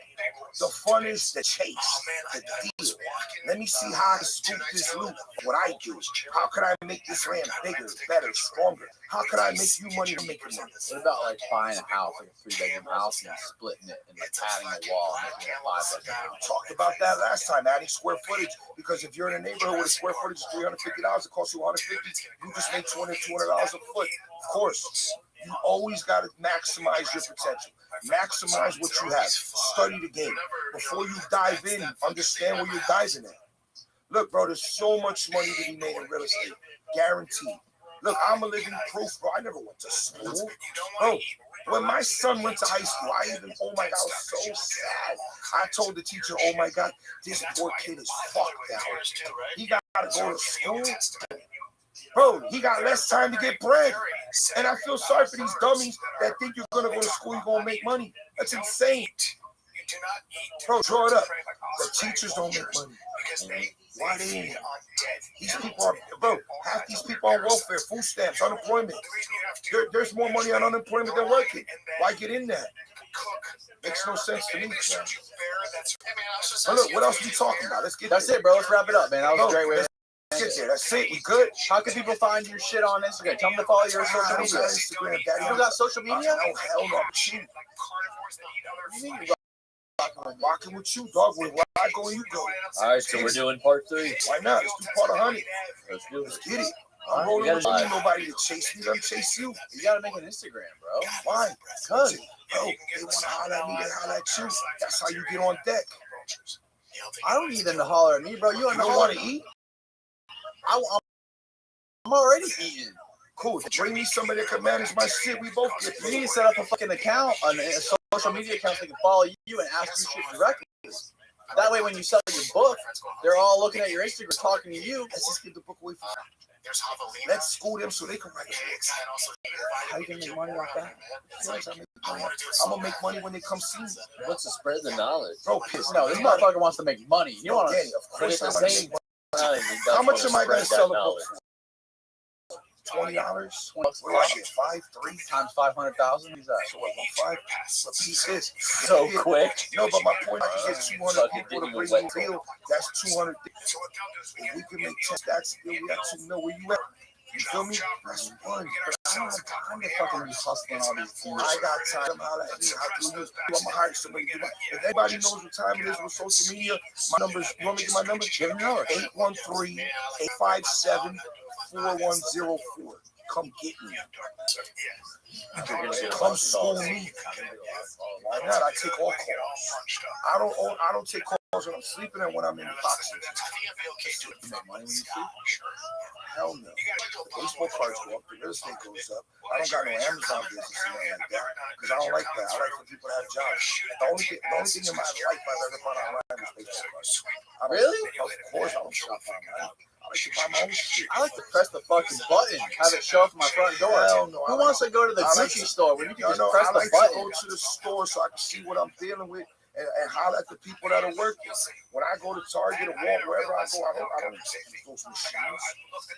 I go to Publix every day. Don't you ever go on your what do you when you open your phone? Don't you ever like scroll through some shopping shit. And look I don't know. Look at my phone. What are your number one used apps on your phone, bro? Stage online. Hell yeah.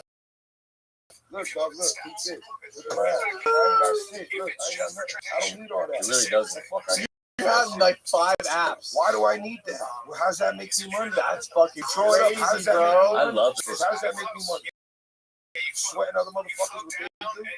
Come get me. You don't even have Instagram on your phone. Hell no. You don't have fucking nothing. I need none of that. That shit don't make me money. He's Show got- me how he's it makes got money. He's got 10 apps. He's probably used Well, 2 hold on, of where them. the One 10 of them's apps the at? What call. apps you got? Let's see what apps you got. Let's see what apps he's got. All right, he's got. He probably uses call and message. He's got FaceTime, his calendar, Stock app. his email, which hasn't even been set up yet. No, I get about 100 but I check every single one. But he's got all the stock app, like not even all of them. He's got like 1/5 of the stock apps. Okay. He's got his phone, his messages, Safari, Facebook Messenger. You got Discord? Yeah, because my boy owns a sneaker store. So you got Discord, bro. That's like some But I high never level shit. checked it. Look at my email. I have zero unanswered. My 0, my text. But I got Discord, right? I mean, I got a Discord. You got 71. Okay, Discord. 71. You got the Charles Schwab app. Okay. You got WhatsApp for your Saudi Arabian clients. No, because I got WhatsApp because I know people from out of the country. You're right. Right. So and then you got Zoom. What is Zoom? Zoom's like Skype. It's like FaceTime. Like Maybe somebody made me It's use like it. FaceTime. Maybe somebody made me use it. Props. Just like You have So- literally no fucking. No, I'm old you have school. 0 social media. Exactly. I'm old school. I don't need that. That don't I make like me that. money. That makes me $0. But somebody could. I think that's like the new flex. That's like the new flex. No social media. It makes you more. more real, right?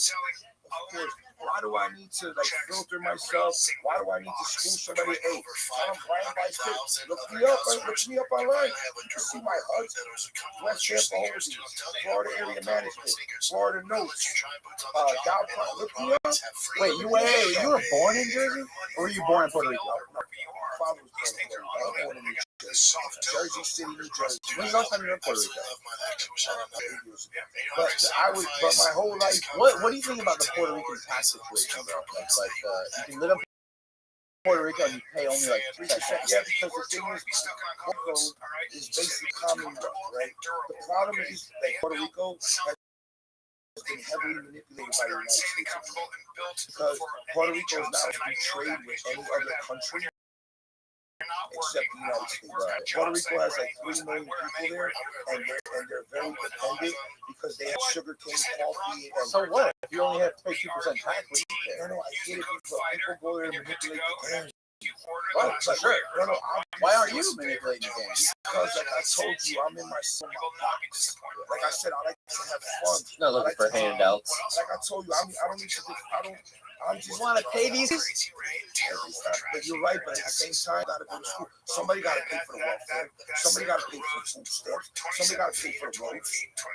So you agree with paying taxes for the roads, for the welfare, for No, the. I don't believe in welfare. None of that. I believe in paying for the things. What do you think taxes should go to? If you were the president of the United States, what do you think all the tax money everyone pays should go to? What should the fund? Well, we should never pay people. We shouldn't, because the reason We shouldn't pay Israel $700 million for weapons and rockets to bomb other countries. First of all, I'm not a political person because that makes me $0. But I'm very ignorant when it comes to politics because I can care less. But just as a rational person, if we have homeless veterans and we have homeless people in the United States, we should handle it. When it comes to the schooling situation, I personally don't believe too much in higher learning because I don't think that makes you money. And if your goal is to make money, I think you should understand business before you understand. What about the trade? What about the ghettos? Well, the ghettos are ghettos because that's the way. It's hard to explain ghettos, you know what I mean? Because Like I'm talking about like Chicago, like fucking like the worst neighborhoods in the country where there's the most crime. well, there's a lot of reasons behind that because there's really no work, there's no jobs, there's Right, no right. education. But the point is, you need to talk about reality, and you need to have people help themselves, and you have to have inner groups of how do we get there instead of robbing and stealing. Let's just try shining and making. You get it? Let me help you. I don't want to stick you for your bread. I want to make you bread. It's both of you. If you understand how to make money, you can show somebody else. But when it comes to like the government spending money, I think we should let's just say the homeless for like an example, right? Like that's killing California because we're getting 12, 1,300 a month, right? So if I were to deal with the homeless, I would take them out of the city. I'll put them in the county and I'll tell them, let's just say I had 100 people. How many people know how to do carpentry? How many people know how to do electric? How many people are in the nursing business? So you put them in directions of what they're good at. Then you hire people that can educate these people. And then if they're drug addicts, you got to get them off the drugs. And if they have mental problems, you got to school them. At the same time, you can't let people live in the streets because it's going to destroy the economy. Then when it comes to the schooling, there's a big problem in school because there's a lot of people who go to school who depend on the food. Like, it's a boring situation, but at the same time, it's very important. I mean, I see you doing this, taking a trip. So I can't really educate you because that's not my gig. But in reality, if everybody were to help each other make it, they found us truck. And if this is too greed too, there's a lot of greed on the top. A lot of groups. Well, I mean, you're talking about like obviously when you think of communism, you think of people like that. You think of socialism, people giving all. You make all this money, you're like, okay, now I make $100,000 a year, right? I gotta pay a pretty good amount of tax, right? So I'm thinking, okay, if I can make $1 million, how good would I be? But no, I gotta pay. Now I gotta pay $400,000 in tax. But it would be good if the money went to work into like me personally, 90% of my money I use to help people, and it will come back to me.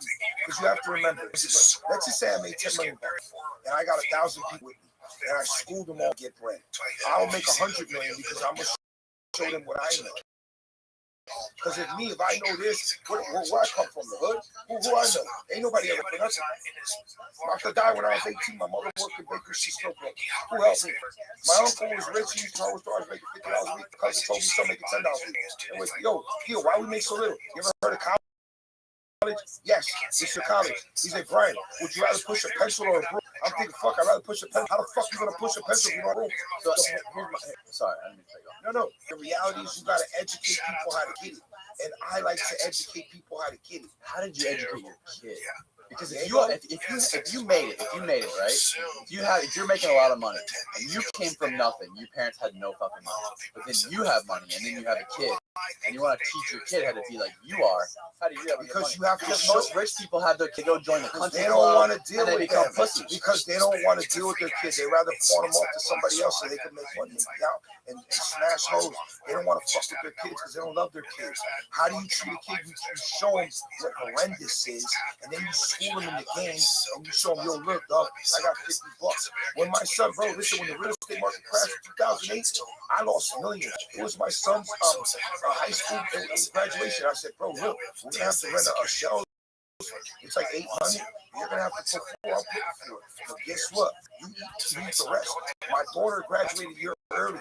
She did her hustle. The point, what I'm saying is, you gotta show them what you're doing, and you gotta show them why you gotta do what I'm doing. Yo, my boy, bro, I got mad people in my camp. My man Jay, when we didn't make money, we would go eat dirt for that day. If we didn't get contracts, we would eat dirt. You know why? Because we don't deserve it. Your mind right. First of all, you gotta be spiritually right. You gotta be mentally right. You gotta be physically right. And you gotta be on the phone before anybody in your team is up. Because you got to school that. It don't matter if you catch a check from the day before. The hell you gonna take a vacation and one of your men in your camp is broke? Are you crazy? You're only as strong as your weakest link. Like I told you the last time. Think about it logically. If you got 50 people in your camp and you're the worst, how ill is your team? Get it? Like I told you, I have 0 employees. I only have partners. Because if you my partner, you got my back. I got your back. But if I'm paying you, you gonna stick with me. Because you see, oh God, this guy's made 100 staff. I made a G. Fuck him. But if he made 40 and I made 40 and everybody else eats whatever and they keep coming up, they want to rock with me, right? And if I'm schooling you in the game, I'm like, oh, by the way, you got to give me $1,000 check. Fuck you. Well, I got to pay you to school you. Who the hell is you? Do it for free. Do it because you want to do it. Do it because you're righteous. Do it because you know that dude got your back. Because if you don't got my back, I ain't gonna fuck with you. I already know when you scheming on me. As a matter of fact, I love it when you try to fuck me. Because I already know what time it is. So anybody out there, if you deal with real estate, if somebody want to charge you, fuck them. I know people who charge. And I look at them like, oh, for real? You don't fucking on Instagram because you think you're cool? Because this stupid motherfucker stuff doesn't pay for you to do it. And you push in the car with a payment, and you in another nigga's crib? Fuck you, done. Straight up and down. That's why I'm at. Keep it in 100. 100. I don't give a fuck. Oh, this dude racist. Use the N-word. Yo, where I come from, everybody's the same. White, Greek, Latin, Chinese, whatever. I love everybody the same. I'm from the hood. Everybody good. If I make anybody, and if you don't like me, bang. If you like me, you get me. That's what's up. I keep it more than that. Whatever I say if it offended you, call me. You got my number. I love everybody. I want to get paid. Straight up. That's what's up. Fucking end this podcast right here. That's a wrap. That's what it is, Daddy. That's a Till wrap. next time. Till next time. Till episode 3. Let's run it. Let's go. Asshole gets tired when they show up. What a badass.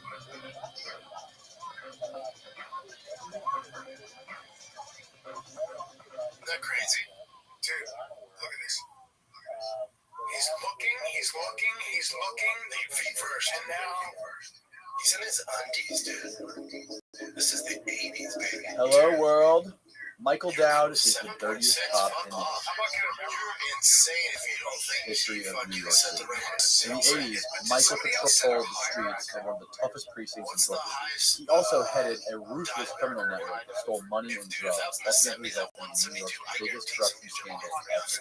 Mike was the subject of the explosive true crime saga, The 7-5, where he tells all and relives his days as a mobster with a badge. Mike served 12 years in prison for his activities during that time and is widely considered one of the most corrupt cops of all time. Without further ado, please welcome the marvelous Michael Dowd.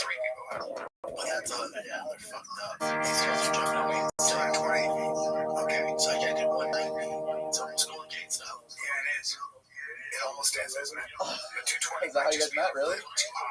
You get a lot of attention, from the females after you go on the podcast? Too many. Too much, huh? One's too many, goddamn. That's funny, man. Yeah, I spent the last 2 hours watching your documentary, 7-5, and I was blown away. That was before my time. I was born in 1987. Oh, okay. So that was quite the eye-opening. Tiller Russell, he's in a lot of it. Since then. Was that one of his first? No, he had a couple, for him, dynamic, but didn't hit. Buddy, right here when you saw that branch. Yeah, that's so high up. For people out there who don't know who you are or aren't familiar with your story, give me like a brief background, like a brief summary of where you came from. I'm here because of the 7-5 documentary. Why is that? Me being a character. He had a Netflix about 3 years. And it was picked up by IFC early on. They owned it, and I think they have it again. But I was a cop convicted in the 1980s. The crack epidemic broke out everywhere. It broke out on police. And so the era that I was a police officer was in 1982, and eventually got arrested in there. It was like being a cop in New York. Before the crack epidemic. Right. Yeah, so it was a very eerie time. When you had the AIDS epidemic. Right? So we went from one epidemic to another. Now we're in another epidemic. So as a frontline cop, we dealt with a lot of these issues in the street first before society as a whole dealt with it. And sort of learned as you were going how to handle things. And, so it was a thrilling, to say the least, and nerve-wracking. You grew up quick. Right? So you went in there, 21-year-old young And then in 6 months or more, then your mom and dad have seen their lives. You were 21 when you joined the police force. And what made you want to join the police force? The documentary conveyed that there was a lot of young, no direction. Yeah, well, it wasn't like there was anything to do. We were like looking for leadership, looking for guidance. Guys in their 20s are fairly immature. Men don't mature till they're around 60. Some of us still was 5. Well, I'm 60 now, and she's telling me I'm still not but I'm working. Yeah, so you had a bunch of young guys. You know what you're trying to do? How's that? That's great. It was like a fucking fish. It was a fucking piss. But the honest thing is, it was dangerous, and so we can laugh about certain things, but the unfortunate thing is that we all took our job and didn't really appreciate it. Like when you're a soldier, you go to war, you're always fighting for the guy next to you. And then as you look back on what you accomplished, what a player. It's the same thing as being a police officer. When you're in there in the battle, you're battling for the guy next to you and yourself. And you don't realize the impact of society and the city and the people in general. And that's a big stuff, right? But everybody's little, right? We're only one little big Yeah, you were a big part of history. That was a major part of American history. It sort of has tentacles into the rest of society for years to come, right? And a whole generation of people were decimated by it, including right? Because if you look back, and I don't know if you had the time to research, during that time, police departments were devastated by crack and money. By choices, bad choices that guys made because they were exposed to such. I mean, when you're making $17.9 a year, and the guy that you throw over's got $17.9 in his pocket, with no fucking job, and he's 16, and you're like, and no license for the car, but he's got a brand new one. It's just, you say to yourself, what the fuck are you doing? Like, it's a reality. What makes sense? So, yes, it's supposed to be right, but we don't know it. And that's where the 51% good guy or 49% bad guy, and some days they switch sides. Dude, it's crazy that you survived 10 years doing that, through that period in New York City. I mean, don't you think? Don't you ever feel like, how the fuck am I still alive? How many years? You did 12 years in prison? So I did 10 with the city and 12 with the feds. Anyway, but so I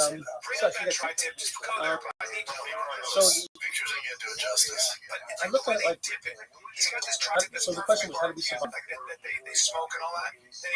I bought life insurance. So how many men do you know, 23 and 24 years old, that have $1 million life? So I had 2 policies. Worth over $1 million since I died. So and double indemnity was great because I died by an accident. So I gave you double indemnity, right? That was something a lot of people did. Yeah, because it was crazy, especially guys that were doing the sort of things that I was involved in. I mean, I hung out with the Dominican drug people, so someday you could be, caviar and champagne, the next day it could be shootout.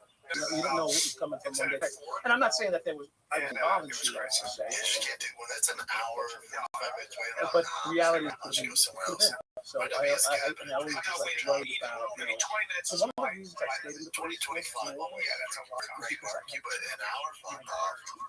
I didn't raise a child as a kingpin. It's not like, you don't put that on the resume. What did your daddy do? So, because at some point I made a decision to really not care anything about being a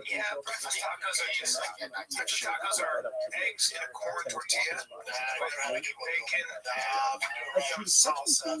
Because I just really, I think it's going to be better at that than at being a police officer. I is actually near the Four Seasons. Right on Congress and Caesar Shops right there. I can't remember what it's called, but it's fucking delicious. I learned to know that guy over there has either got a gun or he's holding some dope on. Just by the walk. and the movement of the head. I mean, it's just Were a lot of guys like these sports back then numb to it? Like numb to go to reading body language or reading somebody. Like a real hustler in New York. I feel like that's someone who can get along with anybody. That's someone who can talk to anybody, do a deal with somebody. like me. Like you, exactly. And that's something that In uniform. right. I mean, that's something that's super valuable, especially if you're a cop and you're actually doing your job and you're aware of it. Did the other guys in the police force have the skill, or is it sort of like coming to work and Well, so I guess I alluded to talking before. In the 80s, there were numerous, like hundreds of police officers. It comes close to 1,000 police officers in 1980. Yes, I mean, at the trash right away. Seems like Cassie means that woman who is, I guess, the human services like director right now. She knows what's wrong. Stu went to Stanford and dropped out her last year. So The white, really Long Island guy that worked in the Brooklyn police precinct. He was fair as evil against the people in the ghetto. They trained me. right. No, I mean, what you did, I mean, first of all, in the beginning of like the documentary, I love how the testimony was read throughout the whole thing. Great. You know what? Because I'm not a film guy, so that almost bothered me to see it. But I can see why every single person that I've had an interview with have always said exactly that. So the backbone of the whole thing. Yes, it's sweet through the whole. And the best part about it, to me at least, was how matter of fact and straightforward and honest you were about everything. Like it's just straight up, just telling you, yes, I did this and this. Like, well, you know what? So comment on that is that. So people, why, you know, why were you so deadpan honest? You know, I had like 30 federal prosecutors sitting in the fucking room looking to see me fuck up, okay? That's number one. So if I told anything incorrect or lied or obfuscated, I could be charged with it. And on the other side was, I mean, what people don't know is that I was suspected for 9 murders.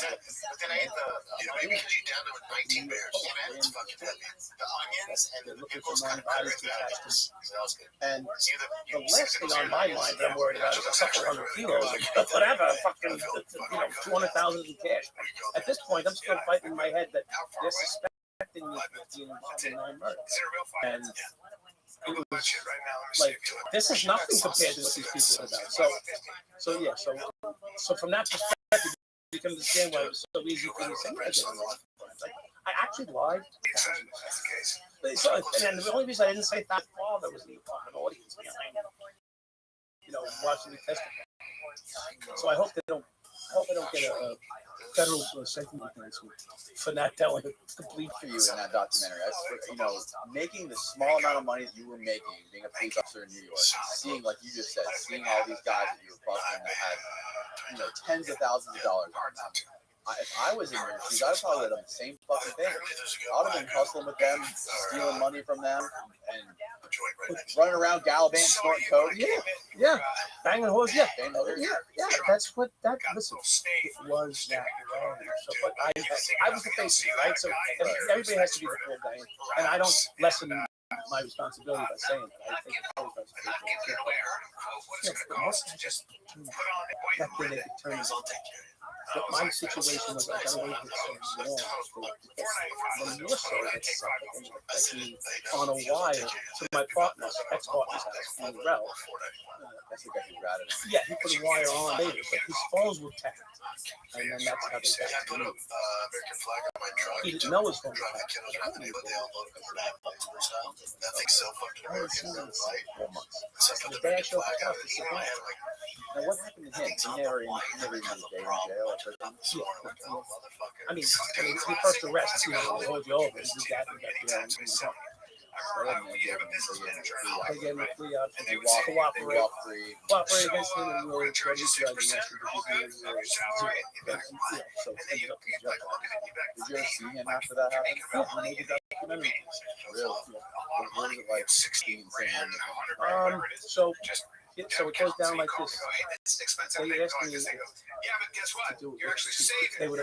So I wasn't gonna let him be part of that. I told him that I'm out to everything, you know. He never said the notes of this.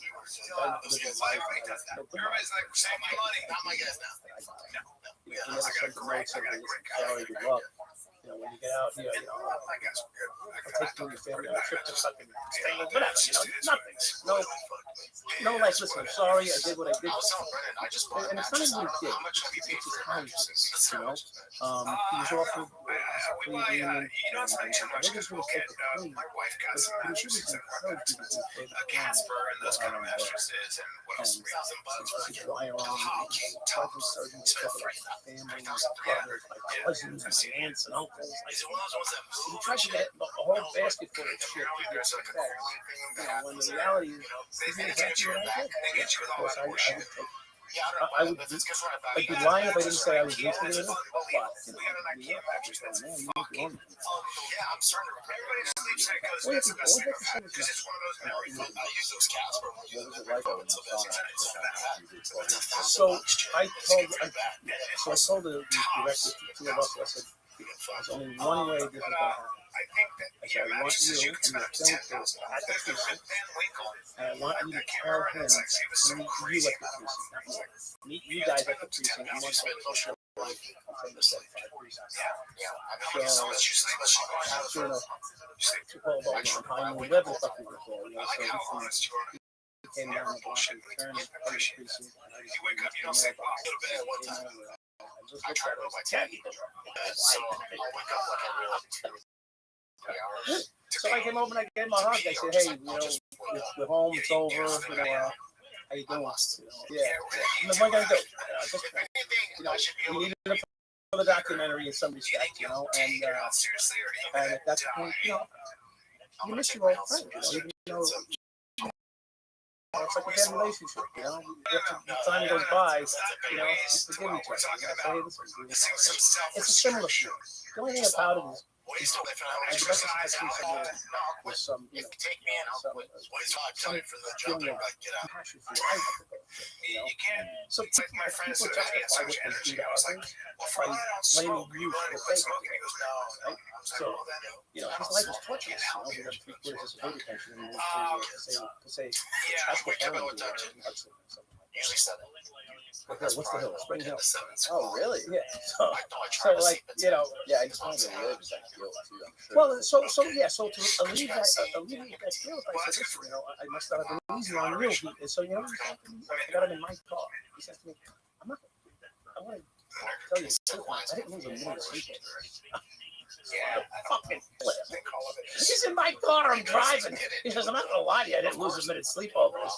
You know, because first of all, people don't know him. His name was Scummer. Right? So everybody has a little nickname, mine might be whatever. They had some couple names. And his name was Scummer.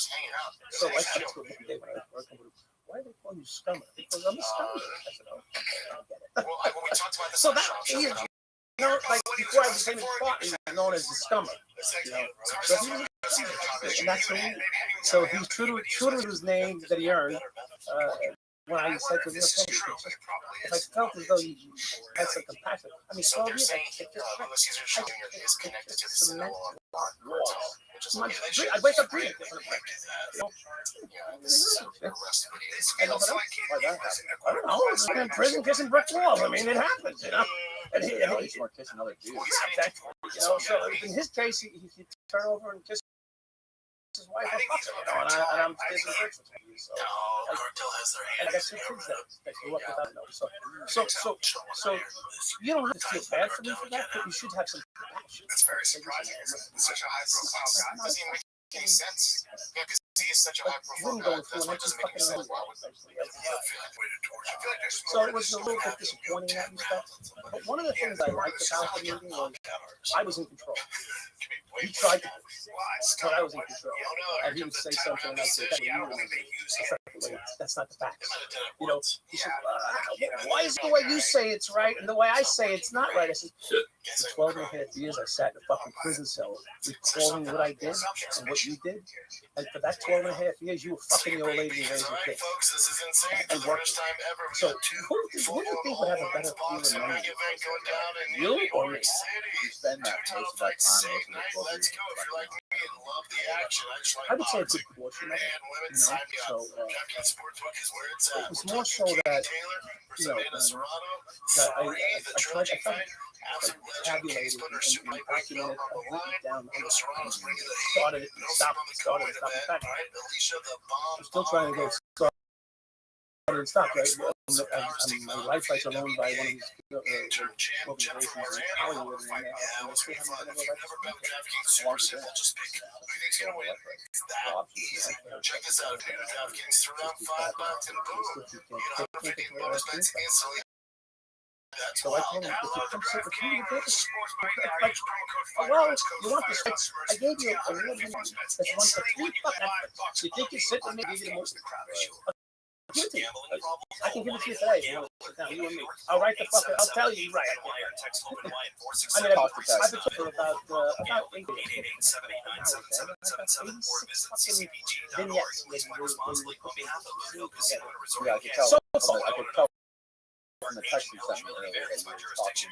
Yeah, it was New Yorkies. Yeah, you figured it out. Yeah, I know you guys are. I love the part of it where you said that you took from one of your first bucks, or one of your first eBay Street Bob, you went to his house, you saw a big giant bag of marijuana, and you found a couple of guns and cash, and then you took that money and you went and bought a condo in Myrtle Beach. That was cocaine. Oh, that was Noriega's cocaine. Yeah, that was not Noriega's cocaine. So you sold his cocaine? Yeah. Where did you sell his cocaine? She got obsessed with like the anti-drug Right. Oh, he gave it to the Con Ed. Some guy was working at Con Ed. They had a good connect with Con Ed. Oh my God. It was the best Peruvian fucking play you ever saw in your life. Yeah, she might have lost a lot of it, and then I bought the condo with that. And how much was the price of cocaine per kilo? 28,000. 28,000. Then. But statistically went down. It ended up down by 11,000. she got off. She didn't get to do this because she badmouthed the show. No, it would eventually go up. Which is why we ended up getting arrested. Castmates were cocaine went from she got asked to go home, and I thought it was a kill. I didn't think she deserved it. And suddenly Susan, whatever, but I always was 17.5 to 34 overnight. She's just a comic. She's just a mess. Easter holiday in Colombia, so they don't ship cocaine around. I'm sorry to say this too, but I don't think she has any love in her life. I don't think she has any kids. I think she. I think big busts happened, so cocaine price doubled. So that very week had doubled. Kenny and I got into a long little supply. She's Conversation, meetings that recruited for people to put extra money up, and that's when the whole story. People don't really know the whole story. There's 4 other copies, 7 churches that involved and put their money up. Because Kenny was cheap. Instead of coming up with extra money like I did, he had to go and recruit 3 or 4 guys for $2,500 each. What do you think? What is your opinion on like all of the stuff you see online today? Nowadays, everybody has a phone, and all you see is like shootings, a kid getting shot everywhere, and all the stuff with the guy who just got murdered, George Floyd, and like all the stuff that's going on with police brutality in the news today, compared to what it was like when you were running streets of New York. What is your? This is fucking Disneyland. This is Disneyland compared to what it was like. Right. This is a fucking joke. There's no brutality out there. There she is. And if there is, it seems like most of the time it's captured on. There's somebody. You see every fucking incident. Back then there was one every 3 minutes. And you know, I spent the last 2 weeks with a bunch of rap guys. I can't repeat. I was with a bunch of rappers, and they were all from my era. You know, I was chasing them down the street because they were selling crack on the street. rapping songs on weekends, you know, and so, but half these guys, they end up running into. And back in the days, today, fucking, it's crazy out there, you know, because they got their money taken and they went home. And She's running the business. you know, this is them. This is telling me I'm the top in the room. We're doing a podcast with a bunch of guys smoking ganja over my head and running around, you know, blood clot motherfuckers. And this is how they so much money. They even get stuff for nothing. So, I mean, this is the guys beating all their life. But they live a lie. They weren't telling on the police. It was a whole different society. This is where people learn how to survive them. So, when you walk me through like what it would be like a day in the life of police officer in the area you were working, and like a day, not in just any police officer, but in your life, what was like the percentage of crime, organized crime you were participating in, and the percentage of actual police work?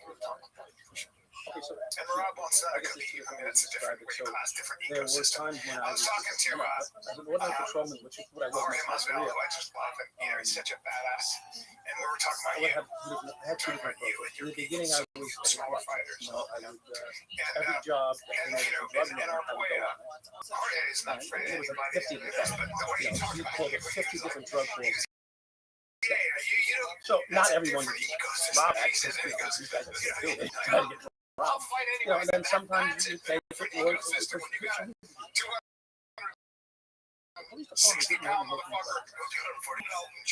start with that. So now you're a police officer.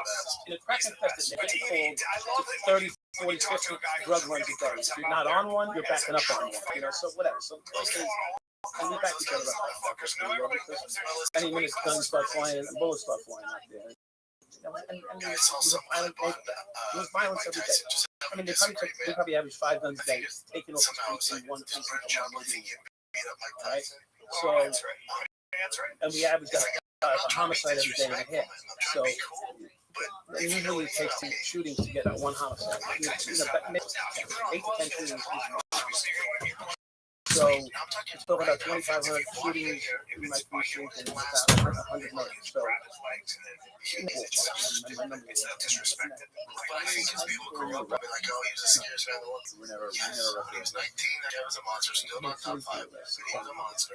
That's it. I made 36 of them in 1 year.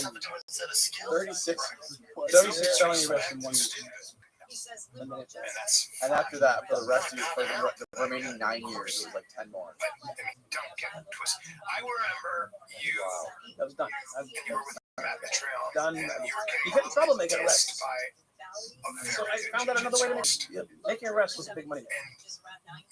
You know, every time you make an arrest, you usually get overtime, right? So cops always making at that time. I guess I was making, 22 hours an hour. I went up to making 37.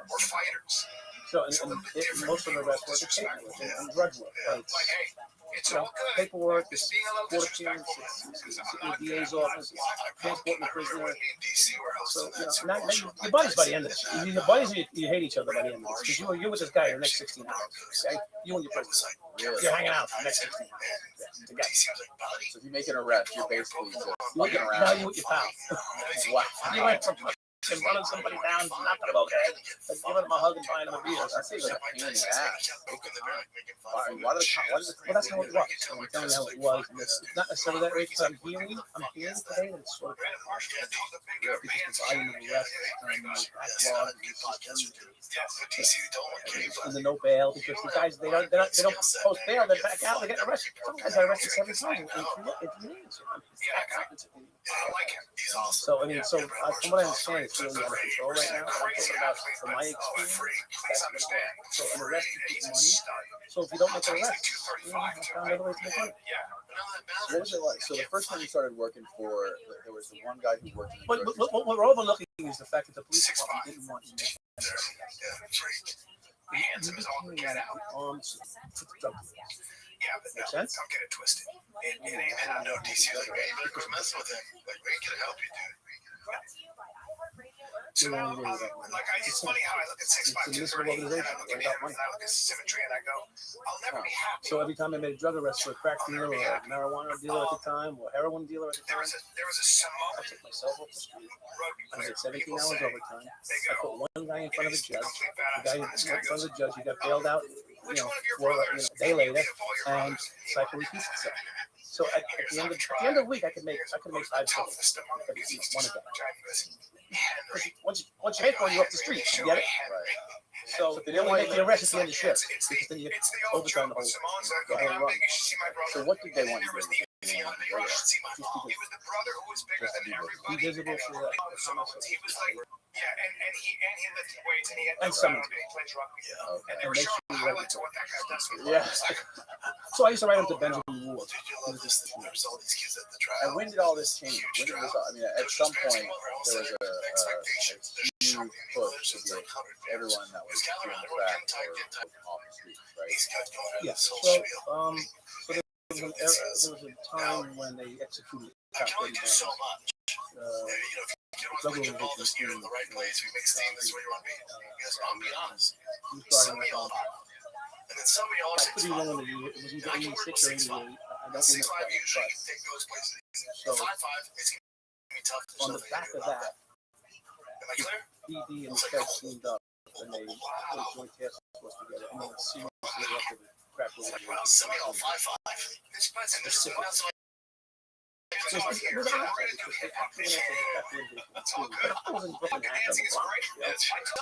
I said, you're 13. If you want to get girls and you want to be the man, was where the push came from. And what happened was the Feds got caught.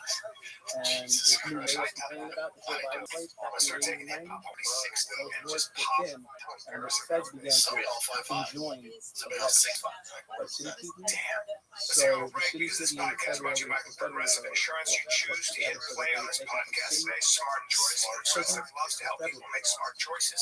That's why they offer a tool called Oil Quote Explorer that allows you to compare your Progressive car insurance quote with rates from other companies. So you save time on the research and can enjoy savings when you choose the best rate for you. So give it a try after this episode at Progressive.com. Progressive Casualty Insurance Company and affiliates not available in all states or situations. Prices will vary based on how you buy. Probably 100,000. All arrested for crack. That's when it was No. No one in there is there. No one's in there for the first place. No one's in there for. In fact, they're not in there for the 10th grade. But they're in there for crack and roll. So.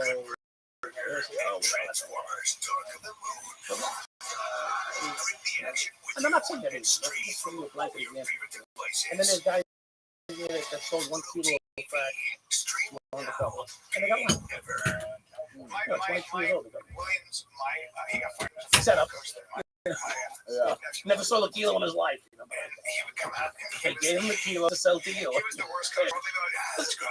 That's outside. Yeah, try me. It doesn't work. What were you?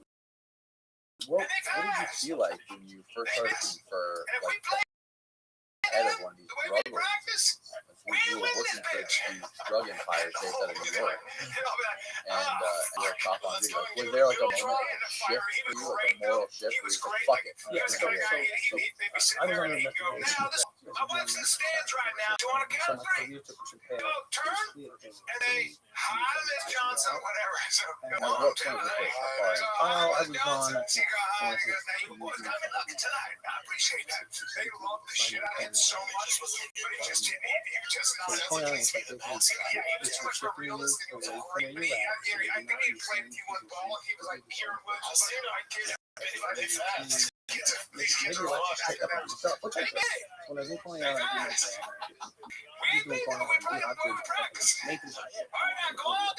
that's what I did. Anyway, and then when I came back from that, the 77 had broken. It was a scandal in 77 precinct, 13 cops were arrested for doing it. So everybody around me. Two went to Nassau, 2 went to Suffolk, 2 went to Florida, 1 just quit to North Carolina, another guy got arrested for something stupid, another guy went to rehab, 2 guys went to rehab. So I came back. I got myself psyched to do 200 pounds. I was benching. I was like, let's go. From here here. Let's hit it. I was like, oh, no, here you go. I got my shoulders. Working the straight bar right now. Working the straight bar. It's gonna be exciting. One guy went to Key West. And the reason he went to Key West is so he can run to Cuba and get the fuck away. And this is for real. So New Yorkers like yeah, well, you know, it's the second boat. So fifth, sixth boat, whatever they call it. Yeah, so he was in I'm up in New York, and I'm the only one holding the bag. They're looking at me. Like, how are you still on the boat? So it was difficult to get started. Started to earn the guys a little bit again, and then I ended up looking so at that point, it turned from being so I'm getting tired of not making money. You know, I'm like, you know, I mortgage, I have 4 homes, you know, condo on the ocean. You know, I got some bills here. You know, so I lived okay. I rented income and whatnot, but the reality was that I'm so used to that extra money. You know, even an extra $2-3 grand a week, you know. So what happened was I met this guy down there, city guy, and who goes to put these $40,000, $30,000 music systems in my and so I would be I was a friendly side at his shop. You know, so I pulled a car up and put a new Benzie. Back then they had Benzie boxes. I don't know if you guys even know what they are. See, I knew you don't even know what a Benzie box is. Look it up. look it up, Austin. Yeah, what it is back then they would break your window and then break your ruin the dashboard to take out your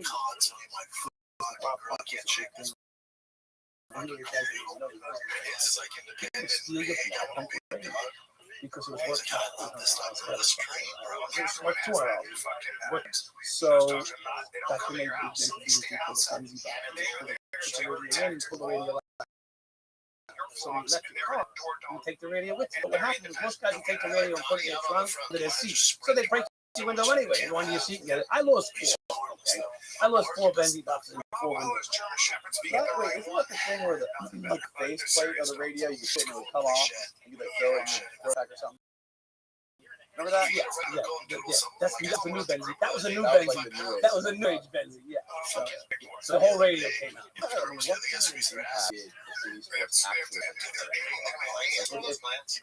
you see any changes being made? Was there any progress? Was there any kind of like it was a finger in the hole of the dike. You just were holding the fucking water back. And really the sad thing is, the truth of the matter is the cops could have held it.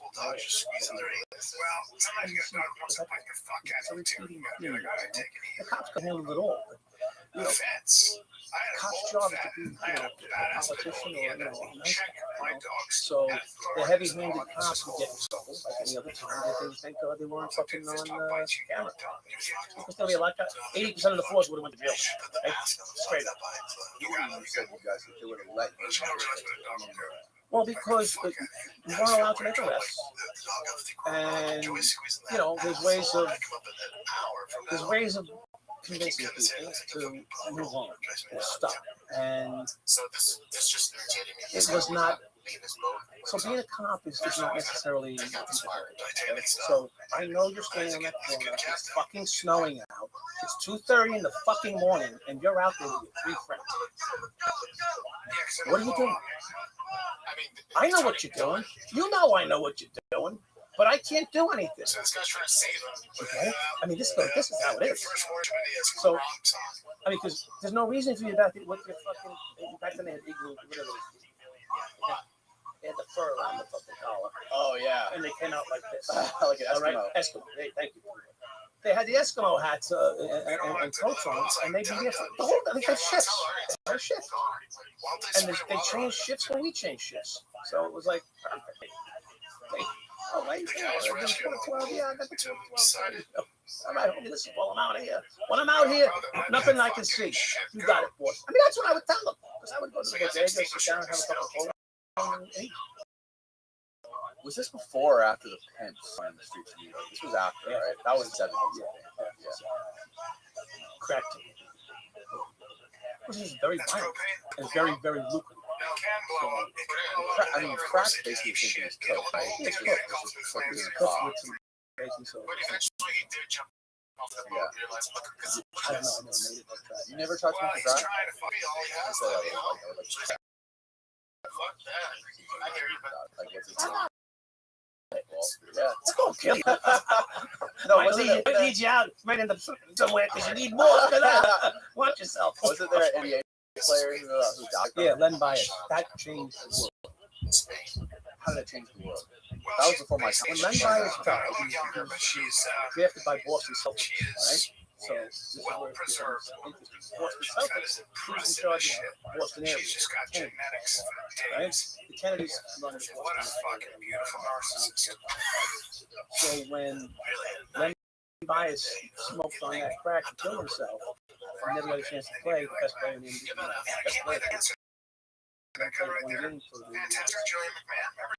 Ted Kennedy. Ted Kennedy came up with his will. I remember looking at him, he's 6'4", really handsome, great actor. He had cancer. He had cancer. Great job. I mean, 5 years later, after Giuliani took him walking in Manhattan, like this was it, 40 seconds, he was clean. So the crack wars eventually did their job. The problem was along the way, the crack wars alienated a lot of people. A lot of people got burned by crack. Including myself, it was part of my demise. And the crack law specifically was way worse than Right. Right. Yeah, but not in the city. Right. Not in the city, but in the feds. So that's how it became effective. Ted Kennedy was a federal senator from Boston, Massachusetts. So he and Biden and that group put together these crack wars to help clean up the city, and it did. It just when it cleaned up, it was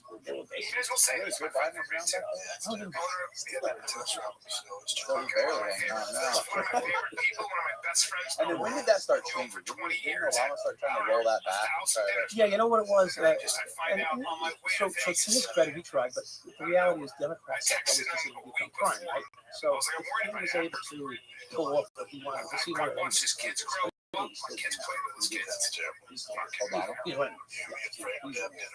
So what happened was they didn't want goddamn Nancy Pelosi. No, he's running. They didn't want Trump.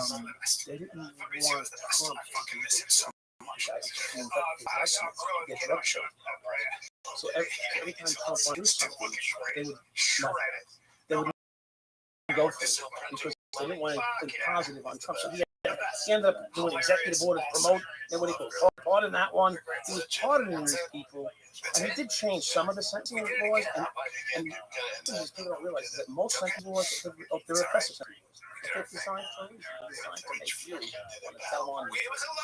And that's what the laws are designed to do. So, and every person is given that opportunity at some point.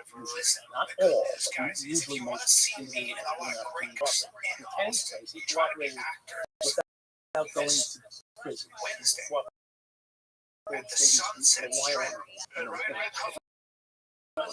But anyway, so that's why the laws were designed the way they were. They were very heavy, and they would bring. So one of the things was that everybody to be arrested. That was the federal goal. Arrest every person selling drugs, and that was their approach. So if you got arrested by the Fed, sitting in the Fed's joint you brought in 25 of your best friends, you would get a 2-year sentence, and each one of your friends would cooperate against each other, and they'd all get 5 years sentences. So you didn't get 2, they get 5, and then they could go home. If they didn't cooperate, they got 50. So they all fucking turned on each other, and they filled the fucking prisons up, and they cleaned the city streets out, and then most of those guys came out, and they got the hint. You know, they get the hint now. If you did it once again, 5 repeated, whatever. But the fact is, when you sit down for 8-10 years, 15 years, stretches, they keep going. They do that to most of the people. And if they didn't straighten their lives out, they know what's the next. They know they were offered a 45-year and they got off at 6. Right. So they know the next time they show up, there's no walk. You know, you don't. I think most of these crimes and most of this violence and everything is real. A lot of people say that a lot of people my thing on drugs and this is shit. Right. No, it's a disaster. It's been a disaster. More people have died fighting over drugs. I'd like to do that fucking money myself. Okay, I'm not going to. Wow. So, you got your fair share, Mike. Okay. Well, that's what they say, but I came out broken. You know. Really? You didn't stash any before you got locked? Well, you don't think you're gonna get one until you do. Falls in the condo on the ocean. A lot of kids waiting for that. So what did you actually get charged? What was your actual charge? Was it RICO? Yeah, I was eventually charged with a RICO statute, but that consumed or subsumed or contained the actions throughout my career. So, when I walked in, they offered me 24 to 30 years. I was like, fuck, just get it. I walk into prison. I've been arrested in my lifetime. You know, I walked in. I was offered a plea for 24 to 30 years. Are they fucking serious? Like, my lawyer's like, calm down. You know, this is just the first. I said, just the first offer in 30 fucking years? I mean, who did I kill? Of course, a month later, they put a story about me killing 9 people. But anyway, okay. But so, like, you imagine, like, you're facing 30 fucking years. I'm like, what do I do? You know, some fucking money. So at the time, 30 years. Took some money from some drug dealers. What the fuck?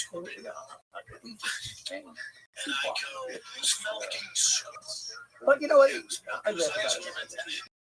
It wasn't a nice thing. You've had one hell of a tough life. In your heyday, you've had these drug kingpins, 8 things, basically just sick them off on shit. Yeah, and half of it I made up because you had to do it, right? Right. Like, when you can't make it look like you're doing something. Right, and one time it worked out, but I saved Diaz's organization. And who's Diaz? I'm the Dominican guy who was introduced to me about the Red Series How big was your organization? How what? He probably had 30 men working for me with 4 stores. Out of anyone. Actually 2. So these guys were selling what? Just coke? No, he had 3 different spots. He just sold coke. So he sold 4 or 5. Yeah. So you go to the grocery store. If you see the movie, you can come to my store. You can get Heineken. You can get Pampers. You can get a kilo. You can get anything at my store. His bodegas were very successful. You can buy some Cheerios and you can buy an 8-ball. Whatever you want. Yeah, but most of his he had 1 or 2 spots because everybody likes, you know, the lower you go in the number, the higher the profit margin is. So he had 1 or 2 spots that sold 8 balls, which I didn't know about. If I had known or I found out, because when you get arrested, you get all the documentation from the case. I was tied into his case, and I got all the documentation from his case. Now he's pulling in 100,000 a week. Yeah, if I had fucking known, 20,000 a week. What the fuck? I mean, I'm risking my freedom here. So is that the way most of the people worked in the city back then? Is they just basically had a couple of grocery stores and they would sell coke out of the back? Bodegas went away. Bodegas. Legitimately what to do about this. And instead of hitting the money up at the register, you went to the back of the bodega and handed them a shoebox full of 20s or 50s or 100s, whatever it was. 15 minutes later, down they had patches and shoots. They're like go to the bank and they have this thing that sucks. The tube, yeah. They have the same thing in the fucking yeah. And everyone's buying like bars. Well, that was his thing. You know, that's how he sold like right. Oh, yeah. So he would pick up 100 kilos and sell them. And where was he in the So I didn't get that to that part of the routine, but from what I hear and what he said, he got me from large distributors that were tied to big Columbia. Yeah, the Cush Out, yeah. Pablo and Yeah, that guy was pretty interesting to document. Adam. They were very interesting. Like there was like so many. There was one scenario where you guys robbed somebody robbed a store, something like that, and there was two guys who robbed somebody else's store.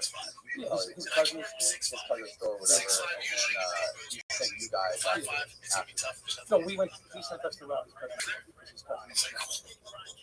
But one was taking his business. Weren't there two guys that, at one point in the documentary, I remember they're asking, what happened to these two guys that robbed the store? He was like, oh, Franklin and Coke. Franklin and Coke. Yeah. What was the story of those guys? Is that part of the RICO? Actually, I don't think. Let's just say yes. I don't know. They're not around anymore. If you were the one who tracked we got. You got them. I don't know. Yes, but I don't know. I don't know. I told it not, but I didn't have any review. Oh, okay. Yeah. So I found it, but I found somebody that. Yeah, I found him. He's over here. Got it. And you know where they were. Yeah. Oh. Yeah, they're here. So that guy was making $100,000 a week in profit only. How much time did he do? Do you know? Remember? I know he did 8 years initially. So, and he said he wasn't. He said he was charged with money laundering, not cocaine. So I don't know. I mean, I didn't read his papers, but that's what he said. And we've spoken. It's like I speak to him every couple of days. Do you really? What's he doing now? He's running a laundry mat. He's rolling cigars and he's rolling it. Are you serious? The 75. The mind of Brooklyn, land of fuck. Brooklyn's the land of fuck. Is that what it's welcome? It says welcome to the land of fuck. What's the land of fuck? Okay, so in the movie, I remember that term was used. So that's what we put that on. No. Family has a tobacco.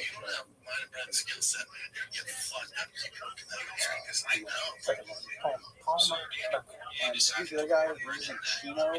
Chico. I mean, Chico. No, the other guy. The other guy has a small little baby cartel. Like a small little drug gang. The first guy. Is he really dead? Yeah.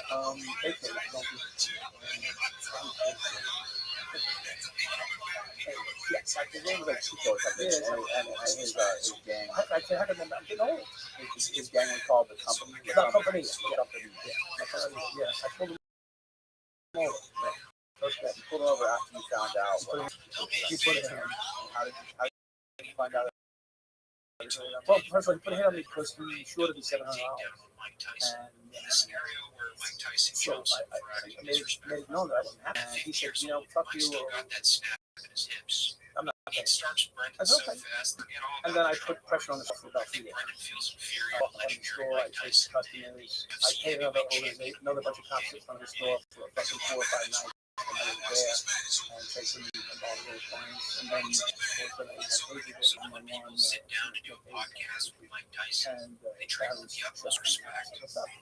such a fucking huge fan. I can't even I feel like a kid right now, man.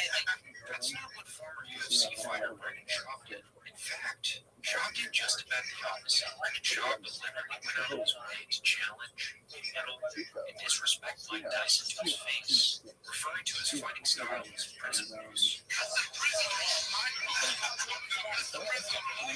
Downplaying how Bruce Lee's in shape, saying that he doesn't actually do cardio because he would be out of breath from all the smoking that he does.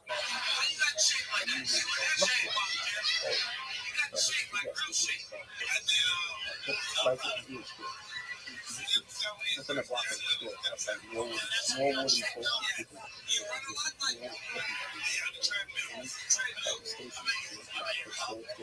I told him all that.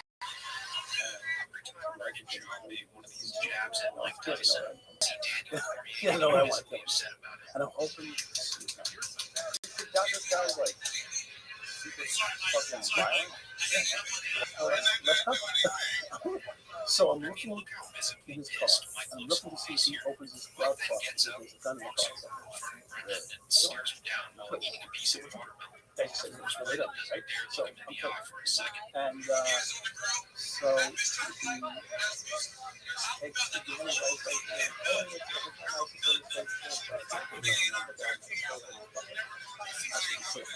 motherfucker. It's like, oh, he turned his white as a fucking piece. So once you get out no. So the other song will do it right here. You put a fucking hit on me, let's do it right here. Forte, like, I said, you do a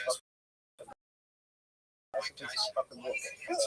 Yeah, fucking K Corral, motherfucker. That's all. And he's like, I said, you fucking hit off right now. I'm coming to see you. I get in jail. All right. I got my face. I keep it about 20 minutes.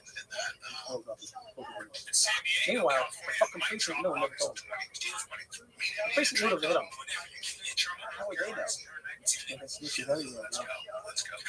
The feds were in that organization somewhere, and they never fucking told me. Remember in the movie, Joe, this guy, Detective Joe Hall, was in the back of a van. They could have the street sweepers. Yeah. Well, there was a guy in that van that was pointing out all the organizational people because it was a snitch for them.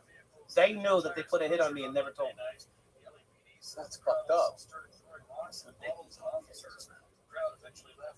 Wow.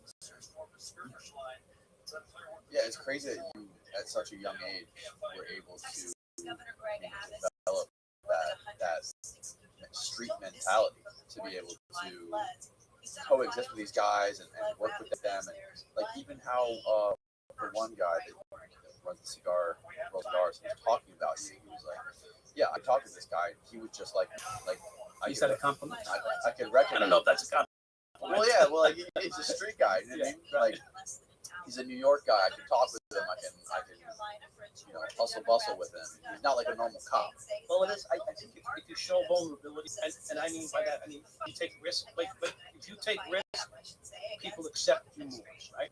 So for me to have the balls to come up to somebody and say, like I'll give you a funny example. I was working in 75 with my partner at the time. His name was Jerry. We pulled his car over, 280ZX maroon. Back then, there was a lot of cars. 280ZX, the car. So I know he's car. And I tossed the car. I can't find it. And he's looking at me. He's like sweating his fucking balls off. I said, "All right, you're good this time, And I let him go. Now I get transferred to Coney Island. I told you to transfer to Coney Island. So I'm looking to beat in Coney Island, and this Spanish guy, short Spanish guy, says, "Hey, Batman and Robin." I don't know who the fuck Batman and Robin are. It's me and my partner. That's our nickname to them, right? So I go, "Who's Batman and Robin?" He goes, "Well, he's Batman because he's taller than me, and you're Robin." I go, "Okay, what's up?" He goes, "You guys are in the wrong precinct." So, you're really sweet. Because cops take their numbers from their old precinct and put it on their gun belt. So you see two numbers on your shoulder, so 60 precinct. That's Coney Island. And I put my 75 numbers on my gun belt. I said, "You saw my fucking gun belt numbers." He goes, "No, you 280." He said, "Burgundy." I said, "Back the trunk." He goes, "Yeah, this is hatchback." Yeah. He said, "You missed it." I said, "You motherfucker." He says, "All you had to do is pull that fucking the mold, the plastic mold." Well,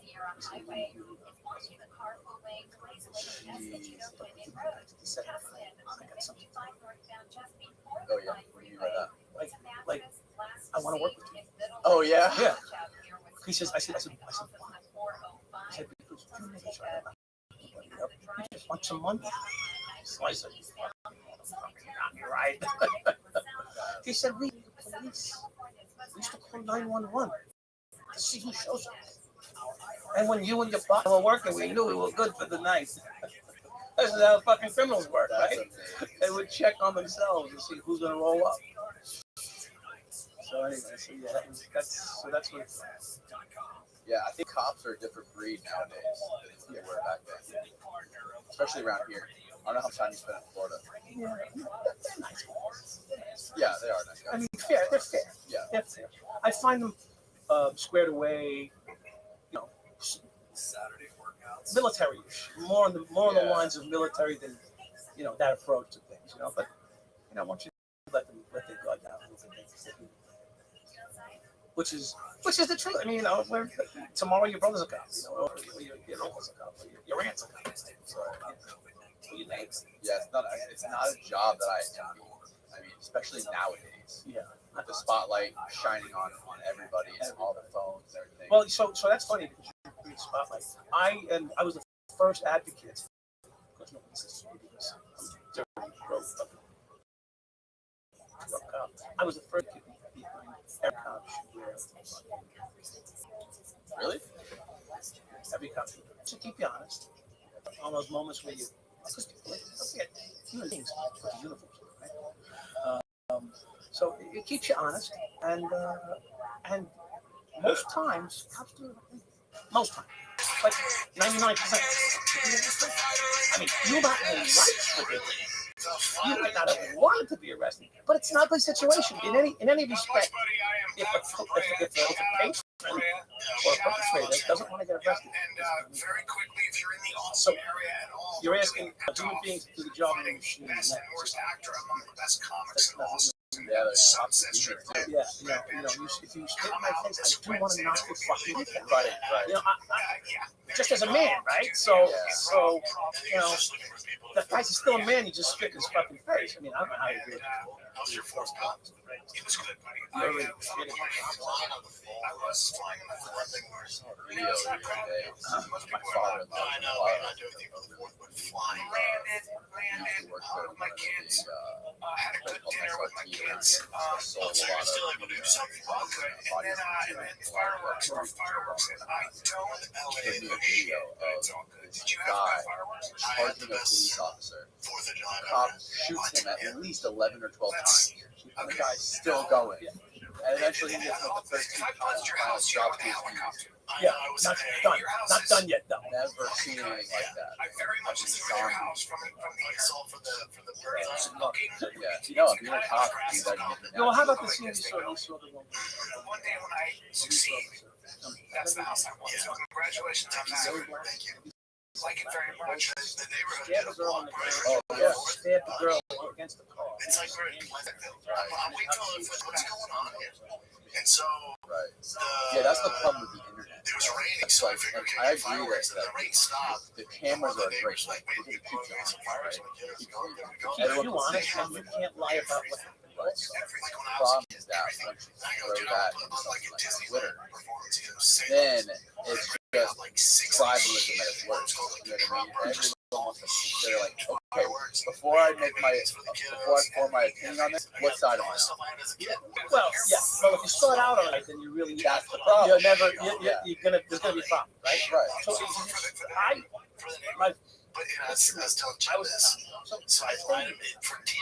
but I can arrest so I know how to be a little more exactly and judgmental of their actions. So, you know, I always say that I think of policing and police work.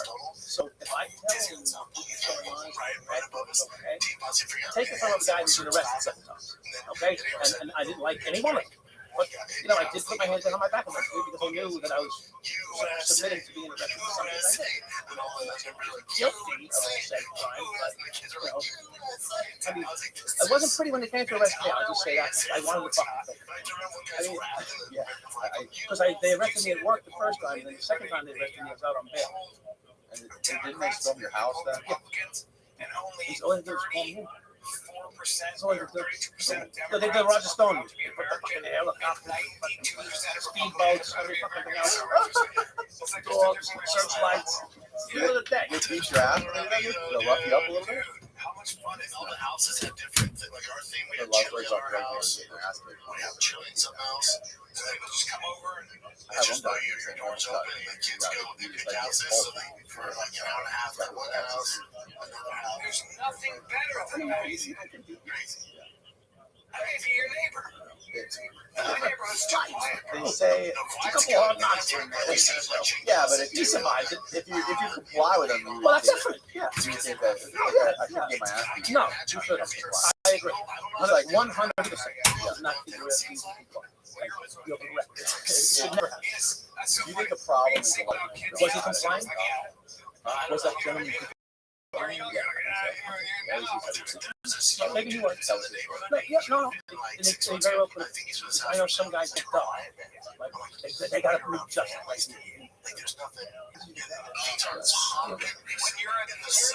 Have the guy saying there's nothing wrong with that. I used to buy them beer and fucking.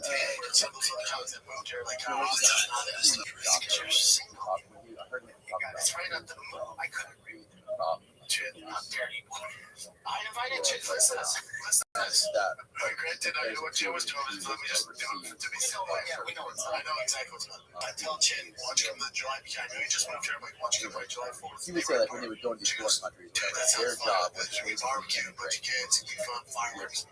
Civilian, talk to everybody, figure out what's going on, basically be like a communication hub for them. Like, talk to them, be friends with them, and try to like solve or it's a girl and a couple, and they're So, for example, it's a crash investigation. Well, I don't know. I'm just saying, I have no fucking clue. Right.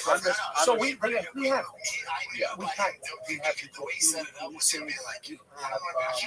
outreach offices,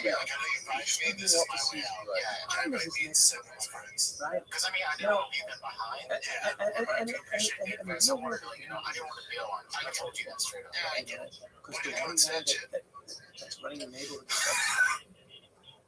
I build on that, and you keep and I stayed home. But then I went burger shopping afterwards. But if you knock off one of we bailed on them, but then I went to hang out with them the day after. We're gonna say nothing like that. Punch in the face and walk away. So things, all that practice is over. We were talking more about, like befriending people, trying to get people to trust them, especially in those communities overseas, foreign nations, like Iraq, and you know, you compare that to, I mean, the most famous country is the Trayvon Martin. You have the nice cop walking down, kids walking through the house, and in Florida. Yeah. He like chased him down. The guy was an arms with a little bit of Anyways, I think the point is, the guy, listen, the guy,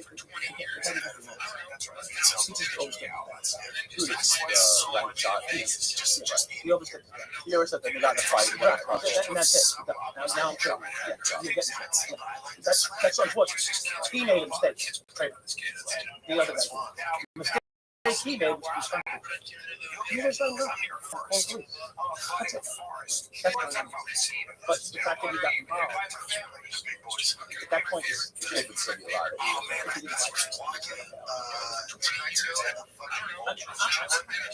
he might have been the nicest guy in America. But if someone's on and they're making a citizen's arrest, they have a choice to protect themselves too.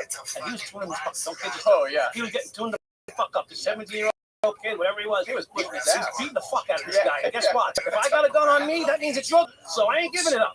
You instigated the shit. You started the fight, motherfucker, and now you're getting your ass kicked. Now you're kidding. You're gonna take and kill me. That's all that matters now. You beat my fucking ass. Now you're gonna take me and shoot me with my own fucking gun. That's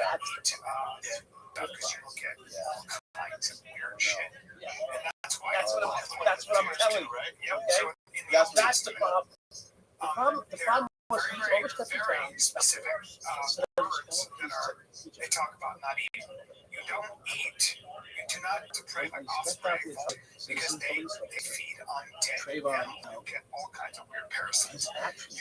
The reason you have to usually brine The other guy's actions caused him. cook Trayvon's better. If anybody's heard that, I was just asking you for you're getting a trichinosis because they eat dead shit. Do you not connect? Yeah, that's why also they say don't eat That's why like these cats deadly and physical shit, force like carnivores that eat other flesh. no retreat ball or something. You know why I don't say No pigs? retreat or you Pigs, don't have every to all times they'll eat everything. dick blown off if if the guy's fucking got you down and choking you out and let him kill you. Yeah, I guess Not a lot of parasites, bacteria, cultures. You don't think anybody's killing them? Yeah. So we should, like I said, all the police don't Bacteria try to talk to causes you. like But at least maybe try to Yes, all my friends. Yeah, I don't think sneaking around. They give me some of their pig. Hey man, what do you have to do? There's Halloween. What do you going? Yeah, I don't know. What do you have? You gotta be like, like I want to I do it feel so like bad. Set it up. advanced communication skills, or even Well, this guy isn't a cop, too. Right, that's true. This guy's a civilian who has a little, I think he had a little training as a police officer. He's not a local cop. He's had a little training, so now he's got a gun. And now he's put himself in a position to be a hero, and now he's a fucking hero. And someone dead. So, I mean, but that's life. If someone burglarizes your house, right? And you're in there doing a good job on it, and you go to stop them, and they start cleaning you up. You for Uncle Sam, I'm fucking good. You fire a shot at him. You're probably gonna get arrested. You're probably gonna get arrested, but should you? I think the point I'm trying to get to is when I originally brought it up is like Jocko was saying to become someone that he was, become a Navy SEAL, you have to go through what's called hell week, which is basically the most brutal fucking thing that has created a great humans, right? If you want it bad enough to make it through that, you can get this job. I've never done it, but as you're coming through, So is that every cop should do? So is every cop should do every cop. No, I'm gonna tell you. Here's your answer. I'm gonna give you the answer. His point was they should go through more, or they should have to want it more, or they should be more I can set that up, Shane. I'm gonna give everybody an answer that I say to people. I got all the guns and all that. 20 years. Send them to prison Yeah, but first. you'll see. I had a real lesson on helicopter safety. Like I looked at the actual stats. And if you fly a helicopter without doing all so power lines and rescue and all that all day. We don't have any answer for that. Start a cop. If you look at the stats. If makes it through a In week, fact, people live in those. you'll understand If what it's it's like just for to transportation, violate someone's it's as safe as anything. Safer than You'll understand what it's like to the severity of putting your handcuffs on. If you're gonna like lose power, I mean, of course, the first time they put their handcuffs on you, it's nothing. and you know, a lot of times when you, and also the other thing when you But when land he's the just on his helicopter, training you're going slow. to their record. So you kind of roll over. It's like a slow roll. And he needs to propellers understand stop what you from doing that. the magnitude of the decision making and what they're doing to them. Yeah. Because watching someone's family grow up through pictures, There's some things that are very as scary. you watch them grow up through You pictures, know, it's this is humanity denial. That's what what you're people, feeling. it's like never walk in the back of the helicopter. Humanity. when you see Remember that one girl? She married my buddy. She walked into a helicopter, Yeah, that'll in a happen. relationship fucked her face, and crying lost next her to me. So someone shoots somebody and kills them. do a selfie. Well, it matters, right? But maybe they just defend themselves. I don't know why I get all But like maybe Take a little break here, man. Yeah. I want to talk about Bronto. Or All I try to do fuck is this I up. just wear boots, And really. so on Right? and so on and so It's forth. raining, weather So moves. now you're One of the most just comfortable boots I've ever freaking put on. You know what? These balls I got here. Look good too. Look good. Work boots. All right. Comfort, but also like you know, a lot of times they're very rugged and built for terrain. They're not that comfortable. These are very comfortable, but also can handle. Yeah, no, I mean everybody bring morality into But also, it. you know, those boots are kind of bulky and heavy, not these lightweight Prison, waterproof. obviously. Slip, yeah, they do. Slip, oil resistant, heat resistant, But electric hazard. I think when it comes Dude, I to freaking love like mine. how experienced you are, how trained you are, and whatever it is, using weapons, defending yourself, and if you've never done it and you get into a fight with somebody, you should be able to fucking win the fight without having to blow someone up. You go ahead and fight. Who was that? Oh, the guy from Miami. Masvidal. Go ahead. Oh, yeah, yeah. Go fight Masvidal. Train cop. Good luck. All right. Yeah, If you don't have 60, you got a problem. All Right, right. So, exactly. I don't have to be that thing. Yeah. But you gotta understand, they're trying to turn cops out in a rate in 22 weeks. They're trying to make it. Okay. So in that time, they're teaching you law, social science, vaginal work, whatever the fuck they put cops through today. Your medical doctors, you fucking teach social work. So all the stuff they gotta learn in the next, and then you gotta teach them how to be an expert fighter. Have at it, you know what I mean? And don't forget, these are people that get paid a salary by the city. Good luck. At the end of it, we're going to attach a GoPro to you. Have at it, you know? 3 pounds. What the fuck? Yeah, you're 5'4", you're 103 pounds, you got 22 inch, you're a dime piece, but people want to fuck you, but you can't fight your way out of one paper bags. Not only that, we're little going to pay you. fingers. Not only that, we're going to pay you $40,000 a year. So let's go see what happens. Let's see how it turns out. It's like 3 a.m. There's a reality. Yeah, I mean, so it would be nice if Trump would give you more self-defense. I would say if 40% of the time it's self-defense classes rather than all the Just one One answer? my friends got taken down the river. I was holding on to my buddy. Yeah, so, right. I was a kid. I Is he in a remember my documentary? buddy No. said help, and I grabbed him. He's got his own documentary? Actually, he was at a wedding for Blanco. The Blanco. The story Griselda Blanco? Yeah, he was at the wedding the other day, and he presented them. saved Tommy's life. Now, Tom is now, I believe, on the throne. Jimmy Vegas. He called him Jimmy Vegas because he's from Florida. No, he's from Ohio. Moved to Florida, then moved to Vegas. So for some reason, his name is Jimmy Vegas. And but he's a pretty talented artist. And so at Blanco's wedding, the son of his mother. Yeah, he had a big wedding. And he got a reality show. I punched him as hard as I could in the face. And then they Yeah, held me yeah. back, and I was like, okay. And I said, okay. And they let me go, and I punched him again. He got married, and in the wedding, on TV, it was a real wedding. He really got married. He presented them with one of the pieces of art for their wedding gift. Some interesting characters out there. He's run into a lot of different people. Anyway, I was vindicated because he is Yes. currently. At what point did Killer? At what point did he reach out to you and say he wanted to make a movie? Yeah, so I was in 2012. He's already out. Yeah, I was home. It's like in the comedy store that one time where that giant guy tackled that guy who didn't pass the counterfeit bill, and then I jumped on the guy to help him. And then he got off and he said, Brian, did you get to help the guy down? He was this giant black guy. He hasn't It was gotten like being on a raft. He was as big as you were, and his wrists were so thick I couldn't put my hand. I was like, I can't help this guy down. So it turned out it was. But he thought I was I like, thought it was Jeff Smith. 27 kids of us. How the fuck? We don't want to kick this off. It's not even my number. How'd you get this number? And it's funny because he would go on to repeat that same verbiage that I used on him. The next 4 people he called said the same exact thing. He said, but they all followed it up with one other thing. What did Mike say? So he called up and he was out there trying to save lives. It's very tough to find the kids underwater debris like long. I didn't know that about that. Yeah. So in North Carolina, they still haven't found all the bodies because I'm sorry to say this. I hope nobody's listening to this who has family. This would blow Goodfellas away. It's so taken up, dude. It's so sad. But he goes, oh really? So she goes, tell me.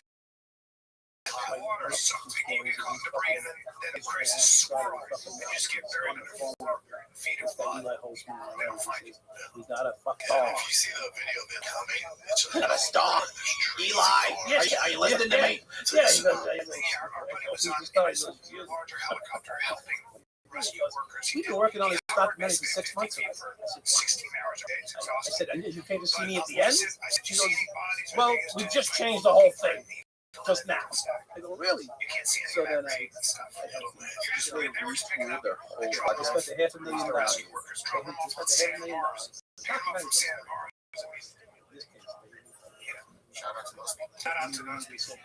Forget everything we fucking did. Forget about it. We got it all.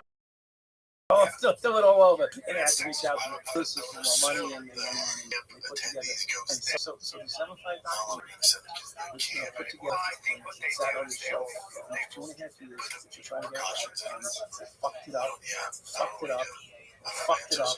And I said, hey guys, It's that black swan event, right? It's like sometimes a black swan's born. It's just out of nowhere. And there's that. The one thing about life is there's always these unexpected things that happen. But they should have. I'd be so pissed. I'd be so pissed because Americans, we don't do shit. Yeah, exactly. And so anyway, they all help each other out. And so anyway, many people have seen the rough draft. Look at it, 3 hours. So one of the guys. That was like when you listen to Rogan with that computer scientist. More him and less the others. Okay? So I got so yes, so they cut it down to an hour and 40 minutes. It's wild. It is. It's almost the whole deal. I was like, what in the world? 150 so making me mad. 150 full-length versions. It's sold out forever, but they're giving That's us a lot of fucking work. So I'm really disappointed that I would say there's probably 156 better ones than the one they let go. Really? Because the shit on the cutting room floor would make your head stand up. Yeah, so it was fucking incredible. Yeah. Who ended up buying it? I have seen all three media produced with some financing and they sold it to IFC. IFC sleep shots worked out. That shit's crazy. ended up Fucking sleep shots. yeah, it's independent film company. It's part of AMC. They're a subsidiary of AMC. They put no money into promoting it. Wow. Like I think so. And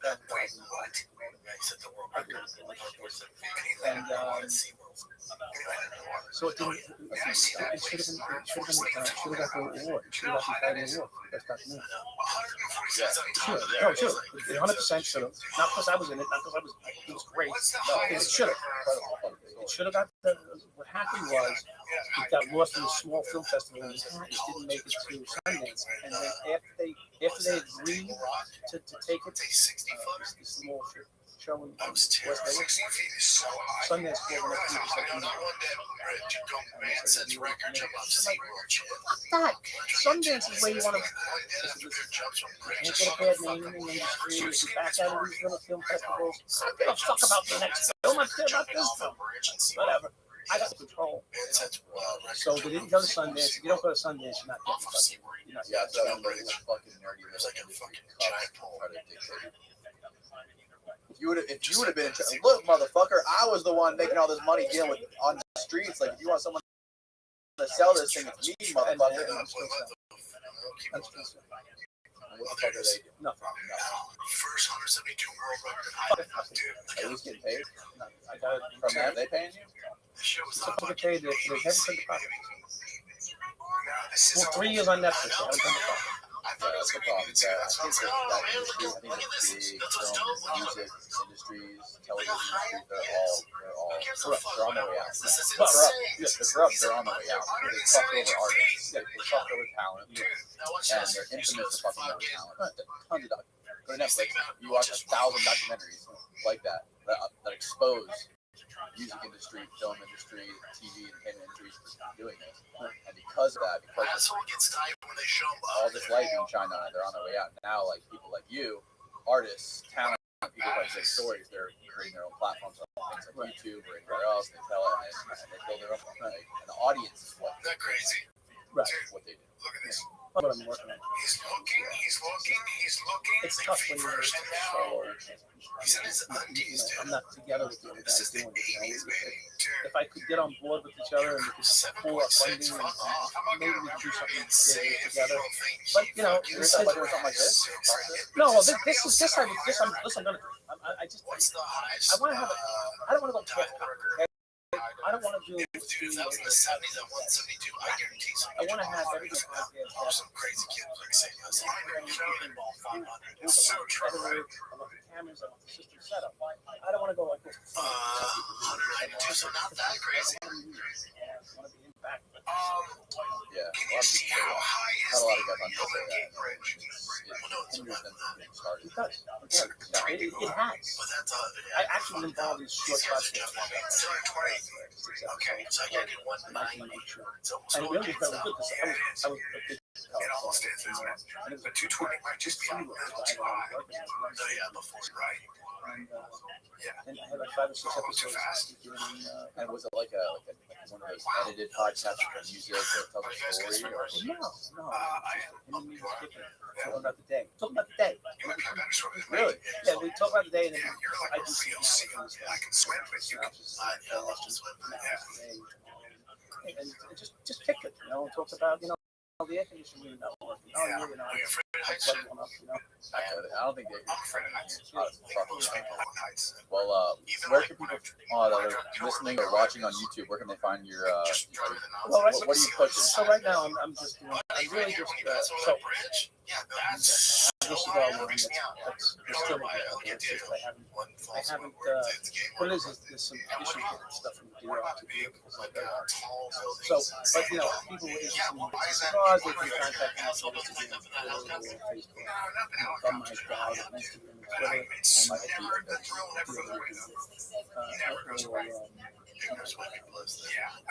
I'm really not pushing much.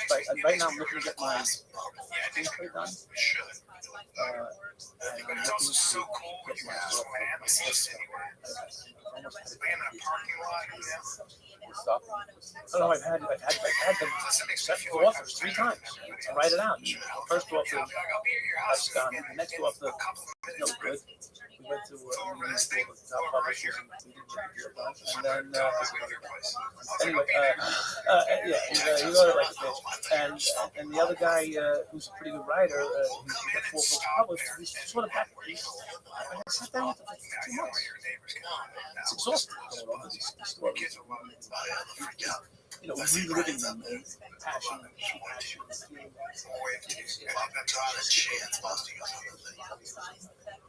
Where, if you want to land somewhere, you got to field.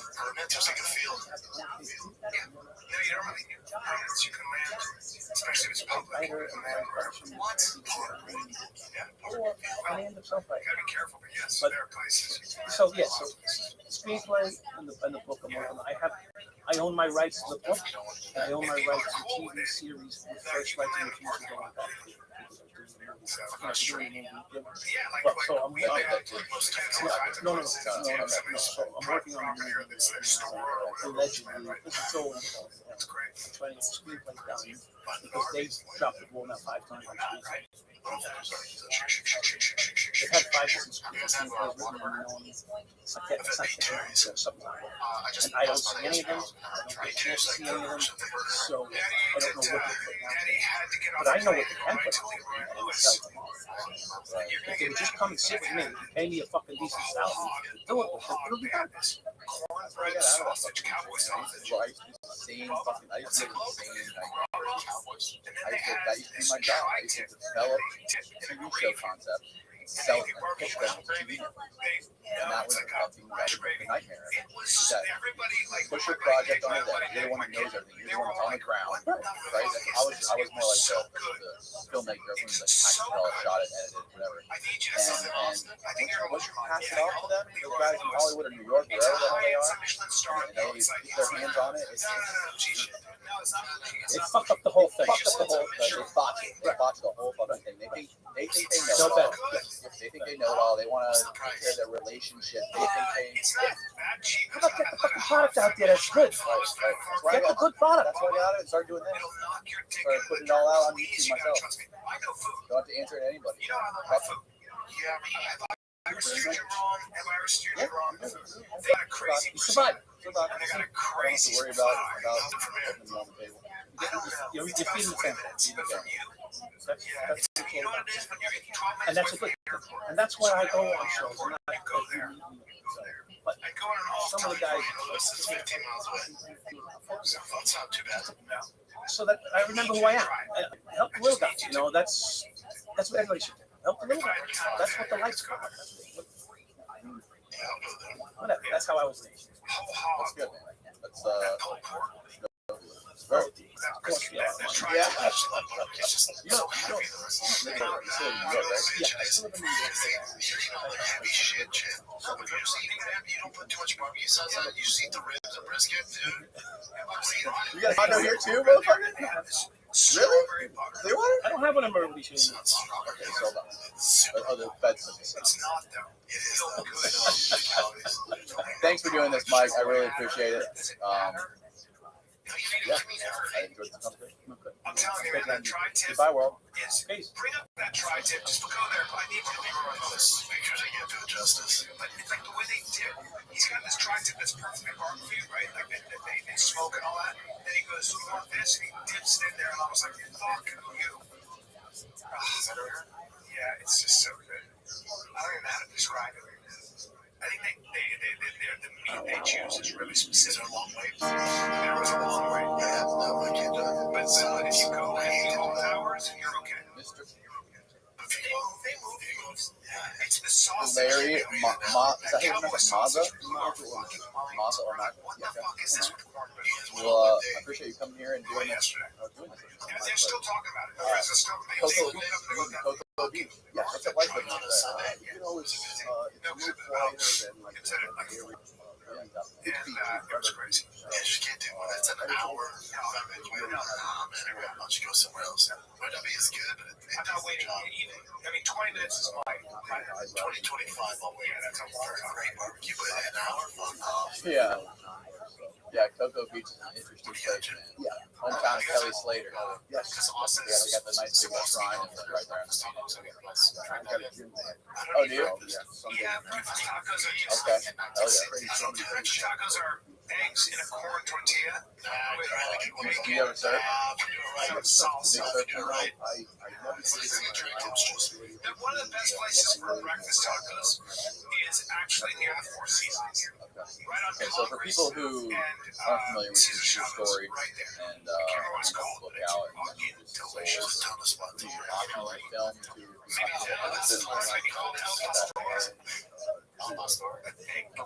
It's so good. I might be wrong about that. Stick a little brain bacon, dude. Sometimes this episode's brought to you by Viva's. But you want to wind down. Dude, your body's still wire trapped in a drink. Yeah. It's not what you want to do to stay sharp, dude. Yeah, they gotta relax and unwind, shot plant-based. It's a way to decompress. They use kava, GABA, other calming herbs without alcohol, without heavy sedatives, without next-day rockiness. Okay? Just takes the edge off naturally. Over 12 years, over 600 million servers sold. All right, and every batch is independently lab tested for quality and consistency. Guys, you can try a free. Oh, wow. That's recent, right? Yeah, just cover the shipping. That's it. Okay. Click on the link in the description. All you have to do is cover shipping and experience the difference So for yourself. I'm getting a little bit ahead of myself, but for people who aren't familiar with your story, just give me like a brief background of who you are, where you came from. You know, it's always good sushi spots. Yes. I mean, the sushi was fresh. It was like Cassie means that woman who is, I guess, the health and human services. Like she was near my nose and throat. She was a Stanford dropped out for last year or something. She was not a practicing doctor. She got her degree, but she's not practicing there. And she was talking about how she eats, she has regenerative oil, not canola oil, regenerative this cops that were you on go to the my website case, and for a quart of it part of or the task less, force back in it costs $48. It's like, hey, most Americans can't afford $48 for your fucking olive oil. That's why we use canola oil. Why did you So yeah, they retired him into that. And when he was looking for somebody, they all knew me well, and they said I was the guy he wanted. He read the book, It's nutrition for rich white people for other rich white people. several times. And he had a plan for it, but you know he's so busy, he's got so much life, it's too slow for him. So this Stiletto came and took it, but now go back to what got me is, you know, I was a make guy in the jungle, and I didn't start out that way. I started out normal upbringing. My father was a lieutenant fire department. My mom worked in a bank. We went to Catholic school. My brother, my sister, myself. And, you know, we had everything we wanted. You know, not that we were rich. That's my favorite. We were expected to do well in school. You know, we expected to do well. And I went all the way up to college. I did a year of college. Yeah, that's funny. But somewhere, you know, just about 6 months before I went to college, I met an older woman that I was working with. And her name was Linda. And very attractive. I was not quite 18. And she was about 30. So it was sort of a mutual attraction. We wound up having an affair.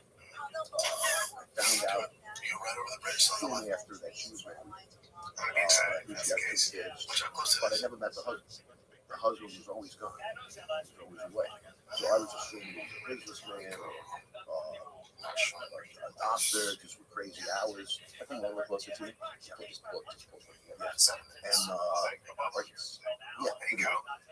And ultimately, I find out later on that he is one of the bosses in the Columbus. And his name's Greg Scott. I called him the Grim Reaper. He had, he told me he stopped counting at 50 bodies. And he probably got 100 to 200 of these. Probably one of the most feared mob guys in the so the way I found out was now. Sorry, when you were that age, did you know anything about the mafia? Not a lot. I knew there was these social clubs all over the place where the guys always dressed better and never worked and had the caddies, that type of thing. I knew it was there, but I didn't know anything about rules or the real actual lifestyle. I didn't really know what it meant to be in that life until later. So, and I did have an Uncle Albert who was a dinosaur. He died at like 93 years old and 94 years old. He was very, very well in and out of that life. He was one of those guys that you see in, like in movies or mob guys. He was Greg, on the other hand, was just greedy, ruthless mob guy. So, and I wound up somewhere in between because growing up under Greg Scott, we had to be weak. So I learned to be against the life. It's summer. It's camping season. Let's talk about pitching tents. Okay, so you're having an affair with this woman who's over more than 10 years old, I guess. And then you find out that she's married to a guy who is an infamous murderer. How does that not freak you out? How do you not run for the It did, but she broke his little bits and pieces from the first thing he was doing. The guy and helping the business. And they actually put me in charge of sales. I got a company that paper products, fire extinguishers, cleaning supplies, the furniture, all kinds of business, restaurants. They just made me the salesman. just came in and she told him that she had a guy that can do it. And next thing I know, I meet him that way. So now going to different establishments to get the business, if they said no, the next day he would send somebody to the place and say, all right, Larry, you go back tomorrow. I would go back to it, so I have to say. So the business was, I started understanding, you know, of exactly what he was. But where I was Strong on you people to do business with you. to make sure they gave me the business. Yes, that was his influence. And it was going well for a while. But what happened was, because now I knew him personally, and he was helping me and making me successful in this first legitimate business, I started feeling guilty and paranoid. I said, now it's really, really bad. He finds out, he's got a gun. You know, I know who he is now. So this went on for months, and he saw, you know, I did some things that were paranoid. Like when he called me for a meeting, I said, he's going to kill me. You know, well, if he wanted to drop him off downtown or bring him somewhere, and I was always the one to do it, but I started worrying, one of these trips I'm not home. Because he's going to find out, but guess what? Yeah, so ultimately, somewhere along the way, they discussed it, or she told him, you know, there's a lot of theories now. There's people think he might have known from the very beginning, very possible. Some say, well, the other thing you got to know is he had two other wives. Yes. Same time? Yes. So he had three. He had one that was living in Vegas. It was really beautiful. He had Connie, who was his first wife, with his first children, and then he had Linda, who actually was a common law. I'm pretty sure they never got married. You know, we found out later on. So he was juggling three wives. So the other theory is that I made it easier for him because his youngest wife now wasn't going to complain when he wasn't around. She had her own little right. So anyway, he confronted me with it. We were driving to the club, and we knew because just a couple of days earlier, I had a job from him. It's not like something's wrong. So on the way, he started breaking the ice. It's just us two in the car, and we would get to the club every day about a half hour before the rest of the night. And on the way, he was saying things like he loves like a son, you know, Linda loves you. I'm going to have this conversation with you because I think you're very mature for your age. I'm only 19. Just about a year and a half later, we got this boy. And we wound up getting out of the car, walking into the club. We go, he sits down behind the desk. I sit at my spot on the other side of the desk, like we do every day. And he's going on and he says, I know about you. So, my heart's beating. And I remember always saying that I would never ever admit it. I just have to deny it. But something came over me like it was right, time. I mean, I loved it. I didn't want to not be there. And my answer to him was, Greg, I have a lot of respect for you, you know that. And I think you are talking to you, but only an idiot who can see it. So you're bringing me, because all right, folks, this is insane. For the first time ever, we got two full-blown all-women's boxing mega event going down in New York City. Two title fights same night. Let's go. If you're like me, I love the action. I just like boxing. And women, sign me up. DraftKings Sportsbook is where it's at. We're talking Katie Taylor, So I Savannah sort of, Serrano, maybe deep inside, I knew that he knew. It's just a weird time. It was very rough and stuff. But now, the way the world is controlled. But I did learn one of the main rules that day. He took me outside. You know, we were hanging out on the park and we were doing on the news with the sun. And he told me that it's okay. I'm fine. Anybody outside the group hangs out, you know how to do it. Somebody can kill the Grim Reaper? Yeah, you're breaking one of the rules that is told to you before you become a wake up. You know, you never turn on the phone. You have to come whenever the family calls you. Come close. no drugs. Obviously, no talking to the law, and no messing around with other people's wives and girlfriends. So I learned that rule that day, but as the years went on, I also learned every one of those rules. Every there were so many guys dealing with drugs, so many guys dealing with the feds. I lost myself 30 years ago. You know, that's like the coup de grace. You know the story of my life. Find out that he was, an informant for 30 years. That's interesting. I had a guy on here. I think the only other guy that I've had on the show who was previous mafia was John Alite. Yeah, John. And he was saying the same thing. Yes. Yeah. No, it is. Like I said, the drugs is running rampant. Guys messing around with people. I didn't know. He's like, John died with his boss, he was the boss. Sammy the Bull. The biggest hypocrite of all of us. He's big into the drugs. He's sleeping with his boss's boss. And they were both married. I mean, it was, So Sammy the Bull was running around the same time frame. He was. Yeah, is he a different? He was a Gambino fan. Gambino, another family. But I was friends with him in the street. We played ball together. Racquetball. Sammy was no nonsense. Tough guy all the way. A killer. Big money. Did you know like this guy's a killer? Well, later on, I didn't know he was like that. This is not like you just like you hang out with these guys. You guys are both. This is not casual conversation. No, we used to go through the same basketball. So if he was into boxing, I was into martial arts and boxing. So we actually started with them.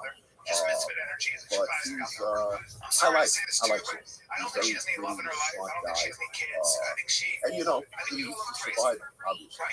The up against what he was up against, everybody wants to talk into rats and things like that. But I always say a lot of different ways to break that. Some guys cop out and get things that are hurting the next wave of defendants. That happened on my case, where guys came in, they admitted there was a war, they admitted they were part of the Rumble family. They don't have to prove that anymore. These guys just admit it. That becomes evidence against you. Okay? But they got their reasonable deal. They were happy. John John talking on the issue being flamboyant. And being a public body was all the time. That's not a good thing. And then other guys do it, like my boss did. The smartest way of all, just be partners with an FBI agent your whole career, you're going to get arrested. And that's what happened with him. Wow. Yeah. He sold his own son out, Mike Jr., who I'm still very friendly with. He did 33 years. And when father died, he did a deathbed confession. And he saved other people, either for me or his son, as part of the deathbed confession, exonerating us. So this, and is there stuff that he could have said that would have exonerated us? He could have said that all I did was drive through places. He was my driver. He didn't know anything about the hits. What he did for Ali Percival, who was the boss, big boss of the family, Carmen Percival's son. And while I was away, Ali Boy told me that him and his father knew about Greg for the last 20 years. So, knew about him talking to them. Yes. And then I found out later on there was an actual case from one of the attorneys on our case. I wasn't going to just jump there was a very big tax indictment. Okay. And about 8 of the guys, heavyweights in the family, were indicted. So they all show up to the first removal. And it gets delayed. They always put it off. They come back to the next meeting. They're all very excited. They have to delay it again.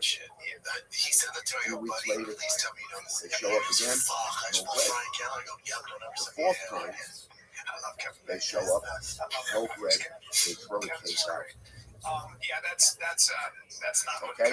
So those guys, Julie Percival, won that case. So he had to know something. But either he felt he helped. So what's the problem? Plus, they knew he could kill without having to. They'll never get arrested. So they had him doing a lot of work. Plus, he was an enormous artist. So all those things, they gave him a pass for having his partner with Yeah, it's been a super rare value to somebody to murder without emotion. Yeah. Yes. And the truth is, because most of the guys that I know aren't that way. Like, even Sam, he told me because I never, they got me like I don't hate. He says, when I have to do it, he says, I'm so mad at the person for breaking the rule. Forcing you to have to do it, business. It's hard to realize that, and they say the human body is used to anything, absorb anything, and eventually it just becomes the way of life, but Greg could kill you. There was a lawyer that was described as good looking, articulate. He said something like, you could sit down with judges and lawyers, have dinner with you, and to desert you. That's how it described it. And we had to take this lawyer got caught with heroin, got arrested, so he immediately got all the guys felt it. And we had to, how do we get that tape? We had to connect that. You can't, if we look back on, time, the handwriting was on the wall. We just couldn't believe it. He was such a killer. I'll tell you what happened during the war. I mean, really, certain. But there were things like Greg Jr. told me that just weird things that would happen where his father was part of something that they found out.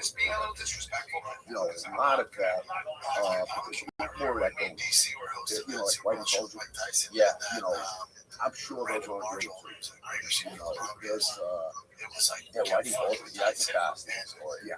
Oh, absolutely. And how they did experiments on him in prison and like years and all that stuff. It's all that. There's like a famous government program called MK Ultra during Charles Manson, during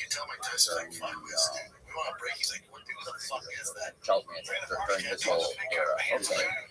They were testing these mind control, CIA mind control tactics on prisoners. By basically giving them certain doses of LSD every single day. Wow. And they were doing that to Whitey Bulger in prison. So people talked about it. It's like a CIA experiment, a mind control experiment. Wow.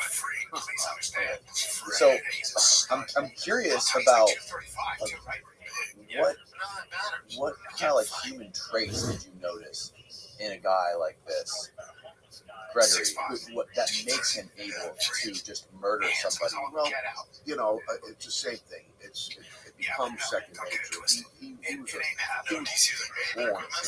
I mean, 15, 16 years old. He was already in stealing. Doing all the things that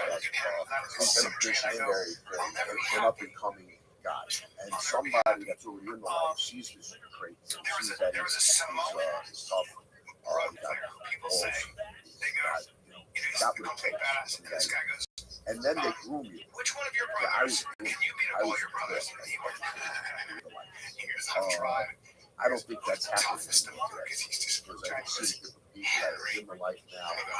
It's not the same. It's definitely not the same. They miss that having a person become constant life. We walk into a place, you don't have to tell these guys somebody.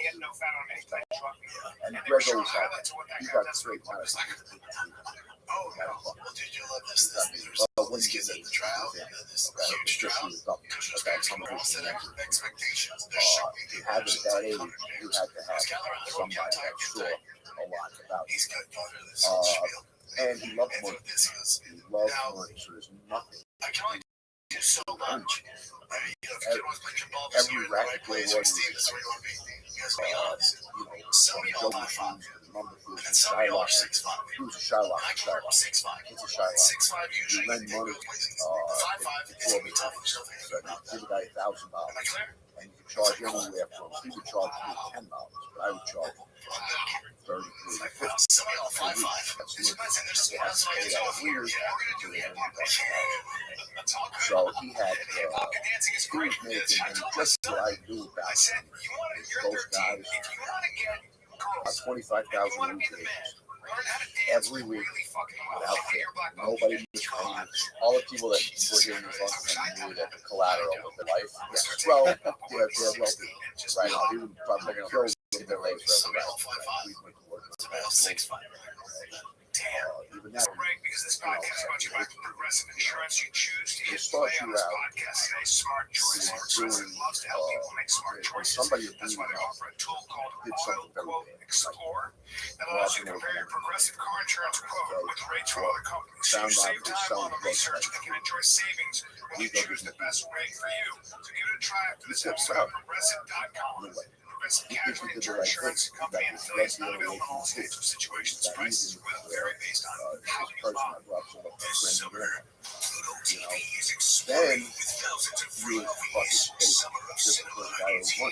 But you already Explosive see action they all take summer baby long steps. with movies like They Gladiator, never ask you to Mission clean it. Impossible, Beverly That's Hills like Cop, a Good Burger, and Transformers: Dark of the they're not Moon. there. For the The action ones video that and ask stream for free from all somebody, your again, favorite early on, devices. somebody will do something. Pluto TV. Later on, it Now, becomes pay never. abusive. My This guy, had so a fight with a football Junior coach that Percival's my nephew, nephew was on and football team. Junior Percival's nephew He lost would a come fight. out and he was the worst coach in the world. They go, let's go. And he I come in mean, and it's a goes, fight.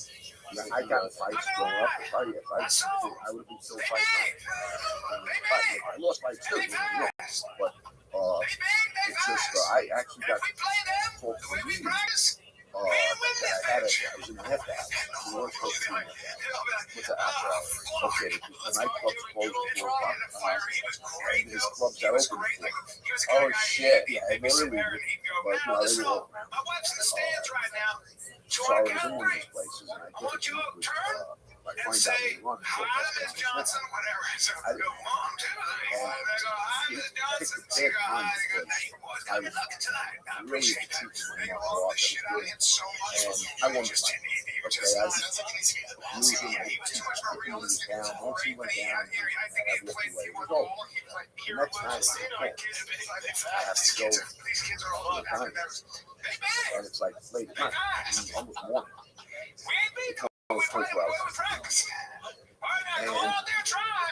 I'm Just come out here. thinking They myself, fucking love them. They I love don't them. know If you love them, what to do. they come out to I get it. Well, he's the one that told me. So I get there, I see Sandy Hope, and he's outside. He says, hello, to me. I walk in, he's sitting, Staffy, off casting, red, so I don't know what happened.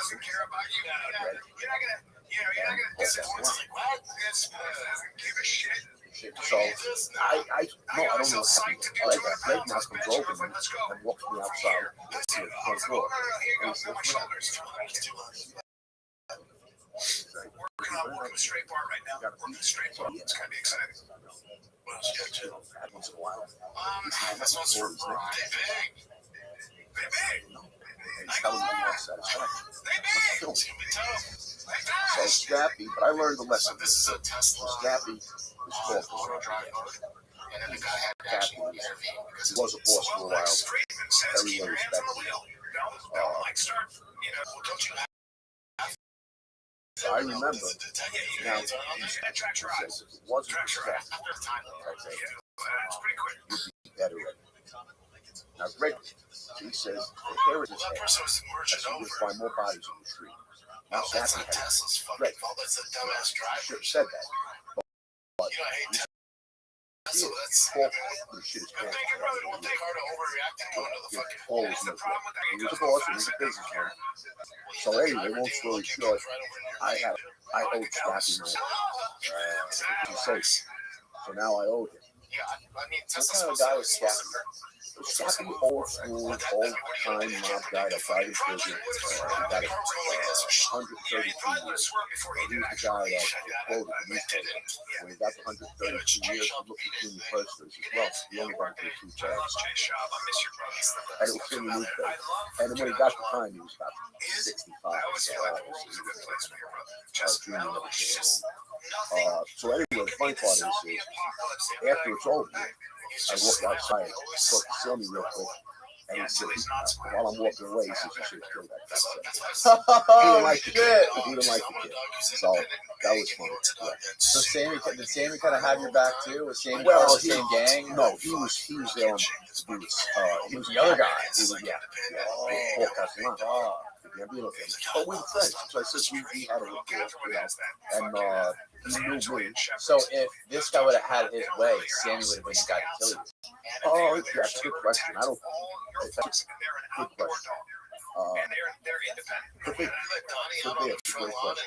I don't know that. Yeah, I don't think Greg would have allowed me to get in the car there. And then the other thing is this: typically they wouldn't let somebody else do it. If it came down to, and I'm going to tell you a story where I had to be killed, my whole family, they wouldn't allow me to do it. And there's a reason. If they torture me, make it real hard, run them away, we'll get rid of it. We had a friend of ours, Tony Fresno, who used to like to go out and drink, and when he did coke, he got a little crazy, and he liked to coke. So he's in Sammy's club, called Tallies. And he winds up getting out of hand, acting crazy, whatever. The owner, Joey D'Angelo is his name, tells him he's got to leave. And he's a good fellow. Tony wasn't a wise guy. So he doesn't go. So now a couple of the guys bounces, they physically take him out. He goes home, gets his gun, comes back and kills himself. That's a moral sin. Can't even raise your hands to it. So he winds up, Scabby tells him to get out of town. Those guys come down to Florida. I might have been to this area, Tampa. So he comes down to Florida. Yeah, I think it was Tampa. And he's trying to sort this out. So he goes to have the meeting with the Gambino. Never forget this. We know he's at the meeting, and we're waiting for him to come back. We all like Tony. He's one of us. He's tough to, we all like him. He comes walking in, Scabby. He used to walk in there, bouncing his keys in his hand. So we heard him come in. So this guy's trying to save us. And he said, gentlemen. Your first warning showed me as gentlemen. And we're all waiting. He says, I got good news and I got bad news. He said, the bad news is Tony's got to go. The good news is we get to do it. That was the good news. But I understood. They were probably tortured what he did to Joey D'Angelo. So, yeah, it's, and I was on the outskirts of that when I early. Were you there for that? I wasn't at the actual shooting, but I was there. I actually picked Tony up with Mario and drove him to where Greg Jr. was living. Did he know that he was about to get executed? No. He thought, as a matter of fact, we made a stop. And Mario was in there. Everybody was in their car. And I didn't catch time. I drank. Anyway, and the hole was already dug. But somebody flipped years later and told me about it. Why wouldn't they just be like, if they really like love this guy like a brother? Why wouldn't they go to the Bahamas, come back? That's what I said I would go. Again, it's a difference, but a guy like Scabby, who's lived by the rules, he probably could live with himself. He says it was the other way around. They hurt one of our good fellas. We want the same satisfaction. So there are guys at certain levels who live this life that know the rules, and they just taking us to the grave. You know, I guess you have to always have that concern in the back of your mind that this guy does come back. yeah. Then there's a war. And then there's the rest of the two guys. Then Scrappy's like, you like us. So yeah. And there were others. I mean, Bucky was a friend of ours that not just fellows, our friend, that got into drug business. And he was supposed to stop it. And this is why it's so critical, because just 5-6 years later, we were the biggest drug crew in Brooklyn. I'll tell you how that happened in a minute. But Bucky got killed for dabbling in the drug business. And he was one of us, but again, it was a rule. Did you guys find a more humane way to like kill your own? I mean, these guys are kind of like your friends. I mean, you just always shoot them, or was there a better way to do it? The only thing I ever knew was I never heard guys with knives. Never heard of poison. The only bombing I heard of was when they tried to bomb John Gotti. And they got Frankie Pacheco instead. Who was on the talk out the line. And it was another family. Chin's family and some never sanctioned that.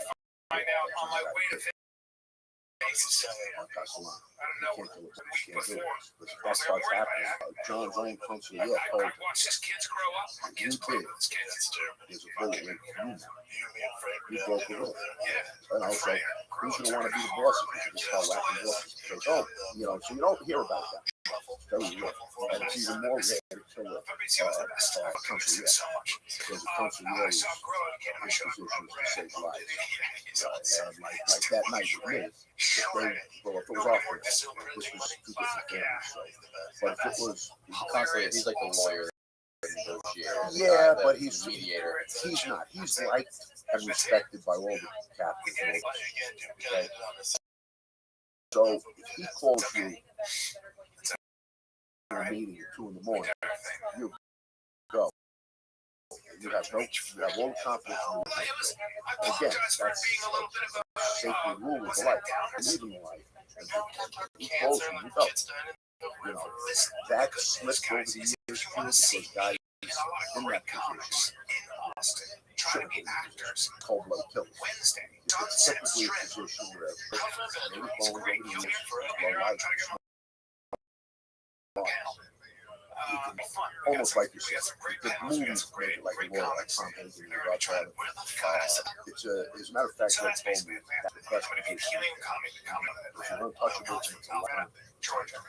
They can never break it. Your captain is the most. The underboss is the most. If you're a concierge, it's for life. And that's the other reason it's such a trusted position. So that's why Sandy Booker is a concierge. They kill too fast. You know, they kill you before you negotiate. And is that just because of is that just his nature, or was that because that was his job? Yeah, no, it's probably he would kill people whose job wasn't even killing. Well, they weren't all orders.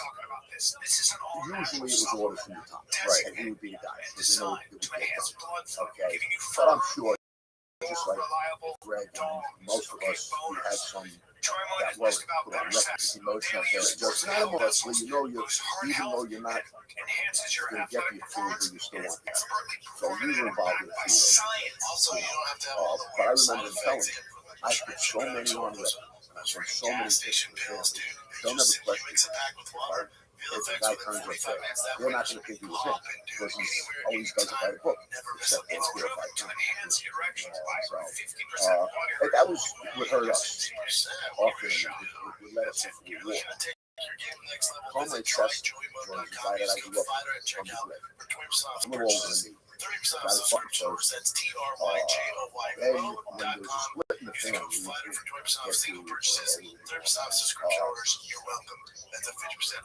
Vicarina asked our concierge, to approach all the captains. If all the captains, Vicarina was named acting voice by Jimmy Persico, and he got that 132 years. But he didn't want to step in. You still want there to be a prison. Has that right. Some people say you won't do that. That's your value. But the rule is, if he doesn't step down himself, or get voted out unanimously by all the captains. So Vic has Jimmy Engineering to come see you, all the men trust, to go and call the captains and see if they will all vote for me to be the problem with that is Junior has two sons that captains. He has lifelong friends like Scrappy, Greg, others that are never going to. But there's also guys that have vendettas against Junior Person for whatever reasons over there. They jump at the opportunity. So now there's a split in the family. There's the Personal faction and the Arena faction. And he has Jimmy go to all the captains when they don't know. It's not even 50-50. Most of them are captain Junior. I shouldn't say that. It's probably about 50-50. Within 2 weeks, Jimmy Engineering is dead. Even me, this is like 10 years into my life. I've never heard the council yet. It was raining, so I figured we could get fireworks. And the rain stopped. Like I said, one of the neighbors like, man, you want to bring some fireworks? Vic Arena gets a message first ago that Junior, that Jimmy is trying to take over the channel. He's talking over captains. So Junior thinks he did the right thing. Fireworks. I get M80s for the kiddos. Turns out that wasn't the case. Now he promotes Carmine Sessa from captain to consigliere. Carmine is Greg Crawford Sr. Close. He's up under him as another, like a son. At 15, 14 years old, Carmine is really on record with Greg. And that's why he put him in. They gave him who could convince him to come over. He came to see Greg. Carmine Sessa came to see Greg. He told him that Vic wants me to talk to the captain. Greg busted out laughing. He says he's going to do the same thing for you. He's going to have you approach everybody. Say that you're trying to take over the film. Just like you did for Jim. So Carmine, this is the chess dude that goes on behind the scenes. So now Carmine goes back and he decides he's got to kill the Arena. Because he can't get captains to come over. He botches the attempt. That's his cousin's thing. He should have told Vic he was going to do it. Instead, he wanted to go and do it on his own. He tries to do that. Big shot comes to the whatever. He says, if I try to kill him, yes, he had two other guys with him, and they just started. I guess they were. I mean, they saw more details of what they tried to do. Well, they were in the car. They knew Vic's, he came home just when it was supposed to, but he saw them in the car. So I guess he took off. So it was how'd you let them see? There's a whole bunch of questions. And they still do. I mean, they really went to do it. So it's sure you know, that's why I said they weren't really ready for that. They would have had Greg with them, like I said, and I said, if he would have been on Vic's side, I remember later on in prison, telling me the issues he had us on his side. And I said, well, if that was the case, there'd be a lot of dead persons. That's what I told him. So anyway, that's how that went. Just a month early,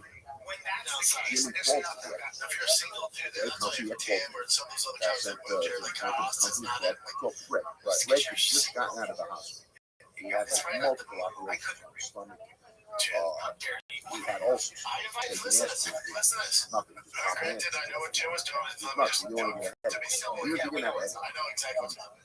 He had me taking him. I was taking him for years, a couple of years. But anyway, you want to make the wire probably better. Oh, just with the side.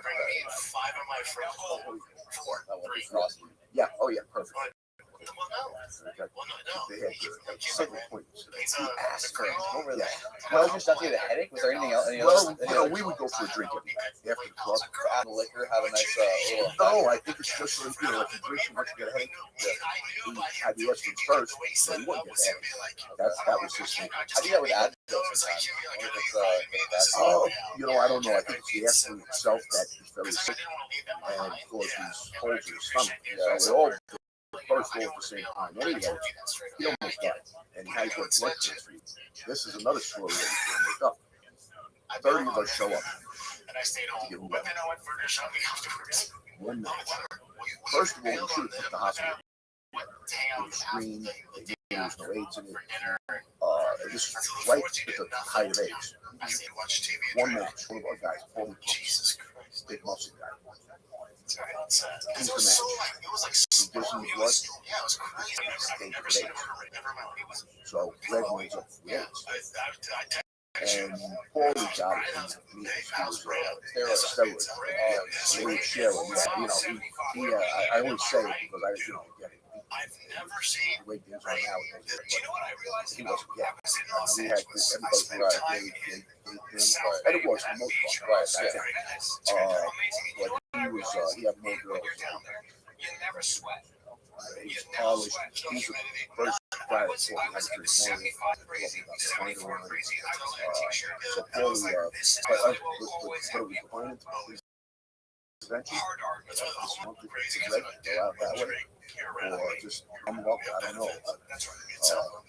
He wound up with AIDS, and he had enough money that he was able to survive it because he kept using it. But eventually, he lost so much weight, and eventually kicking in. And during the war, he had AIDS. So we were out. How old was he this time? Probably. It's funny to say. I gotta say, early 60s. Yeah. Because I met him, he was about 51, 52, and he was 32. He's like 20 years older than her. He's 10 years later, 60, 61 years old. Okay. Yeah, that's about it. Yeah. So, you know, I'm 60. So it's like, you're making me think about it. So, really, I don't feel like I'm ready to go soon. Oh, dude, you look great. We're 60, man. Great shape. But, so he eventually he died from that. Yeah. But yeah, the war was a nightmare. How long after he was in jail did he die? Probably 4 years. He still hung on. Yeah, they sent him to the hospital in Springfield. I heard at the end. That's why really, so in the Old Testament, there are very specific birds. Now, was like in the beginning when he was trying to groom you, and like he told you he was treating you and bringing you up as his own son? Right. Was his objective to turn you into a trained killer? No, he was turning me into again. The only way I could describe it is consummate lifestyle. He wanted all of his guys. When you walk into a place, they know you. And not because you bang the place out with fights, just the way you carry yourself, the way you talk to others, the way you dress, you know, the way you tip. You know, there's a whole bunch of things, and he taught me every one of those. We never walked into a restaurant where he didn't do the major things. And then again, this is fashion. I still do that, you know. A person that took me to the table of burns. It's just, you know, walk me to the table and shout. But, so no, so you had to be able to kill. And hurt people when they hurt, you know. So, yeah, it's grooming, and I tell you, baby steps. The first hit that I was even privy to in any way, shape, or form, I was asked to give a guy a flat tire. He gave me the ice pick, and that morning, very early in the morning, I gave the guy a flat. I didn't think about it. I thought it was silly. I thought he parked in the place, or driveway, or did something disrespectful, and he just wanted to give the guy a flat. The next day, in the newspaper, Man killed 16 flat tires. So he shot me. And I didn't say anything to Greg about it. I read it, I knew it was the car I gave a flat to. But I think it was my first little test. You don't have to wear this again. That was my first test where he, if I would have came in or nervous, but I knew better. And I was probably only 20. But I was already around these guys, they treat me like an equal. I go everywhere with Greg, he's bringing me to meet other bosses, other captains. So I just know. Hey, a few months later, he asked me to go buy a shovel. A couple of goes by 6 months. It's not like we're chilling every day. Somebody's got to go. It's totally fresh. So me and Gregory have to go buy shovels and do crazy. Yeah, that's what I said. The whole game. Was that the first murder you witnessed? Yeah, that would be the first one that I really pretty bad. I actually brought him to but later on, the first one that I was a crash on, and I was right on the scene, and I saw the guy getting popped, and they jump in the car and drive away. So that's what I'm saying. You don't pull the trigger for quite a while until you've been around enough of them that you're kind of desensitized to it by the time you actually. You know, it's hard to use words. That's a great word to use. It's sad to say, but that's a good word. You do get desensitized. It's a great way to put it. I fumble over that to say how it's possible. Especially growing up the way I did from a normal family.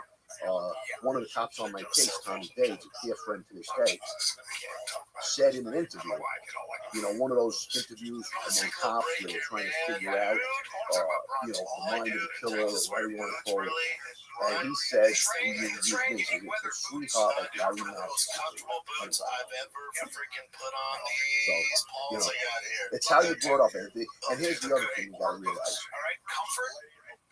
We're recruited at a very young age, where you're maybe easily misled or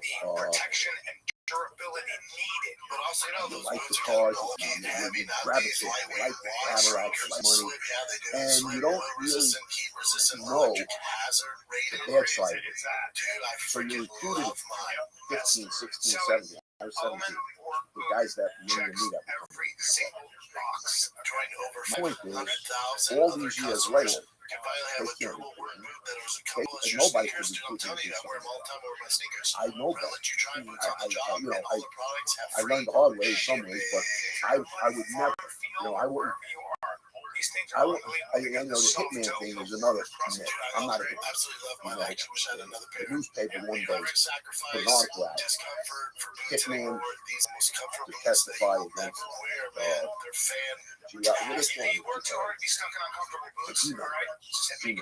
Hitman to testify against Junior. Because that was my saving grace. I going to deal with the government, but basically it was about the corruption because all the cases we were going so cases where you go all the cases that were going to go to trial, it came out now that Greg, my boss, was former 30 years. So we didn't know who it was, who he was getting information from. We thought it was either a cop or somebody on the other side going to war, which I'll explain to you further. So we knew there was somebody.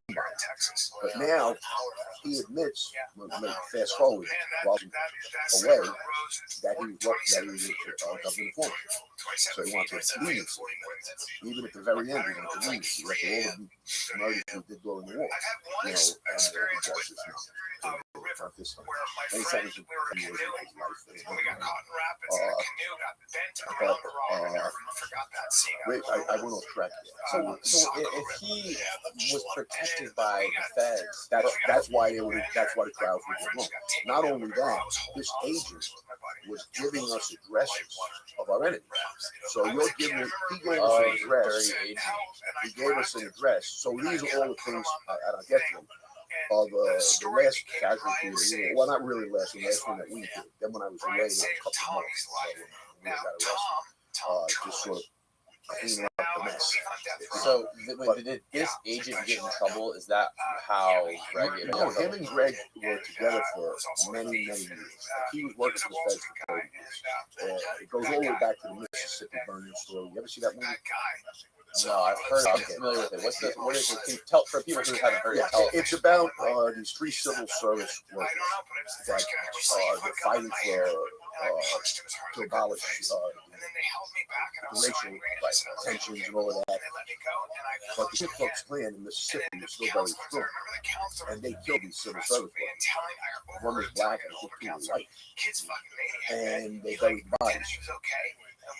The FBI couldn't get anybody to cook, and then the Klan's guys would cook, so they recruited Greg Scott.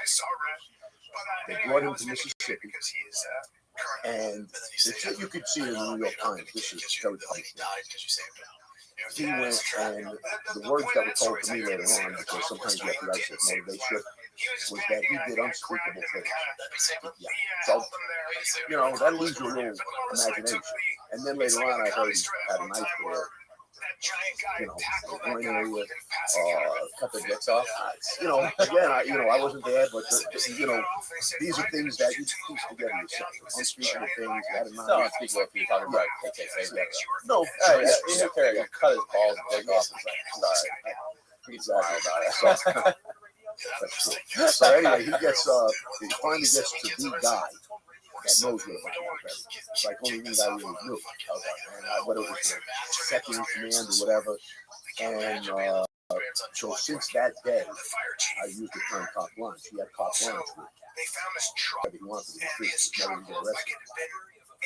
And he took advantage of that. So, a money-making machine, a killer. He's making a good. He must have been getting paid quite a bit. Oh, he was getting paid. Yeah. Guy came out later on the trial. The FBI agent, I won't mention his name because he beat the case. The reason he beat the case, really? Was Greg, Linda, his last wife, the one that I was with for 10 years, had conflicting stories. Earlier on, and this is my deduction, she was still on the payroll. She's not quiet. She knew a lot about this agent. Okay. And once they stopped paying her, I think she got sworn. Okay, so now she had the money, she was not living well, is dead, so she comes clean and admits what she knew about it. So the things that I knew, okay, during the war, we had this big, I don't know if you remember, big shoe phones, big stockbrokers. Now everybody has a cell phone. We didn't have phones back then.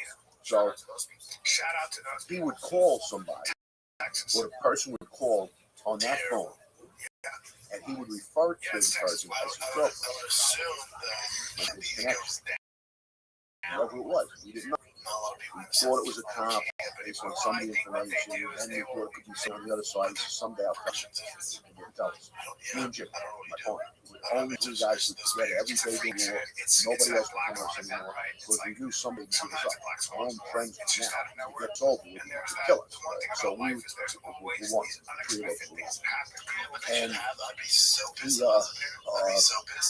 Americans, we don't do shit. We don't take the necessary precautions to normal tragedy. The big shoe phone, responsible thing. Yes, so we had, I had phone records. Later on, the feds got these phone records. So they know exactly who we were talking about. Okay? He had a scanner, which had a secret code, like 5 or 6 digits. Any 5 or 6 numbers. 72165. We had that code. So we were listening to the FBI and local task force police as they were following us and our enemies. We knew when they were behind us. We knew where they were going. So how did we get this? Then it came later on, we were getting this information that had to be from surveillance. It came back that you knew exactly what time this guy leaves his house. 3:40 in the morning. Because it goes to the school bus company. Okay? We get there at 3:20, 3:40, lights are off. somebody was doing film. So that information was later on.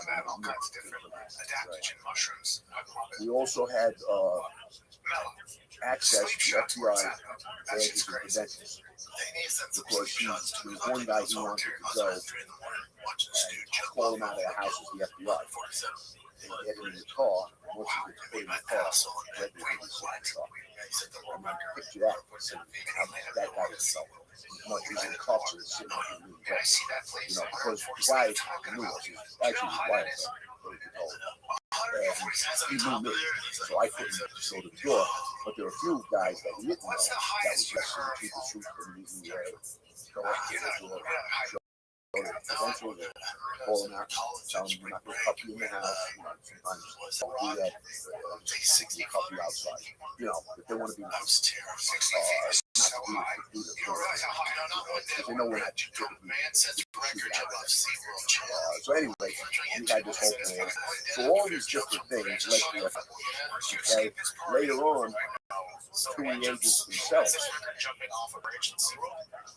were sitting in the office with this agent, and they have an episode on The Sopranos about this.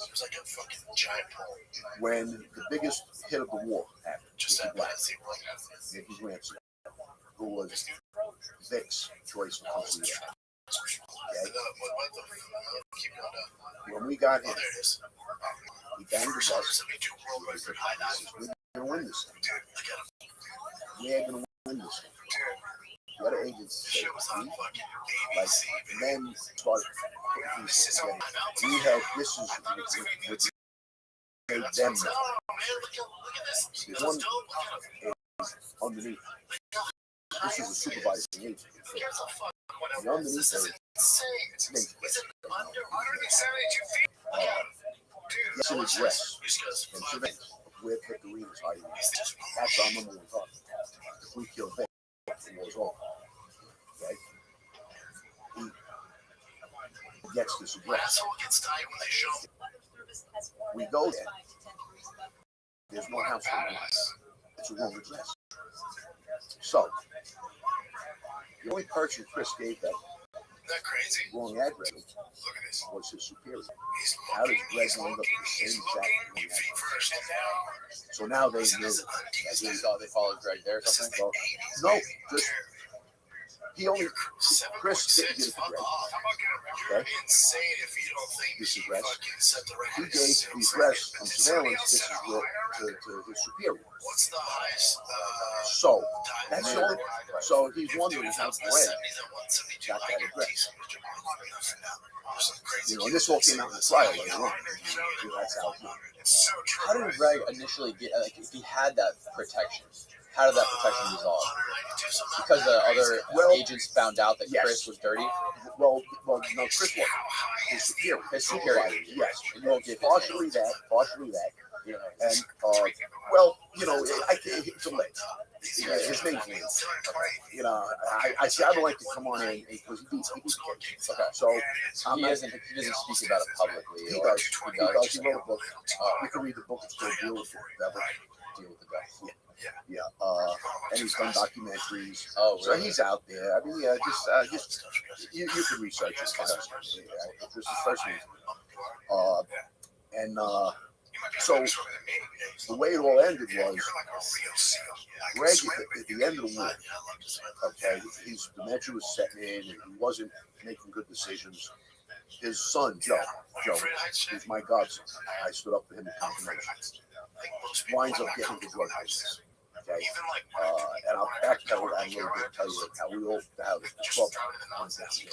But Joey was now in the drug business, and I guess there was a corner that he claimed was his, and somebody else was selling it. So he went with a baseball bat. The guy pulls out a gun. So he comes back to the house, tells his boss. So I calls me. I was home. Takes me 5 minutes, 8 minutes to get there. And I drive to the house, and he tells me what happened. So I know the kid. I go talk. I know who he's talking about. We go to the corner. He's not there anymore. He probably knew. But before we go, Joey has a gun. took the dump truck, put it in, and left the apartment, and I locked it. This is what I wanted to do. And your father asked me to talk to him. And this kid was becoming a little nuts. Father, misled to be right, be the Grim Reaper. So we go looking, 15, 20 minutes. I said, let's go home. Go back. I told Greg, I think it's best anyway. I said, let everybody cool down. We'll find him. Cool ahead. He agreed. I said, yeah, I think you're right. I go home. I'm not home 1 minute. I don't have my clothes on. I'm getting ready to get on range. And it's Linda screaming on the phone, panicking like a lunatic. She thinks Joey got killed, Greg shot, just Mars. I'll be right there. She's telling me, come on, please. I get in the car, I drive back. On the way, I pass the block where this kid lives. Unmarked cars, police cars, ambulances, fire cars. And it's I go along the runway, go to the house, get to the house. The car that I was in, I go. Joey's friend, who's also with Joey, was sitting in the back. Joey was sitting next to me. He's in the back seat. Yes, crying. He wasn't lying. I go upstairs into the house. Greg is on the phone. He has scotch in front of him. He's got a towel. He got his eyes shut out. Okay? And he's telling the parole people, because we were already, he was arrested. And he was getting bail. Which is the biggest loss in the history of mankind, because nobody got it. Nobody. They gave him bail. And he had the bracelet. So they were calling this is your alarm. You were further than 50 feet from the house. And he's denying it. No, I never left. I've been there the whole time. Now, I got to bring him to the hospital. Okay? Oh, he went there with Joey. Joey was probably still breaking his job. We got to get this guy. We can't let him do this. He pulled the gun on me. And probably I just used to get on his father's skin. All right, when it comes to just like that, let's go. There he goes. They were waiting in front of the house, and there's about 8 guys. As soon as Greg gets out, he starts shooting. They all shot. Open up a shot. This kid's in the back seat gets hit in the head. Joey runs. He runs in the driveway. I heard a kid hit him in the body, fell something. So he runs. Survived. And the father gets his eyes shot. So I got to bring him to the hospital. There's 4 or 5 hospitals. He insists on going to the hospital. Mount Sinai. So I got to go from Bobo to the cops. It's a day when the cops make it. I got to drive through Manhattan with this guy dying in the car. And I go. So I was loyal to the fault. Switched on the back seat. No. I took him the mic. This guy's he's going to die. So I walked into the hospital and the nurse goes, oh my God, what happened? I said, he fell in the yard. I think the pipe went in the yard. So she reels him, they reel him back, put him on the journey. She gives me paperwork. She comes back out. She says, you stay right now. I know she's so wrong. I'm telling you, man, that tri-tip is bring up that tri-tip. Just go there, but I think the lever on those pictures I get no justice. But it's like dip it. He's got this tri-tip that's perfectly barbecued, right? Like they smoke it all that. Then he goes, you want this? And he dips it in there, and all of a sudden, that was the last week. Now they locked him up. He couldn't get the other. Yeah, it's so good. I don't know how to describe it. Jungle, but they had the best food. The meat they choose is really specific a long way. And a few months later, I got arrested. But if you go in the tall towers, you're okay. Everybody up there. They had guys before me. 4 or 5 guys. I'm an assessor. I'm the first one to fly.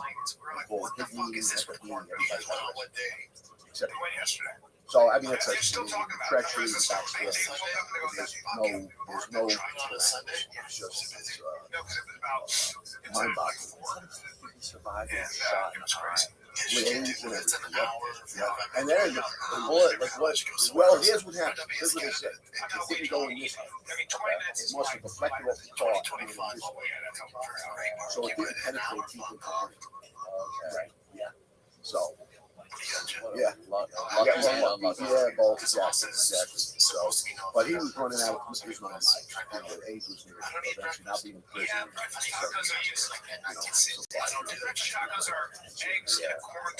And how much time did you actually have? 10 years. What was your whole trial? What was your whole Well, I didn't go to trial. I was offered the deal to tell them I knew basically about the club. Okay, I walked out 3 times because they wouldn't let my partner Jimmy come in under the same umbrella. They wanted to touch us. He was on the land. Jimmy was on the land. I got arrested in Florida. Oh, really? I came down for vacation after the war. And let me just get out of here. This way they don't see me around. And Jimmy and I had plans. He was going to come down, meet me, and we would drive off and go somewhere. We set up our pipelines and just to stay out of their faces. Time to help. Our boss, I confused with our boss all the time. This Joe T is our acting boss on our side, Persico, and he went on the land. They caught him, I think, 5-6 years later. Okay? And they made a deal with him like that. Okay? Because there's new prosecutors, they have their own cases, they don't want this one thrown up now. So if we would have went on the land, we would have probably got that same 5 years, 7 years. But ultimately, they said,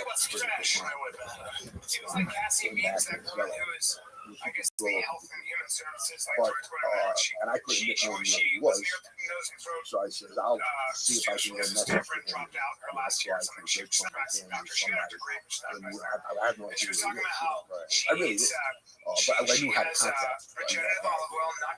So he was able to come in. And, I had to cop out because it was for life. So if I would have lied or I would have gotten, they would have found out that I was complaining on things that I could be charged. Ultimately, he gave 10 years. And, the guys that Tomlin got 3 years, Sammy got 5 years. So the guys that really give the law, but they didn't really like me because it was the corruption. It wasn't, not that they didn't like me personally, but the case that I brought them was basically their own. So they weren't going to fight tooth and nail. Give this reform guy give me a chance. They did what they had to do. They said he lived up to his obligation. How much time did you lend to? He didn't know. He beat it. Like I said, he walked out. But the judge, the New York Supreme Court, the judge said in his closing argument or closing whatever that record is, I read it. Said even though you're walking out of his courtroom, I'm not convinced you're innocent. And he was the judge. He was the judge and the jury. He made the judge. Okay. And he ripped into him. He ripped into the FBI for how they allowed this monster, that's what we call it, to survive all these years in a plot.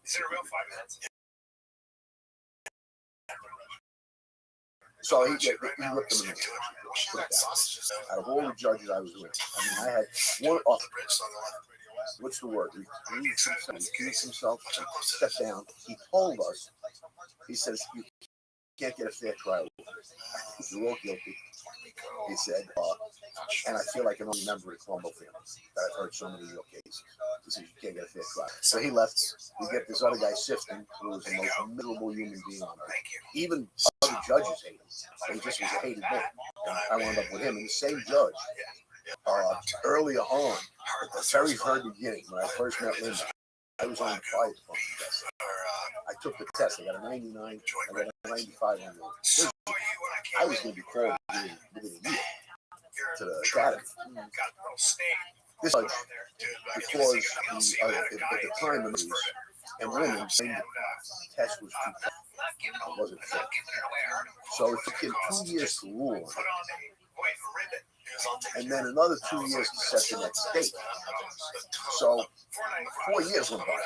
I'm not blaming you, but it just shows you how some things happen in life.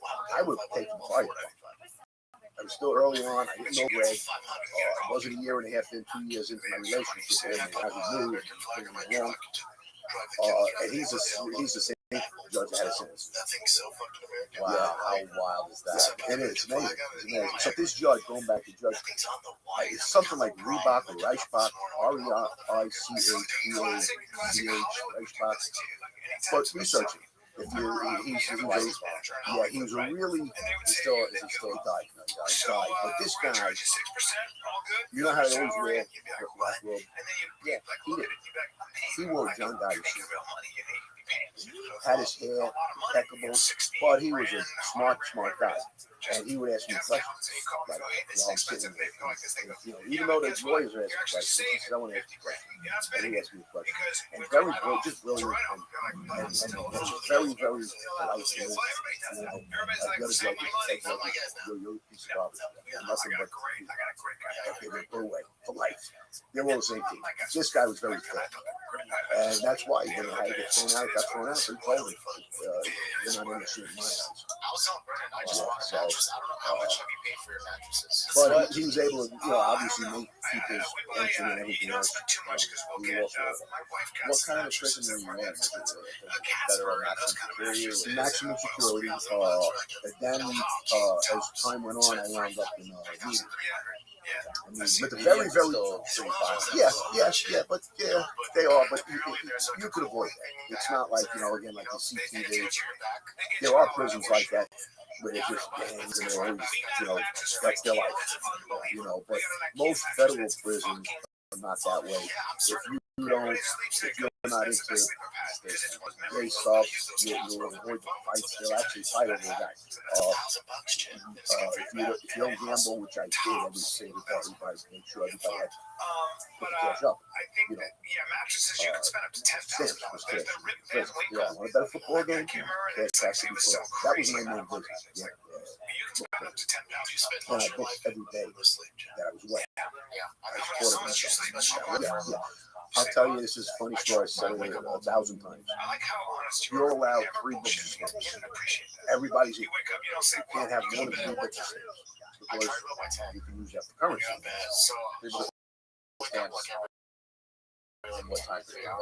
At any one time, they come and shake my room down myself. Right. They see 10 books. Maybe go to a hole, maybe I get duty or whatever. When I got released, I had 2,000 books. Oh my God! And I left them in there with different guys. I gave them like 500. So maybe I pay a guy who took a stamp to my room. Pay another guy who took a stamp to bring me good food out of the property. I don't want to eat the dog. So, you can live a little better. Right. If you want to, you got that money. There's always money. I'm going to put these payments back on the end. Were you still in contact with any of these guys inside? No, it's because everything's monitored. The phone calls, you can't really call. Right, but didn't you say some of the guys, like one of the original bosses was still the boss after he got locked up? Yeah. Like, how do you do that? He on visits. He would have, Chuck, who was a captain, that was his nephew, that would go visit him. His son would go visit. So he would bring, and they put him all in California. And he still would get messages. And that was also a problem during the war, was his brother Teddy was not very smart. He was respectful, he was a simple-minded guy. Okay? He wasn't crude, he wasn't street smart. But he was going, because he's a brother, he can go deliver messages. And he wasn't bringing the right messages. Ultimately, we found out he was soft-coated with thick Navy. So he sort of liked it. And I remember Junior saying, how did he his own brother? How did he, but he did it with the Machiavelli tag. Like bringing one of the brothers to the task, and he's showing good faith, But he was bringing like Greg would say, you bring this message. Tell him that we are not going to stop shooting until they, the first word out of the mouth of the meeting has to be, you are recognized as the boss. Kenny would come back and say, no, he wants you to keep talking. He wants peace. He wants peace. He wants to keep talking it out. And Greg told me, there's no way Junior said that. There's no way Junior said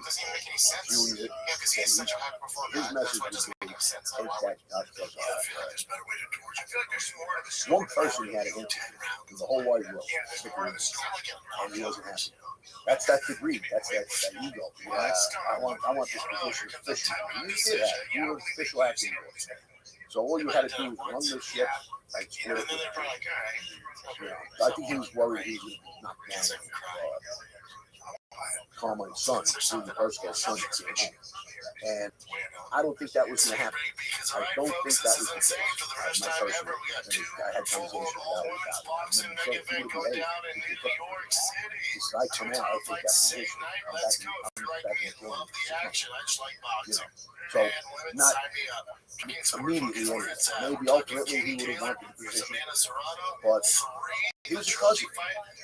He was Junior's cousin, so he should have known that. But Greg said he wasn't a powerful cousin. He was very big.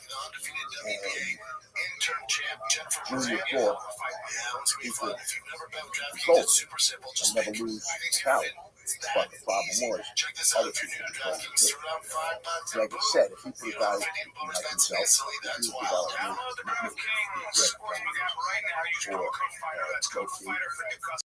maybe 4 or 5 guys, they would never try to take it. You know, and anybody comes to tell them to do it, they will tell them. Talk like that one's me. I want to get it. This can do it. Listen. And then John Dodd had made he wanted to kill him. The reason is that Thunderbolt, Joe Scopo, grew up with him. And all the egos together is so he wanted to be a boss of all bosses.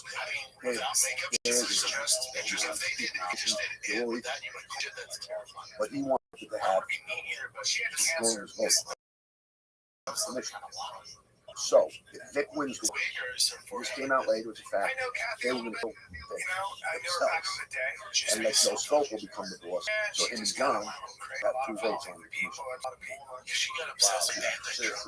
That's unbelievable. It's unbelievable. What is it like? Is there any thing left over in this kind of mob gang world today? I'm going to tell you what Nick Leggy said in one of the write-ups for Ultimate TV series. What's left is a few scattered guys go up the road. They're picking up the road. I forgot the exact words, but that there's just a few guys left and just picking up the gun. Exactly. Yeah, there's nothing left.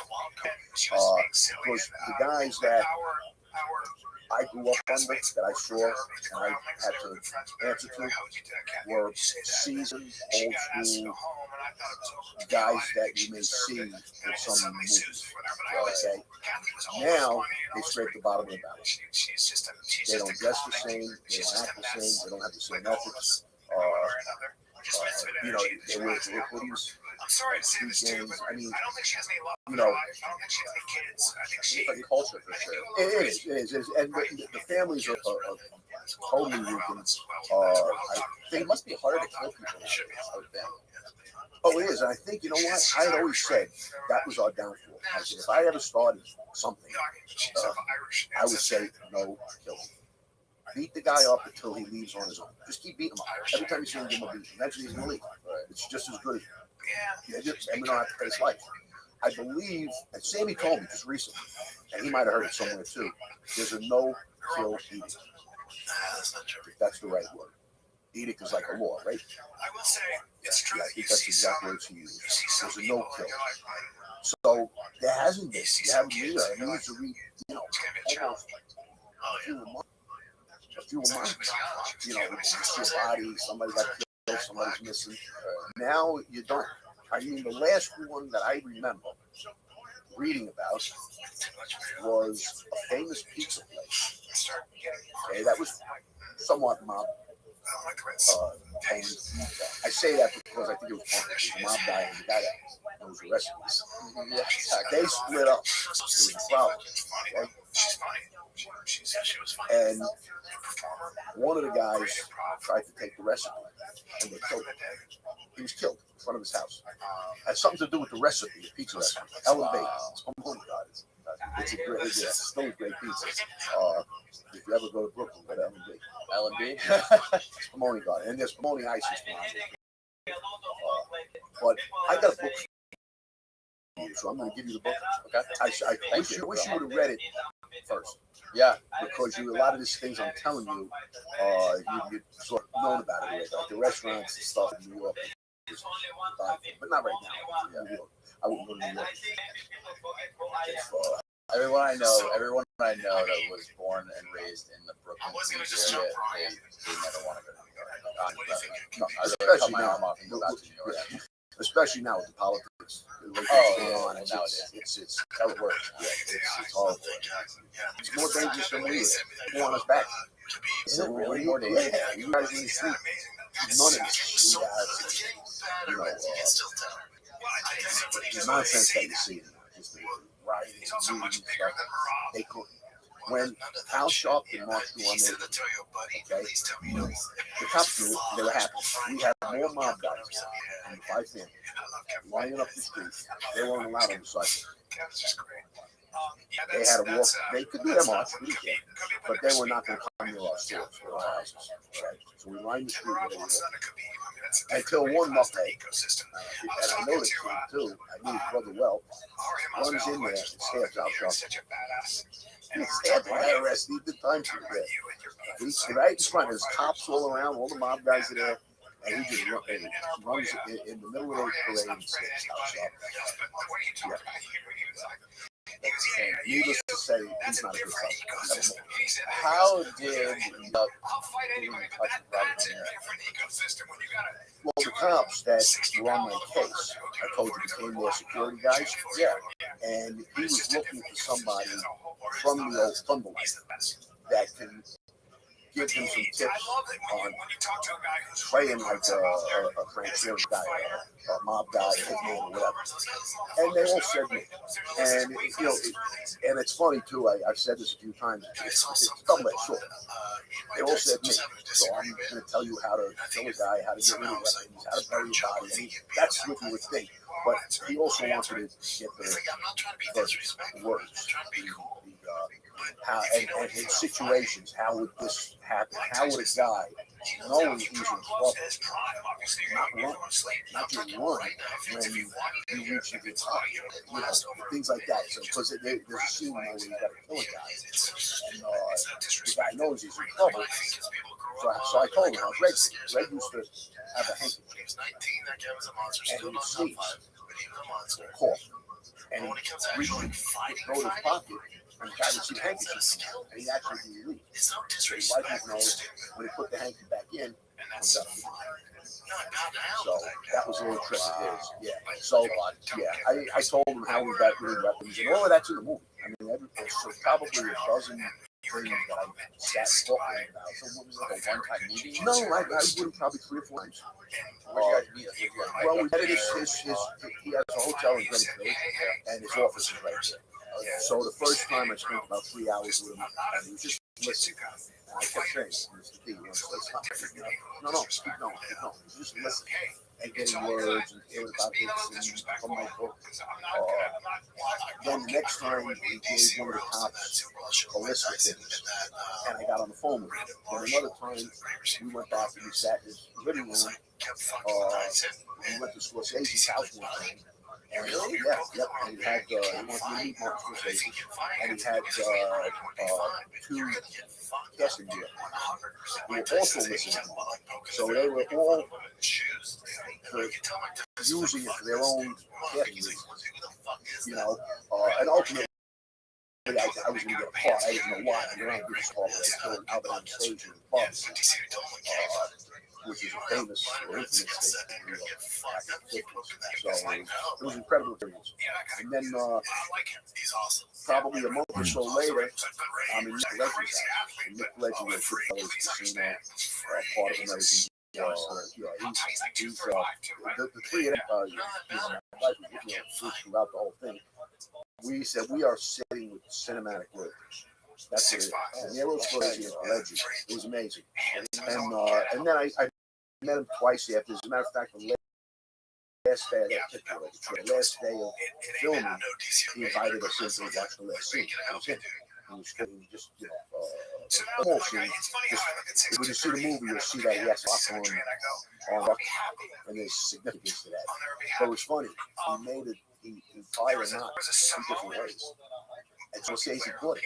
This is Bob. Earlier on, he tied a different knot. So he had to tie it the same exact way. So the nail went like this. But they're fine. I mean, and he went back and he had to do the scene again, you know. And that's crazy. Yeah, you think about all like little continuities and stuff like that. Yeah. Well, Kelly got to watch him film my scenes through the camera. He still uses the old fashioned camera. A lot of guys use stuff. He uses the old big film cameras. Yeah, the old, just yeah. And she was able to look through it and watch exactly what he saw.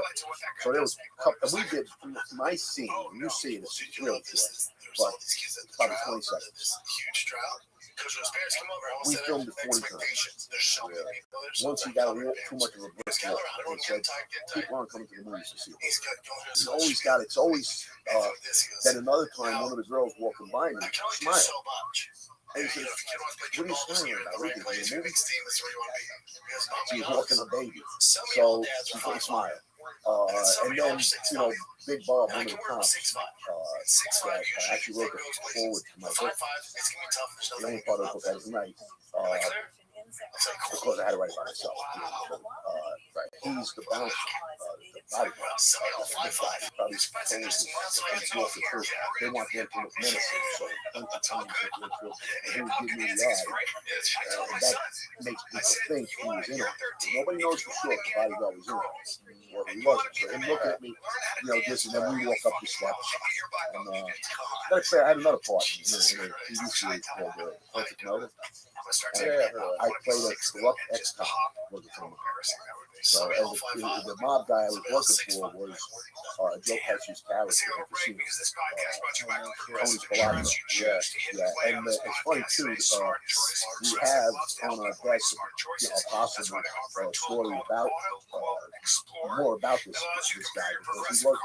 The bar I was behind the bar,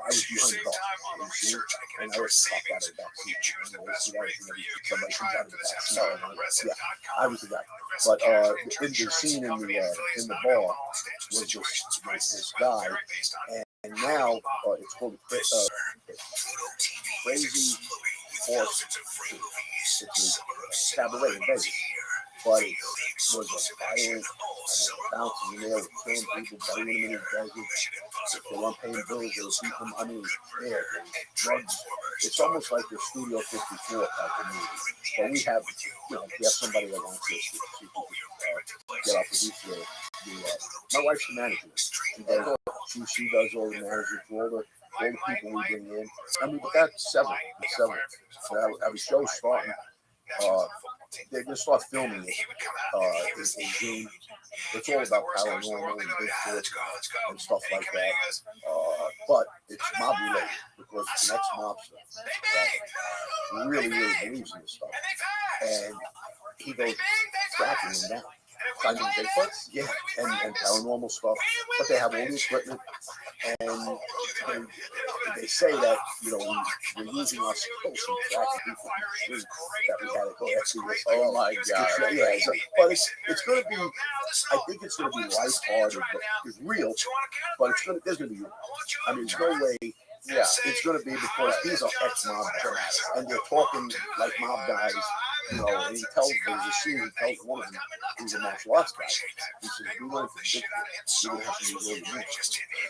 That's serious, you know. And but I laugh too, like you just did it. I like to see it go to put your gun on and shoot him. Well, they have stuff. They're gonna have rabbis and priests in place they run into an exorcism situation, so. But we have like a little portfolio, you know. Anyway, yeah. So what was it like going to Martin Scorsese's house? Where was his house? Okay, it's near Central Park. And very exclusive house. It's a 4-story round. So it's very, very rich house. Yeah, very, very. What do you mean? What does that mean? It's a type of house. They're all built together side by side. Is it like on the ground level? There's the ground level. Okay. Then there's 4 stories. But each one is your house. They're huge. So we go in. Is it kind of like what? I don't know if you've ever seen the pictures of Jeffrey Epstein's house in New York. Probably. Where it's like between these big buildings, and you just go. It looks like a cathedral. Yeah. This. I know what you're talking about. It's more. Right, so. Can you find it on Google? You could, yeah. Can you find a picture of a brownstone house in New York? Yeah. So anyway, his is white. Yeah. And it's 4 stories. We look in. I don't know him to his house. I know I'm meeting him, but I'm assuming he's in a restaurant, studio, or something. So he brings us upstairs. The butler, like the first floor. And it's one huge living room. Okay. There was another room the other way. It might have been bedroom level. So we're sitting down. All of a sudden, I just told him, He's looking at it. so I see the Oscars.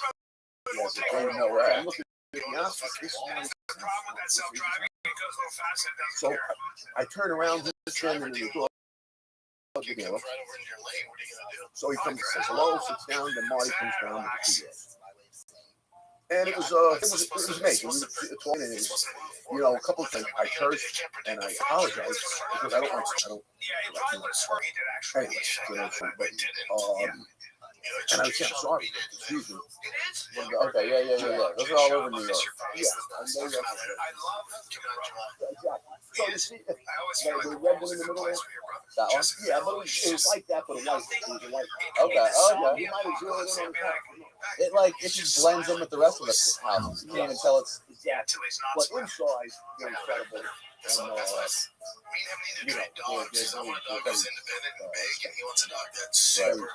Nick Pileggi, and it has those like stairways that just go right to the sidewalk. Yes, everything. And then there's a basement. There's a small level there. Oh, okay. Yeah, so it's a style. Nick, when we went to see Nick Pileggi, he had. We went on the second floor, and there was nothing but books. When he came in, he came from upstairs down. He says, my wife made me buy this unit also. He lives in the penthouse. And that downstairs was sort of his office, his library. Yeah, amazing. But he had a big spread of food out for us. I'll never forget it. He says, my mother would never forgive me if I didn't put out food for her. No, it was amazing. He's a very nice guy. Yeah, very nice. I called him and always answers back. Who's Scorsese? No, Nick Pileggi. Yeah. You know, at the beginning, I was in contact a lot with De Niro, but he wound up with personal issues with going through the divorce. And I think the other thing, now with the pandemic, he's got businesses all over New York that got to be killed. Restaurants, hotels. So he's sort of just been, I think he's in seclusion almost. You know, Scorsese, I haven't talked to him again. But you know, when we were leaving, he made us come back in because his wife wanted to meet us.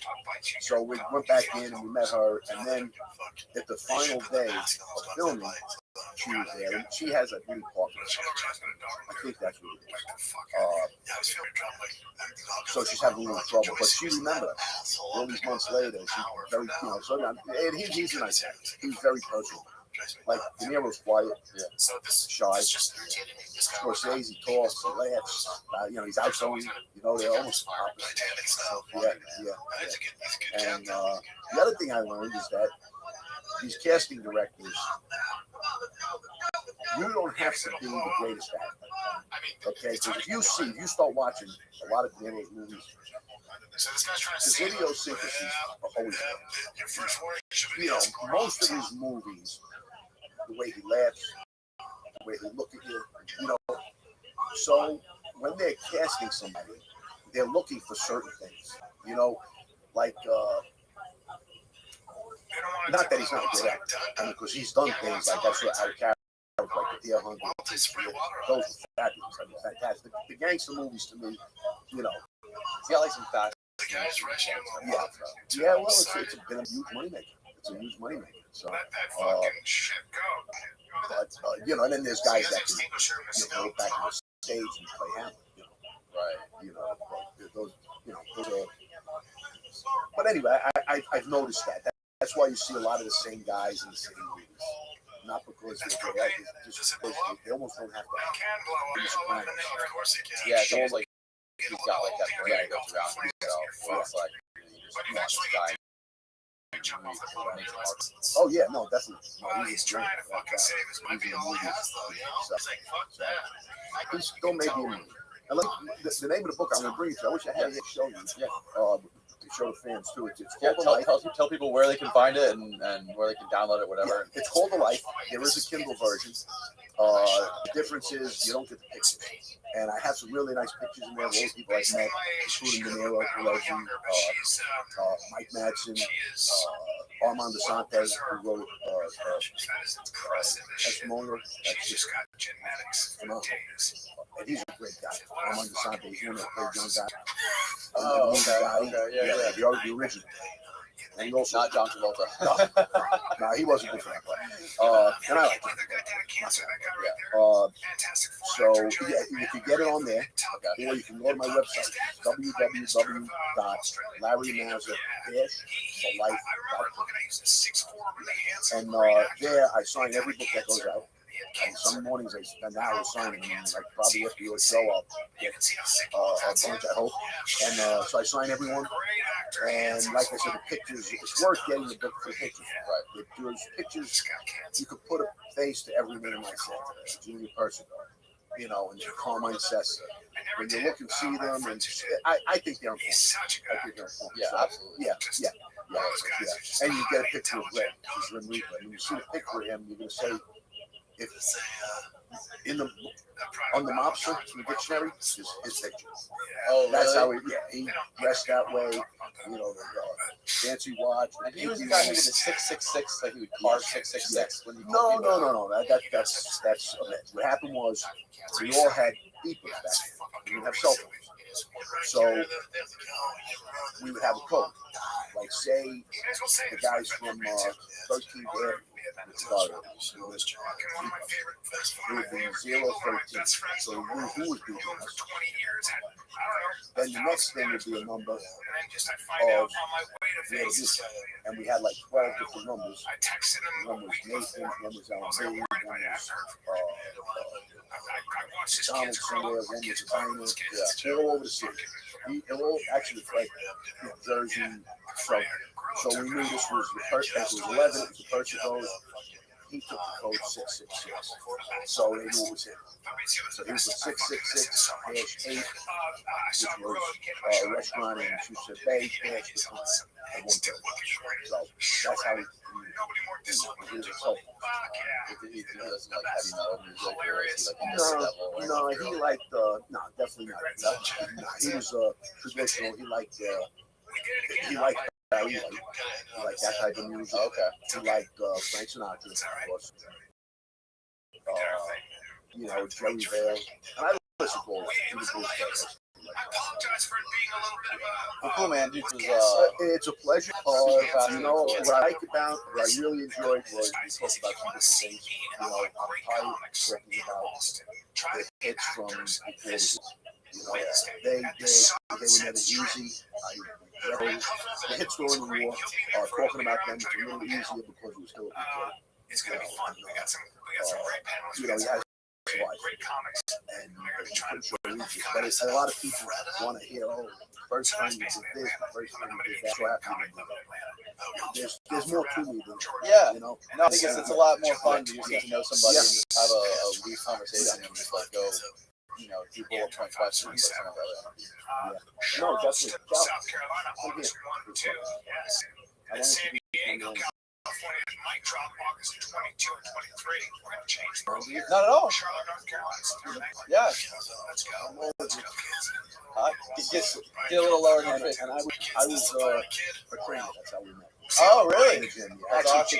Joy mode, sexual performance. That's beautiful, man. Well, thank you. I'm happy for you guys. Thank you so much for being here again. Maybe we'll do it again. We'll have to. We're only a couple hours with each other. We could do a part 2 for sure. Supplement designated and designed to enhance blood flow, giving you firmer, more reliable dogs. Okay, boners.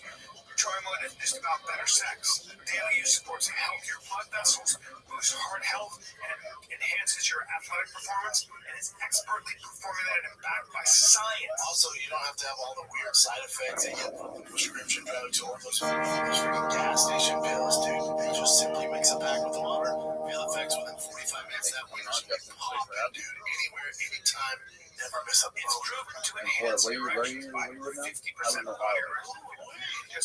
So, basically, I wanted to introduce your story real quick and then you can elaborate. But basically, you were sentenced to 12 years in prison for trafficking bath salts from China, right? So, you know, we had a variety of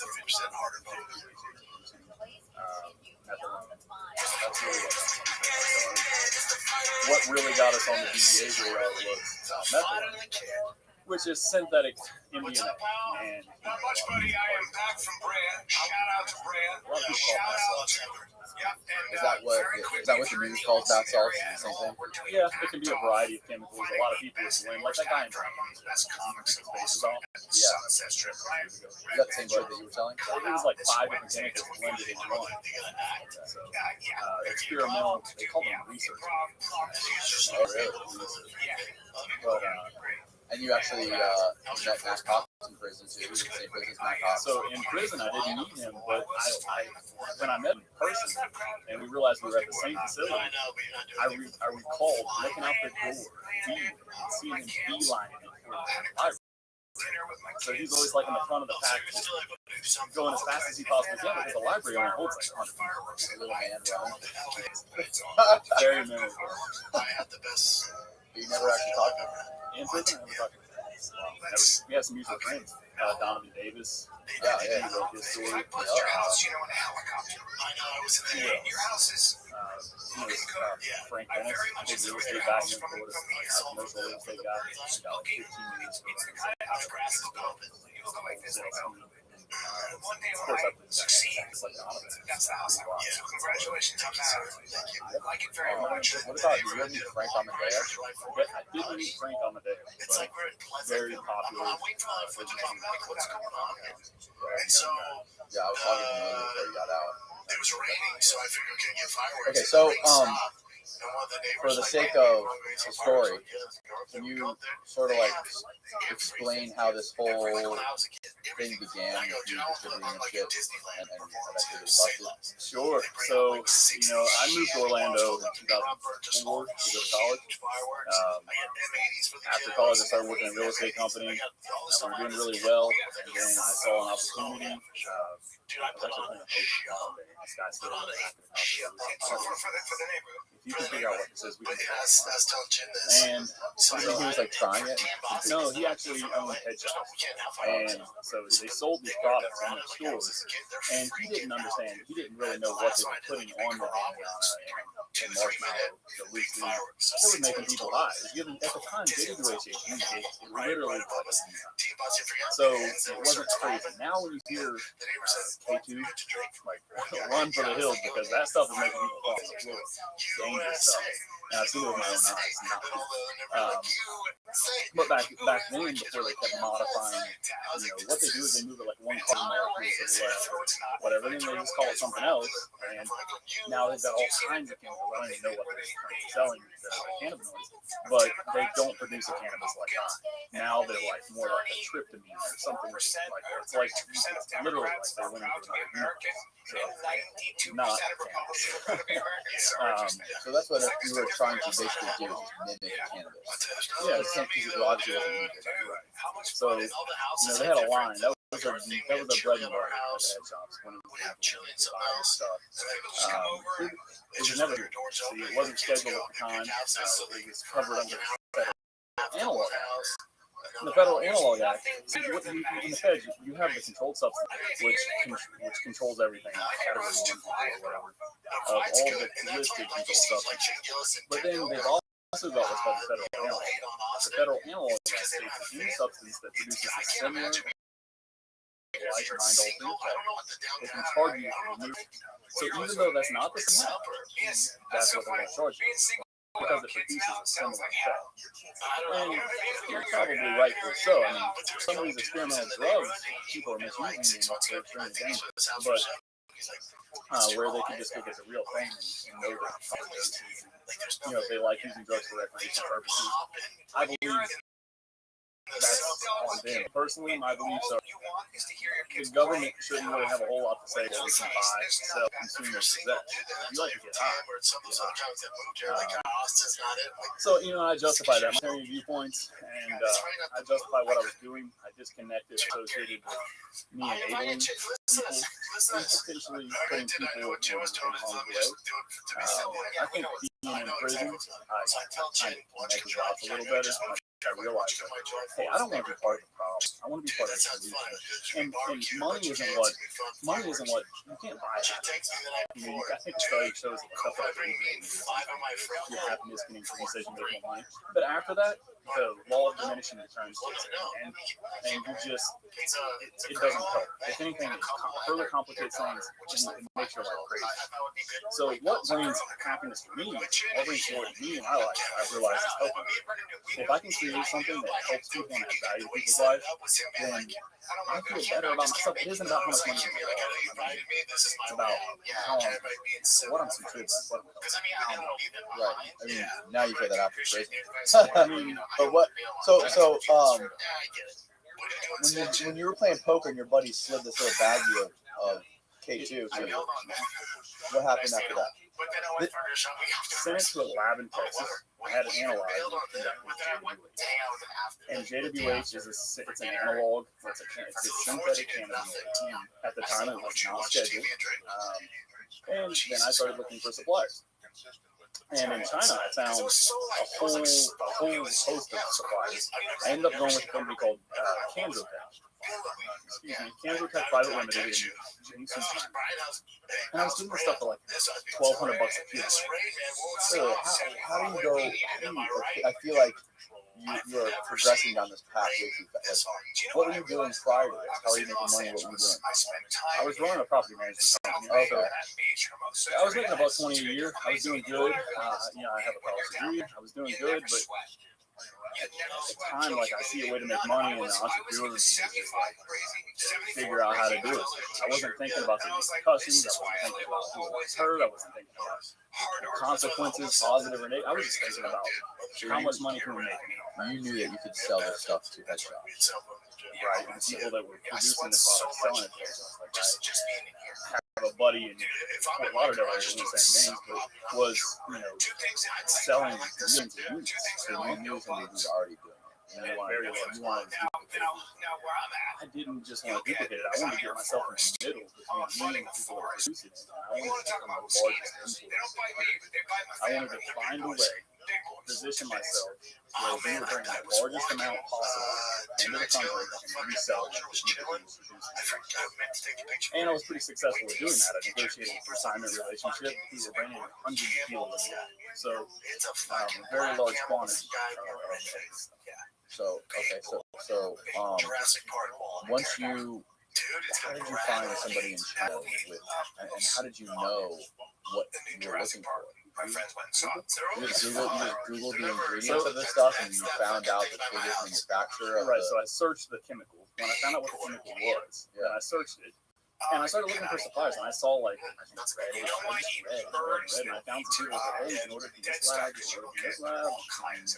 and I just went out. I think the very first time I placed an order, I just sent a Western Union. And, that got more sophisticated. When you're sending hundreds of thousands of dollars to China, you can't just keep sending money through Western Union money. So we started using Bitcoin. We started trying to discuss. We started using PGP, pretty good privacy, PGP encryption. So between all of the communication between me and the suppliers in China was encrypted. The problem is all of your emails are archived. Emails archived all the way back to NSA. I promise you they do. Any of the federal agencies, the alphabet soup agencies can access it. The DHS, the DEA, the FBI. Once they get Title III, once they conjure a grand jury and they bring an indictment against you, all of that is like public information. They can see it all. So even if you go through and delete a message on Facebook or something, it's not deleted. Trust me, it's not deleted. It's archived in NSA. So what happened? Well, it's text messages too, probably. Everything. I think it's called PRISM. So you have to look it up. But the federal government, the Pentagon, and DHS, they connect it all together through this back office system called PRISM. And what it is, it's like we're each a node in a mesh topology. So we're all connected. Just like every computer, every device on the internet is all connected. We're all connected. And so they can pull me up. Now it pulls it up on the map. And now that you and I have set up this table together, now there's a line drawn from me. So they know that we're sitting in the same room together. It's I don't know how sophisticated the AI is, but I'm sure it's best technology. But so you were cognizant of this, and you went extra steps to make sure all your communication with the company in China was as good as we could. But the problem is those emails, those first 3 emails before we started encryption, was enough to bring an indictment. Those 3 emails, when they slid them across the table, I had every intention on taking it to trial. So when they slid those emails across the table and said, do you have these substances and how much are they? They responded with a price list, and then I said, well, this is the one we want. And then they had an email with the Western Union proof that I was. So if I went before a jury with that proof, they didn't need anybody to testify against me. They didn't need anything else. They had everything they needed in the first email. So what good is encrypting everything else? The first thing, you know what I mean? So, hindsight's 20/20, but honestly, I don't regret going down the path that I went down. It's tough now, like it is, like getting out. Obviously, I have my own company, and we're doing good. But the first year or so, reintegrating into society, incarcerated, it's difficult. You have to play by the rules. You're not technically own your own business, or at least run your company. There's all kinds of rules. After you found the company, how much were you buying with them? What kind of deal did you do? So it started slow. I ordered a kilogram, probably maybe 500. How much is that? Oh wow! Look, I think the kilogram we were paying $1,500 for. When I bought 100 of them, I would get $1,200. Okay, I think the cheapest rate was like $100. So, and the vehicles quickly change. So China isn't like the United States. In the United States, like something's going to be scheduled, or something's undergoing testing right now. Determining whether or not they're going to bring it on schedule, how it's going to be scheduled. The DEA toxicology report comes back and says it's like equivalent to this amount of marijuana or whatever. Pretty crazy that actually. But China, it's black and white. It's like it's either illegal or it's not. There's no gray area. And they give their manufacturers a heads up. So whatever you got of this, can't liquidate it, get rid of it. Because after this date, which is 2 years,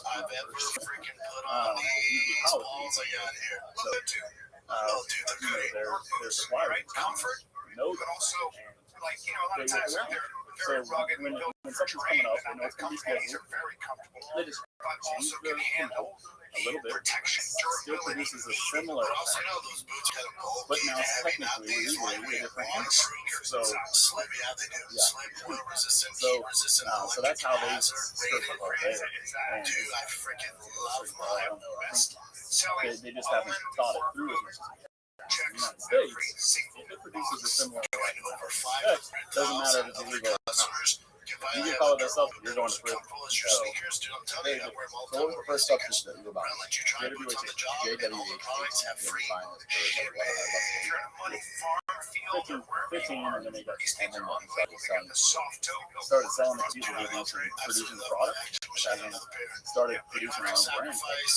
We actually had the first menthol brand, and we were selling thousands, tens of thousands. So little plastic vials all over the place. And they got we sold it for $1. And 1 gram of pure JWH could produce 10 grams of smoking. So, How much came in a little vial?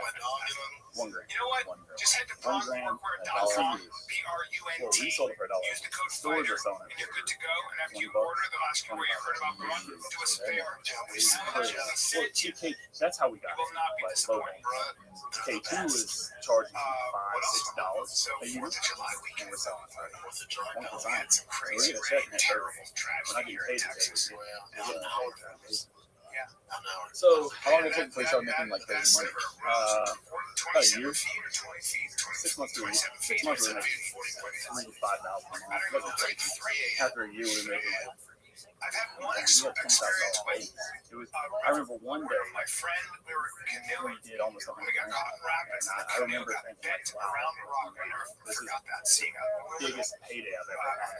And the amount of money that just come in was impossible to say no. And I knew that we were playing with fire. At that point, I already knew it. It's like a feeling now. Your intuition never lies. The problem is all these temptations, you know what I mean? The lifestyle, being able to fly to Vegas and rent helicopters, do whatever, not think about the price tag. That is so alluring that when you're caught in a mix, or at least I can use when I was caught in a mix, I couldn't say no. You know, and now, having been through what I've been through, it's a totally different story. Of course, I would say, but So when you say $100,000 days, is that like revenue or is that profit? revenue. Revenue. Yeah, That's insane. Yeah. How old were you? First kid I ever punched in the face was like, here's that bad guy. I don't know, but it was the first kid I ever seen. Yeah, so you were making a shitload of money and you started getting burned. And then they held me back, and I was so angry. And I said, hurry up. One day, They let me go. one day of all places, I said no on Twitter. And I had this overwhelming sense of being impressed with me and telling, I overheard him telling an older counselor, kid's fucking maniac, man. He like pretended he was okay. And we were holding back at him, and he took any class. And you know me and my anger, I was like, I'm not clairvoyant or anything. I just knew that like I was operating in gray area. We got multiple letters from the FDA. So the FDA sent us letters saying stop selling this product or you can bring criminal action. I'll rip them up and throw them in the trash. Now I wouldn't talk to a lawyer. And they really do this. Lawyer's not a federal lawyer. But he's like, no, as long as it's not dangerous, you're good. It's not legal banned substance. I wasn't do it. And it wasn't a crime. No. It wasn't like, you know, they would tell us like, people are using this. The letter would say, people are consuming this. Undesirable effect, dangerous, stop selling. So the DA will send you warnings. They'll tell you to stop it. The DA doesn't send warnings. The DA just sends warnings. They sent letters. I mean, they all work for the DEA. Did you hear any stories back then, like when you were selling it, or people like doing fucked up shit, like beating faces off? I mean, like, the woman knew was the person. I never He was out there trying to save lives. You know, I think that's probably a mixture. You tried it? Did you? Yeah, so in North Carolina, they still haven't found a lot of bodies because I'm sorry to say I this. mean, back in the day, I remember I won't say what it is, but they came to visit me from Philadelphia, and I got some of their salmon. I tried it, and I was like, that was good. Let's try it. And we packed a bowl, we smoked it, and we watched the movie. And we all got high before we watched the movie, and it was like a weed high. It was actually enjoyable. But those chemicals, trust me, do not use spice, whatever. Today, it's not the same thing. So I don't know what I'm sure they've changed 1,000 times since then, but they're in prison. It's like an epidemic. Screw coronavirus. Like, the K2 problem in prison is insane. Every day, someone is falling out, they're swimming on the concrete, they're screaming Jesus. It's making decisions. It's like an LSD trip. Why is it so different now? Because they keep changing chemicals. It's all experimental. Like, they do drugs that never existed. So they just keep changing. If that's even what it's interacting with at this point, I'm convinced that it's not even a cannabinoid. Seeing the way people react to this stuff. So you never saw anybody react like that when you No, that goes back to like my libertarian viewpoints. I see prohibition as a problem. Like if you make weed legal, all right, and then to the point where people feel like they have to produce a chemical to circumvent drug testing. They can't just smoke a plant with protein around. You know, that's why this stuff all came about. It would have never existed if prohibition. If weed was legal, you would not. That's very true. Wow. So, how long did this last when you were making $20,000 a day? About a year. So what happened was there was another product on the shelves, and it came in a little pack, 2 little red pills, had a like a Walmart smiley, and Happy Time pills. Some of them just Happy Times. Mr. Happy, Mr. Nice Guy, that's what Mr. Nice Guy, Happy, methylone, knockoff. Okay. So that's when the DEA didn't ever do anything. As far as I know, their investigation didn't even involve the FDA didn't like the synthetic cannabinoids. DEA drew the line in the sand at mall. So when they see, people are taking this club drug, people overdose on this stuff that's dangerous, the DEA gets involved. And that's when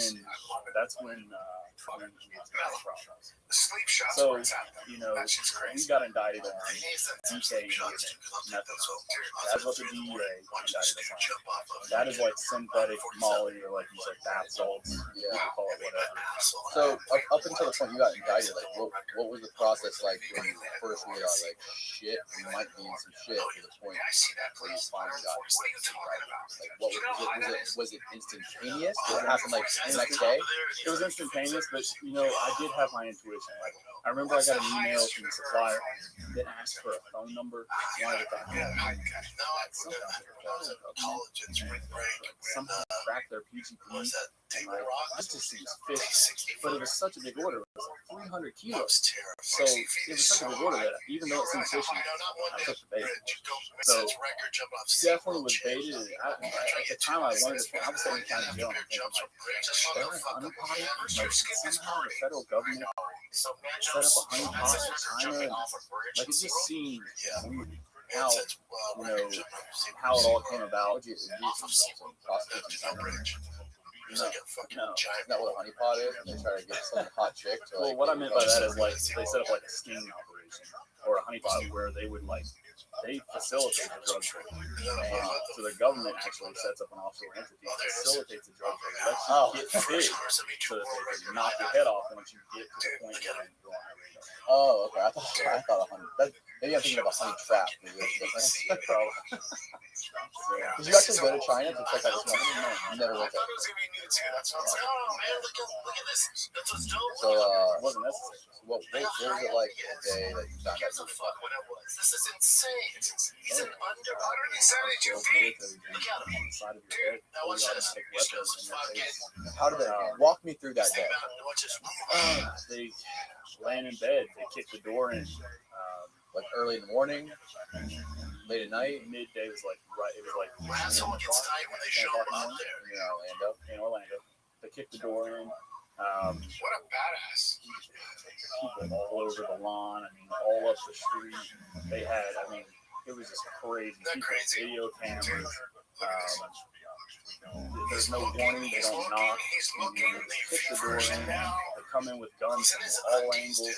They throw you on the ground. They bust all your doors. They rip doors out the hinges. They destroy the place. And they hold you to the ground with a huge military boot until they zip tie your hands and throw you in the back of the dog What's the highest dive record, high dive? If that was the 70s, I want 72. No, I mean, no. They're not. But you know, the way they see it, and the way if you read that article at the Department of Justice, they paint me like I'm somehow chocolate. And you know what's funny is the girl I'm dating right now, she has a lot of law enforcement in her family, and her family is adamant on her not dating. They think I'm some big dangerous drug trafficker. One of her brothers said, if you choose this lifestyle, we're disowning you. You're not allowed to see your niece and nephew anymore. You're not welcome at our house. And she says, but he's not trafficking drugs. He has an app. It's a C corporation in Delaware. He has employees. He has revenue. It's all done legally. And he said, well, you know, if he was doing like hard physical labor, like I just don't believe it. He thinks that Contractor Plus is some way for me to launder drugs or while struggling. I would never touch drugs again. I don't care to use them. I don't care to sell them. But convincing someone who is in that line of work of that is difficult. Yeah, Matt talks a lot about his trouble trying to make friends and meet people. It's hard. Have you ever seen Orange is the New Black? So the last season is actually really important because it shows Piper's reintegration into society. It shows her interaction with the probation officer. It shows the struggle she has finding maintaining her. Dude, I never thought it would be. As soon as I had an internship in college at 111. As soon as I completed, as soon as I got my degree, I applied for one job, and I got that job. It's a web developer, which is not what I went to school for. But so I got that job.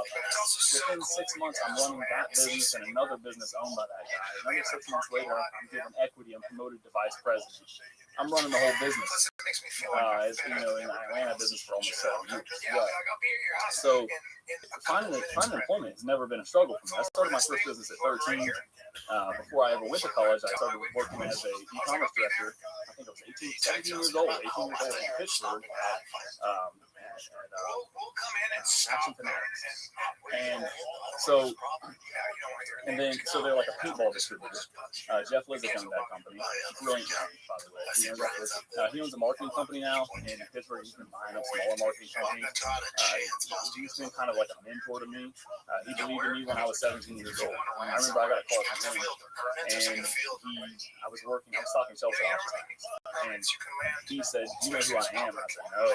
And he said, "Well, where are you at right now?" I told him, and he laughed. And he was like, "Dude," he's like, "I saw the website you built for the paintball team in Columbus," and he said, "It was an indoor paintball." He said, "I saw the website you built. It was just immaculate. It was awesome. I need you to come to Pittsburgh. How quick can you come to Pittsburgh?" I said, "You give me like $25 an hour. That's pretty good for a 17-year-old kid." Oh yeah. So I went to Pittsburgh.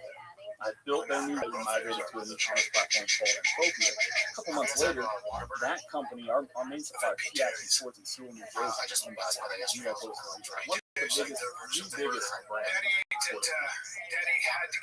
They called Jeff and said, "Who built your new website?" So Jeff told him to come to Sewell, New Jersey, on the brand. So I go to Pittsburgh, get in the car with Jeff, and drive across the state of Pennsylvania. And they pulled us in the conference room separately, first together and then separately. And because of my age, they offered me, I think, $35 million. And I told them, I said, "My age has nothing to do with it. I'm making more money than that right now." It's so good. You're gonna have 10 people working. I need you to sign them off. This is I just think starting you're pay. They tried to sell me on an opportunity, and I it's said, a well, I high-end section of starring though. It's like no, cheat shit. Jeff, That's not we offered him like 185 a year, and like a 10-year contract. So good. So, What's the price? Just pretty interesting. At that point, it's like it was a pivotal moment. I said, well, I'm going to college. I want to go to Full Sail. I'm going to college in Orlando, and I up in Orlando. And you know I love my food. that's when life If I ever steered you wrong, if I ever steered you wrong, Where'd you get your degree in? they got a crazy brisket. And they got a Are you crazy set up your situation yet? Absolutely not. I don't know. Crazy. It's about I 40 minutes. think I But for told you you, this already, but I'd probably like 5 you know what it is when you're 12 minutes away from the No one airport. paid off. So when Well, for expensive school, I think for the bachelor's degree, you can't work when you go to that school because they have a split schedule. You go from like 7 a.m. to 1 p.m. and then you have 3 or 4 hours off and you come back. So it's impossible to make anything unless you're doing your own thing on the internet or something as a freelancer. You couldn't work and go to school. So a lot of people, unless you're born with a social stream, now can have to run and for living expenses as well. And that's what I did. So I think I have $120,000 in student loans, and I paid on that for years. It's like a $1,200 payment was just paying the interest. So it's pretty wild. How much is the interest on that one? It's not I don't know. It's 4%. How much do you owe now? Well, so while I was incarcerated, a lot of those loans were charged off, and I disputed. That's all deleted off the credit. So LC credit bureaus, most people don't do that. COVID, I think, is a blessing because people are working remotely. I don't know if that's why they got deleted, but I know that I was persistent. I disputed every month, and eventually things just went away. And now my credit score is 800. I actually started fixing my credit score. I started making steps to credit builder accounts. So, trying to make the right steps like a setup like self.com or self.com. You set up it's like a loan. It's a CD. Every month it's $150. And then after a year, it unlocks, you get the money back. Or you can roll it over into a prepaid card. All of that payment activity goes to build your credit. So, part of it was understanding what really contributed to good credit, what it means, because, to make one job, having positive history, and both things are equally important. So I read books on it, and multiple books, and I learned what I needed to do to get my credit looking right, and it worked. And it's not hard. It's just a matter of taking the time to do it, and it's the smartest thing you can do because everything is dependent on your credit. Whether you're going to buy a place, or you want to trade a mortgage, or you're going to buy a car, that 1 interest makes a big difference in your payment. So having a good credit is important. Especially as a felon, because that's now as a felon, most HOA countries, they don't want to buy it. There's countries I keep traveling to, Australia, it's a no-go zone. I think even Canada, really. So, I'm marked for life in that regard. Never own a firearm again. There's a lot of things that I can do. I can apply to voting. But pretty much once you go down that path and once you make that mistake, your prison sentence is started. I never really ends. But when I got out, I had a great job. More than qualified as a marketing director position, $160,000. I was hands down the best person for the job. I went through the first interview, they loved me. Went through the second interview with the executives, they loved me. Got through the third interview, they already made a contingent job offer. HR, they were vetting me, running through the background. I think at this time, full disclosure, I just got out of federal prison. Good sushi spots. Yes, I mean the sushi one's trash. It just doesn't make any sense to me. You like the person, you know that the portfolio speaks for themselves. You know that they can do what you've done properly. You know that they can culture they're going to be a good fit for your company. And find out that they went to prison for drug trafficking and get out of our office. Is that what you charge was? Drug trafficking? Drug trafficking conspiracy. That was the go to the website and for a quarter Drug for a trafficking quarter conspiracy. or less, I think. Yeah, that's It's what it's arguing. it costs $48. It's Uh, like, hey, yeah, most 100 Americans they can't just afford do a number $48 out for there, their fucking 100 olive oil. Why would you use canola oil? So what do they call it? They methylene, BK-Indian. So they actually seized 200 and Like it's nutrition for rich white people for other rich white people. in America. So that's what they actually seized in one shipment, and it was all going to addresses that were. Don't eat stuff So that was so